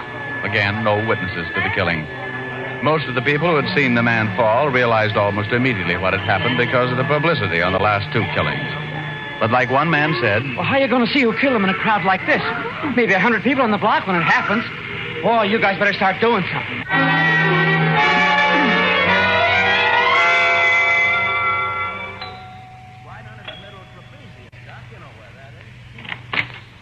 Yes, sir? Does a Mr. Arthur Reeves live here? Yes, sir, but Mr. Reeves is not in at the moment. I'm from the police. Lieutenant Levinson, homicide. Homicide? I'd like to talk with everybody in the house. Certainly, sir. Has something happened to Mr. Reeves? He's been murdered. Oh, no. No, not Mr. Reeves. How many people in the house? Myself, the maid, and Mr. George Reeves, Mr. Reeves' nephew. Tell him I'd like to talk with him. And we talked with the 3 people in the dead man's house. The maid, the butler, and George Reeves, the nephew. I warned him not to take his walk tonight. I showed him the papers. Did he usually take walks at night? That's for the past 15 years. Know why anyone would want to kill him? Mr. Reeves? Of course not. You know very good and well it was that fiend what did it. How about you? Can you think of why anyone would want to kill your employer? No, sir. I've been with Mr. Reeves for over 20 years. I'm acquainted with most of his friends and associates. Look here. I can assure you that my uncle knew no one who would want to kill him. You're his nephew? That's right. Your uncle took walks every night? Yes, every night. Well, if you don't mind, we'd like you all to come down to the station to make statements.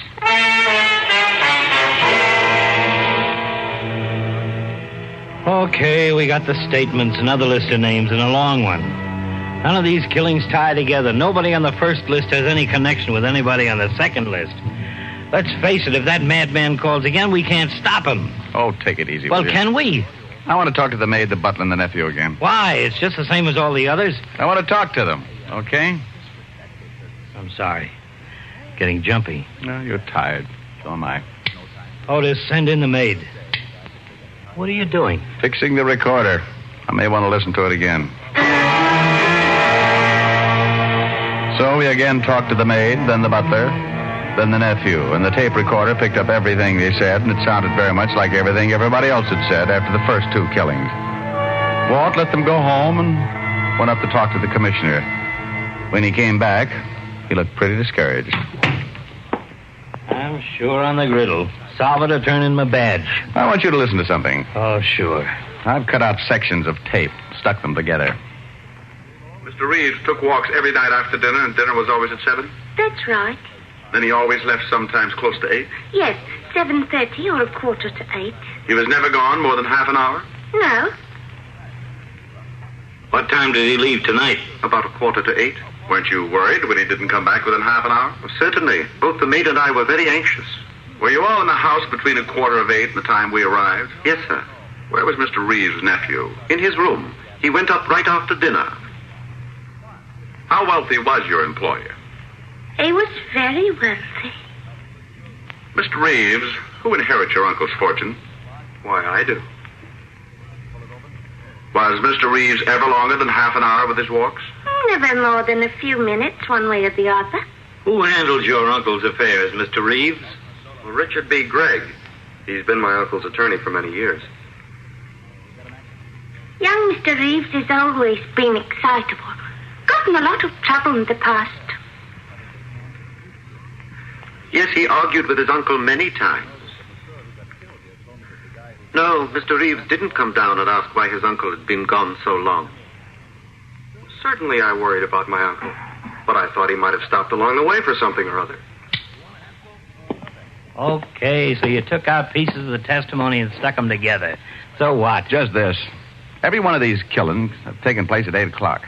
I know, and it's worried you. Now, this is the first time that one of our victims was certain to be out on the streets at 8 o'clock. Coincidence? Maybe. Mr. Reeves was a wealthy man, very wealthy. And the nephew gets his money, and the nephew was in his room at the time of the killing. Who saw him? The butler and the maid both say he was up there. So he climbs out a window. His uncle was killed only 2 blocks from the house. Plenty of time to stab him, get back through the window. You're really reaching out, aren't you? Sure I am. What do you want me to do? Well, the nephew's voice certainly doesn't match the ones we got on the threatening phone calls. So he disguises it. I got an idea. What? Let's put a tail on all 3 of these people anyway. It's not much. It's all we've got so far. I'm going out to check on something.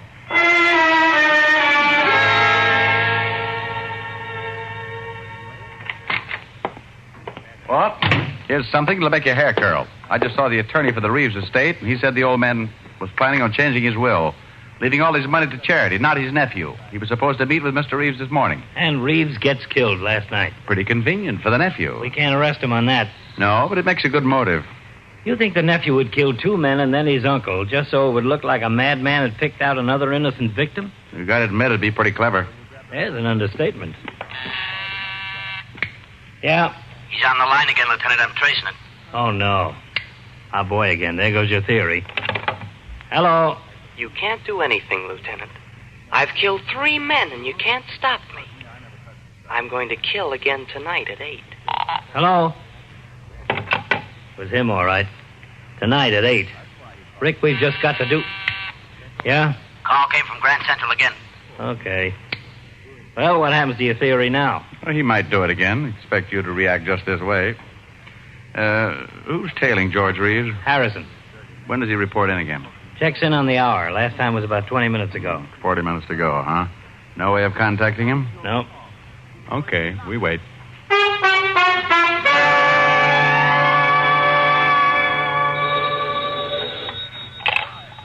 Yeah? Yeah? Where was he at 4:46? Don't let him out of your sight. Well? At 4:46, George Reeves made a phone call from a booth in Grand Central Station. He's home now.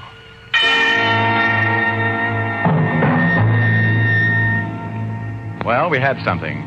A motive and a man calling from Grand Central, but not enough to make an arrest. We waited until 7 and then headed for the Reeves house. The area is surrounded. He'll have 2 men on him no matter where he goes. He's still in the house? According to Harrison. No, I want to do more than pick him up with a knife. Here he comes. Yeah, climbing into his car. Attention, cars 31415. Suspect heading east. Proceed east on your street.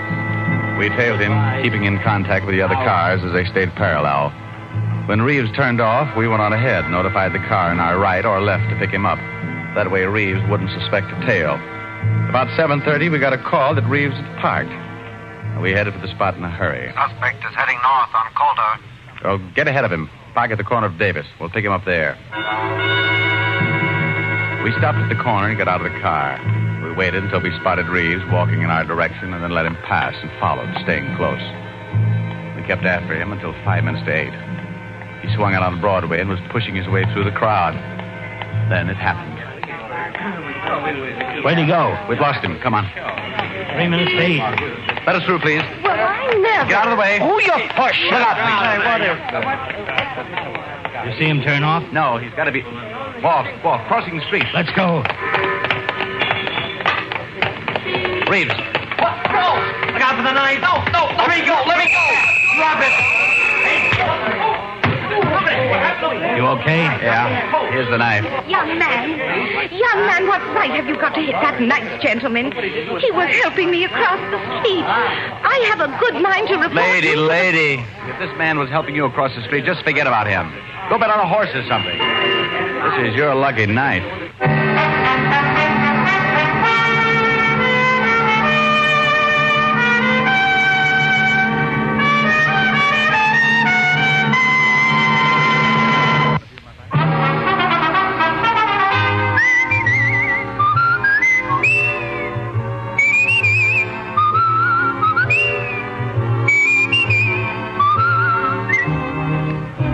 Richard Diamond, Private Detective, stars Dick Powell in the title role and was written by Blake Edwards with music composed and conducted by Frank Worth.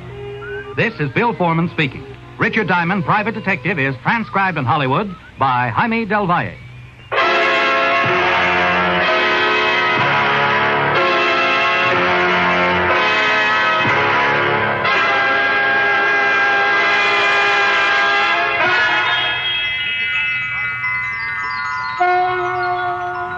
This is the United States Armed Forces Radio and Television Service.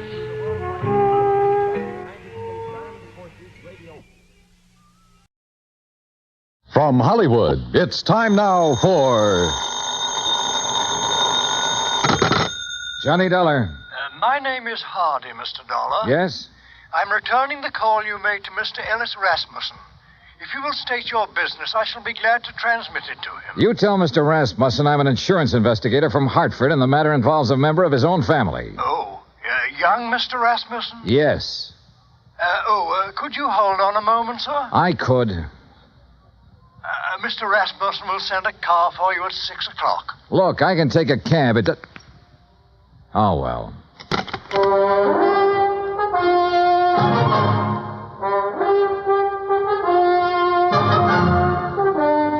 Bob Bailey in the exciting adventures of the man with the action-packed expense account. America's fabulous freelance insurance investigator. Yours truly, Johnny Dollar.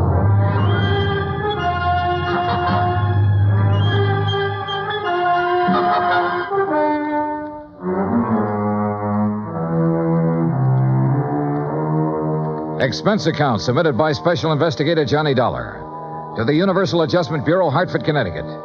The following is an account of expenses incurred during my investigation of the Rasmussen matter. Expense account item 1, $204.35, airfare from Hartford to San Francisco to Los Angeles. Trying to compile the details of the Rasmussen case. I'd been on it 3 days when I was stonewalled in Los Angeles with a Holmby Hills address and the phone number of Ellis Rasmussen. At 6 o'clock, a liveried chauffeur in immaculate uniform stepped up to me at the desk. Mr. Dollar? Yes? My name is Stauffer, sir. I have Mr. Rasmussen's car outside. Well, gee whiz, Stauffer. Ain't it the truth, sir?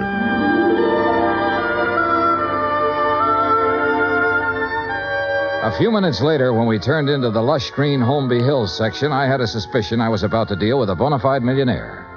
When we parked in front of the big two-story colonial home and a man with graying hair and swallowtail coat stepped out of the door, well, I knew I was going to meet the real article. I'm Hardy, sir. Hello, Hardy. Mr. Rasmussen is waiting for you. This way, please. We stopped in front of a huge paneled door. Hardy tapped on it once, then pulled on the knob. As we entered, a tall man with a shock of pure white hair rose from his chair and turned toward us. This is Mr. Dollar, Mr. Rasmussen. I want about 4 fingers of sour mash. What do you want? Oh, you took the words right out of my mouth, Mr. Rasmussen. Very good, sir. He's a pretty nice fellow. We're all pretty nice fellows around here, Mr. Dollar. Sit down. Thanks. Could you hand me that lighter? Oh, sure. Here. Thank you.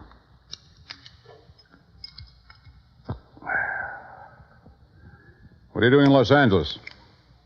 Why, federal underwriters of Hartford wrote a blanket policy for all Imperial Rubber Company employees. Your son was an executive with Imperial when he was killed in Malaya last spring. Federal owes his widow $25,000. I don't know where she is, Mr. Dollar. I see. I doubt if you do. Let me put it this way. I never met the young lady. Fred married her one night in Elko, Nevada. 2 days later, they were on their way to Malaya. 6 months there, and the development station was raided by guerrillas one night. And I suddenly no longer have a son.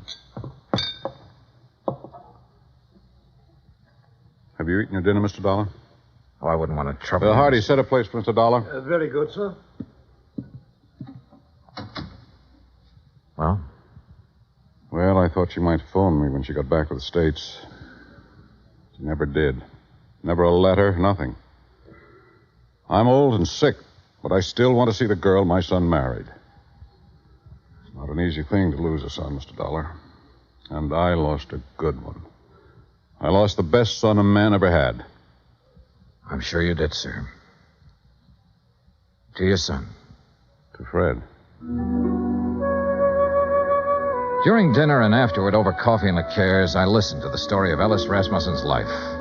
It came from the lips of an old man who was dying, but in whose eyes I could see reflected the memories of a brawling, bustling life that started in an Oklahoma oil field and moved to Alaska and Arabia and Africa. More and more during the talk, I began to know his lost son. For in everything the old man had to say about himself, I could sense an unmistakable reflection of his son. Finally, I thanked him and left. If I may say so, I do hope you'll call soon again, sir. Mr. Rasmussen enjoyed your visit very much.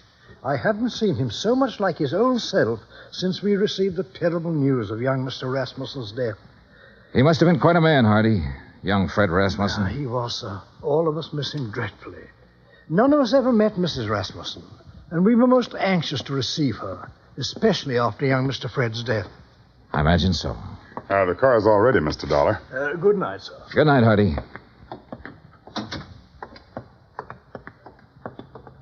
Fine night, Mr. Dollar. Yeah. Stauffer. Yes, sir? I didn't want to press the point with Mr. Rasmussen, but now maybe you can straighten me out. Did he approve of his son's marriage? Let's put it this way, Mr. Dollar. Mr. Rasmussen approved of Mr. Fred. And if Mr. Fred got himself married, then Mr. Rasmussen approved of the girl. Between them two, they had that kind of understanding. Real people. Expense account item 2, $1.98. Telegram to Personnel Division, Imperial Rubber Company, requesting a copy of all information they might have on Laura Olson Rasmussen. Item 3, $6. One long-distance phone call to the Universal agent working the case in San Francisco. Mrs. Rasmussen left the Malaya Peninsula by boat from a town called Cochette 3 days after the news of her husband's death. A week later, she booked plane passage in Hong Kong with Trans-Pacific Airlines. She changed planes in Honolulu, she cleared the Port Authority in San Francisco, From there on, we lost her. Get a list of all the passengers who were on that plane. Okay. Get someone checking the hotels in the Bay Area. She might have checked into one when she hit Frisco. Okay. Now listen, we're looking for a woman whose husband was brutally murdered about 2 weeks before she got back to the States. If she's anything like I think, she was probably about at the end of a rope. Now start asking questions at places where people like that go. Right. On Wednesday morning, I rented a car. That's item 4, $25, and made the rounds. First stop, Los Angeles Board of Education. By 4 o'clock in the afternoon, I had found 35 Laura Olsons who had attended public school in Los Angeles and were more or less in the proper age bracket. The next day, the folder arrived from Imperial Rubber Company. Among other things, it contained a passport picture and a complete description of Laura Olson Rasmussen. She was a blonde girl with a pouting, sultry kind of mouth and wide, dark eyes.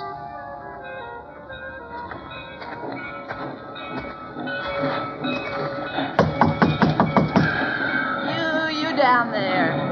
Yes? What do you want? I'm looking for Mrs. Frances Olson. Are you Mrs. Olson? I don't want to buy nothing. Do you have a daughter named Laura Olson? Are you a policeman? No, I'm an insurance investigator. I'm trying to locate Laura Olson Rasmussen. Well, how'd you get this address? What's that? A picture of her. Let's see. That's my Laura. What about her? I've been trying to locate her for some time. Is she here? No, she ain't here. She ain't been here for 5 years. Do you have any idea where I can find her? Friends, maybe? Other relatives? You say her name's Rasmussen now? Yes, she married a man named Fred Rasmussen. Married? Well, ain't that just something? You didn't know your daughter had been married, Mrs. Olson? How would I know? How would I know anything about her?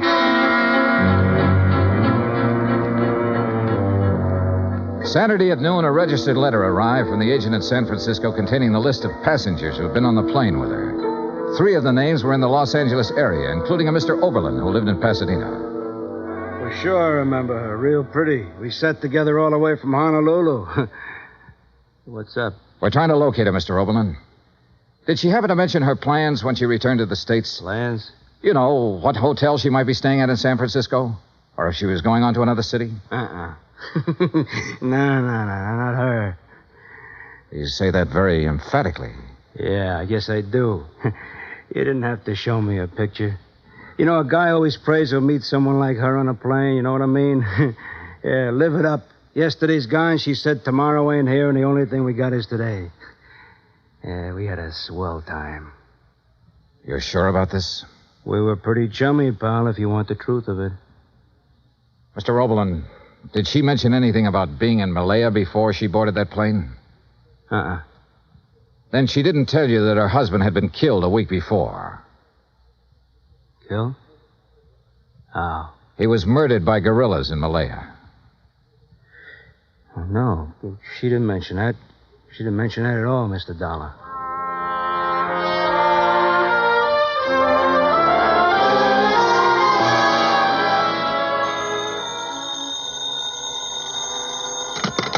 Johnny Dollar. This is Hardy, Mr. Dollar. How are you, Hardy? How's Mr. Rasmussen? He's not so well, sir. That's why I called. Could you possibly find time to visit him? Tonight? May I send a car right away? Is it serious? He's dying, sir.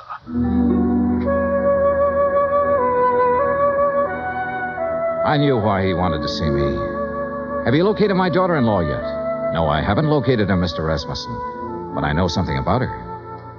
I know she drank whiskey and flirted with a fat salesman on an airplane all the way from Honolulu to San Francisco. I know her mother's a drunk.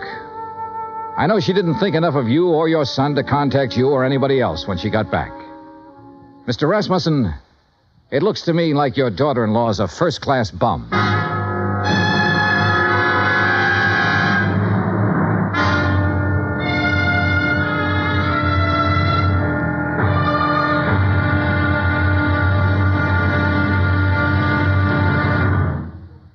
Act 2 of yours truly, Johnny Dollar, in just a moment. Our daily lives are sharply affected by world news. And for a complete roundup of the news every single weekday evening, just keep your dial on CBS Radio for the news broadcasts of our famous CBS newsmen, Edward R. Murrow and Lowell Thomas. Hear up-to-the-minute news with Edward R. Murrow and Lowell Thomas on CBS Radio. Now, Act 2 of yours truly, Johnny Dollar, and the Rasmussen Matter.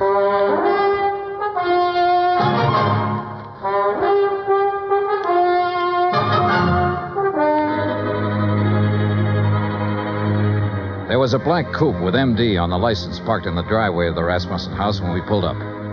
In the bedroom, a silvery-haired man in a black suit was sitting beside the bed that held Ellis Rasmussen. He was introduced as Dr. Butler. Then I shook the hand of Mr. Rasmussen. Someone suggested that Dr. Butler might like to use the library for his calls. And I was alone with the old man.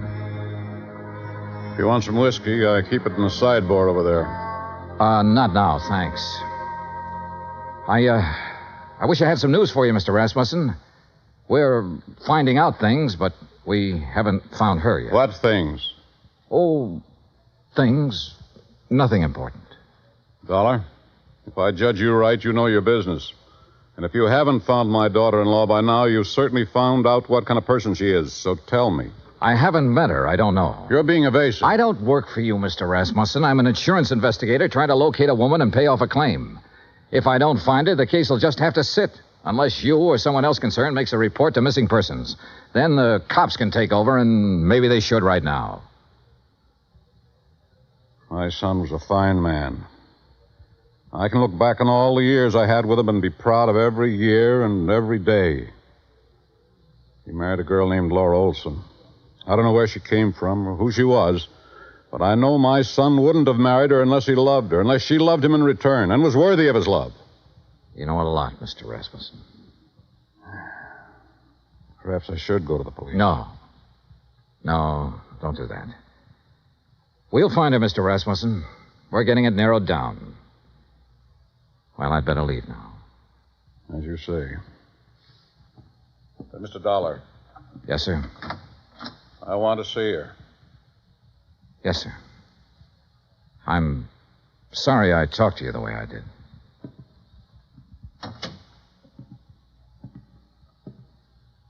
Phone call for you, Mr. Dollar. Would you like to take it in there? Oh, yeah, sure. Keep an eye on him, Hardy. Trust me, sir.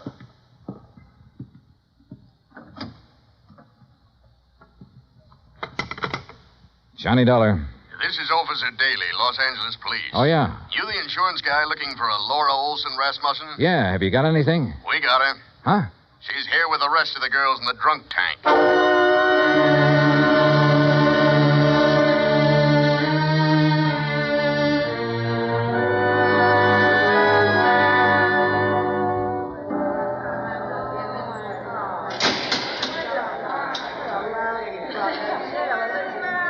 A drunk tank will always smell of disinfectant. This one was no different. There are no bunks, no chairs, no blankets, no nothing. So you stand or sit on a concrete floor and wait for something to happen. The legal period is 24 hours. You get rebooked or you get released. It all depends. What's the story on her, Dollar? I've got a check for $25,000 for her. Gee, insurance money? Yeah. Quiet! Quiet in there! All right, quiet down! You girls better learn to get along. Which one? Back there, sitting on the floor. Oh, good. What's the situation? If somebody comes up with bail, they can have her. Expense account item 7, $100 bail. While I was waiting around, Officer Daly broke open a file on her. A dozen aliases, a dozen charges, and one conviction for shoplifting. A career of petty thievery that began at the age of 16 and ran up into a 22nd year. Expense account item 8, $35 telegrams.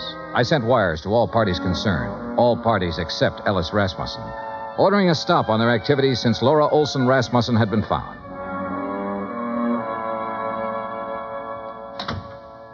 Over there. Who are you? My name's Johnny Dollar. Thanks for getting me out. Why? I did it for a friend. Friend. I didn't know I had any.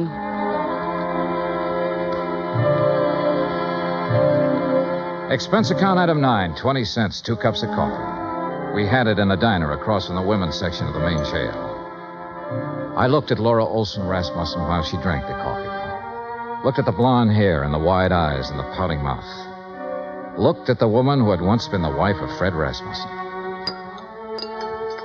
What's the catch, mister? No catch. You put up $100 for me.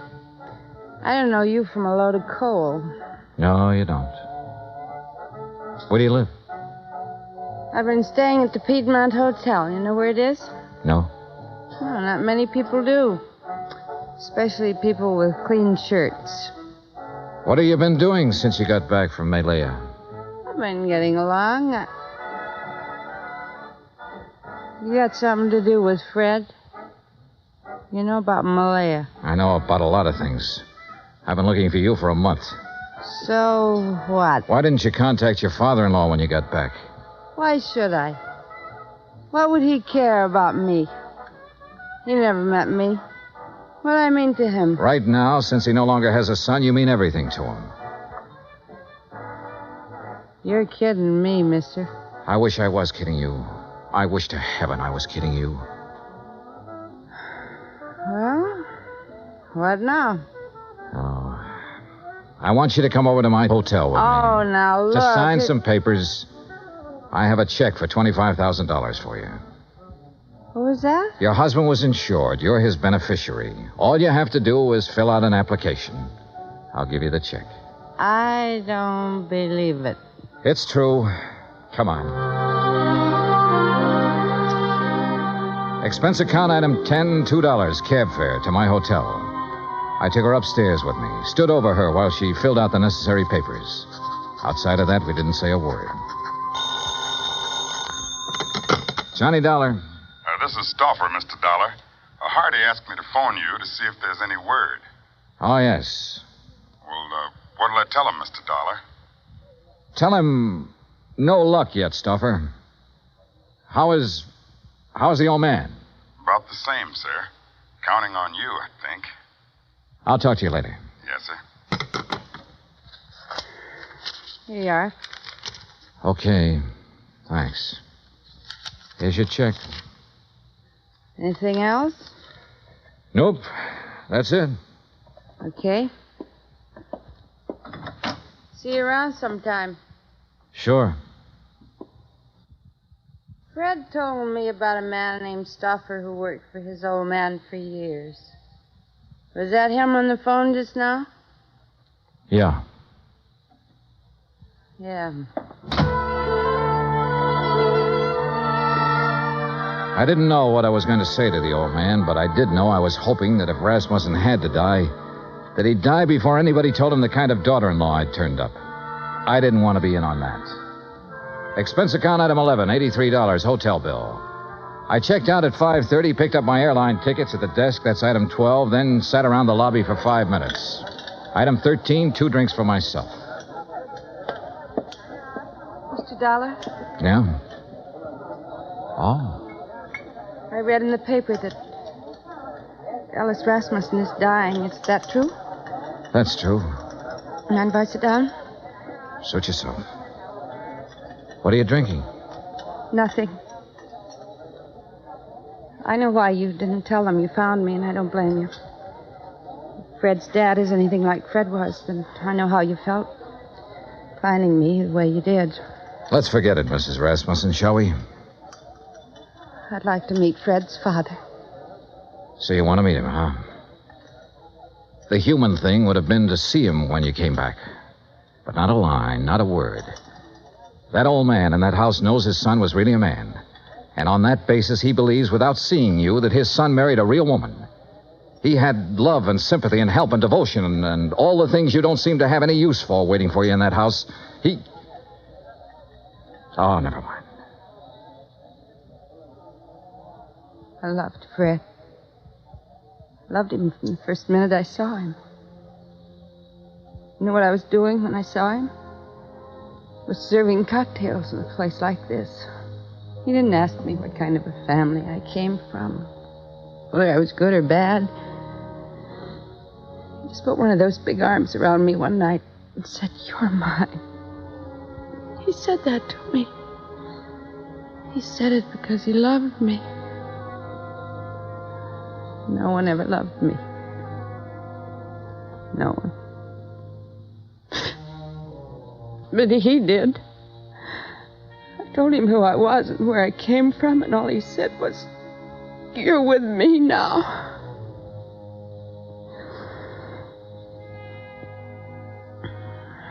We went to Malaya together, and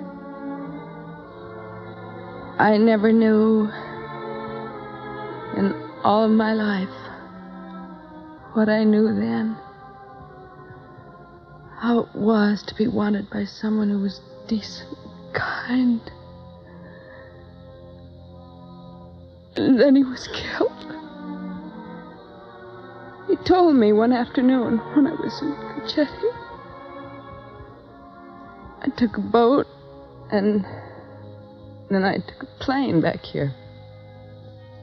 Go on. I want to see Fred's father.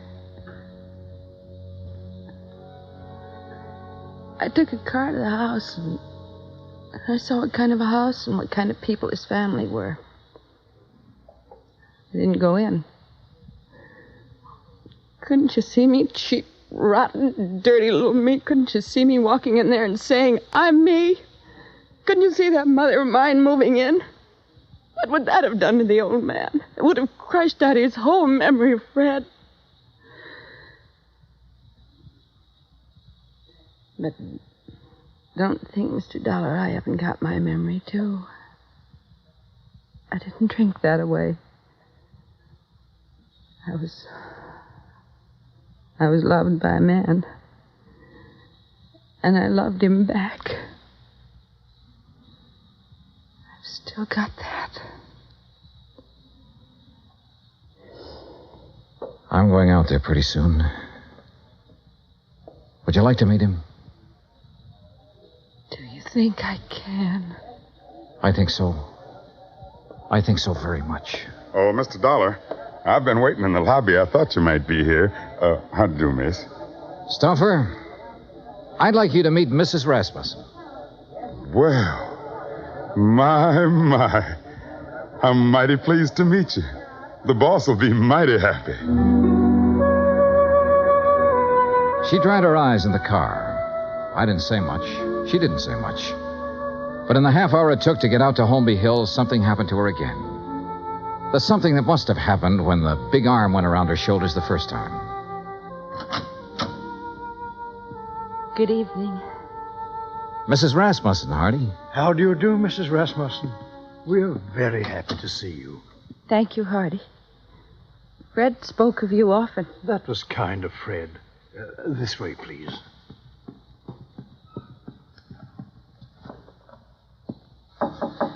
Come in. I think you can introduce Mrs. Rasmussen, Mr. Dollar. Ring if you need me, sir. I'm scared. Laura, if there ever was a man for you not to be scared of, it's that man in there. How can I tell him about myself? I've been in jail. I can't. Watch. Well, Mr. Dollar, come in. I've brought someone for you to meet, Mr. Rasmussen. Come here. You'd be my son's Laura. Yes, you're Laura. Hello. Yes. Oh, now, there. Here. Now, look. Us Rasmussens mustn't meet like this, with tears. There's so much I have to tell you. No. There's nothing you have to tell me. What? Let me put my arm around you. There. Now, feel it? Mm-hmm. You're my daughter. Do you understand that? Yes. Oh, yes. Then that's all the explanations we need between us. Yes. Hardy. Yes, Mr. Rasmussen? Bring Mrs. Rasmussen some brandy, I think. And I'll have some sour mash. Mr. Dollar? Sure. Make mine sour mash, too, Hardy. Very good, sir.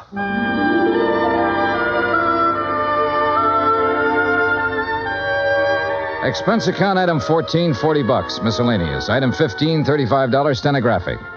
Expense account total, $1,965. Remarks? The old man's got a few weeks more. Laura's moving into the house with him to take care of him. She won't be telling him a lot of things about herself. She doesn't have to. You should have stood there like I did and seen that big arm go around her shoulder when he said, "You're my daughter." Yeah. Yours truly, Johnny Dollar.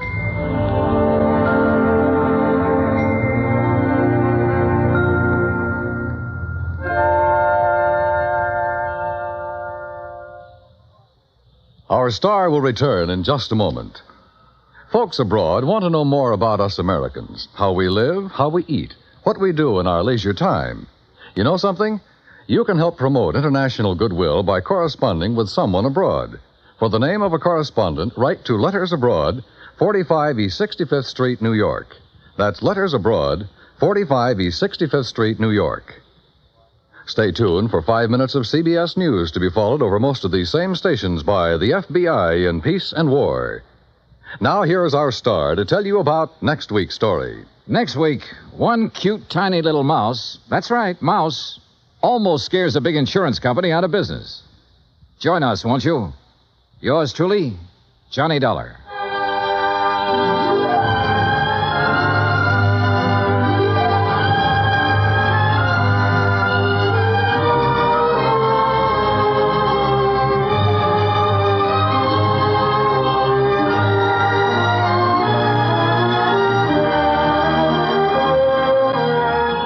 Yours truly, Johnny Dollar, starring Bob Bailey, originates in Hollywood.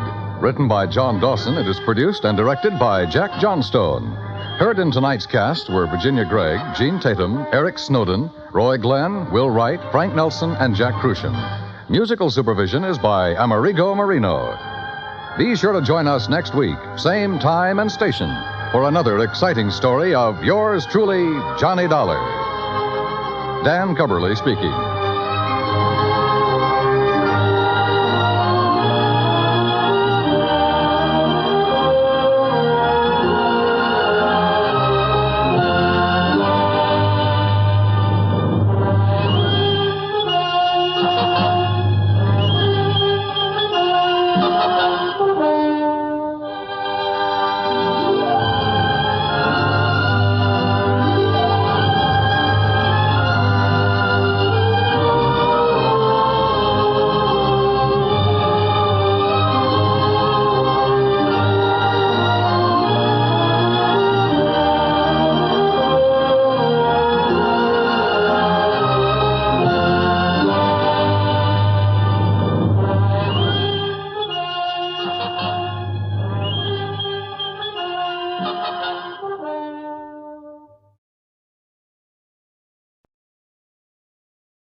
Portions of the following are transcribed.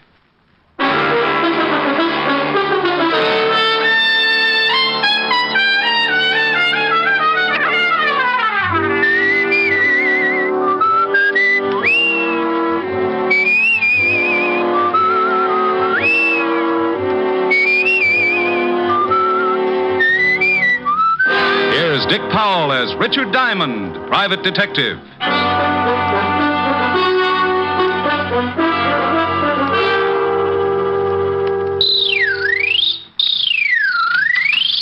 Is this the Diamond Detective Agency? Yeah. Down, up, round, and down. Mr. Diamond, I presume? Yes, and maybe no. Down, up, round, and round. Yeah, I don't understand you. Yes, I'm Diamond, and you're not presuming on me, not if you're a client. Oh, no, that's not what I mean. What is that object you're playing with? This is a yo-yo. You make it go down, up, round, and down. See? Yes. But I came in on business, Mr. Diamond. I want to hire you. Just drop it like this. Down, up. As a detective. Oh, well, $100 a day in expenses, and I throw in the yo-yo lessons free. Mr. Diamond, are you in business? Do you have the $100 a day? I do. I am. That's fine. Your name? Oh, I can't tell you that. Goodbye. Will you kindly put that thing away? I have a terrible head. Oh, I don't know. It's not so bad. Carve it yourself. Why, you insufferable... Now, wait a minute. Until we've had a formal introduction, the word insufferable is your ticket for a new set of dentures. Now, why don't we get formal and save your gums that lonely feeling? I told you my name is not important. That I believe, but let's kick it around anyway. Is that necessary? Look, you said you wanted to hire me. So either tell me your name or what you wanted me to do, or let me get back to my practicing. I should find another detective, but you came highly recommended, so... All right. You can call me Johns. Other wife? What? Forget it. Initials on your briefcase read J.B. Oh, it's one I borrowed. So now that I've conquered your coyness, what's the pitch? Pitch? Oh, you mean my assignment. Oh, it's very simple, but first, I must insist that no word of this conversation leaves your office. So far, no one would believe it anyhow. But my ethics are in good order, Mr. Johns. Good. This must be kept very secret. Shall I pull down the blinds and stuff the keyhole? Oh, that shan't be necessary, thank you. Your secret is... murder, Mr. Diamond. Oh, I just knew you were going to say that. Where's the corpse? The corpse? Oh, that's what I came to you for. I want to have professional advice on every angle before I kill. Now, you've had police experience. Unless my hearing aid's on the blink, you're saying you want to commit a murder. Not want. I'm going to. This evening. Oh. What do you want me for, the victim? Oh, I have the victim, the opportunity, method, and the man to handle the details. However, I want to be sure that I'm not tripped up by my lack of foresight to police procedures. Sure, yeah. Whom are you calling? The police, but you'll probably get sent to Bellevue. Mr. Diamond, your ethics. Ethics about concealing or helping a murder are free passage to Sing Sing. The phone. Put it down quickly. Oh, my. Isn't that shiny? A real gun. Those things are illegal, you know. Must you shake it so much? Sorry. I'm a little nervous. Oh, Swell, you're nervous. Quiet. I'm thinking. This visit has obviously been an error, but perhaps not a fatal one. Let's see. I have it. Into the closet. What? With my bicycle? It'll be too crowded. Your bicycle? Well, my exercise bicycle. There's my rowing board and my be quiet. Start walking. Oh, this is ridiculous. Now open that door. Oh, okay. Now that bicycle. It has a seat? Well, yes. Sit on it.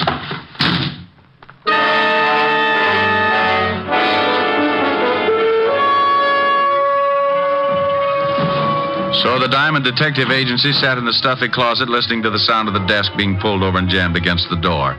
Not having anything better to do except call myself names, I rode. On my 5th lap around the world, I gave birth to a brainchild and began applying the art of leverage against the blockaded door, using both legs and the flat of my back. Result? A Charlie horse. On the 3rd lap following, I came up with something more substantial. A heavy barbell.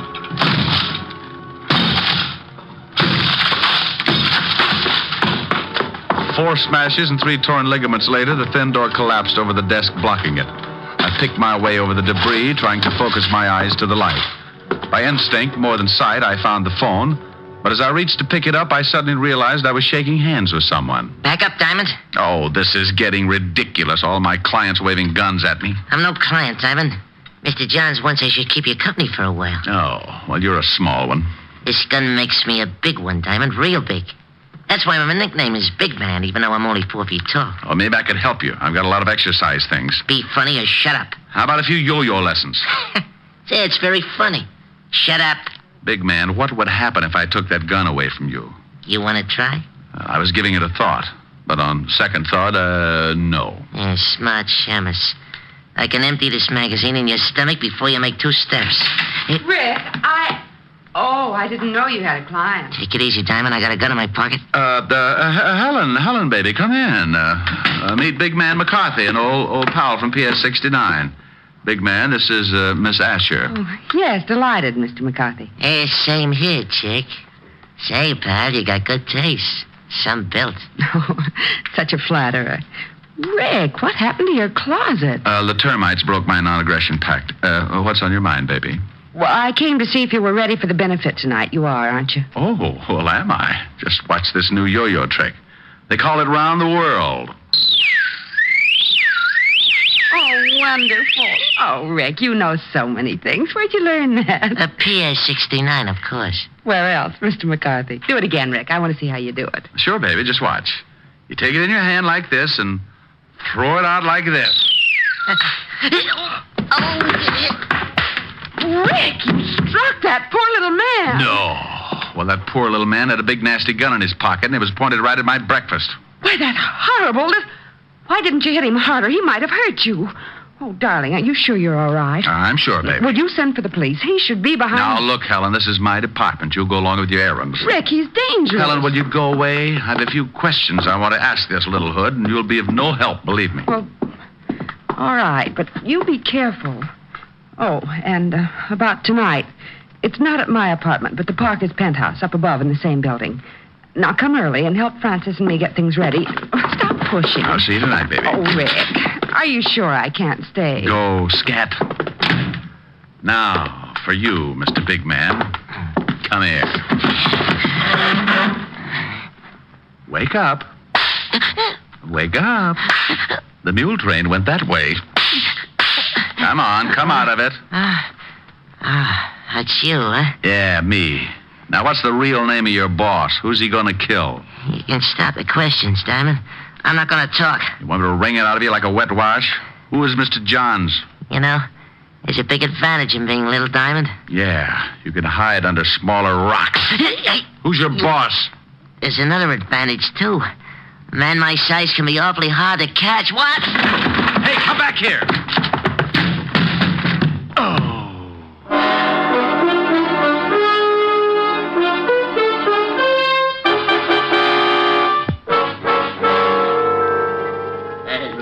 Look at the shaman.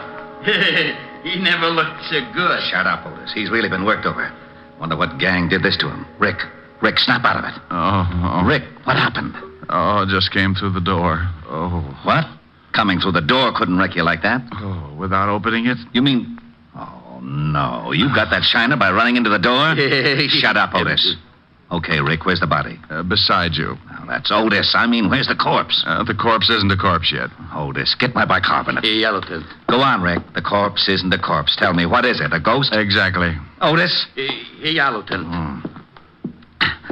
Now, Rick, do me a favor. Please tell me what you're talking about. Oh, you aren't trying, Walt. All I said was that the corpse isn't a corpse yet and that it's a ghost, because I don't know who's going to be the corpse. Rick, before I go stark raving mad, will you tell me what you're talking about? Well, a man came into my office this morning, said he was going to commit a murder. Threw a gun on me when I started to call you. Locked me in a closet. I broke out only to find he left this little man, Big Man, the midget who just ran out of here. Stop, please. So Helen came in. I turned the tables on Big Man. She left. I asked questions, drew a blank. Big Man started to run. Why didn't you nab him? He ran through the door. I ran into it. You're up to date.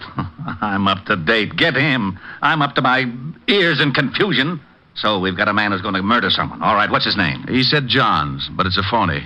Initials on his briefcase read J.B. Say, Shamus, what do you look like? Otis, do you have a son? Oh, you know I don't. Well, that's what he looked like. Rick, are you sure this J.B. is planning to kill someone tonight? Well, if he isn't, he sure took a lot of pains for nothing.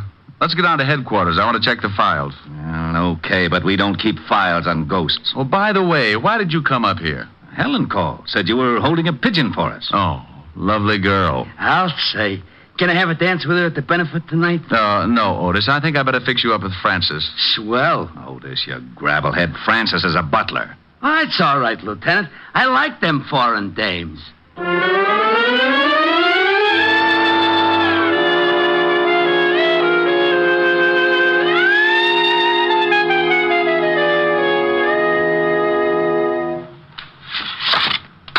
Well, that's all the pictures, Walt. I've looked them all. Johns doesn't have a record, neither does Big Man. Well, they wouldn't. The one time we get a chance to stop a murder before it's committed, and we've even got a good description of the potential killer. Walt, this J.B. was no bum. Not even an ordinary working man. His clothes are expensive, and the briefcase he carried probably cost more than your weekly salary. Now, it's an even bet he belongs to the social upper crust. That or close to it. Well, that would narrow the field of that, but still... How about the newspapers, Walt? They have society reporters who know anyone who is anyone. It's a long shot, but name me a better. You could go through the newspaper morgues. They might have a picture of some... No, Walt, no pictures. I'm nearly blind from looking at pictures now. Thanks, but I'll try the reporters with a description. It sounds like you're going to search for a needle in a haystack. Oh, Otis, please. Your cliche is showing. That's screwy. You can't kid me. Only dames wear cliches. How could mine be showing? Sergeant, when you die, will your brain to a clinic. Maybe they'll discover a cure for it. Lay off.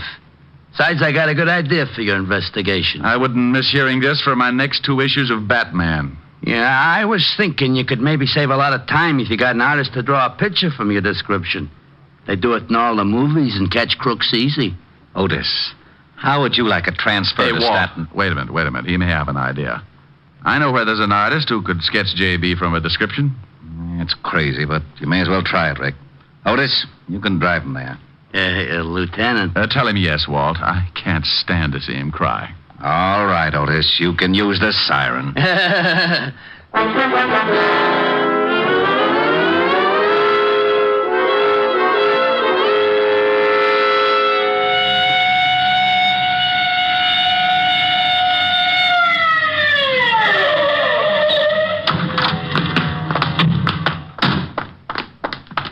Come on, Otis. It's right at the head of the stairs.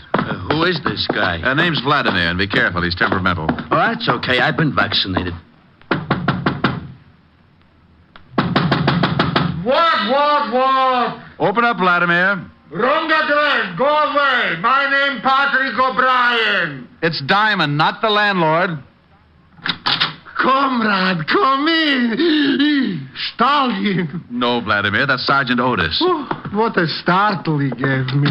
Vladimir, can you sketch a man's face from a description? Can I sketch a man's face from a description? Can I sketch?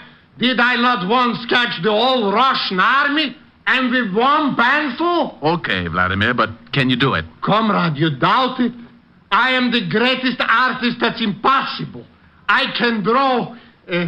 Comrade, you are paying cash money. Cash money? Oh, for that I can draw you Siberia and never miss a salt mine. I'm such a genius, I can't stand myself. Another man, Vladimir. Can you sketch the man's face? I think so. Okay, but make it fast. I'll give you the general idea and correct you as you go. Corrections you can make. One criticism, I go back to my shave cream signs.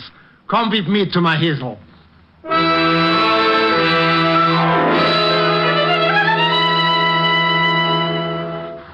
Well, almost, Vladimir, but the nose still isn't quite right. Make it look a little more like a pickle. Sweet? Dill. Off that side, just a pinch. Oh. Like this? Yeah, you've done it. That's him. Now, how much do I owe you? For you, comrade, $100. What? $50. $1. Sell my genius for $1? I die first. $1.25. Comrade, please, I'm a capitalist now. $1.50. Last price. I wouldn't get... Last price, I take it. But I may die. If you do, give me a call. It's a good job, Vladimir. Of course. Was I not the artist to sketch the Tsar himself? Of course, it didn't pay so well, but was great honor. Looks pretty fuzzy to me.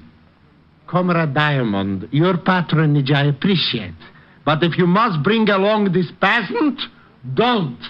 Even his face makes me sick with the repulse. Otis, come on. You'll have to pardon him, Vladimir. Whenever his shoelaces come untied, his brains slip out. See you later. Ochichornia, comrade.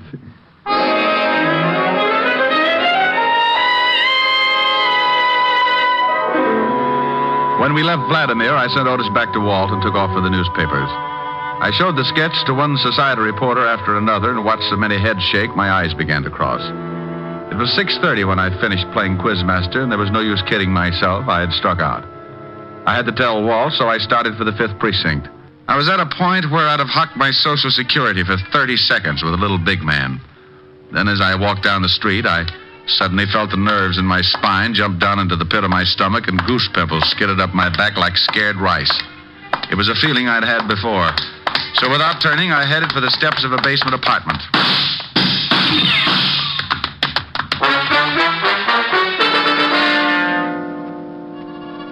Well, I got my meeting with Big Man all right. It came within inches of being a vamp into a Gabriel solo. Big Man apparently thought his shots hit pay dirt. But when I peeked over the top of the stairs, he was in his car and going. I took in the torn knees of my pants, said a few messages to the spirit world that would have barred me from any seance, and hauled what was left of the Diamond Detective Agency to see Walt Levinson. Well, you can have it, Walt. This is getting ridiculous. Beating my brains out, getting shot at, and for what? Shot at? That's right. I said shot at. You can have the whole stupid mess. I like to get fees for playing post office with slugs. And if a guy gets killed, call me. I'll help with the embalming. But nothing. It's 7 o'clock, and I'm not sticking around to split a 3-way crying job over a killing that may already have happened. I'm going to Helen's and get a drink. Oh, all right. Go ahead, Rick. There's nothing more you can do anyhow. I'll see you later. Right. And you stop looking like a panda with a bellyache, Otis. No, what did I do? Oh, shut up. Hey, where you going? I'm going out and punch the first little guy I can find right in the nose, just on general principles. I left the precinct and headed for Helen's party. I remembered that the benefit was being held in the penthouse and went on up. I was surprised to find Helen's butler, Francis, opening the door. Good evening, Mr. Oh, my, did you have an accident? This day has been an accident, Francis, but if you mean my clothes, I was playing spin the bottle with a bulldozer. You do look a little battered, if I may say so, sir. You ought to see the bulldozer. What are you doing opening the door up here? Oh, the Parker's butler was taken ill, sir. As I was helping Miss Asher with the decorations anyway, I remained to take his place for this evening. Is she here? Yes, she's in the living room, sir. Thanks. I'll go on in. Rick, over here. Hello, baby. What? Hit you a bus? Just a door and a sidewalk. The bus I get later. Oh, Rick. And just look at your suit. It's ruined. Now, what's with the concern over my suit? You lobbying for my tailor? I wanted you to look your very best tonight. Here, let me see those knees. Come on, sit over here. That's it. Now. Oh, well, they're not as bad as I thought. Oh, cheer up. Maybe they'll get infected. That'll help. Who did this to you, Rick?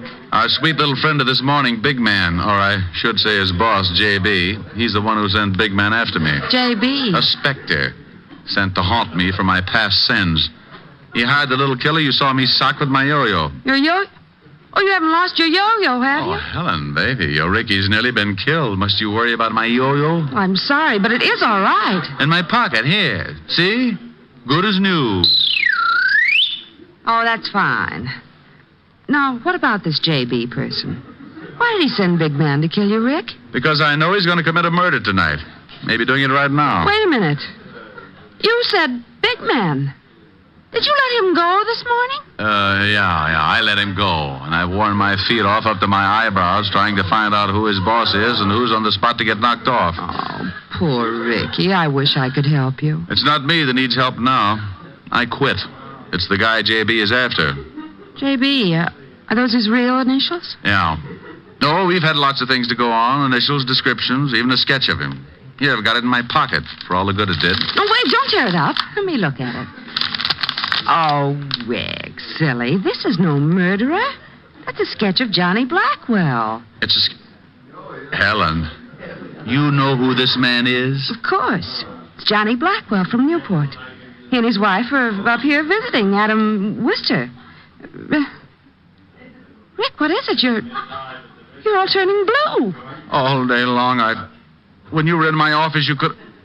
Oh, if I'd only asked... Helen... Yes, Rick? Give me some cyanide, no water. Oh, but you must be mistaken about the sketch. Johnny Blackwell can't be a murderer. Well, I'm getting out of here. Where can I find him? If you'll just sit still, he'll come to you. Adam Worcester's bringing him and his wife to the benefit tonight.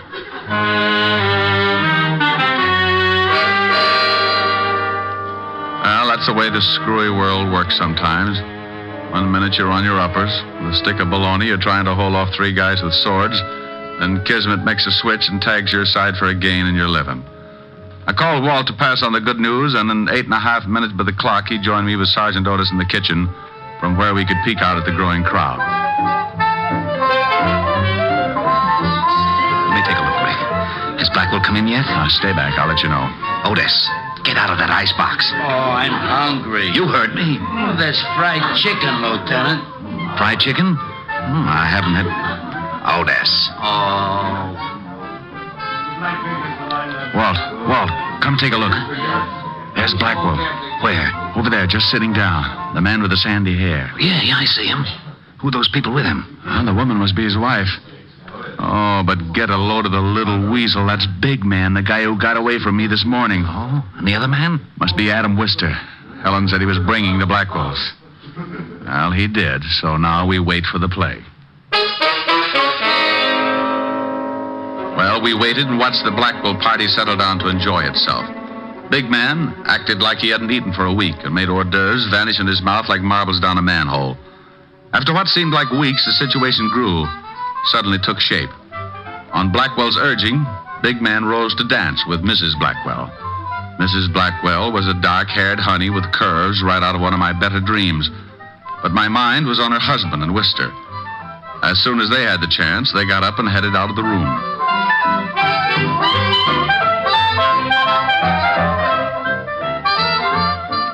Watch them, Rick. They're headed for the library. Come on, this way. Through this door and down the hall. Well, Adam, it's nice to be visiting you again. Well, glad to have you, Johnny. We're sorry to hear about your losses in the market last year. The story here was that you were cleaned out. Hey, Diamond, what's he saying? Shut up, Otis. Oh, I still have a little money, Adam. In fact, I'd like to buy back in with you as a partner. You don't have that much, Johnny. And your wife won't give it to you? She may, Adam. She may, and quicker than you think. Walt, come on. We've picked the wrong victim. Let's find the big man.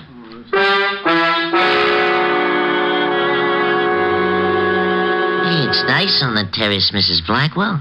Yeah, real nice out here. I don't like it. It's chilly. Oh, it'll warm up, Mrs. Blackwell. No, I'm going back in. Better not. I don't like the way you're acting, big man. Get out of my way. Get back and shut up. How dare you talk to me like that, you little... Now I'm big, Mrs. Blackwell, real big. A gun? What in the world? I'm gonna kill you. Kill me? Yeah. Only it'll look like an accident. Oh, this is ridiculous. What kind of a joke is this? It's no joke, Mrs. Blackwell. Your husband don't think it's no joke. He wanted me to tell you he was real sorry. Now I'm gonna kill you. You mean it? You really mean it? Yeah, sure, Mrs. Blackwell. Mr. Blackwell needs your dough, bad. Back up. He can have it, all of it. Only don't kill me, don't. Sorry, Mrs. Blackwell, too late. Now start back. Please, please. Over to that wall. You're gonna play Humpty Dumpty. Oh. That's right. Now get up on the wall. No. I'm a guy who's willing to help you. Me too. Diamond, why you... Catch the girl, Walt. Big man's mine. He was going to kill me. All right, Mrs. Blackwell. Take her inside, Otis. Rick, you okay? Yeah, getting my hands on this little rat was better than a year's vacation. Well, we sure heard enough to give both him and Blackwell a long vacation on the state. Keep him on ice. I'll collect the other one. I'll be delighted. Oh, my jaw. Oh, waking up? What a shame. What a lovely party. I do love these informal get-togethers, don't you, big man? It was short but very sweet, the wind-up of the No One Was Murdered case. The score was the kind to make you forget you didn't get a fee. 2 killers caught, no victims. When I saw Walt take the little big man, not so big without his gun, and his boss Blackwell off to the Bastille, my worries melted like a snowman in a blast furnace. And speaking of melting, the lovely Mrs. Blackwell showed signs of being upset. So, what could I do but console the pretty little thing? Oh, Mr. Diamond, I think you were so wonderful and brave. Oh, you show a few nice points yourself, Mrs. Blackwell, and call me Rick. You saved my life, Rick. And call me Rita. You can get to the point quick. Why, Rita. Oh, there you are, Mrs. Blackwell. I know you must be terribly upset. Oh, Rick has been a great comfort to me. I'll bet he has. But I've arranged for Francis to take you home. Now. Now? Oh, well, thank you, Miss Asher. And Rick. Yes? Don't worry about the name calling. Just say, hey, you. I'll know what you mean. I think I know what you mean. Bye, you. Well? So help me, I'm innocent. With lipstick on your collar? That Otis. I've warned him to be careful with my shirts. Well, time for my yo-yo act? Your act. Oh, Rick, about that... No, now, look, I've worked my finger to the bone practicing. Don't tell me. Why, you specifically asked me to be here tonight. I know. And come on with me over to the bandstand. Oh, no, you don't. I'm an artist tonight, not a singer. No sing, no yo-yo. You mean if I sing, I can do my yo-yo act? If you make it pretty. It's blackmail, but I'll do it. Well, you stay right here. I want to talk to the orchestra leader. Okay, I'll practice.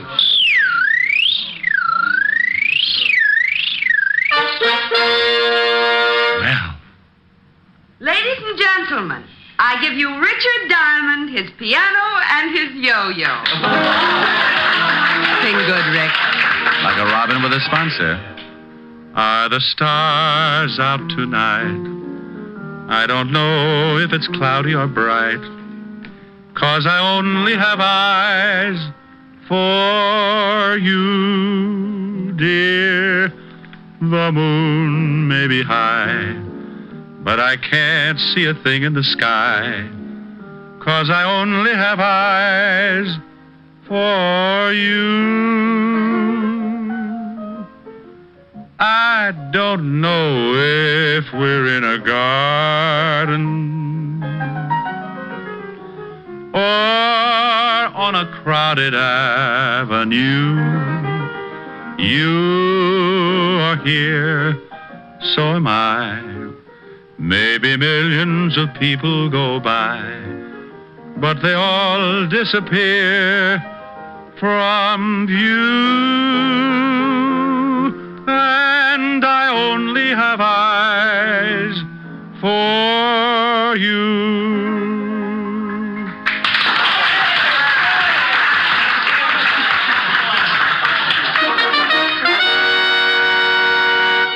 And now Mr. Diamond will present an exhibition of dexterity. Now? Now. Oh, no, Shamus, no. You're doing it all wrong. You got to use more wrist action. Oh, to stay out of the act. Oh, come on, let me show you. Here, give it to me. Now, you start it down, like this. Helen. Yes, Rick, he's better. Let's go home and Nick. Wait till I get my hat.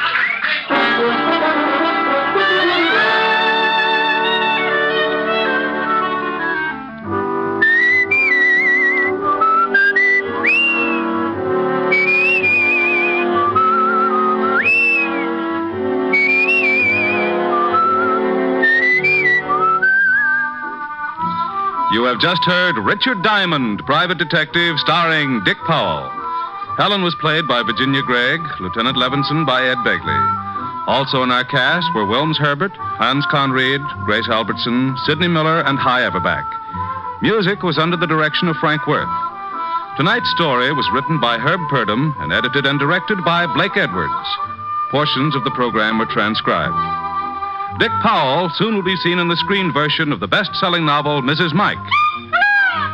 Now, this is Tal Avery, inviting you to be with us again at the same time next week, when we will again bring you Dick Powell as Richard Diamond, Private Detective.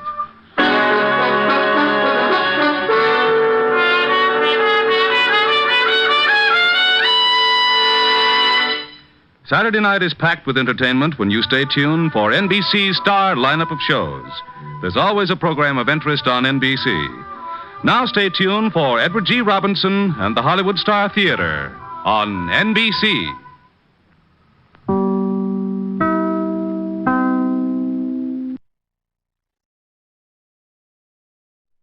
From Hollywood, it's time now for Johnny Dollar. Paul Hempel, Johnny, of Continental Insurance and Trust. Well, it's about time, Paul. I began to think you got yourself another boy. Matter of fact, the company has taken on a couple of staff investigators. Why, the dirty so-and-so. But I managed to convince the brass that you should handle this one. Which one? Protection for one of our clients, Johnny. His name is John R. Wilson. His life is being threatened. Oh, I get it. When there's a chance of somebody getting hurt, you don't want your own men to take any chances. Okay, I'll tell Randy Singer it's no go. Sergeant Randy Singer? Oh, he's a lieutenant now. 18th Precinct homicide down in New York? That's right. Now, Singer has told us that if we send you down there, he'll cooperate. He send anyone else, no. And another thing. What's that? There'll be a nice fee in addition to your expense account if you manage to keep this man Wilson alive. Oh? How much? $2,000. $3,000. $2,000, Johnny. Well? Well, it's been a long time since I've seen Randy Singer. Maybe I ought to run down there and say hello.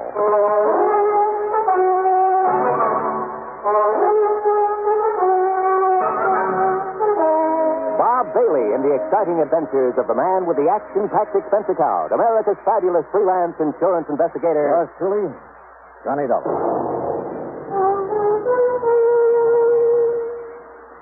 And now, Act One of yours truly, Johnny Dollar.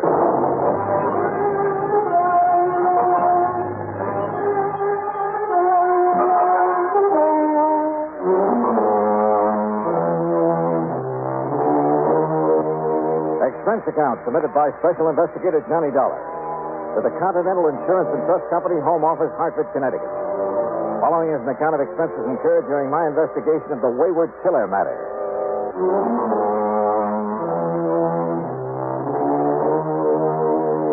Expense account item 1627, fare to New York and taxi from Grand Central Station to 18th Precinct headquarters in East 40. My old pal, Sergeant Randy Singer, Lieutenant Randy Singer, pulled a long face. Now I know my luck has run out. Hiya, Randy.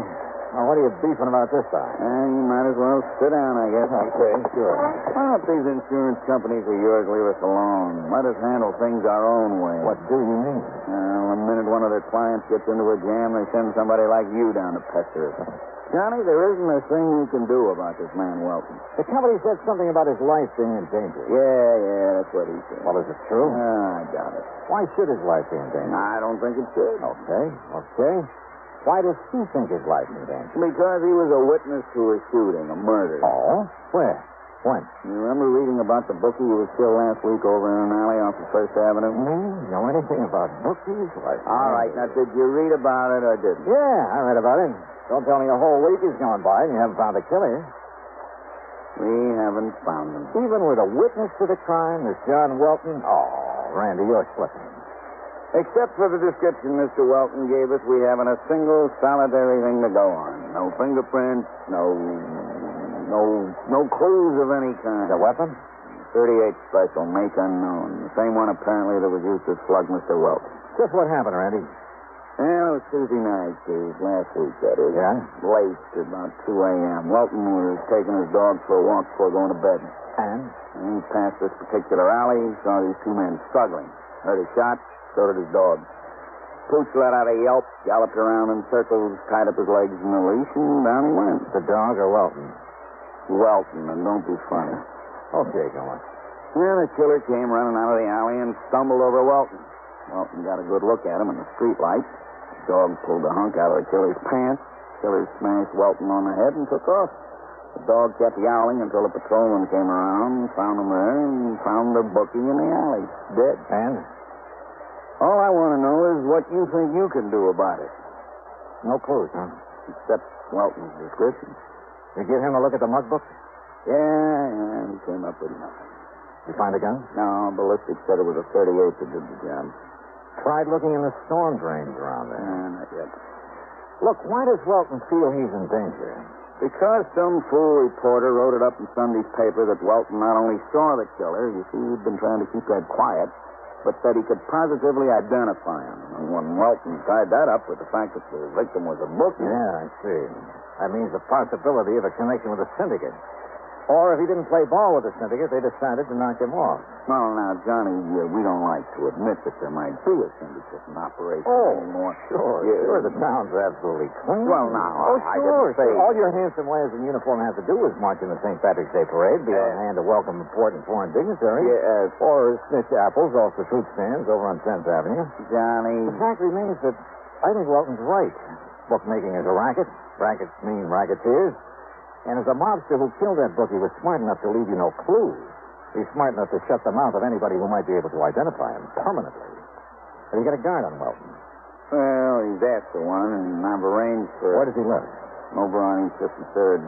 Tim Conroy, the man I'm going to send over there, just reported in. Then tell Conroy I'm going over there with him. But, Johnny, what for? What can you possibly do that we haven't done? Well, look, Randy, I'm getting such a nice, big, fat fee on this, I have to at least look like I'm earning it. Sure. All set to go, Oh, Conroy, come in. Who knows, Randy? Maybe I'll even solve a murder. Conroy, get this wise guy out of here, will you? Mr. Dollar, nice to see you again. Hi, Conroy. Yeah, your dear old pal Johnny Dollar. Now, take him with you. Take him anywhere, but get him out of here. Yes, sir. You'll be sorry you're being nasty to me, Randy. Johnny, so help me. Yeah, it was pretty obvious Randy hadn't gotten anywhere on the case. And believe it or not, that he was glad I'd come along. But my job was solely to protect Mr. Welton. So in Conroy's prowl car, we drove over to the little apartment building on East 53rd. Drove over to find a crowd milling about in front of the place. A crowd that included a couple of New York climbers.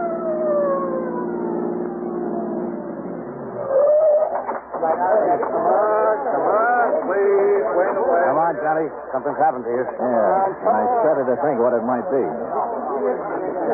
Wilson! McCarthy! What's happening around here? You're a little late, Conroy. What's up? Well, don't you see him laying there? What? Good Lord. Who is he, officer? Man named Welton. John R. Welton.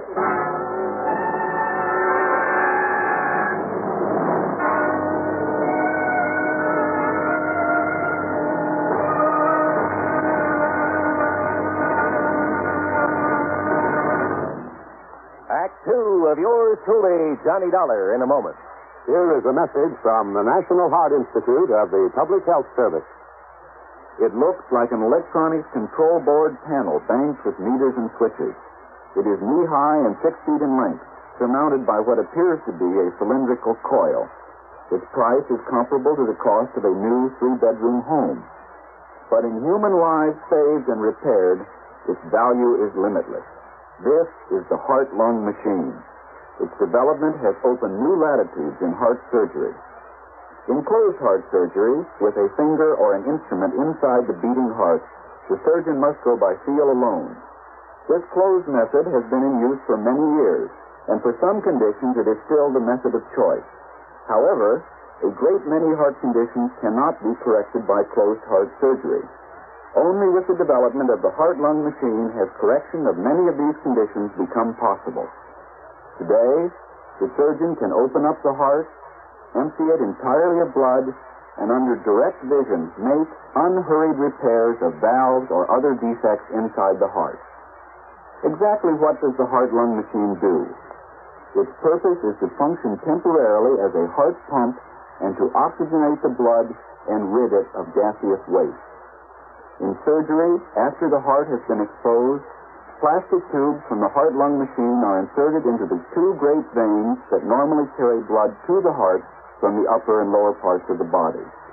Once the hookup is complete, blood destined for the lungs is then cycled into the machine where it is refreshed and returned to the system through another tube inserted into the femoral artery in the groin. Know Your Heart was written and produced by the National Heart Institute, one of the National Institutes of Health of the Public Health Service, United States Department of Health, Education, and Welfare, Washington, D.C. And now, Act Two of yours truly, Johnny Dollar and the Wayward Killer Matter.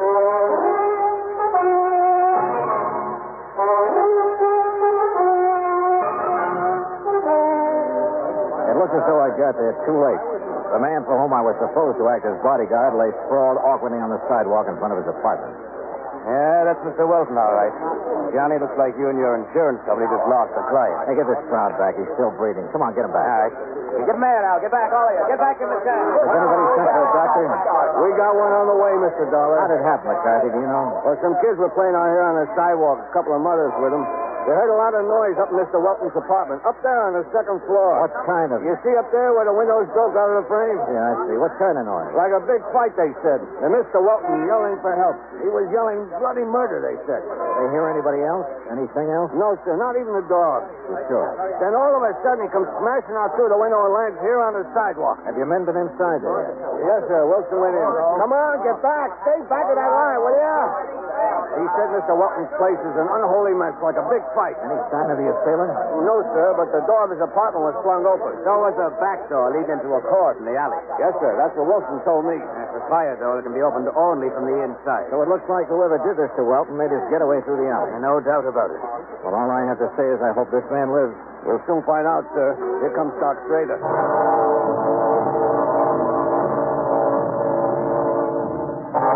Schrader made a quick inspection, then had us take Welton up to his apartment on the second floor. Fortunately, he wasn't hurt badly. No bones were broken. All right, boy. All right. Your match is going to be okay. Just lay yourself down in your pillow. Well, quite frankly, Mr. Dollar, I think that it's shock more than anything else. After all, thrown out of a window, even if he did suffer only a few bruises and contusions. Yeah, Doctor, I see what you mean. Down, boy. Down. How long before I'll be able to talk to him? Well, the sedation I've given him should keep him asleep until... say mid-afternoon. After that, you and your chief can question all you want. My chief? Aren't you working under Lieutenant Singer? Yeah. Maybe I am.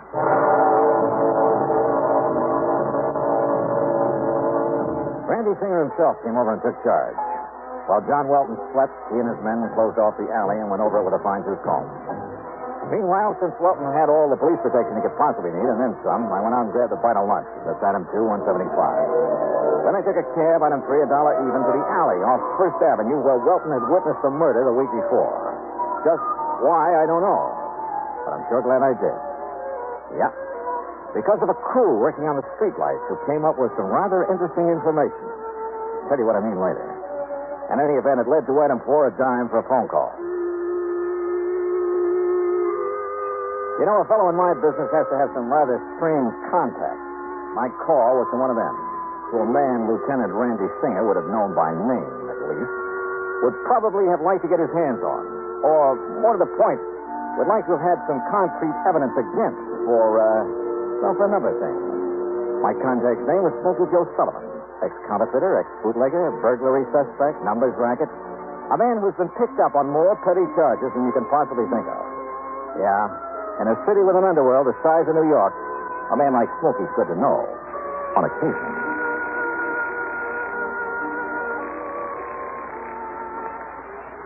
Yeah? Smoky? Yeah? This is Johnny Dollar. Yeah? How would you like to pick up a fast $100? Depends. Johnny Dollar, huh? That's right. How I know? I'll be standing in the lobby of the Hotel Lexington. Come on over and see for yourself. Well? Maybe I will, maybe I won't. There's any coppers around me. Oh, come on, Smokey. You know me better than that. Yeah? I'll see you in the lobby of the Lexington. Maybe. Item 5, $1.10 for a taxi over to the Lexington, where I waited. An hour, 2 hours. No sign of Smokey. Then suddenly I realized why. There must have been somebody important there in the hotel, for outside at the curb was a police car with a man in a uniform at the wheel. No wonder Smokey hadn't showed. I sauntered out to 3rd Avenue, started around the block. And sure enough, at the first newsstand, a figure that had been hiding behind a newspaper fell in step with me. What took you so long to spot that copper sitting out front, Johnny? Now, look, Smokey, I asked you if you'd like to pick up a fast C-note. Depends, Johnny. I need some information. What kind of information, Johnny? You been taking any bets on the horses lately? Guy has to make an honest buck now and then. Have you been working through the syndicate? Now, Johnny, you know you don't ask questions like that. But if the information I want is in the books of the syndicate... You don't want me to play stoolie. You know me better than that. Okay. Ask me questions. Yeah. Here's 20, 50. You said a C-note. You get the rest when you get the dope for me, if there's any to get. Okay. Go ahead. Ask me. All right. I want to know how much money, if any. I may be playing the wrong...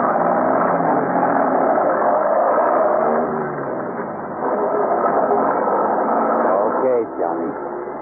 If I find out anything. Good. You call me on the phone again. Maybe 3:30, 4 o'clock. Good. And Smokey. Yeah? If there is such information to be had, and you get it, maybe I'll double that fee. Okay, Johnny.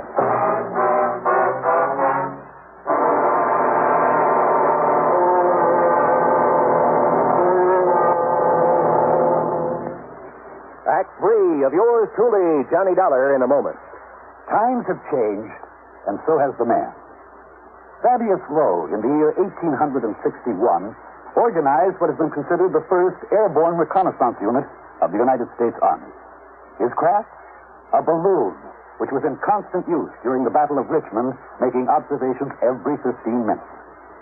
But because of the balloon's limited maneuverability and extreme vulnerability, military thinking and interest soon switched to the heavier-than-aircraft experiments being conducted by the Wright brothers at Kitty Hawk, North Carolina. Finally, in 1909, the Army accepted the Wright brothers' 42.5-mile-per-hour aircraft. Contrast this with the faster-than-sound aircraft, the supersonic speeds of our modern planes. Contrast the skill, the technological know-how of the modern airman with that of the pioneers. You'll agree, I'm sure, that times have changed, and so has the man. And now, Act 3 of yours truly, Johnny Dollar and the Wayward Killer Matter.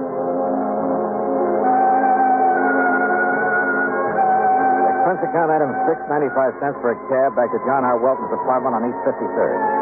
Randy Singer's boys had found no clue to the identity of Welton's attacker. Welton himself was beginning to stir. Yeah, we'll be able to talk to him any minute now, Johnny. Okay, good. Oh, now get down, boy. Go lay on your pillows. No, incidentally, we found the gun that was used in the murder he witnessed last week. Oh, where? Like you said, in the storm drain near that alley on First Avenue. Oh. Yeah, but no print. No print. Randy, I didn't think there would be. What time is it? 351. Why? I'm going to make a phone call. Oh, the phone's right over there. Hey, Wilton's coming too. What's this? What goes on here? It's all right, Mr. Welton. You're going to be okay. Police. That's right. Yeah. Got a phone. Thank heaven. I begged you. Yeah, I'm afraid we got here a little too late, but you're going to be okay. The doc says so. That man, the man who attacked me. The same one you talked to at the murder? Yes. Yes. Smoky, this is Johnny Dollar. Johnny? Dollar? Yeah? What? 23,400. 23? Yeah, I got it. Good boy. What did he say about... I'll meet you at the Lex at, say, 6 p.m. Okay, the newsstand. Mr. Dollar, what did you say about you? Yeah, Johnny, what goes? Funny. How would you like to make an arrest? Arrest? That's right, Randy. Of the man who killed that bookie. When you know who he is? Yeah, Welton, I sure do. And, Randy, I'm ashamed of you. What? Come here, boy. Now, listen, Johnny, This pup really deserves the credit. Good boy. Now, down. Johnny, what under the sun are you talking about? The night of that murder. Welton says the pup chewed a hunk out of the killer's pants. Yes. He was trying to defend me. You say that killer struck you, Welton. He did. But he made no move to hurt the dog. Well... Now, believe me, that doesn't make sense. He would have put a bullet in him even before he struck you. Now, Mr. Now, what Dollar... about this so-called fight here in your apartment a couple of hours ago? He was the same man. Yeah? And did the dog attempt to fight him off? No. Because there was nobody for him to fight. Johnny, you think he wouldn't have been heard down in the street if somebody really clobbered you? Well, You faked this attack on you, Welton, to make it look like the killer was somebody else. Too bad you didn't break your neck when you jumped out that window. You don't know what you're talking about. Another thing. And this is where you missed a bet, Randy. Yeah? Over on First Avenue, I checked with a crew from the electric company. They finally got around to fixing that street light. Huh? Yeah. That light's been out for nearly 3 weeks. So how could Welton have seen another man in that alley well enough to make a positive identification? Now, listen, Dollar. Shut up, Welton. Said my phone call just now. Randy, Welton was in hock to that bookie he murdered. To the tune of $23,000. He threatened me. He said he'd kill me if I didn't pay him. I had to kill him. If I hadn't killed him, he... Breaks my heart, Johnny, but thanks. Okay, Welton, up on your feet.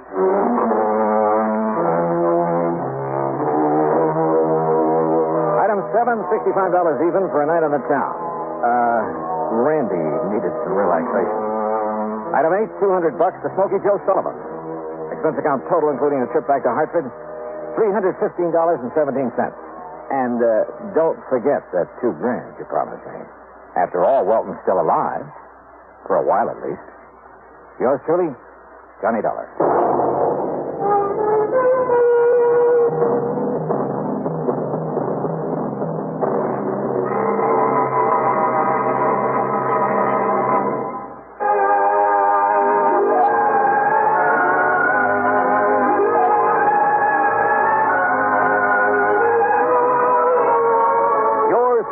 Johnny Dollar, starring Bob Bailey, originates in Hollywood and is produced and directed by Jack Johnstone, who also wrote today's story.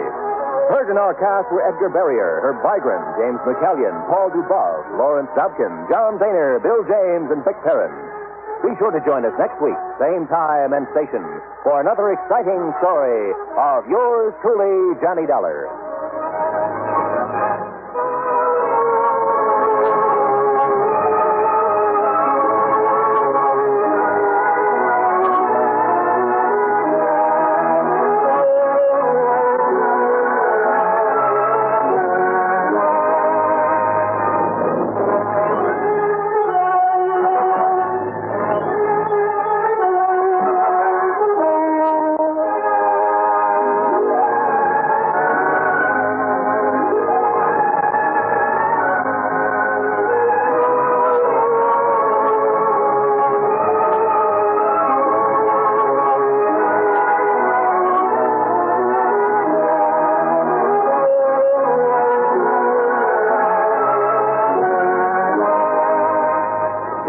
Has come to you through the worldwide facilities of the United States Armed Forces Radio and Television Service. Here's another in NBC's great parade of new shows.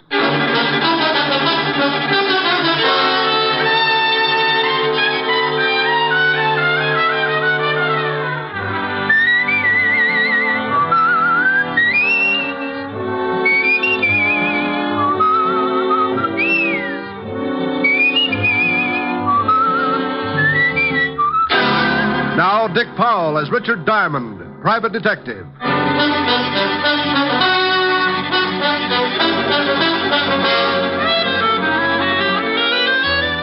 Hello there, this is Diamond. You know, this business I'm in can get pretty silly sometimes. I can go along for a whole month and get by on nothing but meals at the automat and a dozen laughs a day. The funny ones usually pay just as well as the tough ones, but eventually somebody starts something that's about as funny as an open grave. So then I put on a long face and start carrying my 38. I don't worry about those times because I don't think about them. I just know they'll be around, and I know I won't have to bother about it unless I get my 100 a day in expenses. That's the equalizer. As long as I get that ever-loving loot in my little hot hand, Lucifer can walk in with a machine gun and I'll arm wrestle him for the price of a hot dog. Last week, I stopped in the middle of a real yocker and realized that I'd been giggling overtime. That's right. The cycle had caught up with me, and the label on my future had changed from fun time to trouble, and no guarantee as to the date of expiration. What started all this? Well, one morning on 53rd Street, a couple of guys were just pulling up in front of a garage. This the garage? Yeah. Go on, drive in.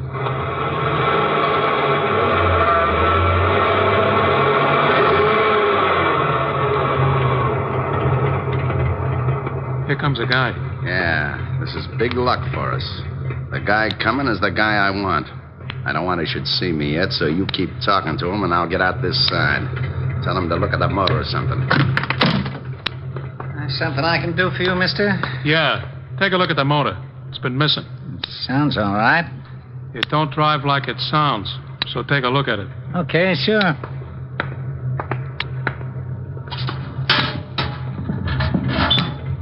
Race it once. Huh? I said race it once. He don't hear so well. Huh? Hello, Billy boy. Where did you come from? How did you get here? One at a time, Billy. I came in the car, got out the other side. You're looking good, Billy, real good. What do you want? How did you find me? Can't you ask just one simple question? You get so all mixed up, Billy. Look, leave me alone, please. Sure, Billy, I'll leave you alone. All alone, you louse.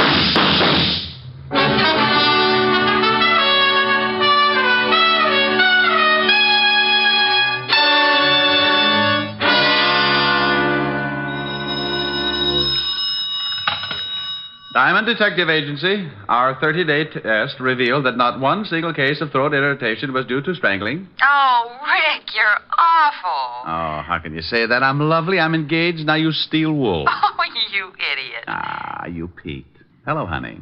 Hi. Am I going to see you tonight? Sure, what'll we do? You get here about 8, I'll think of something. Oh, let's stay in. I've got that awful broke feeling again. Oh, is business bad, Rick? Well, it's pretty bad, but it gives me a chance to get some exercise. Exercise? Yeah, I found a Japanese beetle in the desk the other day, been giving me judo lessons. I'll just pretend I didn't hear that. Don't knock it. Vaudeville's on the way back. Leave it alone. Let it live. Helen. I'll see you about 8. Wait a minute, honey. I think I forgot to shut something off. People are running in. Clients? I'll find out. Oh, would one of you gentlemen mind dropping a few $100 bills on the floor? Well? I'll call you right back. I don't think they're spendthrifts. All right, Rick. Bye. Bye, honey. Well, now, lads, what can I do for you? Your name Diamond? Yeah? Would you mind closing the door? I've got a beetle that'll break my arm if he catches cold. Hey, this guy's screwy, boss. Shut the door like he says. You got a beetle, huh, funny man? Yeah, and I'll bet you 8 to 5 he can throw you. Well, if you have got a beetle, he must be running around your head, but I ain't got time to find out. You know something? I don't think we're going to get along. You may be right, funny man. It depends. On what? On whether or not you turn the bundle over to me. Look, Rockerhead, if you're looking for your laundry, you got the wrong Ben. I don't like the way this guy talks. No, but first we ask him nice. We want the bundle, funny man. You just said that. I say it again for you. Then if you don't get it, I make you understand. Like how? You couldn't point out Clyde Beatty in a lion cage. Here it is. Now try hard. I want the bundle. I know this will throw you, but what bundle? He's going to be difficult, boss. Shut up. Look, Shamus. Some of my friends think I'm kind of good-natured, but sometimes I fool them and get nasty. You should be ashamed of yourself. You want to know what bundle? I tell you. Maybe you snap out of it. The bundle the dame gave you, the 200,000. 200,000? 200,000 what? Girdles? That does it. Vern, see why the Shamus is lying. Now, wait a minute, Buster. You go on the muscle with me, and I'll tear off your biceps and stuff them in your fat face. Vern. Yeah? Oh, nuts. Why is it that 38 always changes my mind, and I wanted to be so virile? I'm going to use this gun unless you tell us where you got the 200,000. Now, this is getting silly. No, it ain't. It's getting bloody, see? Hey, now, what's going on? I told you, funny man. I want what you got. Well, what I got hurts, and you're welcome to it. You sure? Ask for it. No. Come on. You save your head from getting squashed, and me and Vern save a lot of time. Where you got the dough? Look, I didn't know what you were talking about when you started, and I'm just as stupid now. You are that, funny man. Vern? Hey, wait. Now, A gun barrel can cut you up pretty bad. You want to see how bad, or do you want to tell us? You think I like the massage? I tell you, I don't know what you're talking about. I don't like to be kept waiting, you. I don't like it none, see? Now you spill your guts, so my boy chops you up like hamburger. Open your yap and sing. Sing, you hear me? Okay, but you won't like it. I can't begin to tell you. Close his lousy mouth. Close it good. Oh, I knew you wouldn't like it. Now, funny man, you got a wisecrack? You gonna still make like a hero? Answer me, funny man, or I step on your face. Boss. Shut up. But, boss. Yeah. What do you want? He don't hear you. He's out. Huh? Oh. Well, what did you sap him so hard for, stupid? Maybe you turned him off for good. Nah. He'll be around in a couple of minutes. Then I can work on his ribs. He'll tell us where he's got the dough. I don't know. You don't know what? He's got the dough, you sure know that. Yeah, the dame says she give it to him. You think maybe she crossed you? You think she skipped? I think maybe we better find out. This Shamus is pretty stubborn or pretty clean. I think we find out. How? You watch. I'll search the joint, then we'll get out of here. What about the Shamus? You'll make it all right. I want him around for a while. After we find the dough, you can put him back to sleep.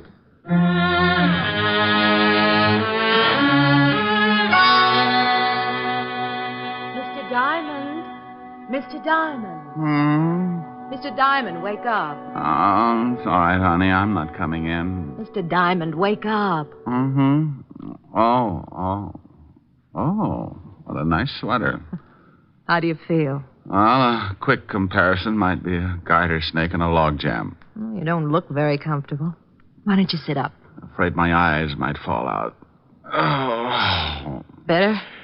Yeah. Know any shaggy dog stories? I could use a laugh. How did you get like this? It wasn't easy. How long have I been here? I just came in. I was going to call the police when you started mumbling. Mumbling? Yes, you said something like, "Oh, it's not so late, honey. And can I come in for a drink?" You must have been dreaming. I'm glad I woke up. She probably didn't have a drink in the house anyway.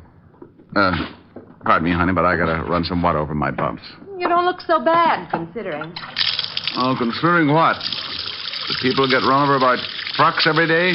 When you start feeling better, I'd like to talk business. Well, with business, I straighten right up.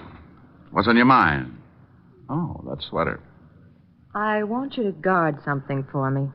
Why? You're the type that goes bear hunting with a switch. Is that supposed to be nasty? Well, take a guess. I just get mauled up by two gorillas, and before they get nasty, they mention some dame and some money, and you know anything about it? Why should I? Well, I wake up, and there you are. I thought maybe you stopped by to see if the boys get a gold star for the work. I don't know anything about it. Now, do you mind if I sit down? No. I'm sorry, I haven't got anything more comfortable. The termites just walked out with my couch. What do you want guided, lover?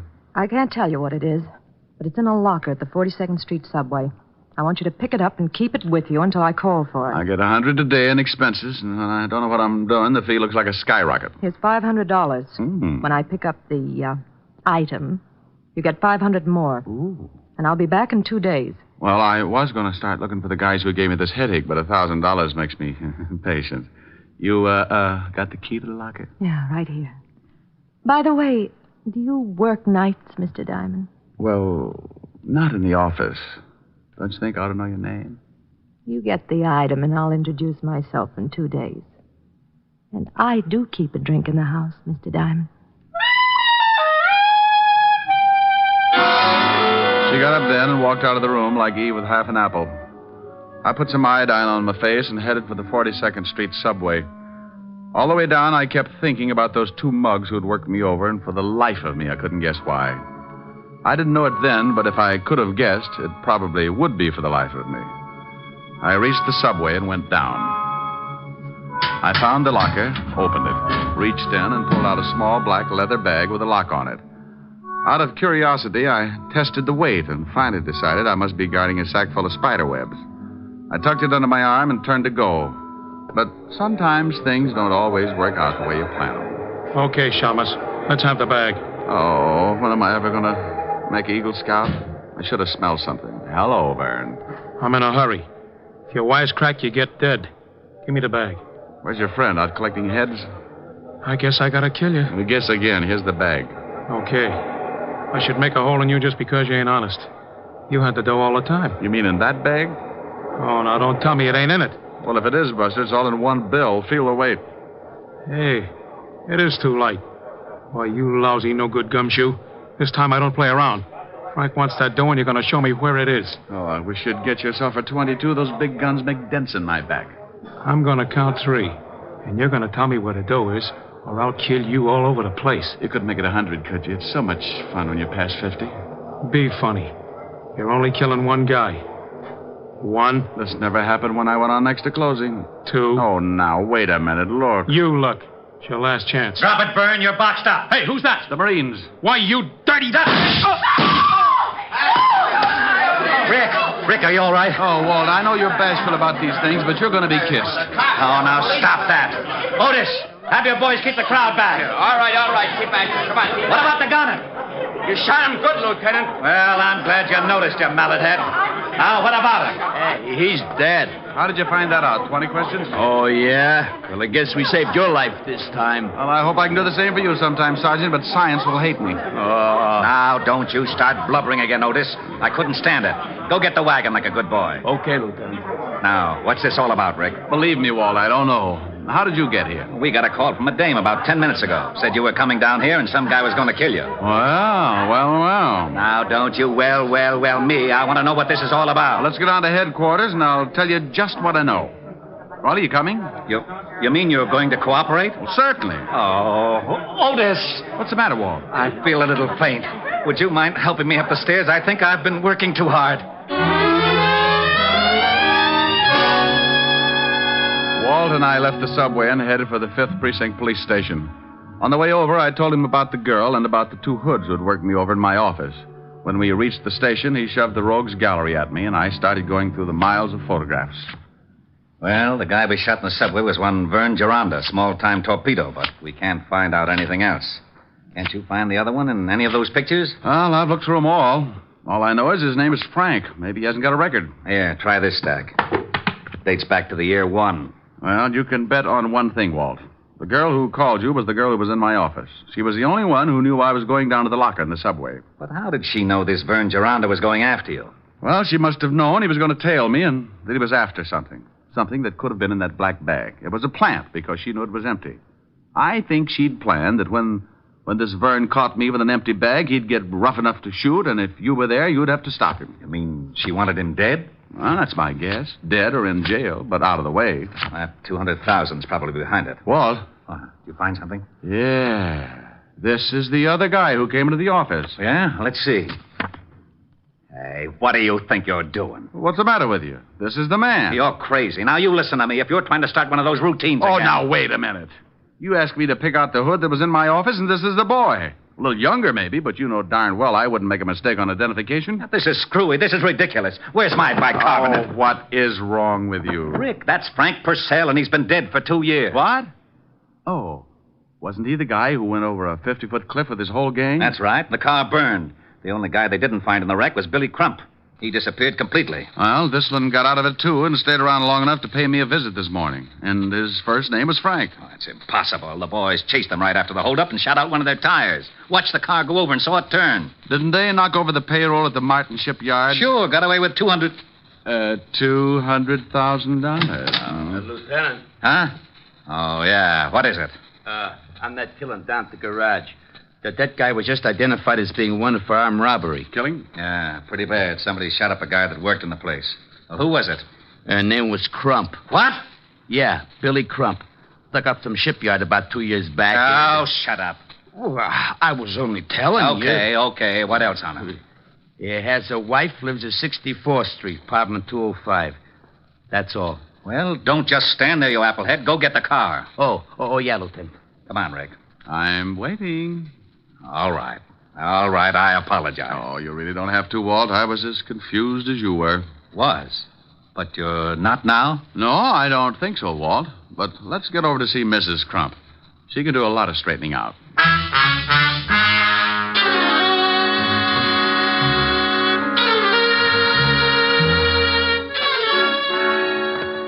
I hope Mrs. Crump is in.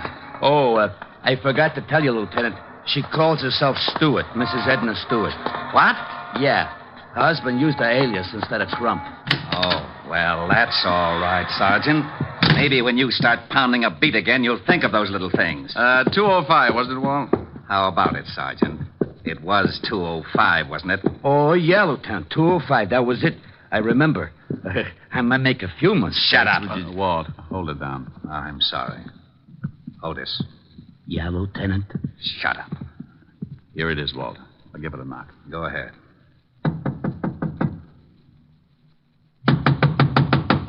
Looks like no score. Try the door. Why, Walt, without a warrant? Now, don't you start that again. If Frank Purcell is still alive, we're going to grab that 200 grand. We've got to work fast. Besides, I'm not trying the door. You are. Well, it's open, unstained, and honest. I suppose you'd like me to trip you just so you can say you fell in by mistake? Oh, come on. Pick up your big feet, Otis. That would be hard, even for Samson. Oh, yeah. Now, you listen to me, wise guy. I'm getting sick and tired of... Ooh, holy cow, Lieutenant. It's a body. Rick, how about it? Quite. Mrs. Crump. Mrs. Crump, Mrs. Stewart, the girl in my office this morning, no difference. I figured she might be the one in your office when I heard Crump had a wife. She must have had the 200 grand, and Purcell killed her for it. Well, you can bet the cash wasn't in the apartment because she was too smart to keep it here. Well, there are no signs of a struggle. From the way she's lying, she was probably sitting at this desk. Writing pad on the desk, Lieutenant. Keep your paws off of it. She was writing something. Went through to the bottom sheet. Yeah, numbers. Otis, start casing the place and have a conscience when you pass the icebox. Okay, Lieutenant. Too many numbers for a phone. Walt, what are we looking for? Purcell and the 200,000. Okay. Now, we don't know where Purcell is, but that 200,000 had to cool off until Crump could spend it. So? Now, where would be the safest place to keep that much cash? The numbers. Safety deposit box. You have just won yourself, Sergeant Otis. I should cut my throat first. Now, it's a cinch Purcell has gone down to the safety deposit box. Hey, I found a couple of plane tickets, Lieutenant. And it looked like they'd started to pack. Yeah, let me see them. 2 for Mexico City and good for the first. That ties it. Would you mind whispering in my ear, or am I asking too much? Walt, when Mrs. Crump came to my office, she made it very clear she'd be back in 2 days. That's the first of the month. I don't know how long she'd been there before I woke up, but she was interested in my office, and she was coming back in 2 days. Now, if she wanted to hide something, the best place would be somewhere that had already been searched. Otis, you think you could dig up a safety deposit box under the name of Crump or Stewart? Here's the number. I can try. Stout fellow. Now, Walt, if Frank Purcell did kill the girl and then headed for the deposit box, I don't think he found much. And the only other person that Mrs. Crump contacted and that he suspects is yours truly. And he'll tail you, or worse. I hope so. But I want 10 minutes alone in my office before he catches up. Now, Otis, get going and call me at my place. Right. Now, Walt, I'm going to walk around for about half an hour and see if I can pick up a tail. Then I'll lead him to my office. I'll get there at exactly 2:30. You get there 10 minutes later. I think I'm going to need help. I still wish I knew what you were up to. Now, as soon as Otis finds that deposit box and tells me if Mrs. Crump was at the bank around 11 this morning, I'll tell you the whole thing. And if I'm lucky enough to stay alive, you'll have Frank Purcell to fill in the details. I left Walt and started walking. If Purcell was after me, he was too smart to let me spot him, so I just kept going until I'd used up the half hour, and I was on my way up to my office. Purcell wouldn't follow right away, so that gave me the 10 minutes I wanted. I went in and looked around. Nothing had changed. Desk, chair behind, and chair in front.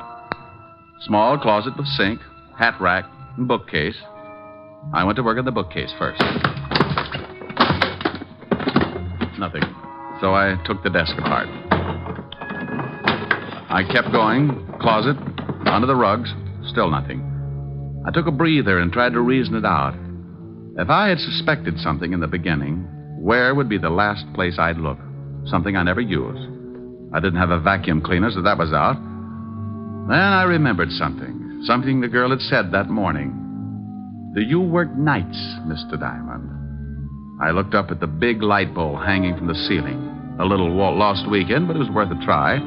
I walked over and snapped on the light switch.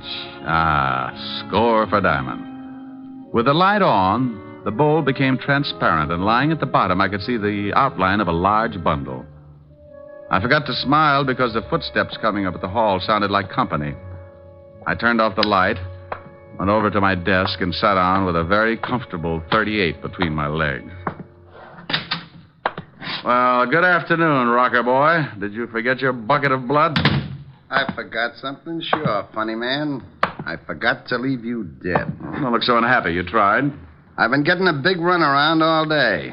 So I brought me something to slow things down. You want to see it, or do I keep it in my pocket? Well, if it's a mouse, I'll scream. In this pocket, I got 6 ways to kill a louse. If you ain't seen a louse, just grab a mirror. Oh, by George.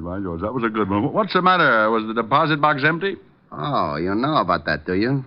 I figured you was working with a dame.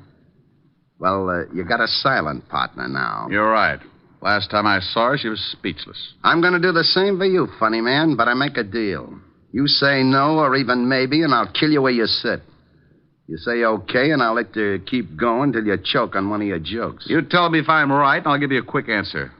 You've been after Billy Crump ever since the shipyard robbery because he got away with the money. You finally found his wife, and she got scared. She bought 2 tickets to Mexico. How'm I doing? Great. You tell a good story. When Mrs. Crump saw all that lovely cabbage, she got greedy. She got a hold of you and made a deal. Yeah, she was a pretty smart chicken. I knock off her husband, Billy, and she splits the dough with me. And if I guess right, at 11 o'clock this morning, while you were killing Billy Crump, she was grabbing the $200,000. So that's how it goes. But after we rubbed out Billy, she called and said the dough was planted with you. She wanted the dough herself. She used me to lead you to the subway. Right. Where were you? Upstairs. I figured something was up. Well, nice little plot. You kill her husband, the cops kill you and your torpedo, and bless her little heart, she winds up with a pot of gold. No, she winds up dead. The dough wasn't in the box, so she planted it somewhere. We saw her coming in here after we worked you over. Now, I think she stashed the bundle here while you was out cold. So, do I get it, or do you die? What are you going to do about that big, bad policeman outside the door? I'm going to laugh at him because he ain't there. Walt, stop snooping. Come on in. Hi. Well, what do you know? You wasn't kidding. This might mean a promotion, Purcell. You want to turn around and be a good boy, or do you want it the hard way? I stay the way I am. You're in a tough spot, Mr. Copper. If this funny man's a friend of yours, he's going to get it the minute you try your luck. Rick? Yeah, Walt? He's got a point. I might be lucky and get him just right, but it's a long shot, and if I miss, he'll pull the trigger on you. You're pretty smart for a copper. Walt? Yeah? The way it looks, we could be here all night unless somebody gets shot. That's the way it looks. What do you think, Purcell? Like I said, the cop guns me, I gun you. Silly, ain't it? Be a lot sillier if I had a gun. Funny, man, that would be a riot. Well, start laughing, pal. You sure ruined that desk. I couldn't help it. Had the gun between my knees. I move, he shoots. Had to try it right through the desk. What are you sweating for? Me? I could use you for a shower. How's Purcell? Unhappy. How about it, Purcell? I ain't giving odds. Hey, funny man, you know something? You ain't so funny. Get the phone, Walt. Yeah? Lieutenant? Oh, no. Yeah? I found the box. The Crump dame was in the bank at 11 o'clock this morning. I found it pretty quick, huh? Hooray for you. Wait a minute. Rick, you were right about the... Hey, where did he go? Who, Lieutenant? King Kong. Now, you get your big fat head over here. Lieutenant. What is it? Okay if I turn on the siren? Oh...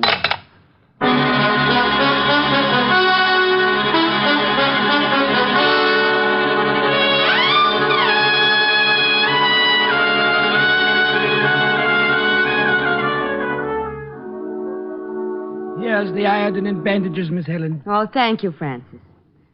Stop squirming, Rick. Oh, honey, I know what's coming when I leave here. I'm going to look like an advertisement for a snappy funeral. You baby. It's just a little iodine and bandages. Oh, get her. You use enough iodine to stain an elephant, and so much bandage you could roll up a herd of mummies. All right, then get infected. I am infected. Rick, stop Come that. Here now. Come here. I've had a tough day. I've been beat up, shot at, and been insulted by Sergeant Otis. I need some relaxation, and I want to play. Should I leave, miss? You stay right where you are. I think there's a wolf loose. Francis. Yes, Mr. Diamond. Have you studied your lessons on how to be a private detective? Oh, yes, sir. I'm up to Chapter 8. But have you read Chapter 8 yet? Well, no, sir. Oh, that's too bad. I was going to give you some first-hand advice on that chapter tonight. Oh, I'll go read it right away, sir. May I, Miss Helen? Go ahead, Francis. I can't win. Oh, this will be jolly. Now, come here, you. But, Rick, stop it. Get away from that piano. No. You are my sunshine, my only sunshine. You make me happy. Come on. Well, you know what they say about music soothing a savage beast. If you don't like it, you sing something. Oh, what for? You don't even look a little wild. Sing something. I'll get as wild as you want. Oh, now there's a statement. Go on. All right. Little girl, you're the one girl for me. Little girl, you're as sweet as can be. Just a glance at you meant love from the start. And oh, what a thrill came into my heart. Little girl, with your cute little ways, I am yours for the rest of my days. And this great big world will be divine.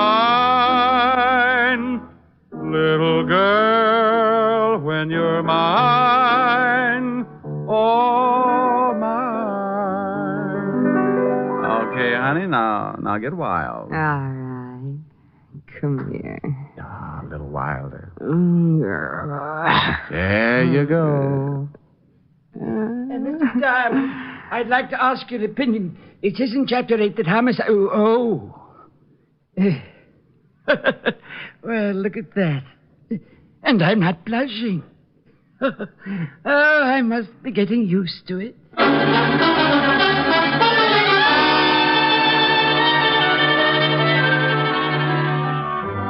You have just heard Richard Diamond, Private Detective, starring Dick Powell. Helen was played by Virginia Gregg.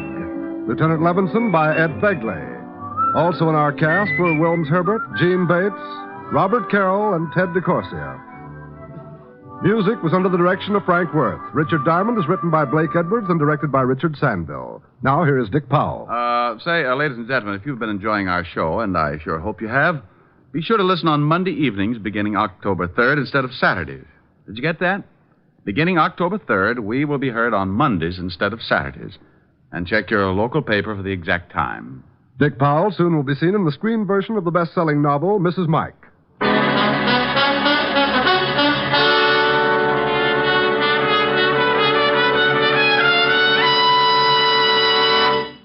The Judy Canova Show returns to most of these NBC stations next Saturday in this time period. Richard Diamond, Private Detective, moves to Monday evenings beginning October 3rd. Next week, tune in at this same time for the Judy Canova Show and hear Richard Diamond, Private Detective, Monday nights beginning October 3rd. Your tune for the stars on NBC.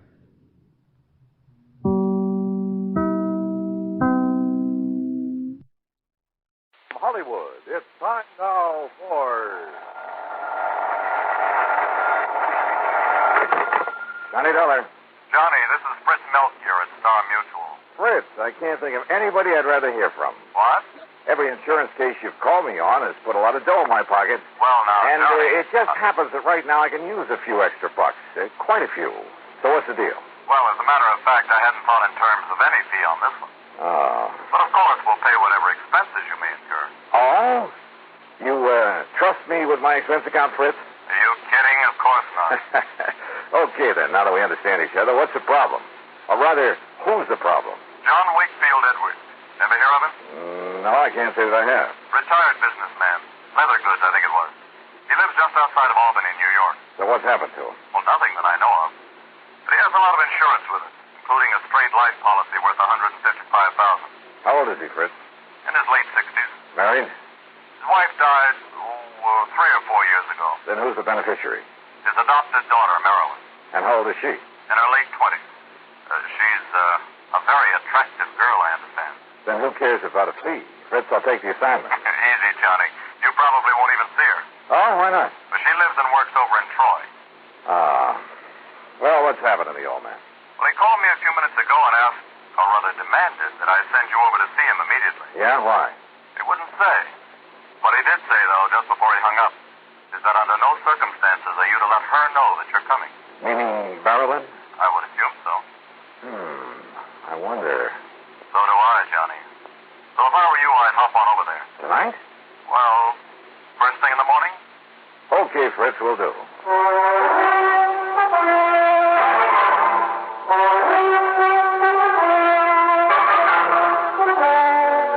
Bob Bailey, in the exciting adventures of the man with the action-packed expense account. America's fabulous freelance insurance investigator. Yours truly, Johnny Dollar.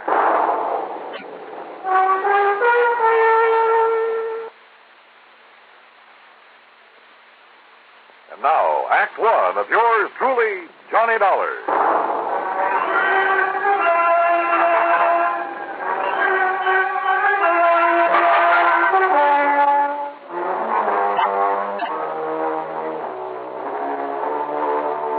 Expense account submitted by Special Investigator Johnny Dollar to the Star Mutual Insurance Company, Home Office, Hartford, Connecticut.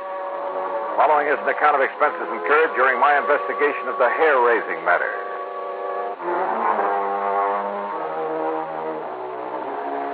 When a beautiful girl and a fortune are involved, well, instead of waiting until morning, I got out my car and drove over to Albany.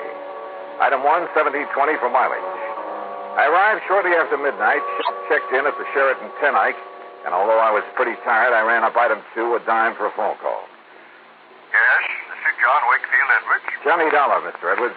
Well, why do you waste your time and money calling me? I told Fritz Melcher to send you up here. I'm right here in Albany, sir. Oh, good. Do you want me to come out and see you right away? It's pretty late. No, first thing in the morning will be all right. I'm sure nothing will happen before then. Nothing will happen. I'll expect you to have breakfast with me. I beg you. What was that? I said be here at breakfast. 7:30 sharp. Oh, okay. But now, just what did you mean about nothing will happen? I'll tell you about it in the morning. Goodbye, Mr. Dollar. Well, now, wait a minute. Look. You're the boss.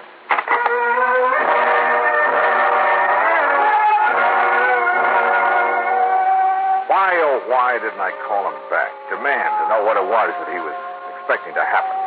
For it obviously tied in with his wish to see me. But I guess I was tired after the long drive, and he seemed to think the morning was time enough. So I hit the sack.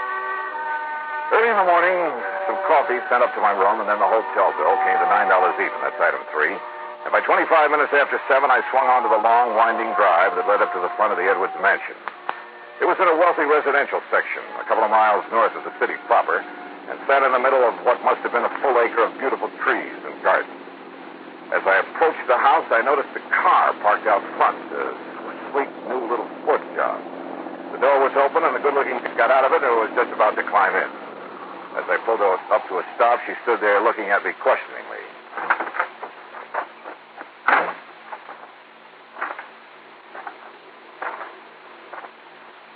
This is the Edwards home, isn't it? That's right. You want to see somebody? Why, yes. As a matter of fact, Mr. Edwards sent for me. Oh, really? Are you an old friend of his? Old? I didn't know it should. Oh, that isn't what I mean... No, my name is Johnny Dollar. John... Insurance detective or investigator or whatever you call it. Yeah, something like that. Well, hi. I'm Marilyn Edwards. Well, hi. I should have guessed he'd send for someone like you, Johnny. Come on in. Why do you say that, Marilyn? Well, Daddy seemed to be worried about something lately. You know what? No, at least I'm not sure. That's why I thought I'd stop by this morning before going to work. Oh, I thought you were just leaving. No, I just got here. Just before you arrived. What do you do for a living? Don't laugh. I'm a model. Oh. And stop raising your eyebrows. After all, somebody has to pose for those ads for dishpan hands. Oh, sure. Shall we go in and see Daddy? That is, if he's up. Well, he'd better be. I have a breakfast date with him at 7:30, and it's now exactly 7:31. Then we'd better go in.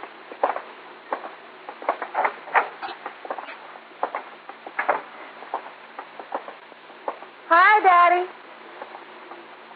Daddy? Durkin? Durkin! I hear you. Your foster father hasn't come down yet. Johnny, this is Durkin, Daddy's housekeeper. Now, what is breakfast prompt at 7:30, and I ring the bell, and he don't come down for it. Durkin, stop it. Stop it! There now. That's the third time. Third time? Daddy, not punctual? I think I'd better go up and see. I'll go with you. I heard his alarm clock go off 3/4 of an hour ago, so there's just no excuse.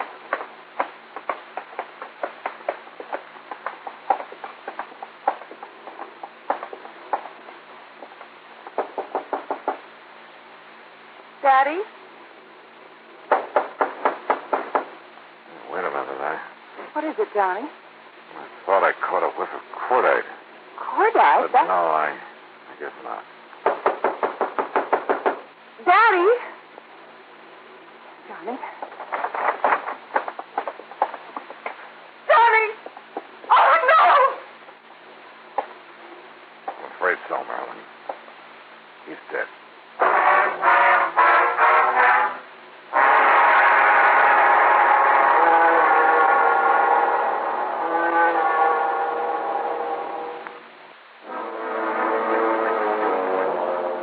Together with Marilyn Edwards, adopted daughter of John Wakefield Edwards, I found his body in his bedroom slumped over to death. There was no sign of any wound, no evidence of foul play.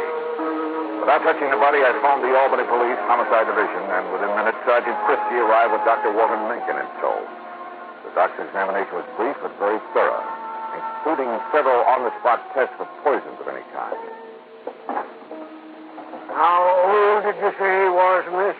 I didn't, Doctor. He was 68 or 9, I think. And he hasn't been sick? Not that I know of.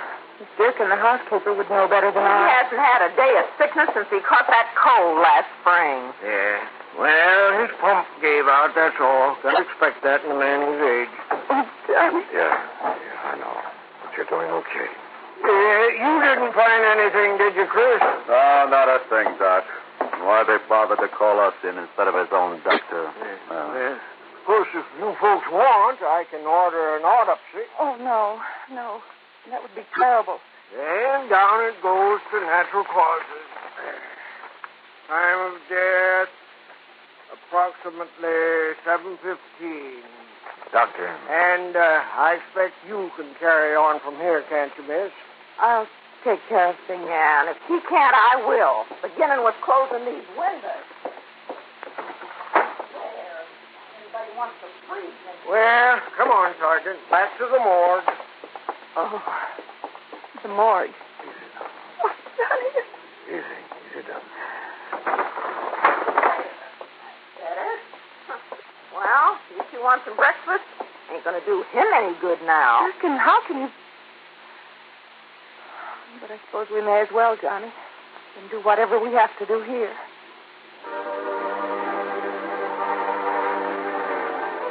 There was something mighty wrong here, yet I couldn't put my finger on it. Had I really caught the smell of cordite before we entered that room? It was too late to tell now, even with the windows closed. Those windows. It was a cold morning. Had he left them open while he dressed? Marilyn, heir to his big insurance policy. Had she really just arrived when I got there? If the housekeeper, Durkin, had been in the kitchen making breakfast, it would have been easy for someone to sneak in and... But who? And why? And what about Durkin? Now, wait a minute. The police medic said death due to natural causes. No poison, no wounds of any kind. So that's that. The undertaker must have been hungry for business because he got there before noon and took the body away. Meantime, of course, I'd questioned both Durkin and Marilyn pretty thoroughly. Enemy? Oh, no, Johnny. Daddy didn't have... Johnny, you keep talking as though you think he might have been murdered. Does anyone beside you benefit from his death, Marilyn? That's a horrid thing to say. I do. Durkin, what are you doing snooping around this way? Well, it's as much my affair as yours now that Mr. Edwards is gone.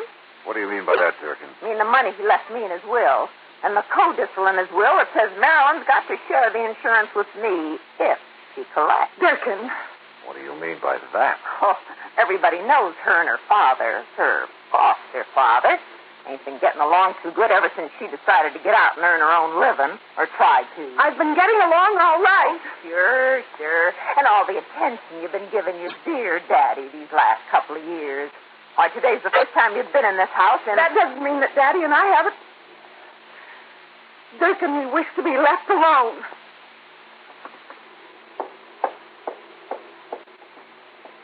I'm sorry, Johnny. Marilyn, I want to go up and look at your father's room again. All right, if you like. And I'll go along with you. No, thanks. I'd rather do it alone. Oh? And what did I find? Nothing. Sure, there were a couple of old bottles of hair tonic hidden away under some shirts. But after all, I mean, at his age. And that funny little thing on his dressing table, there was a little, well, hat stand, I guess you'd call it, the kind you find in a woman's hat shop. You know, a little wooden stand about 8 or 10 inches high. Johnny, look. Huh? Where did you get that? After what you said downstairs, I guess I began to wonder. It's special. So I looked around outside, for footprints or, well, I don't know what I was looking for. And you found this handgun? It was in the middle of a myrtle bush. It was Daddy's gun. Oh? And see, one shot has been fired. Yeah. I also see you've carefully put your fingerprints all over it. Oh. Hey, watch it. Fine. Now, my prints are all over it. So if it was used to... What am I talking about? If there'd been a shot, Durkin would have heard it. What's more, there would have been a bullet wound, and there was no sign of anything in the... Wait a minute. Marilyn, maybe there was.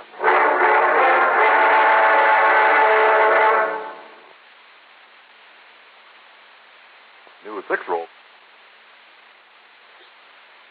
And now, Act 3 of yours truly, Johnny Dollar and the hair-raising matter. My hunch was right. I was sure of it now. I told Miss Durkin and Marilyn to stay there at the house and wait for me, then jumped into my car and drove into Albany to the undertaker's.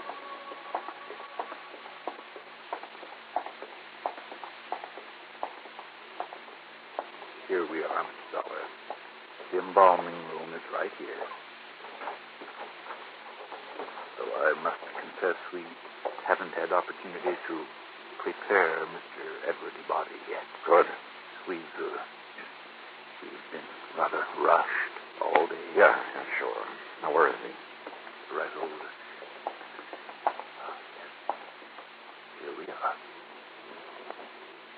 Was he a relative of yours? No. Wait a minute. What are you doing? Just, trying to make sure that a crazy hunch I had is... Look here now. Are you trying to pull his hair out? No. Off. What? I think. Now, look here, young man. Look. Do you see what I'm trying to do here? What? Yeah. Good heavens, I can't believe it. We would never have noticed it. I don't think anybody would have. But it's a hairpiece, all right. Just big enough to cover a small bald spot. It matches the rest of his hair so perfectly. Hey, you got some kind of a solvent? I don't want to have to rip it off. Why, yes, I think we have. To be here somewhere. Sure, those old bottles of hair tonic. Probably hadn't used them in years. But that little wooden stand. Sure, he parked his wig on it. What did he say? And probably nobody knew that he wore it except himself. And somebody very close to him. Here, Mr. Dollar. Here, this will remove the toupee without damaging it. Yeah, good. But I don't understand how take it.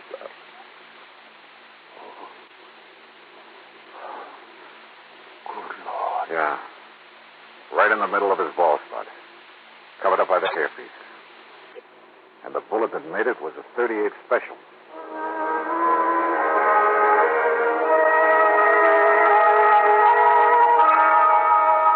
Marilyn, you say you didn't get here this morning until I did.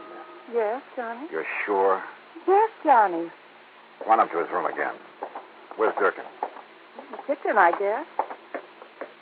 Johnny, you have a funny look. I mean... Yeah, come on. I'll tell you this much. Your father was murdered, all right. You sure of that? Yes, you bet I am. Now, look here, on his dressing table. You know what this is? Of course. It's a little hat stand I used when I was a kid. What's it doing here? I don't know. Funny. I never really noticed it before. How long did Daddy wear a toupee, Marilyn? A what? Toupee, a hairpiece. Oh, never. He was always very proud of his hair. You're sure about that? Of course I am.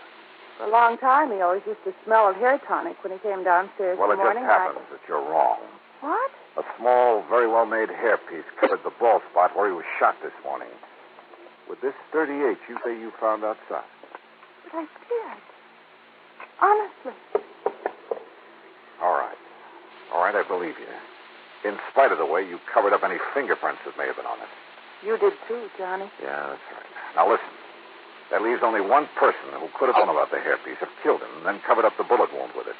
I knew I'd smelled burnt gunpowder when we first came up here. Johnny, do you think that you mean... Yeah, but to prove it, well, I've got to try a bluff. Yeah, see if I can bluff her. I can't believe it. Yet with him dead, she'd have money, more money Hold than... it, Marilyn. Well, Durkin? So you're back. Where you been, anyway? Checking up on something. Something I should have suspected last night when I talked to Mr. Edwards on the phone. What do you mean, Johnny? Line clicks. That meant somebody was listening in on the phone downstairs. Don't look at me. I didn't even know you called him last night. I was in bed asleep. Were you, Durkin? What I was just checking on at police headquarters... Police headquarters? Yeah, was a set of fingerprints I found on a glass you'd been using in the kitchen. What? I wanted to compare them with some prints I found on this gun. Well, that's Mr. Edwards' gun. The one you used to kill him? That's a lie. Is it the fingerprints match? No, that's a lie. I wiped them off the gun. Before you threw it out the window? Yes. Then opened the other windows to let the smell of powder out? Yes, I wiped them off. At least I thought I did. Okay. Let's go, then.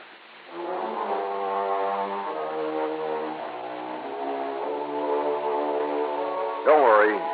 There'll be no part of the insurance or any other money for Durkin. The courts will take care of that. And probably with vengeance. As for Marilyn, well, you know something? There's a gal I think I'd like to see again. And I don't mean because of her fortune.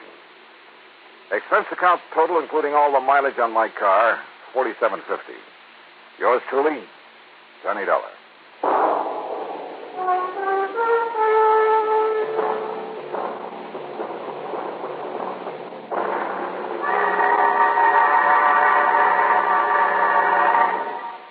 Our star will return in just a moment. Now, here's our star to tell you about next week's story. Next week, a little jade statue is the key to one of the cleverest plots I've ever seen. Join us, won't you? Yours truly, Johnny Dollar.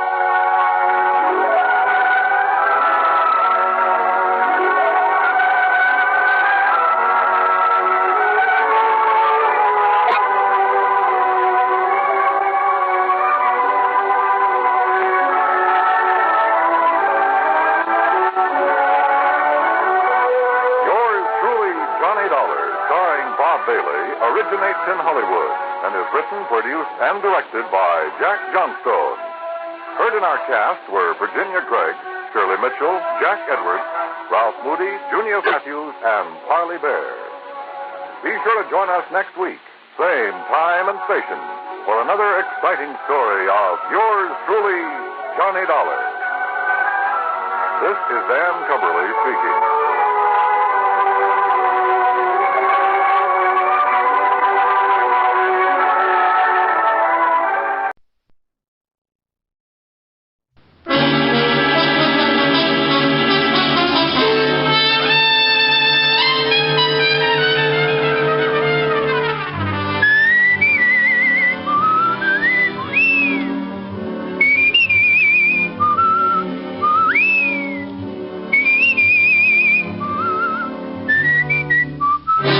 The National Broadcasting Company presents Dick Powell as Richard Diamond, private detective.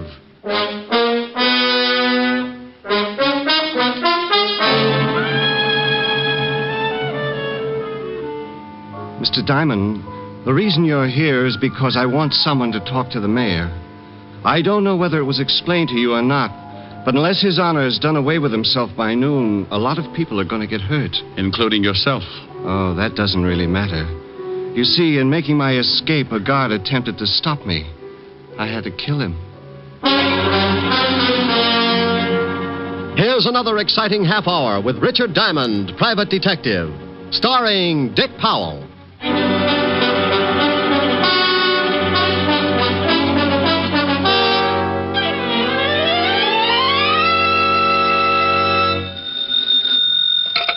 Diamond Detective Agency. There's no corpse like an old corpse. Oh, Rick, that's awful. Yeah, but what am I going to do? I can't be witty and handsome at the same time. Well, don't be greedy. Just concentrate on one of them. Oh, you're pretty nothing today. Why don't you come on over and we'll both try and improve? Shame on you. You know I've got to work. Oh, have you got a client? Well, not yet, but I've set bear traps all the way down the hall. Well, now that's silly. How can you be sure you'll catch a client? Well, I can't be, but, I get so lonesome up here with no one to talk to. It's fun setting broken legs. You're impossible. Diamond. Oh, my gosh. What's wrong, Rick? Those traps. I think I've caught something terrible. Diamond, I gotta talk to you. Who is it, Rick? Sergeant Otis says he's got to talk to me, but I'll be darned if I'll teach him how. Oh, say hello for me. Helen says hello, Otis. Tell her hello, then get off the phone. This is serious. Hey, what's with you? Somebody steal your catnip? Can't just stop being funny, Shamus. I mean it. This is serious. Helen, I'll call you back. Why, something wrong? Well, Otis looks worried, and he's making sense for the first time in 11 years. Oh, well, call me later and tell me about it. Bye. Bye. Now, Sergeant, what's on your pretty I want you to come down to the station with me in a hurry. Of course, you'll think this is a silly question, but why? You remember Louis Spence? Louis Spence? About 4 years ago. Caught him running around sticking dynamite under the homes of some of our city officials. Oh, yeah. Socialistic nut. Put him away, didn't they? Yeah, crazy as they come. Well, he's out. What do you mean he's out? If they cured his head, he'd still face a lot of years up the river. Oh, he ain't cured. Not a bit he ain't cured. You mean he busted out? Yesterday. Now, do me a favor and come on down to the station. Oh, wait a minute, and take it easy. What's going down to the station got to do with Louis Spence? He's down there with the lieutenant. Well, great.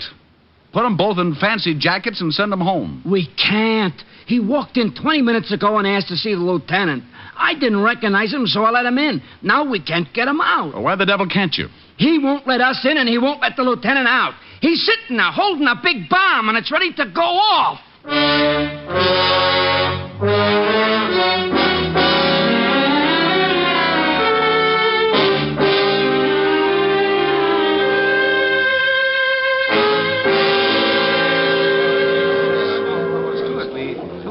Well, it looks like a convention. Everyone's trying to think of something to do. Why is Spence doing this? What's he going to do? Just sit in there? You'll really get a boot out of this, Shamus.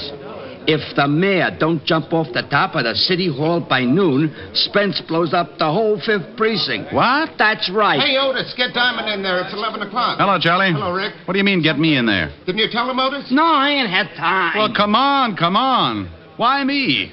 What do you want me in there for? Spence wants someone Levinson can give direction to. He says no cop. Levinson buzzed out and told us to get hold of you. Okay. Wait a minute. Talk to the lieutenant on the intercom. Spence won't know who's walking through the door and maybe blow the whole joint up. Otis, you amaze me. Oh, I ain't so smart. It was Spence's idea. Come on. Here. Go ahead. Walt? Rick? Yeah. Wait a minute. Diamond's outside now. Okay. Tell him to come in. But just him. Anyone else? Okay. Rick, come on in, but no one else. Right. Otis, stick right here. I may want to talk to you. Sure. Diamond. Yeah? On nothing. You're so right. Hello, Rick. Walt? This is Mr. Louis Spence, Rick. Mm-hmm. How are you, Mr. Diamond? What's the matter, Spence? You want an early 4th of July? Rick. You think I'm kidding, Mr. Diamond? You think I'm not serious about this thing? Is that the bomb? Right here in my lap. He's got it rigged so it goes off the minute he relaxes his hand. You see, I thought maybe the police would want to take it away from me. If you shoot me, try to knock me out, well, it goes off. Then you won't mind if I take a look, huh? Rick, please. Stay right where you are, and I'll stay over here. Well, just as you say, Mr. Spence. Mr. Diamond, the reason you're here is because I want someone to talk to the mayor. I don't know whether it was explained to you or not, but unless His Honor has done away with himself by noon, a lot of people are going to get hurt. Including yourself. Oh, that doesn't really matter. You see, in making my escape, a guard attempted to stop me. I had to kill him. He split his head open with a crowbar. That's right. Oh, mind if I sit down? Not at all. But it's 4 minutes after 11. I hope you don't plan on staying too long. Cigarette? No, thank you. You look like a pretty reasonable guy, Spence. Well, thank you. It's too bad Lieutenant Levinson didn't think so when they arrested me. Now I'm going to have to show him I'm not as insane as he thought I was. Oh, well, you'll have to excuse that, Spence. Walt thinks everybody's a little, well, you know, even me. That's very interesting. Oh, and with good reason. Ever take a look at his sergeant? Mr. Diamond, when the lieutenant arrested me, I was putting an explosive under the mayor's house. He stopped me in my first attempt to rid the community of a political Judas. But now, as you see, I have a second chance. You really think the mayor's going to jump off the city hall? He better. And by 12 o'clock. By the way, you have 55 minutes.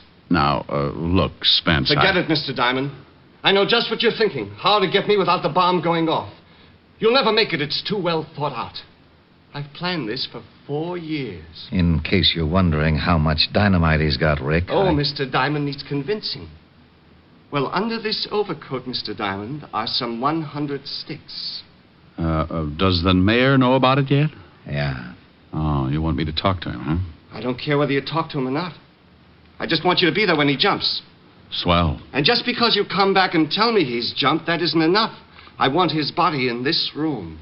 Walt, I don't know what to say. Don't say anything, Rick. Just get out of here. I'm sorry I dragged you over, but I needed time. You still do. It's 54 minutes to 12. Clear the building, Rick. Yes, do that, Mr. Diamond. I think the lieutenant is going to make a hero of himself. Look, Spence, I've got till 12 o'clock, haven't I? Unless someone tries to get me. Oh, well, good. Well, then sit tight, Walt, and give me till 12. Okay, Rick. I hope you spend the time wisely. I'm sure you'd rather see the mayor die than your best friend. Oh, Spence, if you forget about this, they'll probably just put you back... Goodbye, Mr. Diamond. 53 minutes. Okay. Walt? Go ahead, Rick. Like you said, 53 minutes. Goodbye, Mr. Diamond. Come back soon. Otis. Yeah? What's going to happen? Clear the building. Well, what about it, Rick? Lieutenant wants the building cleared. Okay, come on, you guys. Levinson says clear the building, so we clear the building. Good luck, Rick. Thanks, Charlie. Okay, what do we do? I don't know. What do you mean you don't know? It's 10 minutes after 11. In another 50 minutes, this whole building is going to get blown higher than a kite. Okay, do something. Huh? Well, go ahead. Well, You see, Otis, you're in just as tough a spot as I am. Yeah, but you're smarter than I am. You can usually come up with something. Well, usually my problems are a puzzle, Otis. Spencer's a problem and a puzzle. I don't know about guys like him. Well, for Pete's sake, who does? Well, that's an idea. Huh? Stay here and keep close to the intercom. Don't let the lieutenant get any crazy ideas. Hey, wait a minute. Where you going? You're acting screwy. Well, Otis, I'm going to go see someone who takes care of people who act screwy sometimes.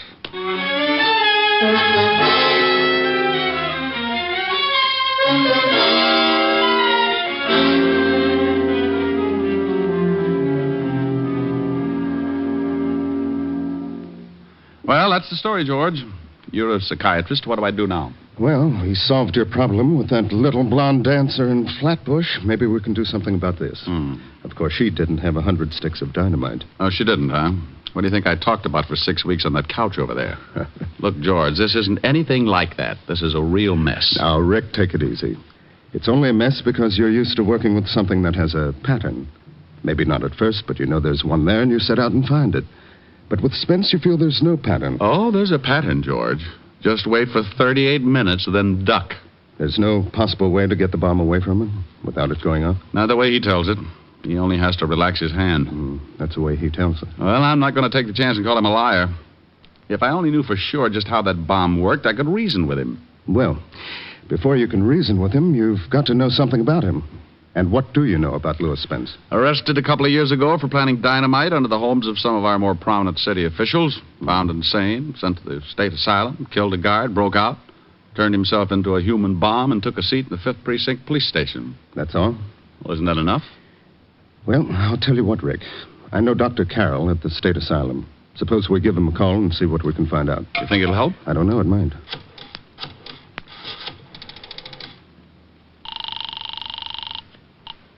Long distance. Operator, this is an emergency. This is Dr. George Thacker, and I want to speak to Dr. Robert Carroll at the state asylum immediately. What was the name again? Dr. Robert Carroll. One moment, please. It'll be a minute, Rick. What time is it? 25 after. You got another phone here, George? Yes, I've got several lines in the other office. Good, I'll make a call. Let me know when you get Dr. Carroll on the line. Operator, would you please hurry? I hate the use of the expression, but this is a matter of life and death.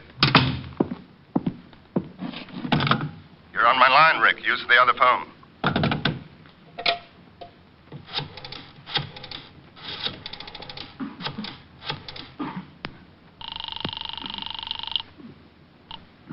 Yeah? Otis? Yeah. Where the devil are you? It's almost 11:30. You talked to the lieutenant since I left? Yeah, once. He wanted me to get out of the building. Now, you just stay put until I get there. I don't want Walt to try anything stupid. Yeah, well, I want to know what you're doing. I'm trying to get an idea, Otis. Just one little idea. Trying to get an idea? I suppose you've been spending the last 20 minutes sitting in Central Park waiting for one to come to you. Rick, come in here and pick up the other phone. I've got Dr. Carroll on the line. Bye, Otis. I've explained the situation to him. I won't interrupt unless I think it's necessary. Fine. Hello, Dr. Carroll? Mr. Diamond? That's right. Now, Doctor, I really don't know what good this is going to do, but tell me everything you know about Louis Spence and as fast as possible. Well, first of all, he's an aggressive paranoic with homicidal tendencies. Mm-hmm. He feels persecuted by society, or rather by those who help to govern society. Why does he feel this way? He believes in a great many things, all of which he thinks himself capable of achieving. Paranoics are frustrated to a point where they perhaps imagine themselves as capable artists or great scholars, such as in the case of Louis Spence, society being his Judas-Goat. Pardon me for interrupting, Bob, but don't you think Spence is capable of doing this sort of thing? Oh, absolutely, George. You see, he's doing this whole thing purely because he enjoys the agony of it, but he's nonetheless ashamed. But what about the mayor jumping off the city hall, Doctor? Just to be ridiculous for the moment. What if His Honor did jump? Would Spence then give up the bomb? I doubt it. If the mayor jumped, it would give Spence a certain amount of satisfaction. But I still think he'd set the bomb off as a climax to his own cleverness and persecution. Pardon again, Bob. Any usual therapy that you used on Spence?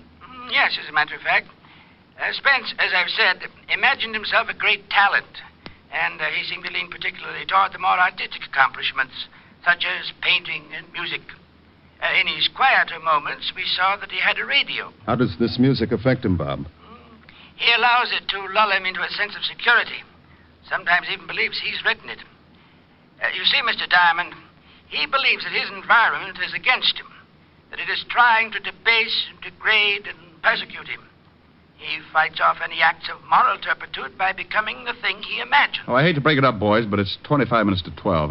I've got to leave. Thank you, Doctor. I hope I've been some help. Well, you've given me an idea anyway. Goodbye.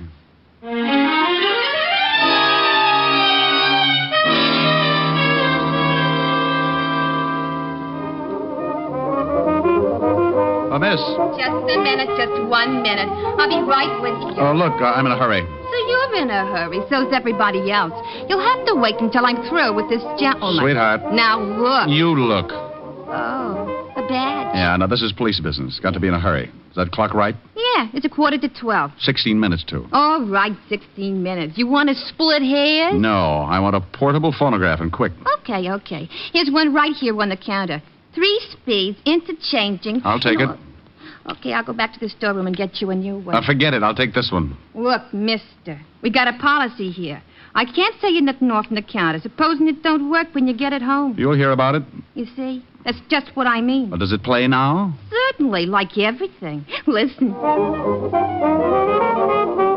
boy, that's Pete Rugelow's new arrangement. He's crazy. Okay. Don't dig it, huh? Give me a record by Debussy or Ravel. Oh, no wonder. Well, let's see. We got the Engulf Cathedral by Debussy. No, something with a little more excitement. All right. I'll read them off. Debussy or Ravel? Ravel. La Waltz, I guess. And we got Bolero. I'll take it. Which one? The Bolero. Okay. I'll have to play it for you. I've heard it. So what? It's another policy of the store. There might be an imperfection. Give me the record. Hey, don't get so grabby. Now, look, dear. You want me to have you locked up for obstructing justice? Huh? Well, unless you give me that record and this machine, this one right here, I'm going to snap the cuffs on you and haul you down to headquarters. Oh. You want me to do that? Well, you can't. All right. What's your name? Well, take the machine and the record. Thanks. And charge it to Lieutenant Walter Levinson, 5th Precinct, Homicide Division. If it works, you get paid. If it doesn't, don't even bother sending over a repairman.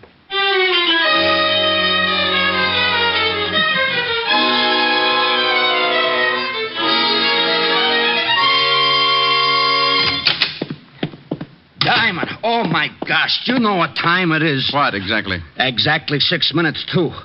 What the devil you got there? A photograph. A phonograph? You talked to Walt since I left? No. Now, what's the idea with a phonograph? Hunch, Otis. Maybe we can save this whole mess. Well, for Pete's sake, can I help? Sure you can, Otis. Now, take this machine in the other room and play this record. You know how it works? Well, I can find out. You got less than 5 minutes to find out, so make it good. I don't want to hear anything until you're ready to let it play all the way through. Okay. Diamond. Yeah. Go on. Whatever you're going to do, if I louse it up, I louse up everything, huh? You won't louse it up, Otis. Oh, I'm so stupid, but I'll try. Otis. Yeah? You don't have to wind it. Just plug it in. Oh, yeah, I heard about them kind. All right, then get going. Okay. Yeah? Walt, it's Diamond. What's up? Careful, Lieutenant. Oh, I'm getting sick of this. Walt. Yeah? Relax. I want to come in. How about it, Spence? By all means. Have Mr. Diamond come in. All right, Rick.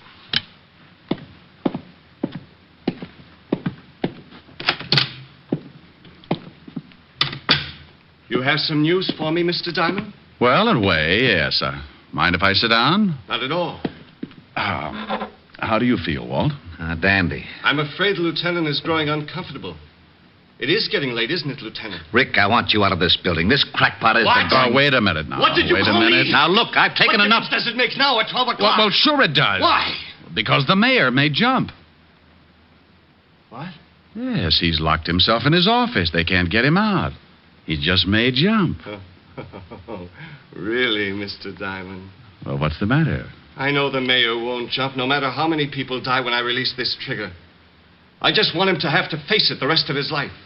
I want everyone like me that his kind won't let fulfill their potential talents to realize what a Judas he really is. What all men like him really are. Well, you know, that makes sense. Don't try to get on the good side of me, Mr. Diamond. I know what you think about me. I know what you all think. It doesn't make good sense to you or anyone else. How could it? You don't understand those of us who have a truly great talent. Well, I'll buy that. I don't understand it. Of course not. Well, maybe he doesn't, Spence, but how do you know? Maybe I do. Stop playing, Mr. Diamond. Look at the time. 5 minutes. 5 minutes and I become a martyr. We'll all get blown to kingdom come. Rick, get out of here. All right, Spence, I'm going to prove you're wrong. Rick, for the love of... Shut up, Walt. All right, go ahead, Mr. Diamond. What are you going to prove? I'm going to prove that I know more about you than you think. Of course you know a lot about me. Criminals have records. Oh, I don't mean that. I mean more about yourself. What you think, your talents. What do I think, Mr. Diamond? You fool. How could you know what I think? Because a talent like yours is easy to spot. 4 minutes, Mr. Diamond. No, it's not hard to tell about people like you. People like me? What about people like me? Well, Spence, I meant that, well, there are not many of them. They're few and far between. They're gifted. What? Certainly. There's something you have that very few are lucky enough to be gifted with. Rick, please. Nearly 12, Mr. Diamond. I can tell that you are an artist, Spence. An artist? Yes, and a very good one. How do you know this? Very few people spot it. Do they, Spence? Very few. You surprise me, Mr. Diamond. He surprises me, too. Walt, keep quiet. Yes, Walt, keep quiet. It's 2 minutes to 12, Mr. Diamond. You can leave because maybe you have been honest with me. Perhaps you do recognize something that... What's the matter, Spence? Music. Music? I don't hear anything. Music. Beautiful music. Oh, I don't hear a thing, Spence. Do you, Walt? No? Oh, you must hear it. It's beautiful. Don't you hear that wonderful rhythm? Now, you see, Spence, we're not as lucky as you are. No one is. This is my music. This is what I would write if it wasn't for the people who won't let me. What does the music sound like? Oh, poet's words. The power and strength of death. It makes you imagine things, doesn't it? Yes, oh, yes. You hear the music and you become powerful. Like making that bomb. Not just anybody could think of that. It takes genius. You understand. You do understand. Well, of course I do, but I'm still amazed. There you sit with the power of life and death in your hands, and no one can do a thing. It must be wonderful. It is. Like the music, it's wonderful. In seconds, we'll all be torn from our earthly bonds, taken away from this dirty, filthy world to a place of clean, wonderful things like that music. No, but you're an artist. How could you ever take a thing like that bomb and put it together? A thing like this bomb? Oh, this is a masterpiece. Just looks like a small box to me. Oh, it took me weeks. Just a small box. Oh, no, you see, if my finger relaxes... Yeah, I know about that. But this took genius. It's not just relaxing my finger. It's how I put it together so as to get the required result. It's like the hammer action on a gun, but it's reversed. Well, I'll be darned. You mean when you release your finger, that makes the hammer fall? I can see you appreciate things of genius. I wish you could hear the music, too, Mr. Diamond. You'd really appreciate that. It's so wonderful. Well, tell me more about the bomb. When you release your finger and the hammer falls, what does it hit? Well, that's a simple part. I'm surprised at you. I just wanted to hear you tell me. After all, you invented it. Yes. It strikes a cap. It's that simple. Simplicity can be beautiful. Don't you agree? Absolutely. Listen to that music. It builds and builds. Tell me, Spence, what would happen if something got in the way of the hammer? I mean, between the hammer and the cap. Nothing can. There's nothing big enough in the box that the hammer wouldn't tear right through. Simplicity, Mr. Diamond. I'd sure like to take a look at it. Of course. There's nothing you can do. So by all means, look. Well, you've got glass over the end of the box. That's right. See my finger on the trigger? If I release it, that hammer falls and strikes that cap. Why the glass? So I could look in when I set it and see that everything was all right. Oh, that's very clever. That music is getting so big, I can't think. What time is it? Plenty of time, Spence. Yes. When the music finishes. It's nearly done now. What? I thought you said you couldn't hear it. It's a phonograph from the other room, Spence. What? Tell me, Spence, what happens if I jam my hand through that glass between the hammer and the cap? What? That music! That music! Got him, Walt, got him. Got him! Let me go! Let me go! You don't understand. You cheated. You did lie. Let me go. Well, that does it. Otis, take him away. With pleasure. And you, Rick. Yeah? How'd you know that music would work? How'd you know you could stop that hammer? How'd you know you wouldn't... Oh. Did you hurt your hand? Well, of all the... Well, did you? No. Well, all right. You just bet it is. Goodbye.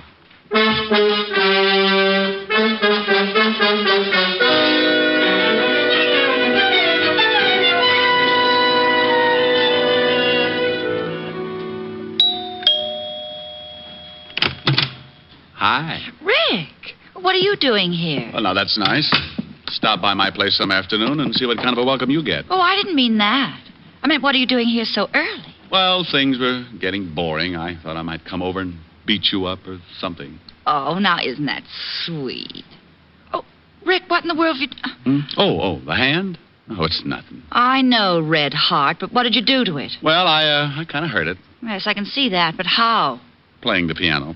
Oh, how could you hurt your hand playing the piano? Well, you know how I live my songs. Mm-hmm. Well, truthfully, I was singing The Brother of the Wild Goose, and I got to that part about a wandering foot or a heart at rest, and while I was trying to make up my mind, my heart was resting, but my foot wandered up on the keyboard and stepped on my hand. And stepped on your hand. That's exactly what happened, yeah. Well, I think you've got that bandage on just so you won't have to sing anything. Honey, have you ever seen me not want to sing? Well, sometimes it's a struggle. I don't even know whether I can play or not. Well, why don't you find out? After lunch. Before lunch. Before lunch. Well, maybe I don't need that finger. Go on. Love is a flower that blooms so tender, each kiss a dewdrop of sweet surrender. Love is a moment of life enchanting. Let's take that moment that tonight is granting. There's no tomorrow when love is new. Now is forever when love is true. So kiss me and hold me tight. There's no tomorrow. There's just tonight. You like that? Oh, so pretty. Well, thank you. Oh, that reminds me. We're having spaghetti for lunch. Oh, good.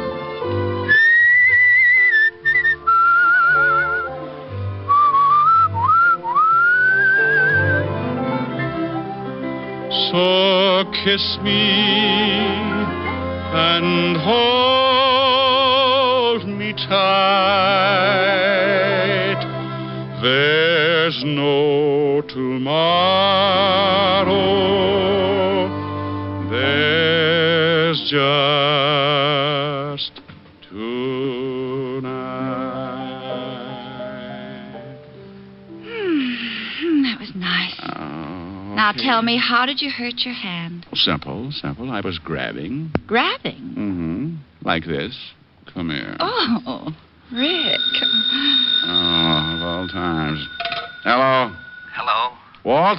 Yeah, I just thought I'd call and... Oh, you did you? Well, you sure picked a nifty time to do it. Oh, did I bust up something? Yes, you did bust up something. Well, you don't have to get sore. Well, who's sore? I am. That's the last time I let you do me any favor. Okay. If that's the way you feel about it, goodbye. Goodbye. Well, what in the world was all that about? Oh, well, honey, you see, it's like this. Walt got in some trouble, and I helped him out of it. No, you see, I don't want him to feel obligated. But, well, that's not actually it. He doesn't want me to know how he really feels. What am I trying to explain it for? I don't understand it myself.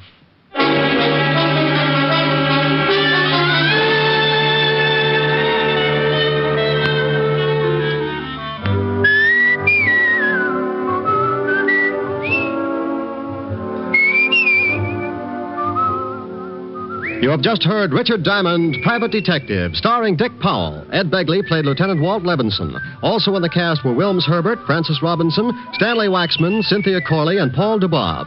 Music was under the direction of Frank Worth. Today's show was written by Blake Edwards and directed by Russell Hughes. Dick Powell currently may be seen in the motion picture version of the best-selling novel, Mrs. Mike.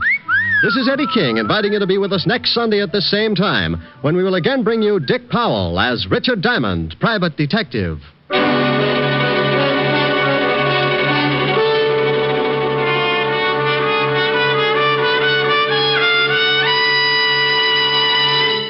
There's more great listening in store for you today on NBC. You'll hear the hilarious Phil Harris and Alice Faye show. And this evening on Theater Guild on the Air, Gertrude Lawrence and MacDonald Carey will star in Lady in the Dark. Next, hear guest star Deborah Alden on The Harvest of Stars on NBC.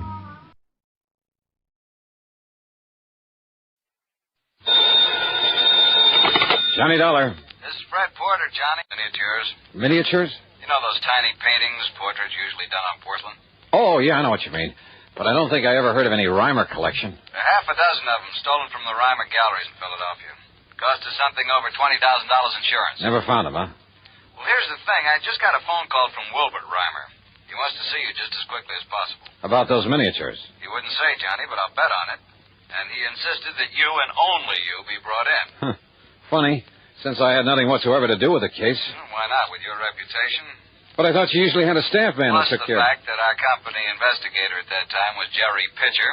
Jerry Pitcher? Yep. The one who was suspected of complicity in some of the cases he was supposed to be investigating? That's the one. Well, wasn't he suspect in that robbery? Yeah, but neither we nor the police could ever pin anything on him. All we could do was fire him and warn the other insurance companies to look out for him. Fred. Yeah? Any idea where Jerry Pitcher's operating now? Not the least. After the Reimer episode, he simply disappeared. There was talk of his having skipped the country, but nobody was sure of it. I wonder if Reimer's suddenly got a lead on him. There's one way to find out. Okay, Freddie, I'll grab the first train.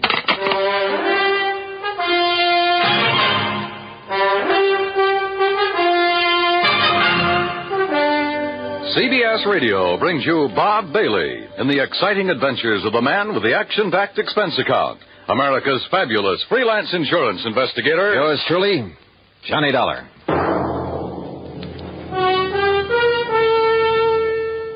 And now, Act One of yours truly, Johnny Dollar.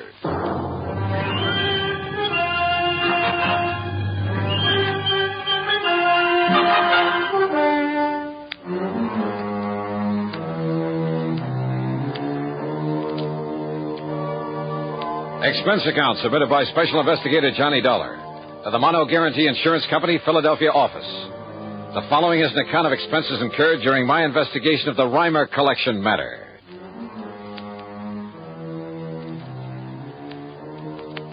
Expense account item 1, 825, train fare and incidentals, Hartford to Philadelphia, PA. Item 2, 70 cents for a taxi to the Reimer Galleries over on Walnut Street. Mr. Reimer turned out to be short, slightly gray, and very, very British. Let's go into my office, Mr. Dollar, where we can talk undisturbed. Yeah, sure, Mr. Reimer. Well, the art business must be pretty good with a crowd like this in the store. Pardon me, miss. In here, please. Hey, thanks. Well, the gallery is rather well patronized this morning, isn't it? Will sit down, please. Thank you.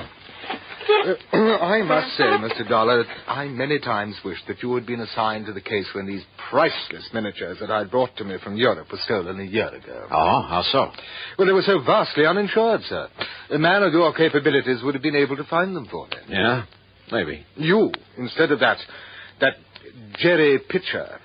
I understand that, although nobody could prove anything, you suspected him of somehow being involved in that loss. Oh, yes. If only because of his failure to investigate it properly. But now look here, son. This check has a direct relationship with the unusual number of people visiting the gallery this morning. Uh-huh. This check was made out by you? Yes. I intend to put it in the mails before the day is over. To the Mono Guarantee Insurance Company. $4,050?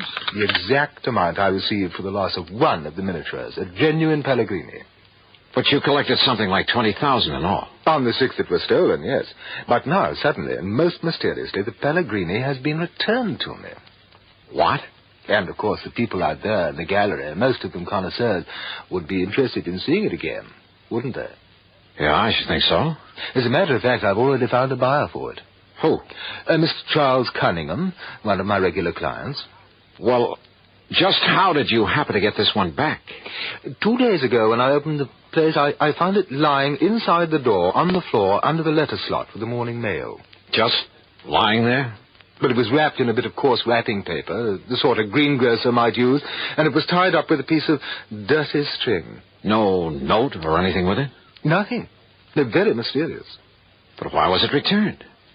Who knows? Would you call it a pretty well-known piece, one that might easily be recognized? Oh, definitely. And of course, there were pictures of it in the papers and of the others at the time that they were stolen. In other words, anybody having it stood a pretty good chance of being caught if he tried to sell it. But that does seem to be a logical conclusion, doesn't it? Yet there's always the black market. I mean, abroad, in Paris.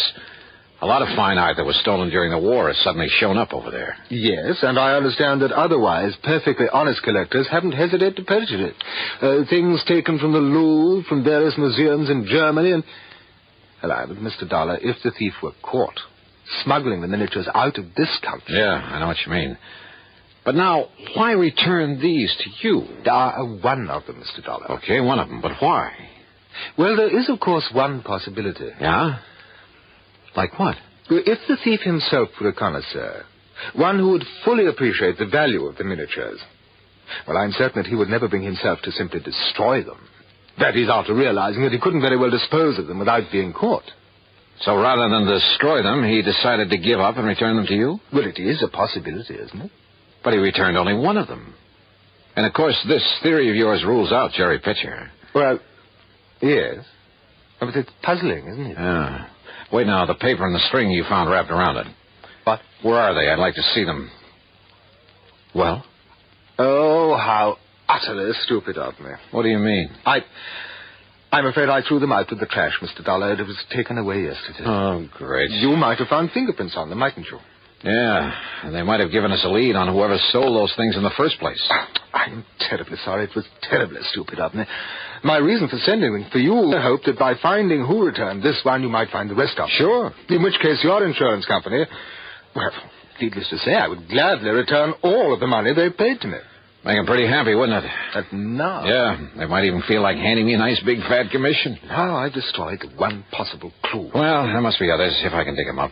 Oh, I hope so, Mr. Dollar. Or, of course, we could just sit here and wait for the other 5 to be returned to you. I presume you're jesting, sir. Yeah, I'm afraid so. Yes. So how will you proceed? Well, I'll tell you something, Mr. Reimer. Yes? Yes, Mr. Dollar? I haven't the least idea.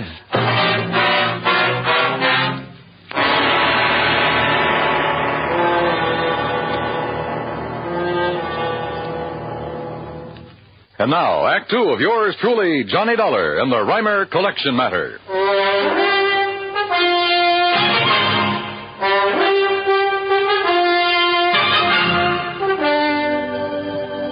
Expense account item 2, 60 cents per cab to Fred Porter's office at Mono Guarantee Insurance. And it was about the stolen miniatures that Mr. Reimer sent for you. That it was, Freddie. Over $20,000 worth, Johnny.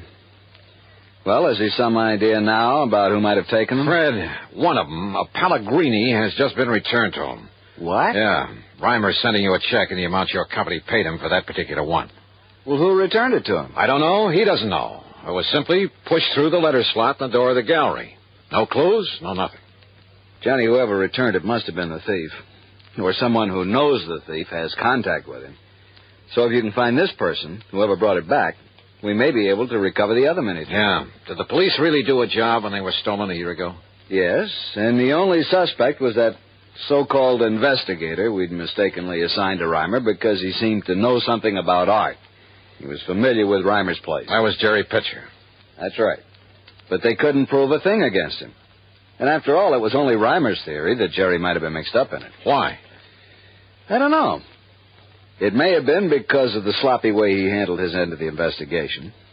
And don't forget, it was about that time we learned that Pitcher's reputation wasn't all that it might have been. Have you got any idea where Jerry might be now? As I told you over the phone, Johnny, there was talk that he'd skipped the country.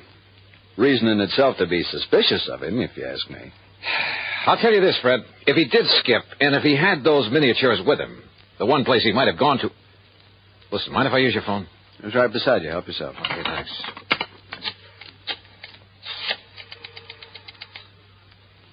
Hello, operator. I want to put through a call to Paris, France. Paris? Johnny... Just take it easy, Freddie, and stay close to this phone so that you can hear.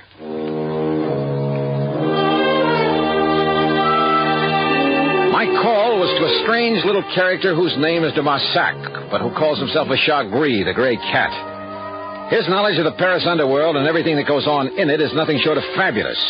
Yeah, because he himself is very much a part of it, of what goes on there. Not a single important work of art could ever hit the black market without his knowing about it. How oui, Monsieur Darlin. This is your dearest friend, Le Chagris. Oldest and dearest friend, huh?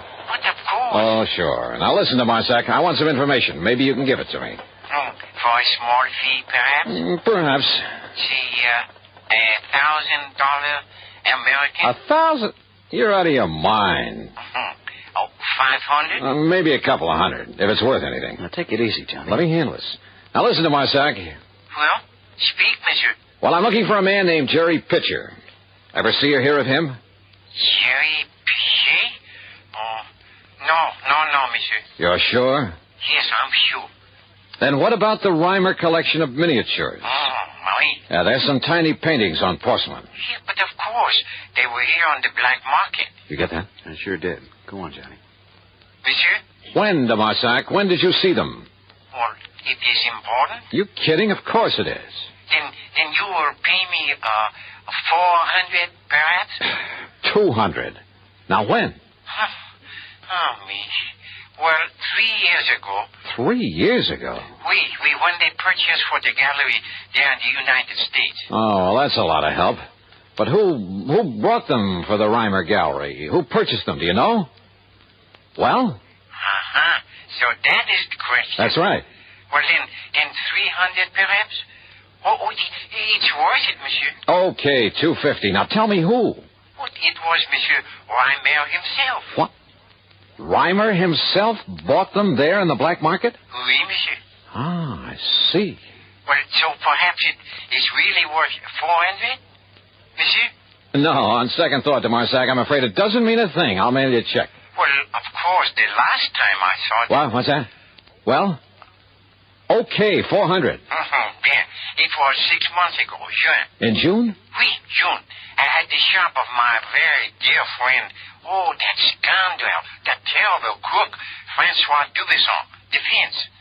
But not for long. What do you mean? Because he could not sell them. They were what you call too hot. Huh? Because they were known to have been so recently stolen from the gallery there in America. Too hot, huh? So whoever had them brought them back here. You see, monsieur? All right, de Marsac. Who was that fence, that Dubosson? Who was he trying to sell them for? This man Pitcher? Oh, no, monsieur.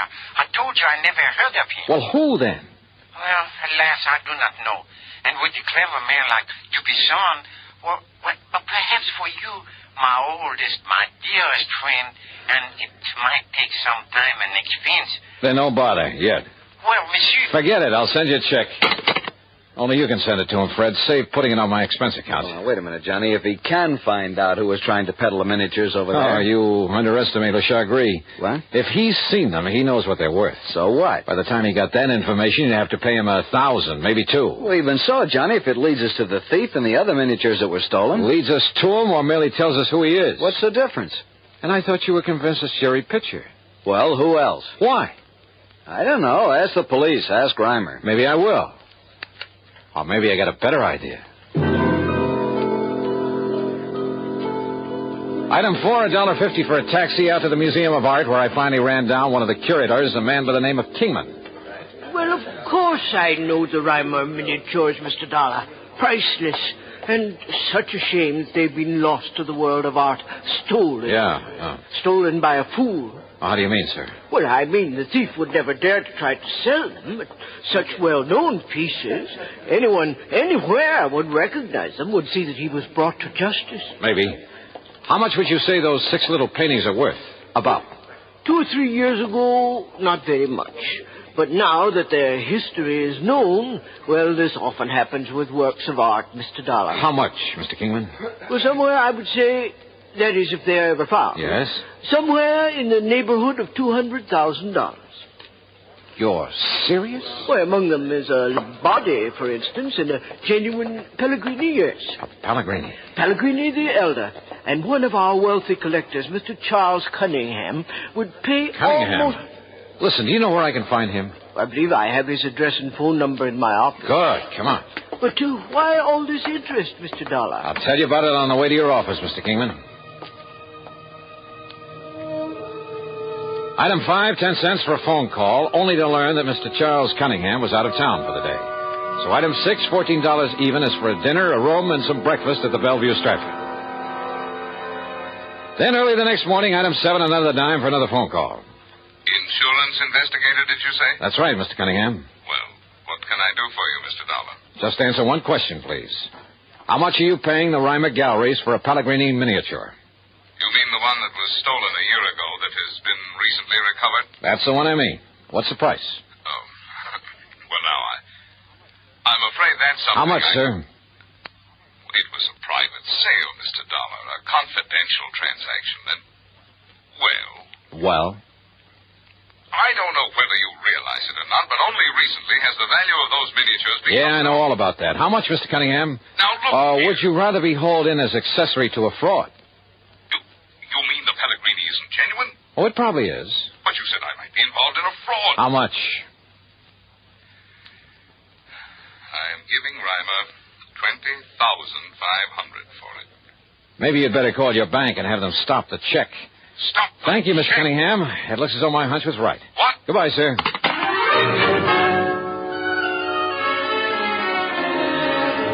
Item 8, $1 for a taxi to Fred Porter's office. Item 9, another $1 for a cab for the two of us to the Reimer Galleries. Will you please tell me what this is all about, Johnny? Have you got on the trail of Jerry Pitcher? No, Freddie, I haven't even bothered trying. Hey, listen, do you handle all of Reimer's insurance? When are his premiums due? Well, as a matter of fact, a rather large one, slightly overdue now. Oh. Why didn't you tell me that? What difference does it make? Well, if business were good for a man like that, wouldn't he keep up his insurance payments? Wonder how much else he owes. What are you getting at? Plenty. Looks like we've arrived, though. You know, you still haven't told me why we've come here to the gallery at the crack of dawn. Yeah, buddy. Now keep the change. Yeah, thanks. See, Mr. Reimer's already opened shop. Johnny? Come on, Fred.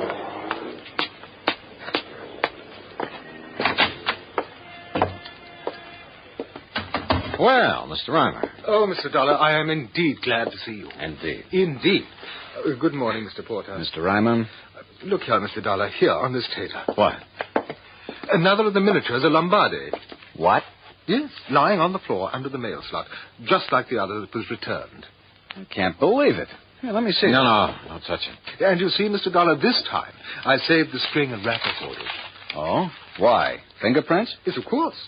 Only I doubt if we'll find any. But you were most explicit. Matter of fact, if you didn't wear gloves in wrapping it up, you were pretty stupid. I beg your pardon. Asked that I be dragged in so that nobody would suspect you, huh? Suspect me? Johnny, what of Jerry Pitcher? Who knows where Jerry is, and who cares? Mr. Reimer, when was your last trip to Europe? In June, wasn't it? I make many trips to Europe in order In June? Well, yes, it was. But now look here. Let's go back to your office. I want to look at your bank statements for the past year. Mr. Dollar. Or would you rather I just call in the cops? I don't know what you're talking about. Real honest business you've been running, huh? Of course. But you didn't hesitate to buy stolen, smuggled artworks on the Paris black market. Now, look here, sir. I suppose I should have started thinking when you told me those miniatures were considerably underinsured. What? Yeah, because you insured them before their true value really became known. But by the time you did know it, you'd already pulled the fake robbery, collected the insurance on them to keep your business going. Well, now, please. You tried to sell them in Paris then, but they were too hot. That was in June. But you still needed money, didn't you? Well, have I denied So that you had to bring them back. After all, you'd only collected about $20,000 on them. And now you could sell them for $200,000 at least. Is this true? Pretty nice profit, even after you got through returning what you'd collected from the insurance company. Mr. Reimer? And how to get them back? Have them mysteriously reappear one at a time and give out that cock and bull story about the thief not daring to sell them without being caught. Well, Mr. Reimer? Well, do you think, if I produce the others, if I write and sign a full confession, the authorities will be more gentle with me?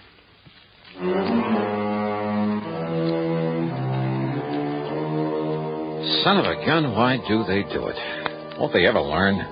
What's the matter with people, anyhow? Some people, that is. Oh, well, expense account total, including the trip back to Hartford, $35.50. And Freddie, don't forget, a nice fee on this one, as well as a check to Le Chagris over there in Paris.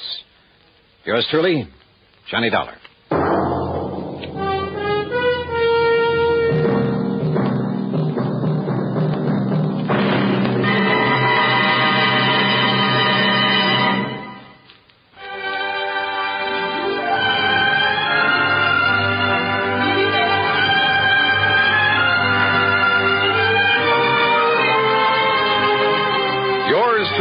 Johnny Dollar, starring Bob Bailey, originates in Hollywood and is written, produced, and directed by Jack Johnstone.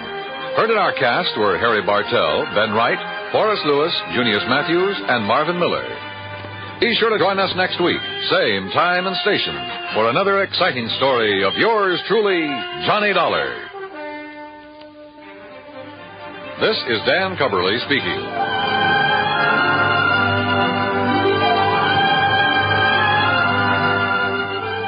Johnny Dollar has come to you through the worldwide facilities of the United States Armed Forces Radio and Television Service.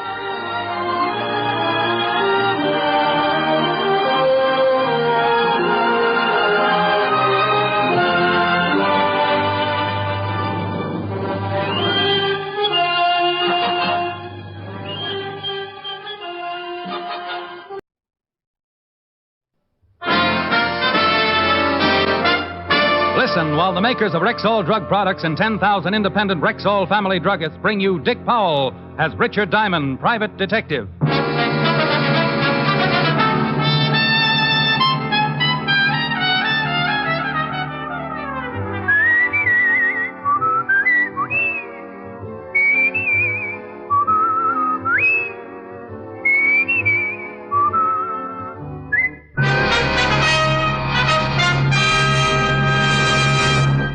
Good evening. This is Bill Foreman, speaking to you for the 10,000 independent druggists who have made the word Rexall part of their own store names. They've done that because they recommend and sell the 2,000 or more drug products made by the Rexall Drug Company. This month, Rexall family druggists are introducing 10 great new products direct from the famous Rexall laboratories. One of them is Rexall Multivitamin Formula V10. Here's a really pleasant-tasting, really easy-to-take liquid that supplies twice the minimum daily requirement of vitamin B1, 5 times the requirement for iron, plus the minimum daily requirement of vitamins A, D, and B2, plus red crystalline vitamin B12. Rexall Formula V10 aids in the formation of hemoglobin, stimulates appetite, and is especially good for convalescents. Remember and ask for it by this name, Rexall Formula V10, at Rexall drugstores everywhere. Good health to all from Rexall. Now, your Rexall family druggist brings you a transcribed half hour with Richard Diamond, private detective, starring Dick Powell.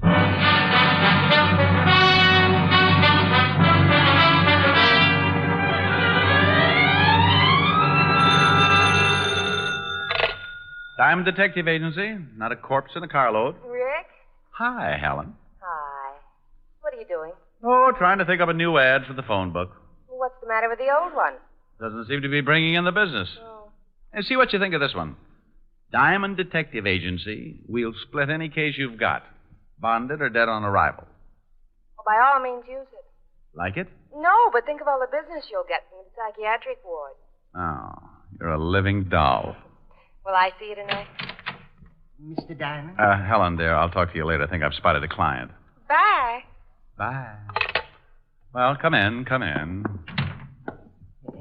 You're Mr. Diamond? That's right. My name is Quimby, sir. How do you do, Mr. Quimby? Pull up a chair. Thank you. Something I can do for you? Yes. You see, Mr. Diamond, I'm the manager of the Far East Importing Company.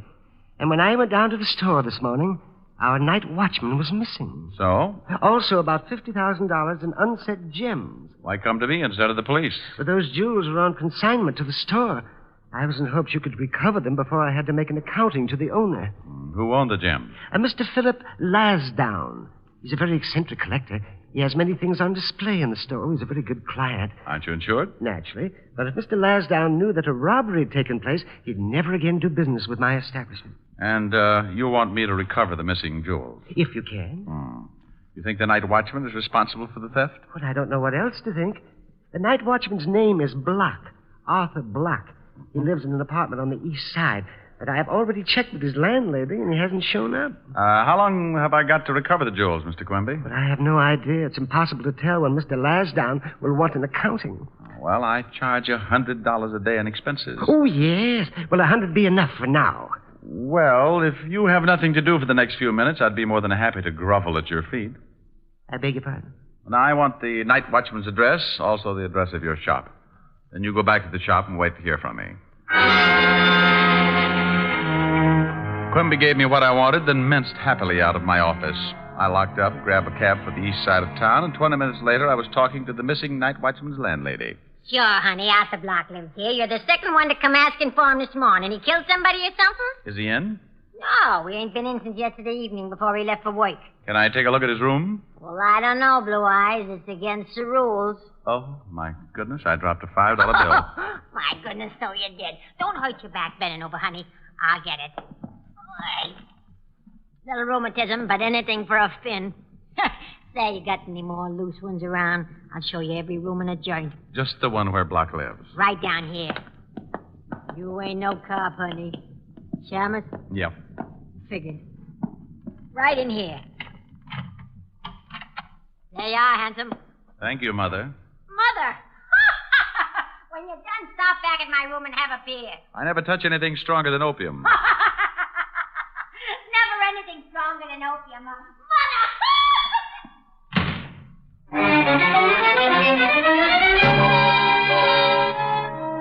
The Night Watchman's room was a shabby affair, about 15 by 20, and I went over it inch by inch, cockroach by cockroach. Apparently, Block hadn't taken anything with him. The drawers in the broken-down dresser were filled with an assortment of socks and underwear. In the closet, I found the rest of his clothes and an old empty suitcase. Yes, if Arthur Block had skipped, he was figuring on buying a wardrobe someplace else. I left, keeping on my tiptoes as I passed the landlady's door. Then I headed for the address of Mr. Quimby's antique shop. Hey, Mr. Diamond, did you find out anything about the Night Watch? Well, his landlady's a lush and likes blue eyes. Oh, my goodness. What's the matter? Mr. Lasdown. Good afternoon, Mr. Lasdown. I do hope you... Enough of your vulgarism, sir. It's a perfectly wretched afternoon, as you very well know. Yes, it is. Pardon me. Mr. Diamond, Mr. Lasdown. Philip J. Lasdown. How do you do, sir? How do you do? Quimby, I've come from my Buddha. You've come to... Oh, You've had it quite long enough. Where is it? Mr. Lasdown, I have someone who's interested I've decided not to sell it. Now, come. Where is it? It's over there, in the corner, Mr. Lasdown. In the corner? Yes. I see. It's not enough that I suffer the torment of lending my exquisite stature to a firm that employs a Philistine as manager. No. I'm now subjected to the ignominy of having it secreted in a corner behind a variety of bric-a-brac one would expect to find only in the men's lounge at Coney Island. Mr. Lasdown... Remember, I told you that Buddha was to enjoy this room's most favorable location. You made a grave mistake, sir. A momentous mistake. Please, Mr. Enough, Lasdown. sir. I'm repossessing my Buddha forthwith. For years, I forced myself to deal with you in a patient and forbearing manner. But never again. This is the crowning blow. Far be it for Philip Lasdown to cast pearls before swine. Oh, that man, Mr. Diamond. Oh, that terrifying man. I must have been born under an unlucky star. Well, relax. Things could be worse. You've still got a little hair on your head. Even that's getting thin. So who wants fat hair?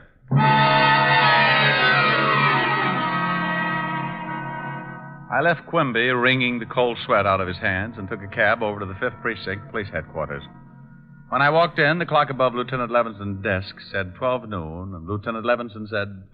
Oh, no. Well, what's the matter, Fatty? I remind you of your lost youth? No, lost cause. Well, you might as well face it, Walter.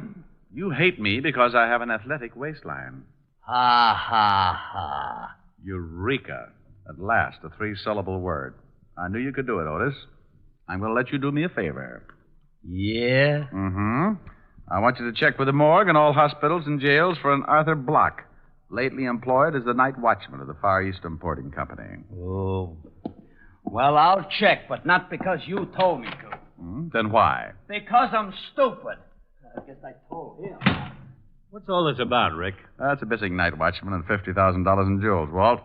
But you can't stick your nose in it yet. Nobody's dead. I've got a sergeant who could make a liar out of you. What do you know about a guy named Philip J. Lasdown? Never heard of him. Show me that phone, will you? Yeah. Thanks. Forget it. Just leave a nickel. Oh, he's a collector of rare art objects and nasty dispositions. Want me to check on this Lasdown for you? Might be a good idea. Okay. Yes? Quimby? Oh, Mr. Diamond, I was hoping you'd call. You and 10,000 foolish debutantes. Mr. Lasdown has had the Buddha removed, and he is sending his lawyer over in the morning for an accounting. Now, should I tell him about the jewels now or wait until morning? Oh, wait, if you want this thing solved. What's Lasdown's address? Blue Heron Road at Long Island. Thanks. I'm going out to see him. I'll check with you later.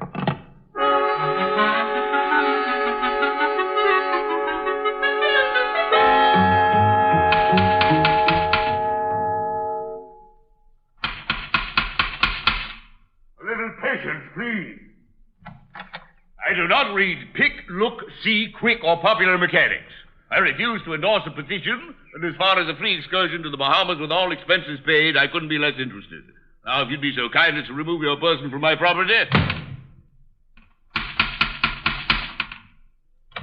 I'm warning you, sir. Look, Your Highness, remember me? I met you this afternoon at the Far East Importing Company. I remember you. Good day. Young man, if you do not remove your foot from my door, I may resort to violence. You will kindly remove your foot? By all means, as soon as you answer a few questions. Who are you, sir? I mean, what's your occupation? I am a private detective. How earthy. Well, what do you want? How many things do you have on consignment in the Far East Importing Company? Oh, good grief. What kind of a question is that? The first of several. I have many things on consignment there. Anything of extreme value? What are you getting at? Just curious. Yes, disgustingly so. Of course, there are many things of extreme value. Approximately $50,000 in rare gems, a dozen priceless antiques. As a matter of fact, that Buddha which you saw this morning, my most priceless possession. Aside from being very old, the eyes are two perfect pigeon blood rubies. Now, is there anything else? I'm sure your foot must be going to sleep. Did you ever know or meet a man named Arthur Block? Never. He was the night watchman at the shop. The night watchman. So our conversation's at an end. I find your reference to my association with the night watchman the lowest form of discord. Now, good day. Gesundheit to you.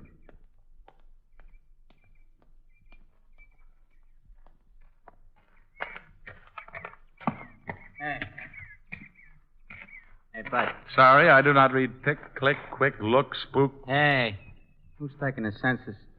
Just want to know if a party named Lasdown lives here. You could hardly call him a party. More like a friendly street fight. Look, friend, I got to pick up some luggage. Does Lasdown live here? Yeah, with a bosom Buddha. Lasdown's the one with the toupee.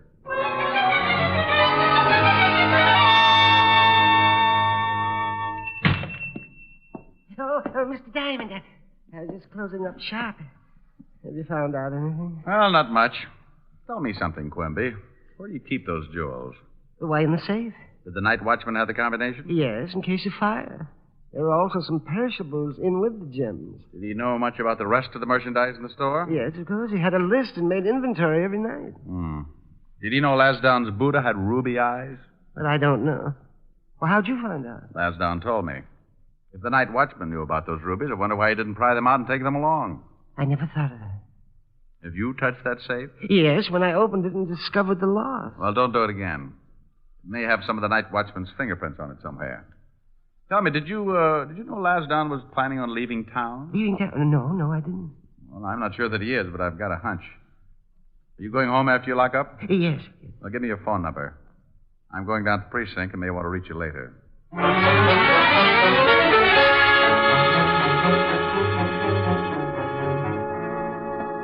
Well, hello, Blue Eyes. You still looking for Block? That's right. Has he shown up? No.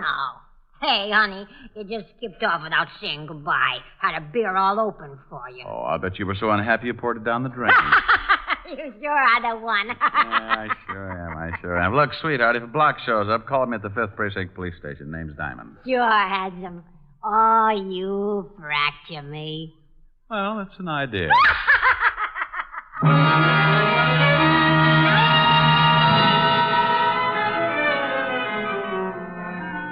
I couldn't find nothing on that missing night watchman, Shamus. Well, thanks anyway, Otis. In appreciation, I may send you a large can of Red Heart, liver flavor. Oh, go chase your tail around the block. Otis. Yeah, and I got plenty more things to say. Funny thing? Funny as your face. I'm tired of you making fun of me. I ain't no dog. You having trouble with Otis again? Oh, I don't think it's anything serious. But I would suggest a rabies shot. Well, here's something that might interest you. Philip J. Lasdown booked passage on the Star of the Orient, sailing for the Far East tonight at 11 o'clock.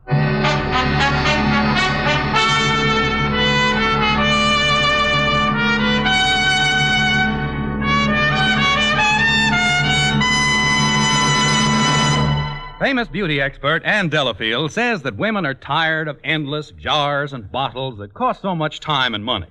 She says that more than one cream is just nonsense. But can just one cream do everything for your skin? It certainly can. That is, if it's Ann Delafield's all-purpose deep cream.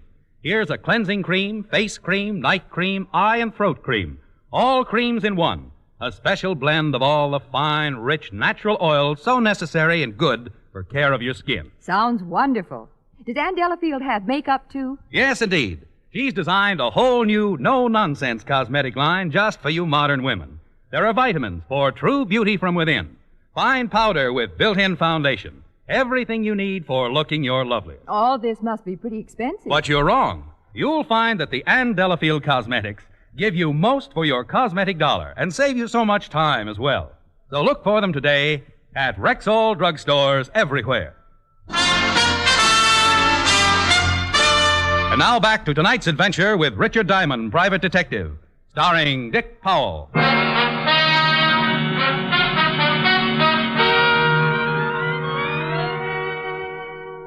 Well, Walt's enlightening bit of information certainly seemed important, so I sat down to try and figure out exactly what I had to date.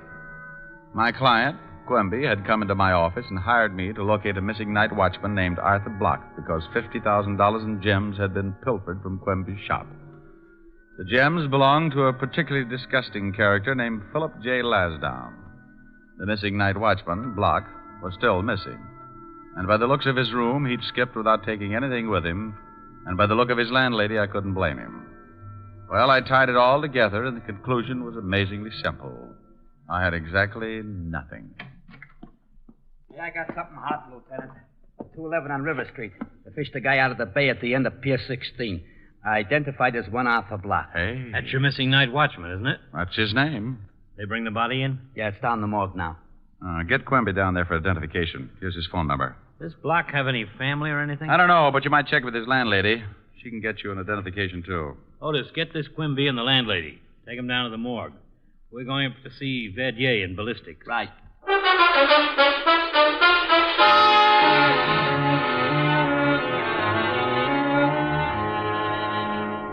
Here's the slug, Lieutenant. Huh? Almost like a ball. This is really most amazing. That slug was fired from a weapon made in 1831 by Samuel Colt. He patented it in Europe in 1835 and in the U.S. in 1836. What did the gun look like? Well, it was the forerunner of the Colt 44. A single barrel with a revolving breech carried 5 slugs. During the Fieschi Revolution in France in 1834, Fieschi had a rifle made like it. Tried to assassinate Louis Philippe. Lieutenant. Well, what is it, you mallet head? Call just came over the hot shot. That guy Philip Lasdown said someone had busted into his house and tried to rob him. He said he chased the guy off, but he was screaming for protection. Come on, Walt. I think we'd better go over there.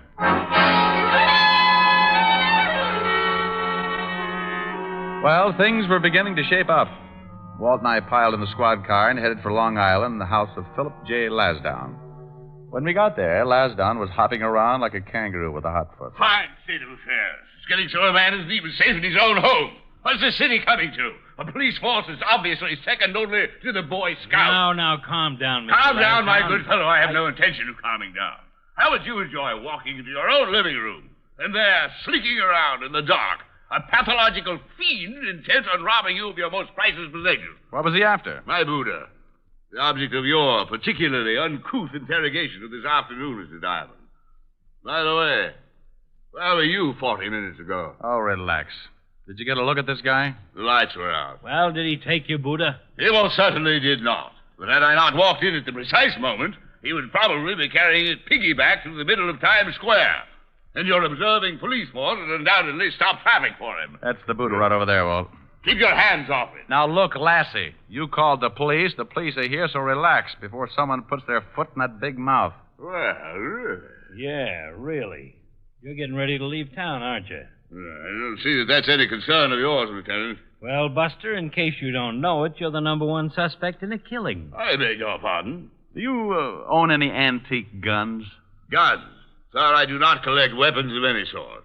I demand to know what you mean when you say I'm suspected of a killing. The night watchman at Quimby's antique shop was shot to death and dumped in the river. The night watchman again. I told Mr. Diamond once that my association with the night watchman was as ridiculous as... General MacArthur sending Sally a charm bracelet. Nothing's been touched on the Buddha? Nothing. I assume that the thief knew the value of the ruby eyes. Has there been any publicity about the Buddha? Some. Walt, come here. You excuse us a second, Mr. Lashdown? You couldn't make it a year, could you? Charming fellow. Yeah. Look, Walt.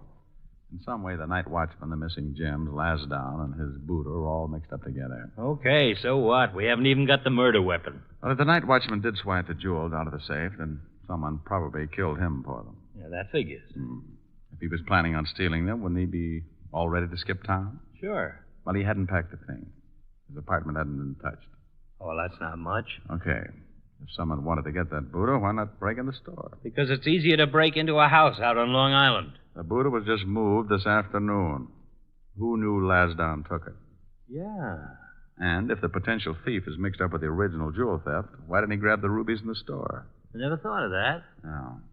I think he wanted that Buddha for something else. Oh, Lasdown. What do you want? Is there anything else about that Buddha besides the eyes? I told you once it's a very rare piece. Yeah, aside from that. Could anyone hide something in it? Hide something? Why, yes, of course. It's hollow. The whole back swings open. Wealthy families used to place their valuable possessions inside the Buddha for protection. Show us. Certainly. There you are. You see, the space inside is quite... Good grief. Don't touch it. Isn't that a gun? Certainly is, and there may be fingerprints on it. Well, I assure you that does not belong to me. Do you know anything about a gun like this? Well, only that it's apparently very old. An antique. 8 to 5, that's the one that killed the Night Watchman. Give me a handkerchief. Yeah. I'm afraid you'll have to postpone your trip, Mr. Lasdown. Well, I've already purchased my ticket. Have you any idea why the Night Watchman was killed last night? Not whatsoever. All of those uncut gems you had consigned to Quimby were stolen. What? That's right. Well, why wasn't I notified? Because Mr. Quimby thought I could recover them before you found out. That Shylock, that deceitful little pipsqueak. After all the business I've given him. Come on, Walt. I shall personally take extreme delight in exposing him as a discredit to his profession. Come on. You won't leave town, will you, Lassie, old boy? You have my word, sir. At least not until I've dealt with that traitor personally. But he's a suspect. We can't leave him. Rick! Rick!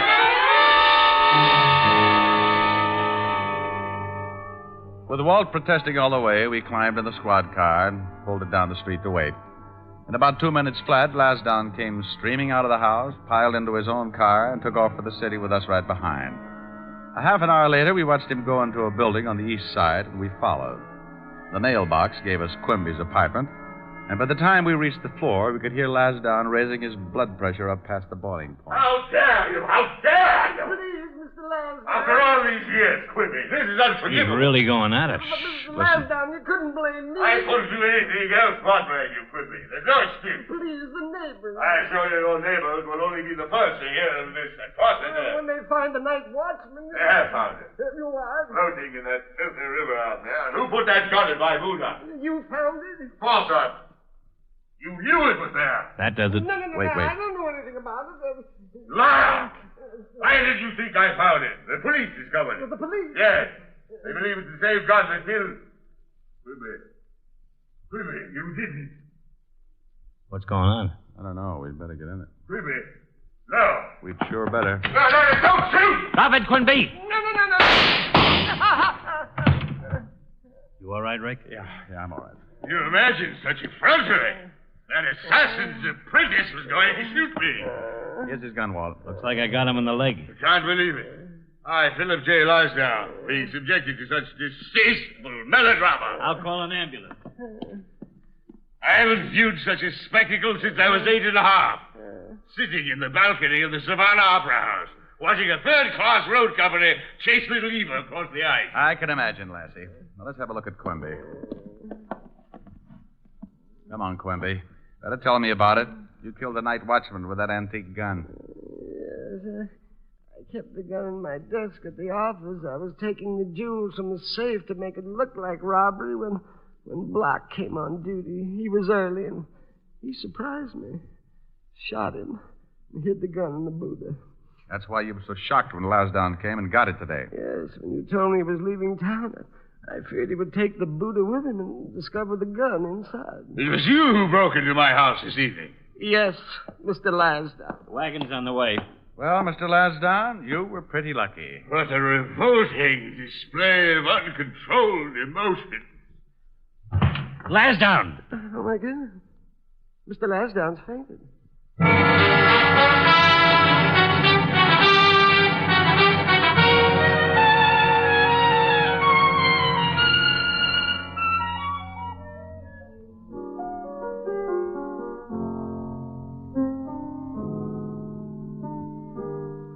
Why were you so late, Rick? Oh, I got mixed up with a screwy one. I was going to leave the station earlier, but Otis got to discussing Freud with a very learned gentleman named Lasdowne. Otis was discussing Freud. Mm-hmm, it's true. Couldn't tear myself away. Seems, according to Otis, that this year Freud plays second base for Brooklyn. Then we got around to Kenzie and discovered he was batting 200. Oh, I don't believe it. Neither did I, but Otis explained he'd been in a slump all season. You and your friends. I hate to mention it, but you qualify in that league. Oh, but you love me. I do not. I just breathe hard from an irritated sinus condition. Well, use the condition and sing me a song. Okay. What are you going to sing? I don't think it's any of your business. Oh, that's a nice song. How does it go? Well, you pick one. All right. Let's see. No. I like... New York in June. How about you? That's cute. I like a Gershwin tune. How about you? I love it. I love a fireside when a storm is due. I like potato chips, moonlight motor trips. How about you? I'm mad about good books, can't get my fill. And Doug MacArthur's looks give me a thrill. Holding hands in a movie show when all the lights are low may not be new, but I like it.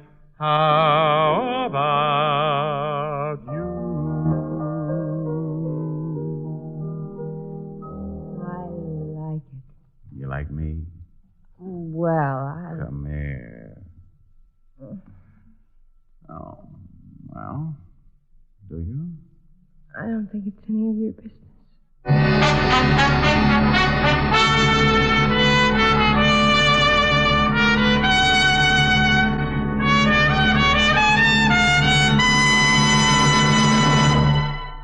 If your summer fun is being spoiled by the misery of athlete's foot, your Rexall family druggist has a great new product for you. It's Aerosol Fungi Rex, a greaseless, stainless spray-on relief that's easy, quick, and clean. Fingertip-controlled spray eliminates messy application, gives positive coverage to the entire infected area, and all the burning, itching, and discomfort of athlete's foot are quickly relieved. Ask for Aerosol Fungi Rex. That's Fungi-REX. Aerosol Fungi Rex at Rexall drugstores everywhere. Good health to all from Rexall.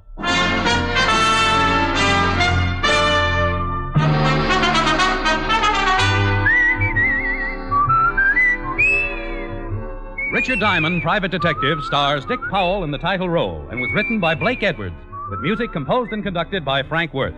Dick Powell directed the RKO production Split Second, which is now in release, and his latest film appearance was in the Metro-Goldwyn-Mayer award-winning The Bad and the Beautiful. Heard in tonight's cast were Virginia Gregg, Howard McNear, Jeanette Nolan, John McIntyre, Arthur Q. Bryan, Wilms Herbert, and Harold Dianforth. Richard Diamond, Private Detective is transcribed in Hollywood by Jaime Del Valle. This is Bill Foreman inviting you to be with us next Sunday at this time when Rexall Drug Products again bring you Dick Powell as Richard Diamond, Private Detective.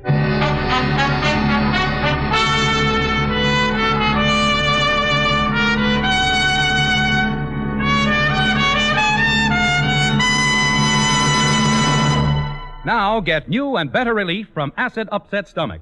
Try Bismarex Gel, the new liquid antacid that gives four-way relief. Bismarex Gel contains aluminum hydroxide for the plus benefits of absorbing and neutralizing excess stomach acid and leaving a protective covering. Ask for Bismarex Gel. BISMA-REXGEL. Bisma Rex Gel at Rexall drugstores everywhere.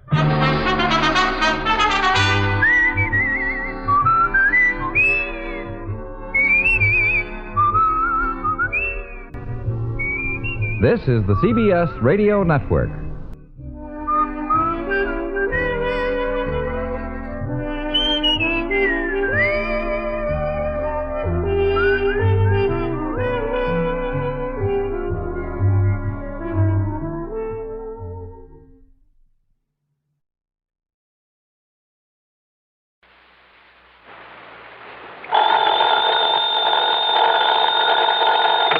Johnny Dollar.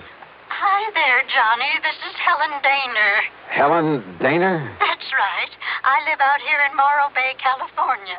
I see. Insurance with one of the companies you represent, the Greater Southwest Insurance Company. Oh, yeah, I do a lot of work for them. But also, Johnny, do you mind if I call you Johnny? Well, no, not at all, Miss Daner. Or is it Mrs.? It's Miss. Or better still, just Helen.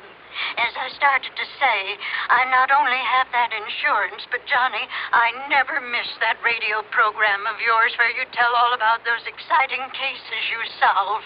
Sometimes I just don't see how you do it. Well, I hope you never find out about the ones I miss out on. But now, Miss Daner... I don't think I've missed a single one of your programs. Good. I'm your most loyal listener, and I think you're wonderful. Well, thanks. And that's why I'm calling you instead of the police about this. Well, look, Miss Daner, Oh? Yes. Calling about what? Johnny, if the police weren't able to nab them, isn't that what you say, nab them? Yeah, sure, but go on. Well, Johnny, these terrible people might suspect that I'm the one who told the police about them. What people, Miss Daner? And if that happened, well, I guess you can just imagine what they might do to me. Well, who are these people you're talking about, and just what is it they're up to? All right, Johnny. Now listen carefully. Yeah. Yes? Miss Daner? Hello? Hello? Hello?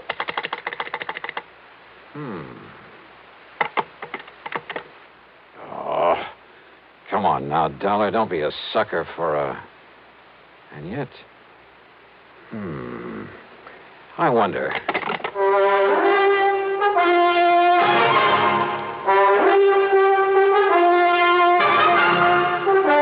Bob Bailey in the exciting adventures of the man with the action-packed expense account. America's fabulous freelance insurance investigator. Yours truly, Johnny Dollar.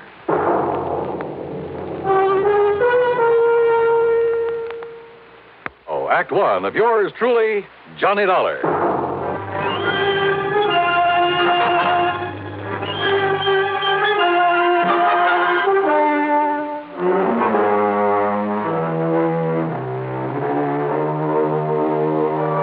Expense account submitted by Special Investigator Johnny Dollar to the Greater Southwest Insurance Company, Home Office, Los Angeles, California. Following is an account of expenses incurred during my investigation of the Big H matter. Expense account item 1275, long-distance telephone call to Hollywood 82124. That is to say, the office of Royal J. Harkins, contact man at Greater Southwest Insurance in Los Angeles. It was late in the day, but luckily he was still in his office. Nice to hear from you again, Johnny. What can I do for you? Roy, I'm putting this call on expense account. Oh? But that ain't all. If I could make connections down to New York, well, let's see. There's a plane leaving for the West Coast a little after midnight, so I'd arrive in L.A. early in the morning. You coming out here? Unless somebody's been pulling my leg. Roy, do you have a policy holder named Helen Daner? Yes, somewhere up we certainly do. Well, now, what's that mean? She's an elderly woman, a spinster, who lives up in the little town of Morro Bay. That's about 200 miles north of here. Johnny, she called this office early this afternoon. She demanded your phone number there in Hartford. And? Well, I didn't give it to her. Why not? Because she wouldn't say why she wanted to get in touch with you. Oh, fine. And knowing how busy you always are, well... But then, just a few minutes ago, I began to wonder about it. Yes? Well, after all, if she wanted to contact you about some insurance matter... Yeah. What? Well, did you call her back? Yes, since we handle all her insurance. That is, I tried to, but I got no answer. Then, Roy, I'm going to grab that plane I was talking about. Well, now, wait. Did she get to you? Did you talk to her? Yes. And it has something to do with her insurance? Plenty. So I'm flying out there, Roy, at your company's expense. Now, just a minute, Unless, Johnny. of course, you'd rather pay off her insurance to some beneficiary. Johnny. Then just be sure to have a rental car waiting for me when I pull into the airport. Item 2, 162.85 plane fare. The big mainliner took off from New York's International Airport promptly at 12:30 a.m. At 6:30 Pacific time, I stepped off the plane at L.A. International. Dollar, over this way. Oh, hi, Roy. I didn't exactly expect you to be here in person this early in the morning. Well, I am. I've got a rental car ready and waiting for you out at the curb. Good. But listen, you still haven't told me what this is all about. Because I'm not too sure myself. But you sounded over the phone as though something's happened to the old lady. Miss Helen Dana, I mean. That's exactly the way I meant it to sound. And since I still haven't been able to get her on the telephone... Well, what's happened to her? I don't know. This my car? That's right. Oh, start making some sense, will you? I wish I could. Well, do you actually know that something's happened to Miss Dana? Nope. But if it hasn't, I've got to do everything I can to prevent it. Johnny, prevent what? Royal, I only wish I knew. Johnny!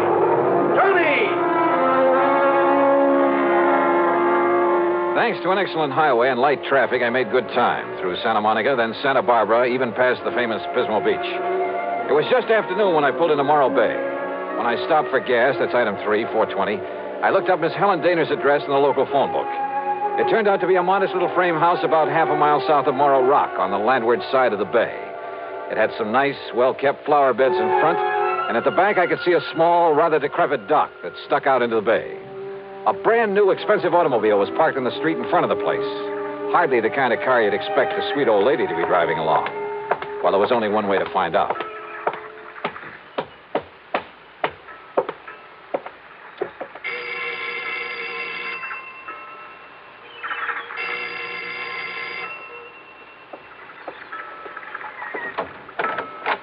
Yes? Miss Helen Dana? No, I'm Bessie Dana, Helen's sister. And who are you, young man? Johnny Dollar. I'm from Hartford, Connecticut. Is your sister... Oh, yes. I've heard Helen speak of you. You're an old friend of hers, aren't you? Well, yes, I guess Won't you come in? Well, is she here, Miss Dana? Well, she ought to be back from the market any minute. The market? But she hasn't been at all well, you know. That's why I've come to live with her, sort of take care of her. I see. But I did think it was all right to let her walk down to the market this morning. Would you like to come in and wait for her? Which market, Miss Dana? Well, it's the first one down the street. Now, do you see it? That little supermarket just 2 blocks away. Oh, yeah, I see. So if you'd like to come in and wait... No, thanks. I'll pick her up there. Well, but Mr. Dollar... Thank you very much. Mr. Dollar...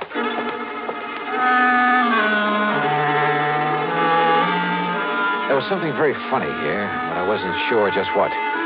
Or maybe I'd just fallen for some gag on the part of a fan on my radio program who wanted to see her favorite hero in person.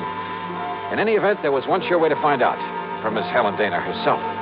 And if she was still at the market. But as it turned out, I got that well-known kick in the face. Why, of course I know Miss Eleanor well, sir. Then will you please point her out to me? Miss Helen Dana? That's right. Oh, but she isn't here, sir. Oh. Then perhaps she went to some other store. Most certainly not, sir. What? We deliver everything that she orders to her little house up the street. Well, that still doesn't prove well, anything. You see, Miss Helen hasn't been out of that house for weeks, hasn't budged. You're sure of that? Why, of course I'm... Why, what's the matter, sir?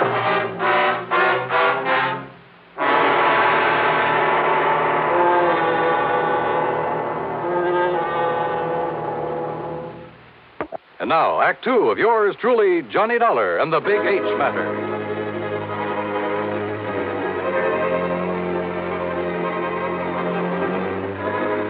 If old Miss Helen Dana, who telephoned me in Hartford, asked me to come out here to Morro Bay in California, if Miss Dana hadn't budged from her little house in weeks, why had her sister told me she was at the market?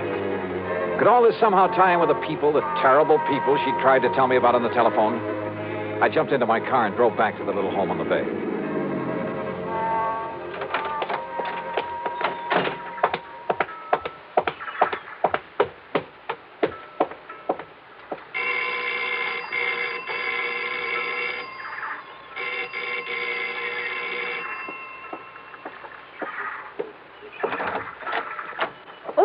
Mr. Dollar. That's right. Now, where is Helen Dana? Oh, Sister came back while you were gone. Came back without my seeing her? Now, listen, I was... Yes?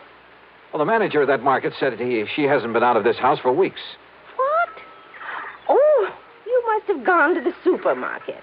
Well, where else? And just because she isn't shopping there anymore... Oh, now, look, Miss Dana, you told me... Won't you come in? I think she'll be terribly disappointed if you don't. You see, she's told me all about you now. In the couple of minutes I was away from here? An insurance investigator. I think it's awfully thrilling. But now come in and see her. I think she's been kind of expecting you. Yeah. And if you'd like to know what I think, Miss... Good Lord.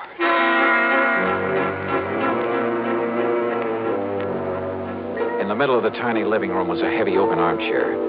Sitting in it, tied down to it, was a sweet-looking gray-haired lady of maybe 70 or 75. A handkerchief was lashed tightly across her mouth, and the eyes behind her old-fashioned steel-rimmed glasses were filled with tears and a look of utter despair. I swung around to her so-called sister and was struck by two things.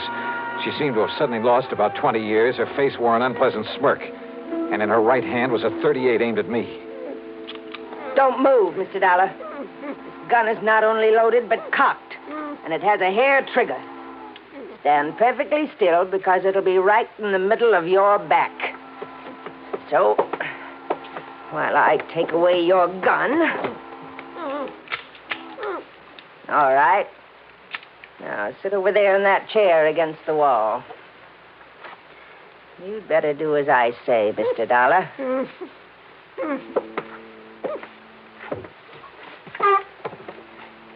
Now, we may have to wait a little while, so get one thing straight. Any move, any tricks, and I pull this trigger. Mind telling me what we're waiting for? You'll see. And why you've tied her up that way? That is Helen Dana, isn't it? Why, what's the matter, honey? Getting a little short of breath with that gag in your mouth? Well, then why don't I take it out for you? No, Dollar. Not a single move. Just crossing my legs. Sure. Here now, honey. Don't want you to conk out on it. After all, you may be of some use before we're through with this caper. There you are. Johnny, I don't know what. These terrible people, they sneaked in while I was phoning you. Yeah, Helen, I guessed that. If only you hadn't come, but I thought maybe. They're smugglers, Johnny, of the worst possible kind. You tell them, honey. It'll help to kill time while we're waiting for Pete and Dollar. Okay. They're smuggling in narcotics, heroin, from the way down in Mexico. Oh, pretty smart picking a spot as far up the coast as this. If only I'd known when this man Pete asked if he could use my dock. He said it was to tie up his boat at night when he came in from fishing. How did you get onto them, Helen? When they saw I turned my lights out so early every night, they thought I was asleep. That I wouldn't notice he wasn't taking fish off his boat, but little cans of heroin. Heroin? Then Bessie here, who can look so sweet when she wants to. Why, Helen, I thought I was pretty sweet. Then Bessie would meet him with her car. How did you know it's heroin? Because they told me they'd use it on me if I don't behave myself. Which is a lot better than you'll get, Dollar. And besides, Johnny. Yeah? I found a little of it that was spilled on the dock. And I remembered how you described it once when you caught a man bringing in the terrible stuff. Yeah, she's a real smart old biddy. Except when she phoned to you, Dollar, and we caught her at it. We can handle her all right. With a little H in her veins, we can even let the neighbors see her now and then. And with me acting as her sister, taking care of her. Oh, listen, here he comes now from the dock. Just relax, Dollar.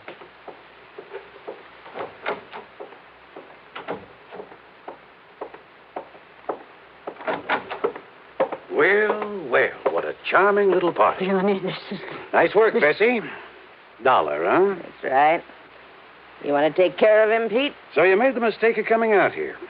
Believe me, mister, it was a mistake. I said, are you going to take care of him? Why, of course, right away. We don't want him lying around here. Which is to say, Dollar, we're going to do something I haven't thought of since the old days in Chicago. You and I are going to take a little ride.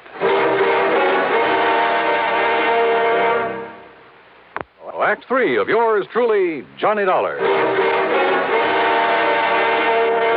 Take a little ride, huh? That's right. Chicago style. Exactly, Dollar. Oh, Johnny, don't you see what that means? He's going to take All right, honey. Just keep out of this. No, I won't. Pete's going to kill him. That's right. Now, shut up. Oh, now, just a Dollar. minute. Sit down. Bessie, be sure you keep the gun on him. Oh, don't worry, Pete. If I had a silencer, though, I'd get rid of him here and now. Has it occurred to you, Pete, that I may have left word with them that if I'm not heard from... Now, don't try to be cute, Dollar. Sure, it occurred to me. I dismissed it. For the simple reason that you couldn't possibly have had any reason to know what you were getting into out here. So forget it. What are you going to do with him, Pete? Well, whatever it is, it'll have to wait till after dark, when this one-horse town closes up for the night. Well, then what? Well, I've got to be sure that Dollar's body won't be found until Shut up. until we're through with this operation. That means a week or... Wait, I got it. What, Pete? Up on Cayucas Beach. Cayucas? Yeah, that little town 5 or 6 miles north of here. There's a big pile of rocks, a big cave in them. Nobody'd ever think of looking in there. So as soon as... Oh, what are you doing? Just digging out a cigarette. If you don't mind. No, sure, go ahead. But this is one time the condemned man won't enjoy a hearty meal. Johnny, isn't there anything? To think I got you into this. I told you to shut up. Listen, I told you. Oh, no, you don't.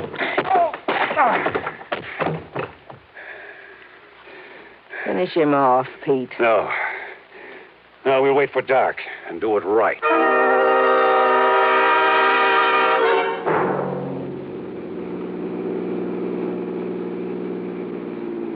I guess he had really slugged me, because by the time I fully came to, it was night.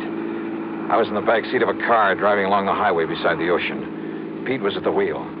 Beside him, leaning over the back of the seat watching me, was Bessie. And the .38 in her hand was aimed straight at my head. You're sure the old lady won't be able to work herself loose, Bessie? I'm sure. If we'd had any sense, Pete, we would have brought her along on this ride, too. It would have saved us a lot of trouble. Oh, so you've woke up, Dollar. Yeah. Well, just stay put in that back seat. Any funny business? No. I said any funny business. Just trying to dig out a cigarette. Stay back in that seat. Yeah.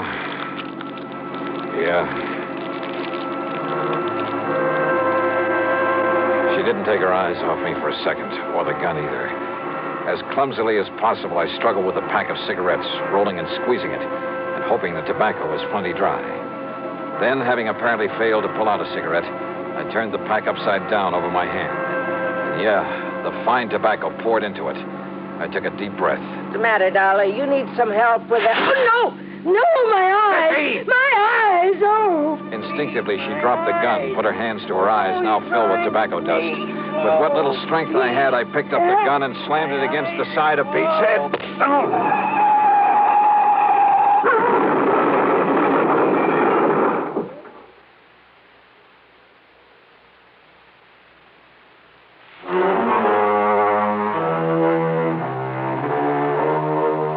It was a commercial trucker driving one of those big interstate trailer jobs who pulled off the highway to give us a hand. Yeah, somehow those boys are always around when you need them. And he used his head. When he found my credentials in my pocket, he saw the whole picture in a flash. So he hailed down the first police car that came along and turned both Pete and Bessie over to them. Miss Helen Daner? Bless her heart. The spunky little old character was tickled pink to be involved in the whole thing. Yeah, she just can't wait to go to court and testify against those two. Expense account total, including the trip back to Hartford, $447.45. Yours truly, Johnny Dollar.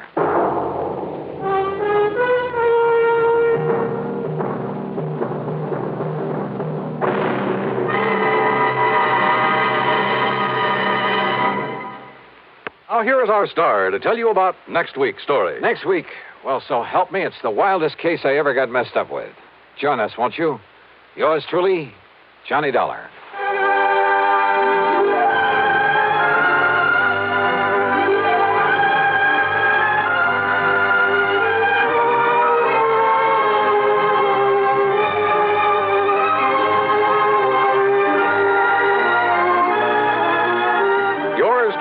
Johnny Dollar, starring Bob Bailey, originates in Hollywood and is written, produced, and directed by Jack Johnstone. Heard in our cast were Peggy Weber, Virginia Gregg, Bartlett Robinson, Joseph Kearns, and Russell Thorson. Be sure to join us next week, same time and station, for another exciting story of yours truly, Johnny Dollar.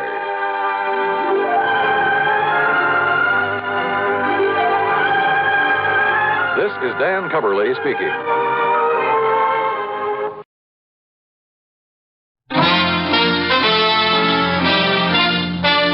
Listen while the makers of Rexall drug products and 10,000 independent Rexall family druggists bring you Dick Powell as Richard Diamond, private detective.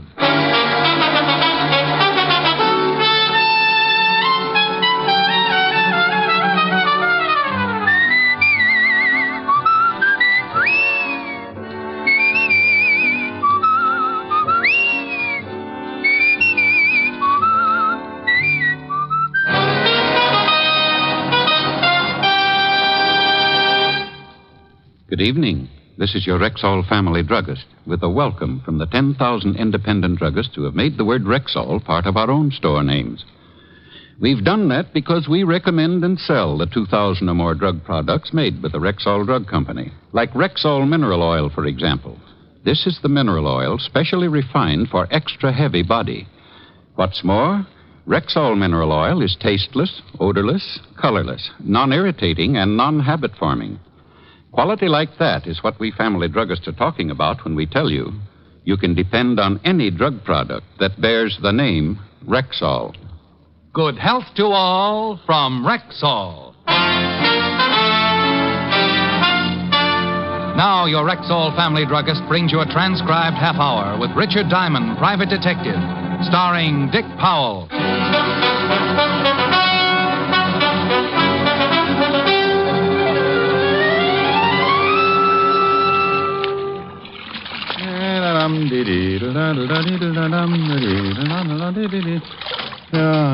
Oh, pardon me. You know where I might find Mr. Richard Diamond? You want to hire him? Yes. Well, stop being so bashful, friend. Come in. Thank you. You're Mr. Diamond? Well, any resemblance to the Irish washerwoman is purely intentional.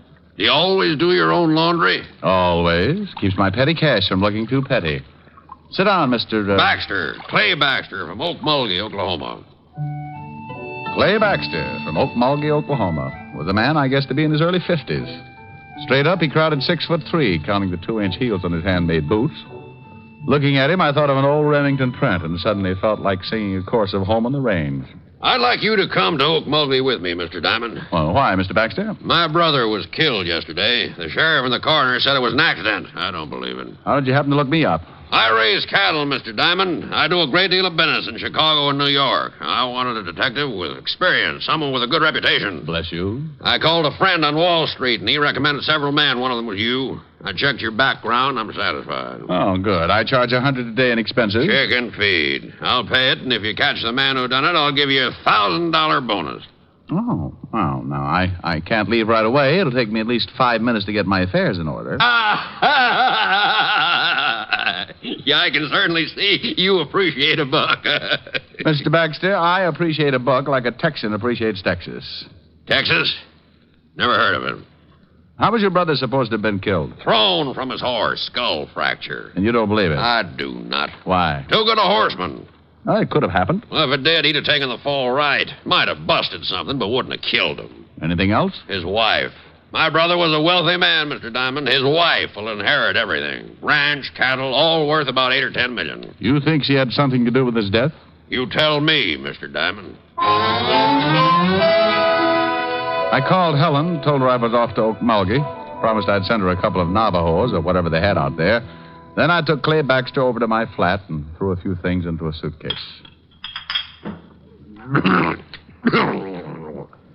Oklahoma's dry.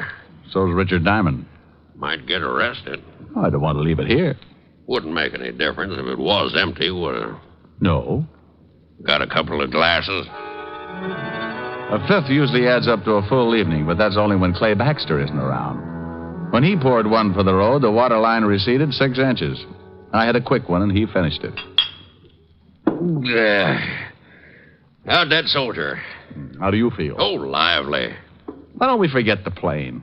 You just start running for the window, and I'll climb on.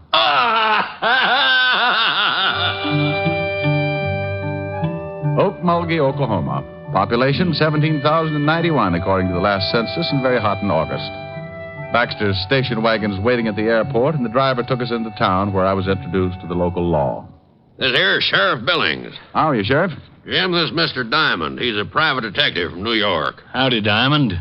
Howdy. Private detective, huh? Oh, I've been called other things. Still ain't satisfied, huh, Clay? Not yet. And you ain't either, and you know it, Jim. How about it, Sheriff? You think Mr. Baxter's brother was killed deliberately? Coroner says it was an accident.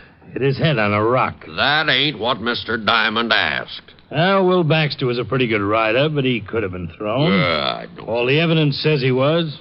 Could see plain where his horse bolted. What could have made his horse shy?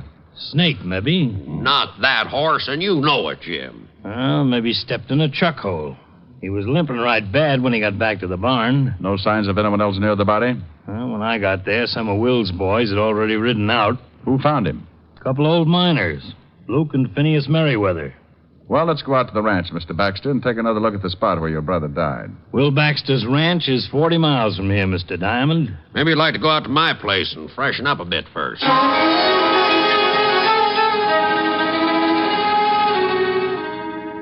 You go ahead and shave and shower. I'm going to go build me a drink. Hey, this is quite a place, Mr. Baxter. Glad you like it. Take a swim in the pool if you'd want, but watch out for the catfish. Catfish? I'm a bachelor. Don't use the pool much, and I don't usually have guests. Love catfish for dinner, so I keep them in the pool. I caught a guy once floating bodies in his bathtub. Don't say. Funny, Harvey. I showered and shaved and met Baxter out by the pool where he was feeding his catfish. I watched a pound of liver disappear like lychee nuts in the Tong War, and we all headed back to town where we picked up Sheriff Billings. 40 miles later, we pulled up in front of the late Will Baxter's ranch. A little different architecture, but just as impressive as my client's.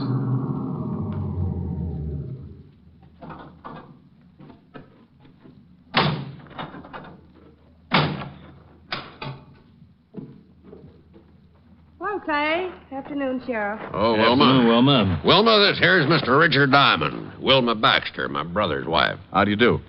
How do you do, Mr. Diamond? Private detective. Come up from New York. Oh? Well, why don't we all go in the house? It's too hot out here. Mr. Diamond wants to go out and look at the spot where Will got himself killed. Certainly. Have one of the boys fix you up with some horses. When you're done, why not stop back for dinner? Mr. Diamond's eating with me, and he's going to be pretty busy for a while. Now, I'll give you a rain check, Mr. Diamond. Oh, thank you. I'd like you to tell me about New York. It's been a long time, and I've almost forgotten what it's like. Let's go, Jim. It's getting late. Bye, Mr. Diamond. Nice meeting you. Goodbye, Mrs. Baxter. Seems all broken up, don't she? Yeah.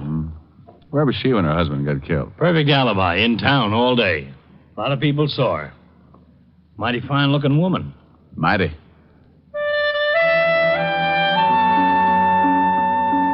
We all rode down to the stables, and one of the hands saddled up 3 horses, and we started out across the open desert.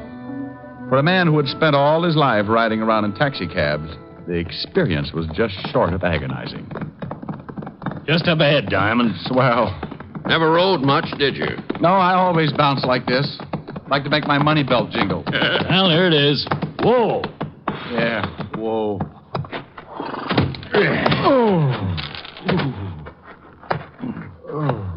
Well, here's where they found the body. Now, what did he hit his head on? That rock right there. Mm-hmm. Did you take an impression of the wound to see if it matched? Nope. Well, why not? Never thought about it. Well, that's a pretty good reason. Anyway, let's dig that rock out and take it back with us. I spent the next minutes limping around looking for something and came up with nothing except a longing for a hot Epsom salts bath. We dug up the large rock and took it back with us to Wilma Baxter's ranch. Whoa! Whoa! Hey. Oh. Howdy, Sheriff. Howdy, Frank. This here's Mr. Diamond, Frank. Diamond, this is Frank Kelly, the ranch foreman. Howdy. Detective fella, huh? Miss Baxter told me about you. Said you was doing some investigating. Yes, sirree. Scientific investigation. The way the city boys do it. What you going to do with that rock? A hopscotch. Oh, on second thought, I think we'll take turns untying the knots in my back. Good warm shower, and you'll feel fit as a fiddle. Well, I got a good start. I'm shaped like one.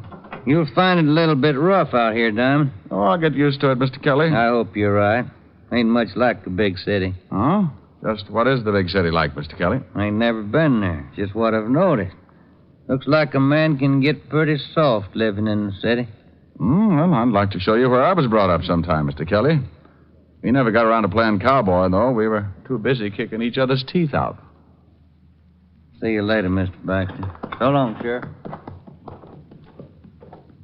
I don't think Frank likes you, Diamond.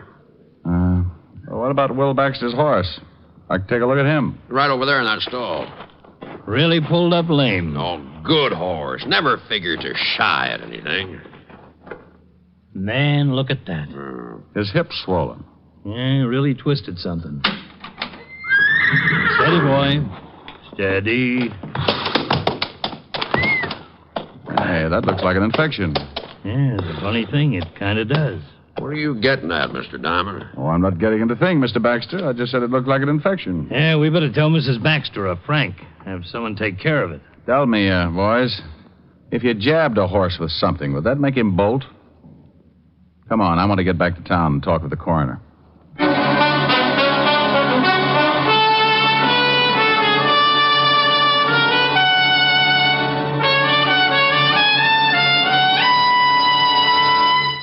Before we continue with the adventures of Richard Diamond, private detective, here's your Rexall family druggist. Last week, a customer said to me, I wish I knew some way to be sure I'm getting enough vitamins. Some way that's easy, yes, and inexpensive, too. Why, ma'am, millions of people have found the way to do that. They take Rexall Plenamins. Plenamins? Rexall's popular multivitamin capsules. Just 2 Plenamins a day give you more than your minimum daily requirement of every vitamin for which such requirements have been established. Well, you can't expect much more than that. Yet Plenamins do give you more than that, for they also contain valuable liver concentrate and iron, plus other factors of the vitamin B complex. Say, they must be expensive. On the contrary, ma'am, Rexall Plenamins cost you only a few pennies per day. Ask for Plenamins at Rexall drugstores everywhere, and remember, you can depend on any drug product that bears the name Rexall. And now back to tonight's adventure with Richard Diamond, private detective, starring Dick Powell.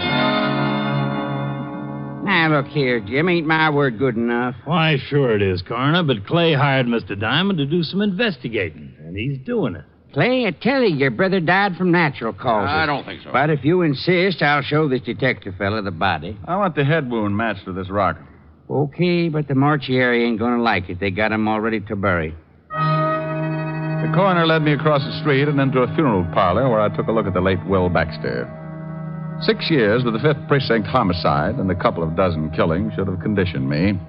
But like always, the first look shakes something loose in the middle of my stomach, and I have to keep swallowing hard. Looks right natural, don't he, Clay? Yeah. They do a good job here. Bully for them. He hit his head right here.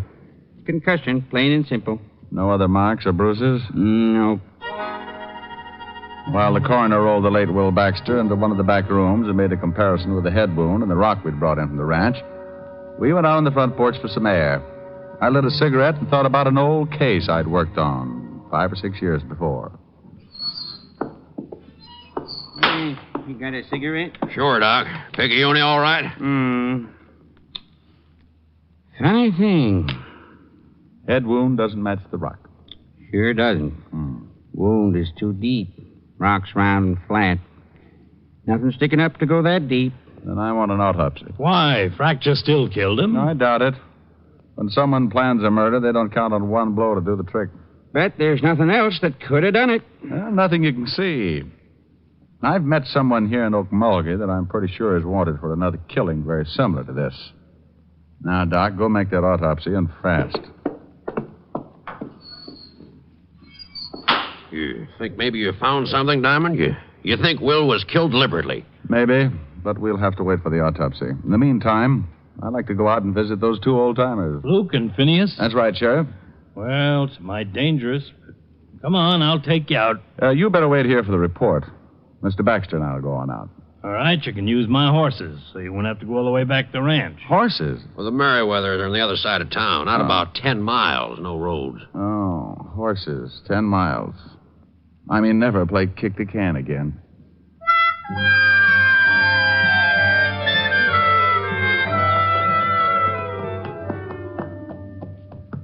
Oh. You really don't take to horses, do you, Diamond? Maybe if you could find me a nice long thin one. Holy Ike. Whoa, steady. That's one of the Merriweathers. Well, let's get out of here. Come on, horse. Now, come on, I'm yelling, I admit it. Now, it's okay, Diamond. That's just the boys' way of letting you know not to come any farther, unless they say so. Oh, swell greetings. What happens now? Hey, up there! Luke! Phineas!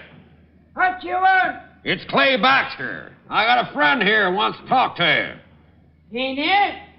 Yeah, Luke? Hey, Baxter. Got some friend who wants to palaver. I don't feel like palavering. Better shoot him. Giddy up. Just take it easy. Take it easy. They always act like this. Phineas don't want to palaver. I gotta shoot you if you don't vamoose. It's important. About my brother. Phineas? Yeah, Luke? It's about his brother, the dead one we found t'other day. Oh, all right, I guess.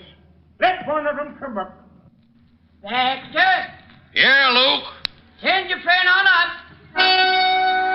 And up I went, leaving my better judgment running off across the desert. I climbed a small hill and found myself standing at the entrance of an old mine shaft.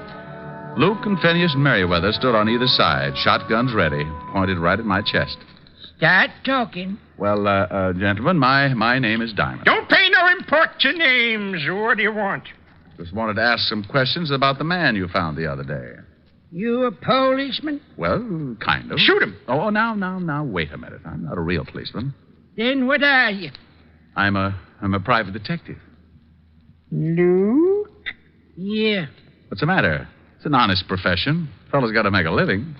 You a real live private detective? Well, I'm a private detective. The real live part I'm depending on. Well, my goodness gracious. Come on in and have some victuals. Huh? Why, mister, me and Finney read all them stories about you fellas. Uh-huh. We filled up one whole tunnel with old detective magazines. You fellas really are something. Wait a minute. What's wrong? Let's see your badge. Oh, yeah. Sure. There you are. Oh. Yes, sir. Well, I'll be dogged. Come on in, friend. Come on in. I'd like to ask you some questions about this here Dick Tracy fella. Well, 1 minute I'd faced 2 shotguns, the next I was turned into an honored guest. I had coffee and biscuits with Luke and Phineas, and answered enough questions about the private detective business to fill a dime novel of my own. I squeezed in enough questions to find out that the boys hadn't seen or found anything unusual when they discovered Will Baxter's body. 4 cups of coffee and a dozen biscuits later, I bid the Merriweathers a fond farewell and returned to Clay Baxter. They loved you? Oh, worshipped me. They're starting a Richard Diamond fan club. Well, did you find out anything? No. Well, give me your hand. I'll help you up on your horse. Oh, couldn't I just walk back? Come on, horse. Hold still. Steady, boy. Clay Baxter, sitting in his saddle, had leaned down and grabbed my hand to help me up on my horse, and that was when he got it. His horse took out with the wounded man still up and hanging on. I booted my horse in the ribs. Oh! I took off after Baxter like citation on a good day. I closed my eyes, prayed a little, and tried to remember every jockey I'd ever seen before. Suddenly, I looked up and spotted Baxter's horse dead ahead, standing still and right in my path. Whoa! Oh! Well, I guess it's just my time. If I don't die from this bullet I got in me, I'm going to do it from laughing.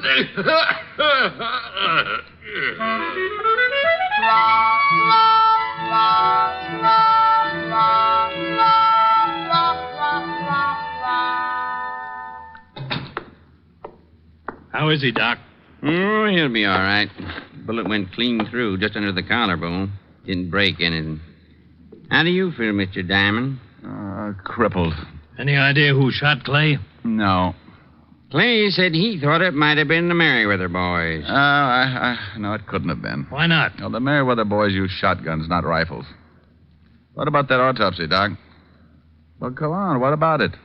You was right. Will Baxter didn't die from a skull fracture. What was it? You don't know what was used for sure. A long, thin instrument. Whoever did it pulled the lower eyelid down, killed Will Baxter by jabbing something through the eye into his brain. Probably hit him over the head to knock him off the horse, and then got down and made sure. And then jabbed his horse in the flank to make him bolt. Nasty way to kill a man. Well, it's been done before. Not a man's way of killing. Wilma Baxter was in town all day. When Clay comes around, tell him I borrowed his station wagon. Going out to see Wilma? Going out to her ranch. I want to take another look at Will Baxter's lame horse. And, Doc, I want to borrow a pair of surgical probes.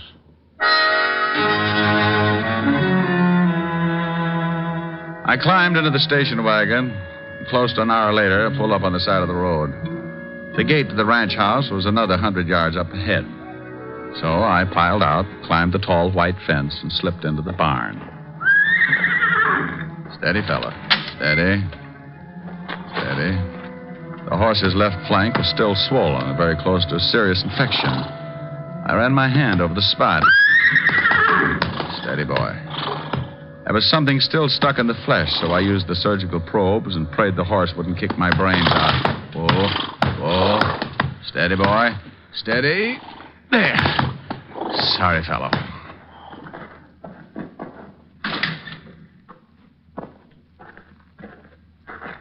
I didn't know you were a vet, Mr. Diamond. Huh? Oh, good evening, Mrs. Baxter. You know, in this part of the country, you can get shot for horse stealing. Oh, not stealing. Just taking this out of your horse's flank. What is it? That's a piece of a long needle. Might be a hat pin or something. I think you'd better tell me what this is all about. Oh, certainly. Your husband was murdered. That's impossible. Suit yourself, but he was. Somebody hit him over the head, knocked him from his horse, jabbed this needle into his eye, then jabbed it into the horse's flank so the horse would pull up lame, look like he'd shied. The killer tried to shoot me this evening, but he missed and got Clay Baxter instead. Who do you think did this? I don't know. The method doesn't fit a man. A woman, then? Well, the blow on the back of the head rules out a woman. Too much force. What have you got left? What I started with. A man. And a woman. Very interesting theory. Mm-hmm. You're from New York, aren't you? I've been there. I thought so. Your face is familiar. I haven't been in New York in at least 10 years, Mr. Diamond. Oh, funny. Well, I've got to go out to the Merriweathers. Were those two old miners who found my husband? Mm-hmm. They saw the murderer. What? Yeah, that's why I know how it was done. I was out there earlier, and I've got to go back after a sworn statement. Well, why didn't they speak up before this? Afraid. Said it was none of their business. See you later, Mrs. Baxter.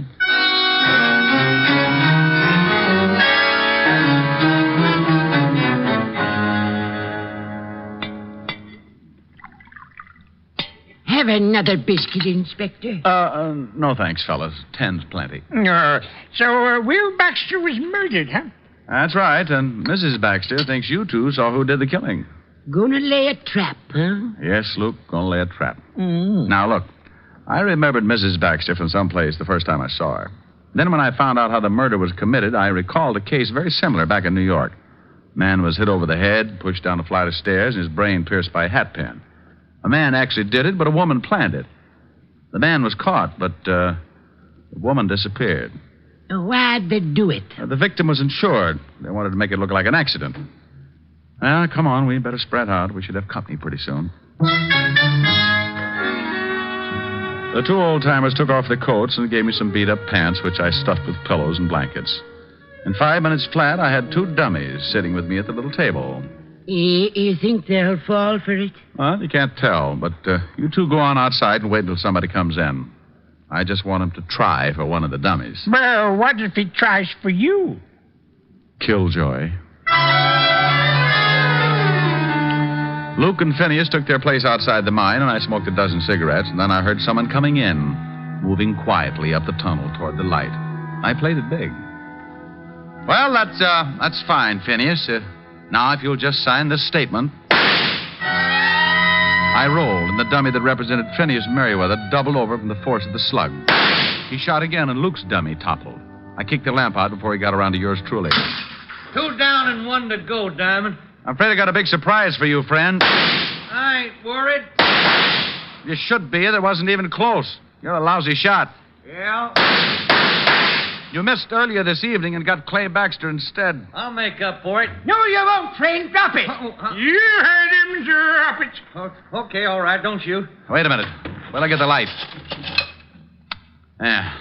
Well, hey, it's a Kelly fella. Yeah, you're getting way out of line for a ranch foreman, Kelly. Give it to him, Mr. Diamond. Who had you kill Will Baxter? You know, Kelly, you said something today about getting soft in the city. Wonder just how soft I've gotten. Maybe you'd like to find out. Turn him loose, boys. Yes, sir.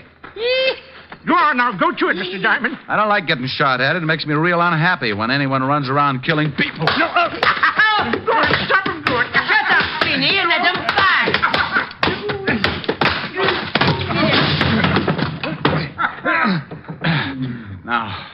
Now, Kelly, why'd you kill Will Baxter?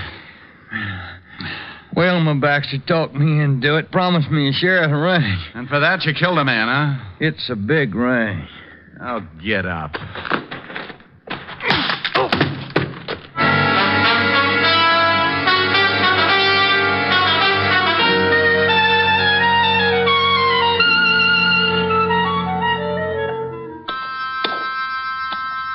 Sure hate to see you leave, Mr. Diamond. I hate to go myself, boys. Love them biscuits. Well, maybe we'll get up and see you in New York sometime. Hey, Kelly's coming, too. Doesn't like being tied to a horse like that, I guess. Finney. Yeah, Duke? Fella's coming, too. Hit him with something. Yeah, sure.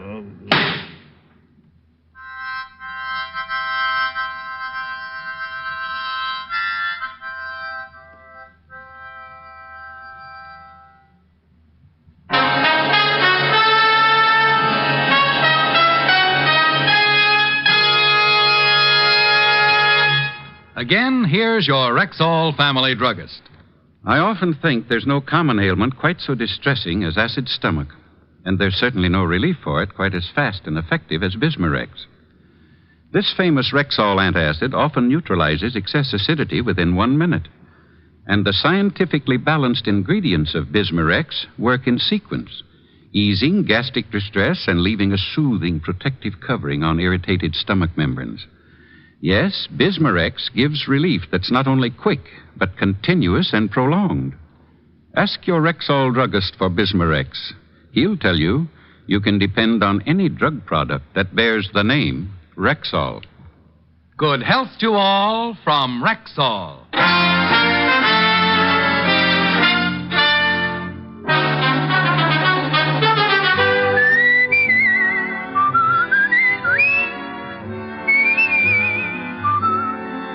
Richard Diamond, Private Detective, stars Dick Powell in the title role and is written by Blake Edwards, with music composed and conducted by Frank Worth. Featured in tonight's cast were Hal March, Arthur Q. Bryan, Virginia Gregg, Barton Yarborough, Wilms Herbert, and Wally Mayer. Richard Diamond, Private Detective, is transcribed in Hollywood by Jaime Del Valle. This is Bill Foreman inviting you to be with us next Wednesday at this time, when we will again bring you Dick Powell as Richard Diamond, Private Detective.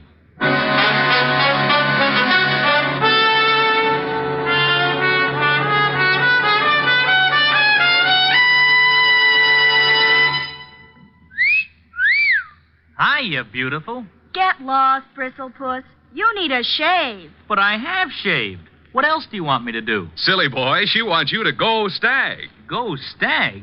But why? Because Stag is Rexall's exclusive line of men's good grooming aids, like Stag Brushless Shave Cream. No fuss, no massage, just smooth it on, and presto, you get a clean, close shave. Your face stays smooth and whiskerless all day long. I'll do it. I'll go Stag. That's it. Join the Stag line now at Rexall drugstores everywhere. Yes, to make girls care.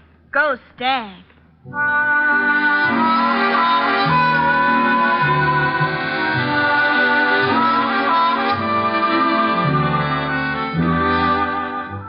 Next week, both Groucho Marx and Bob Hope will be back on NBC.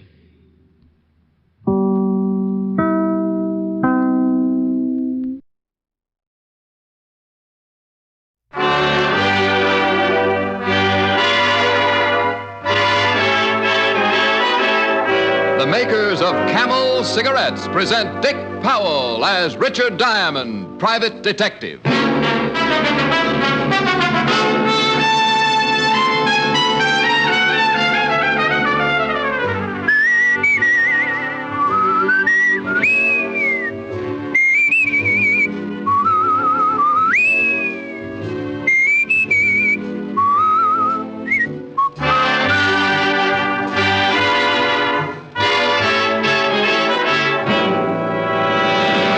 More people smoke Camels than any other cigarette. Yes, Camels are the favorite cigarette of people in all walks of life. Among them are singing stars, actors, announcers, people whose voices are their fortunes, people whose cigarette must be mild. Make the Camel 30-day test and see how mild a cigarette can be. Puff after puff, pack after pack. See why more people smoke Camels than any other cigarette.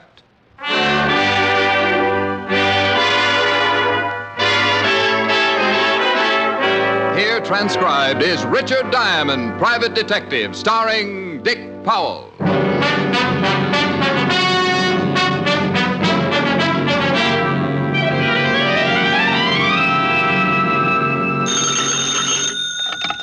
Diamond Detective Agency.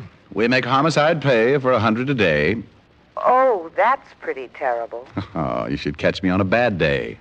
Nothing. Am I going to see you tonight? Not if you keep turning out the lights. Who turns out the lights? Oh, well, what difference does it make? It's fun. I'll expect you at 8 and you be here. Honey, of course. How's business? Oh, about as dull as 50 miles of dirt road. We'll have dinner home. Bless your little pointed head. And your empty pocketbook. Uh-oh. What? Mr. Diamond? Yes, sir. Come right in, will you? Pull up an old bank book and have a seat. Thank you. Client? Well, keep a good thought, honey. You may be gorging yourself at 21. Bye. Bye. I'd like to hire you, Mr. Diamond. Well, I'd love every minute of it. I charge $100 a day in expenses. All right. He reached for his wallet. While he was counting his money, I was looking at him. This was the biggest man I'd ever seen. I was getting a nosebleed just trying to see over the second button on his vest.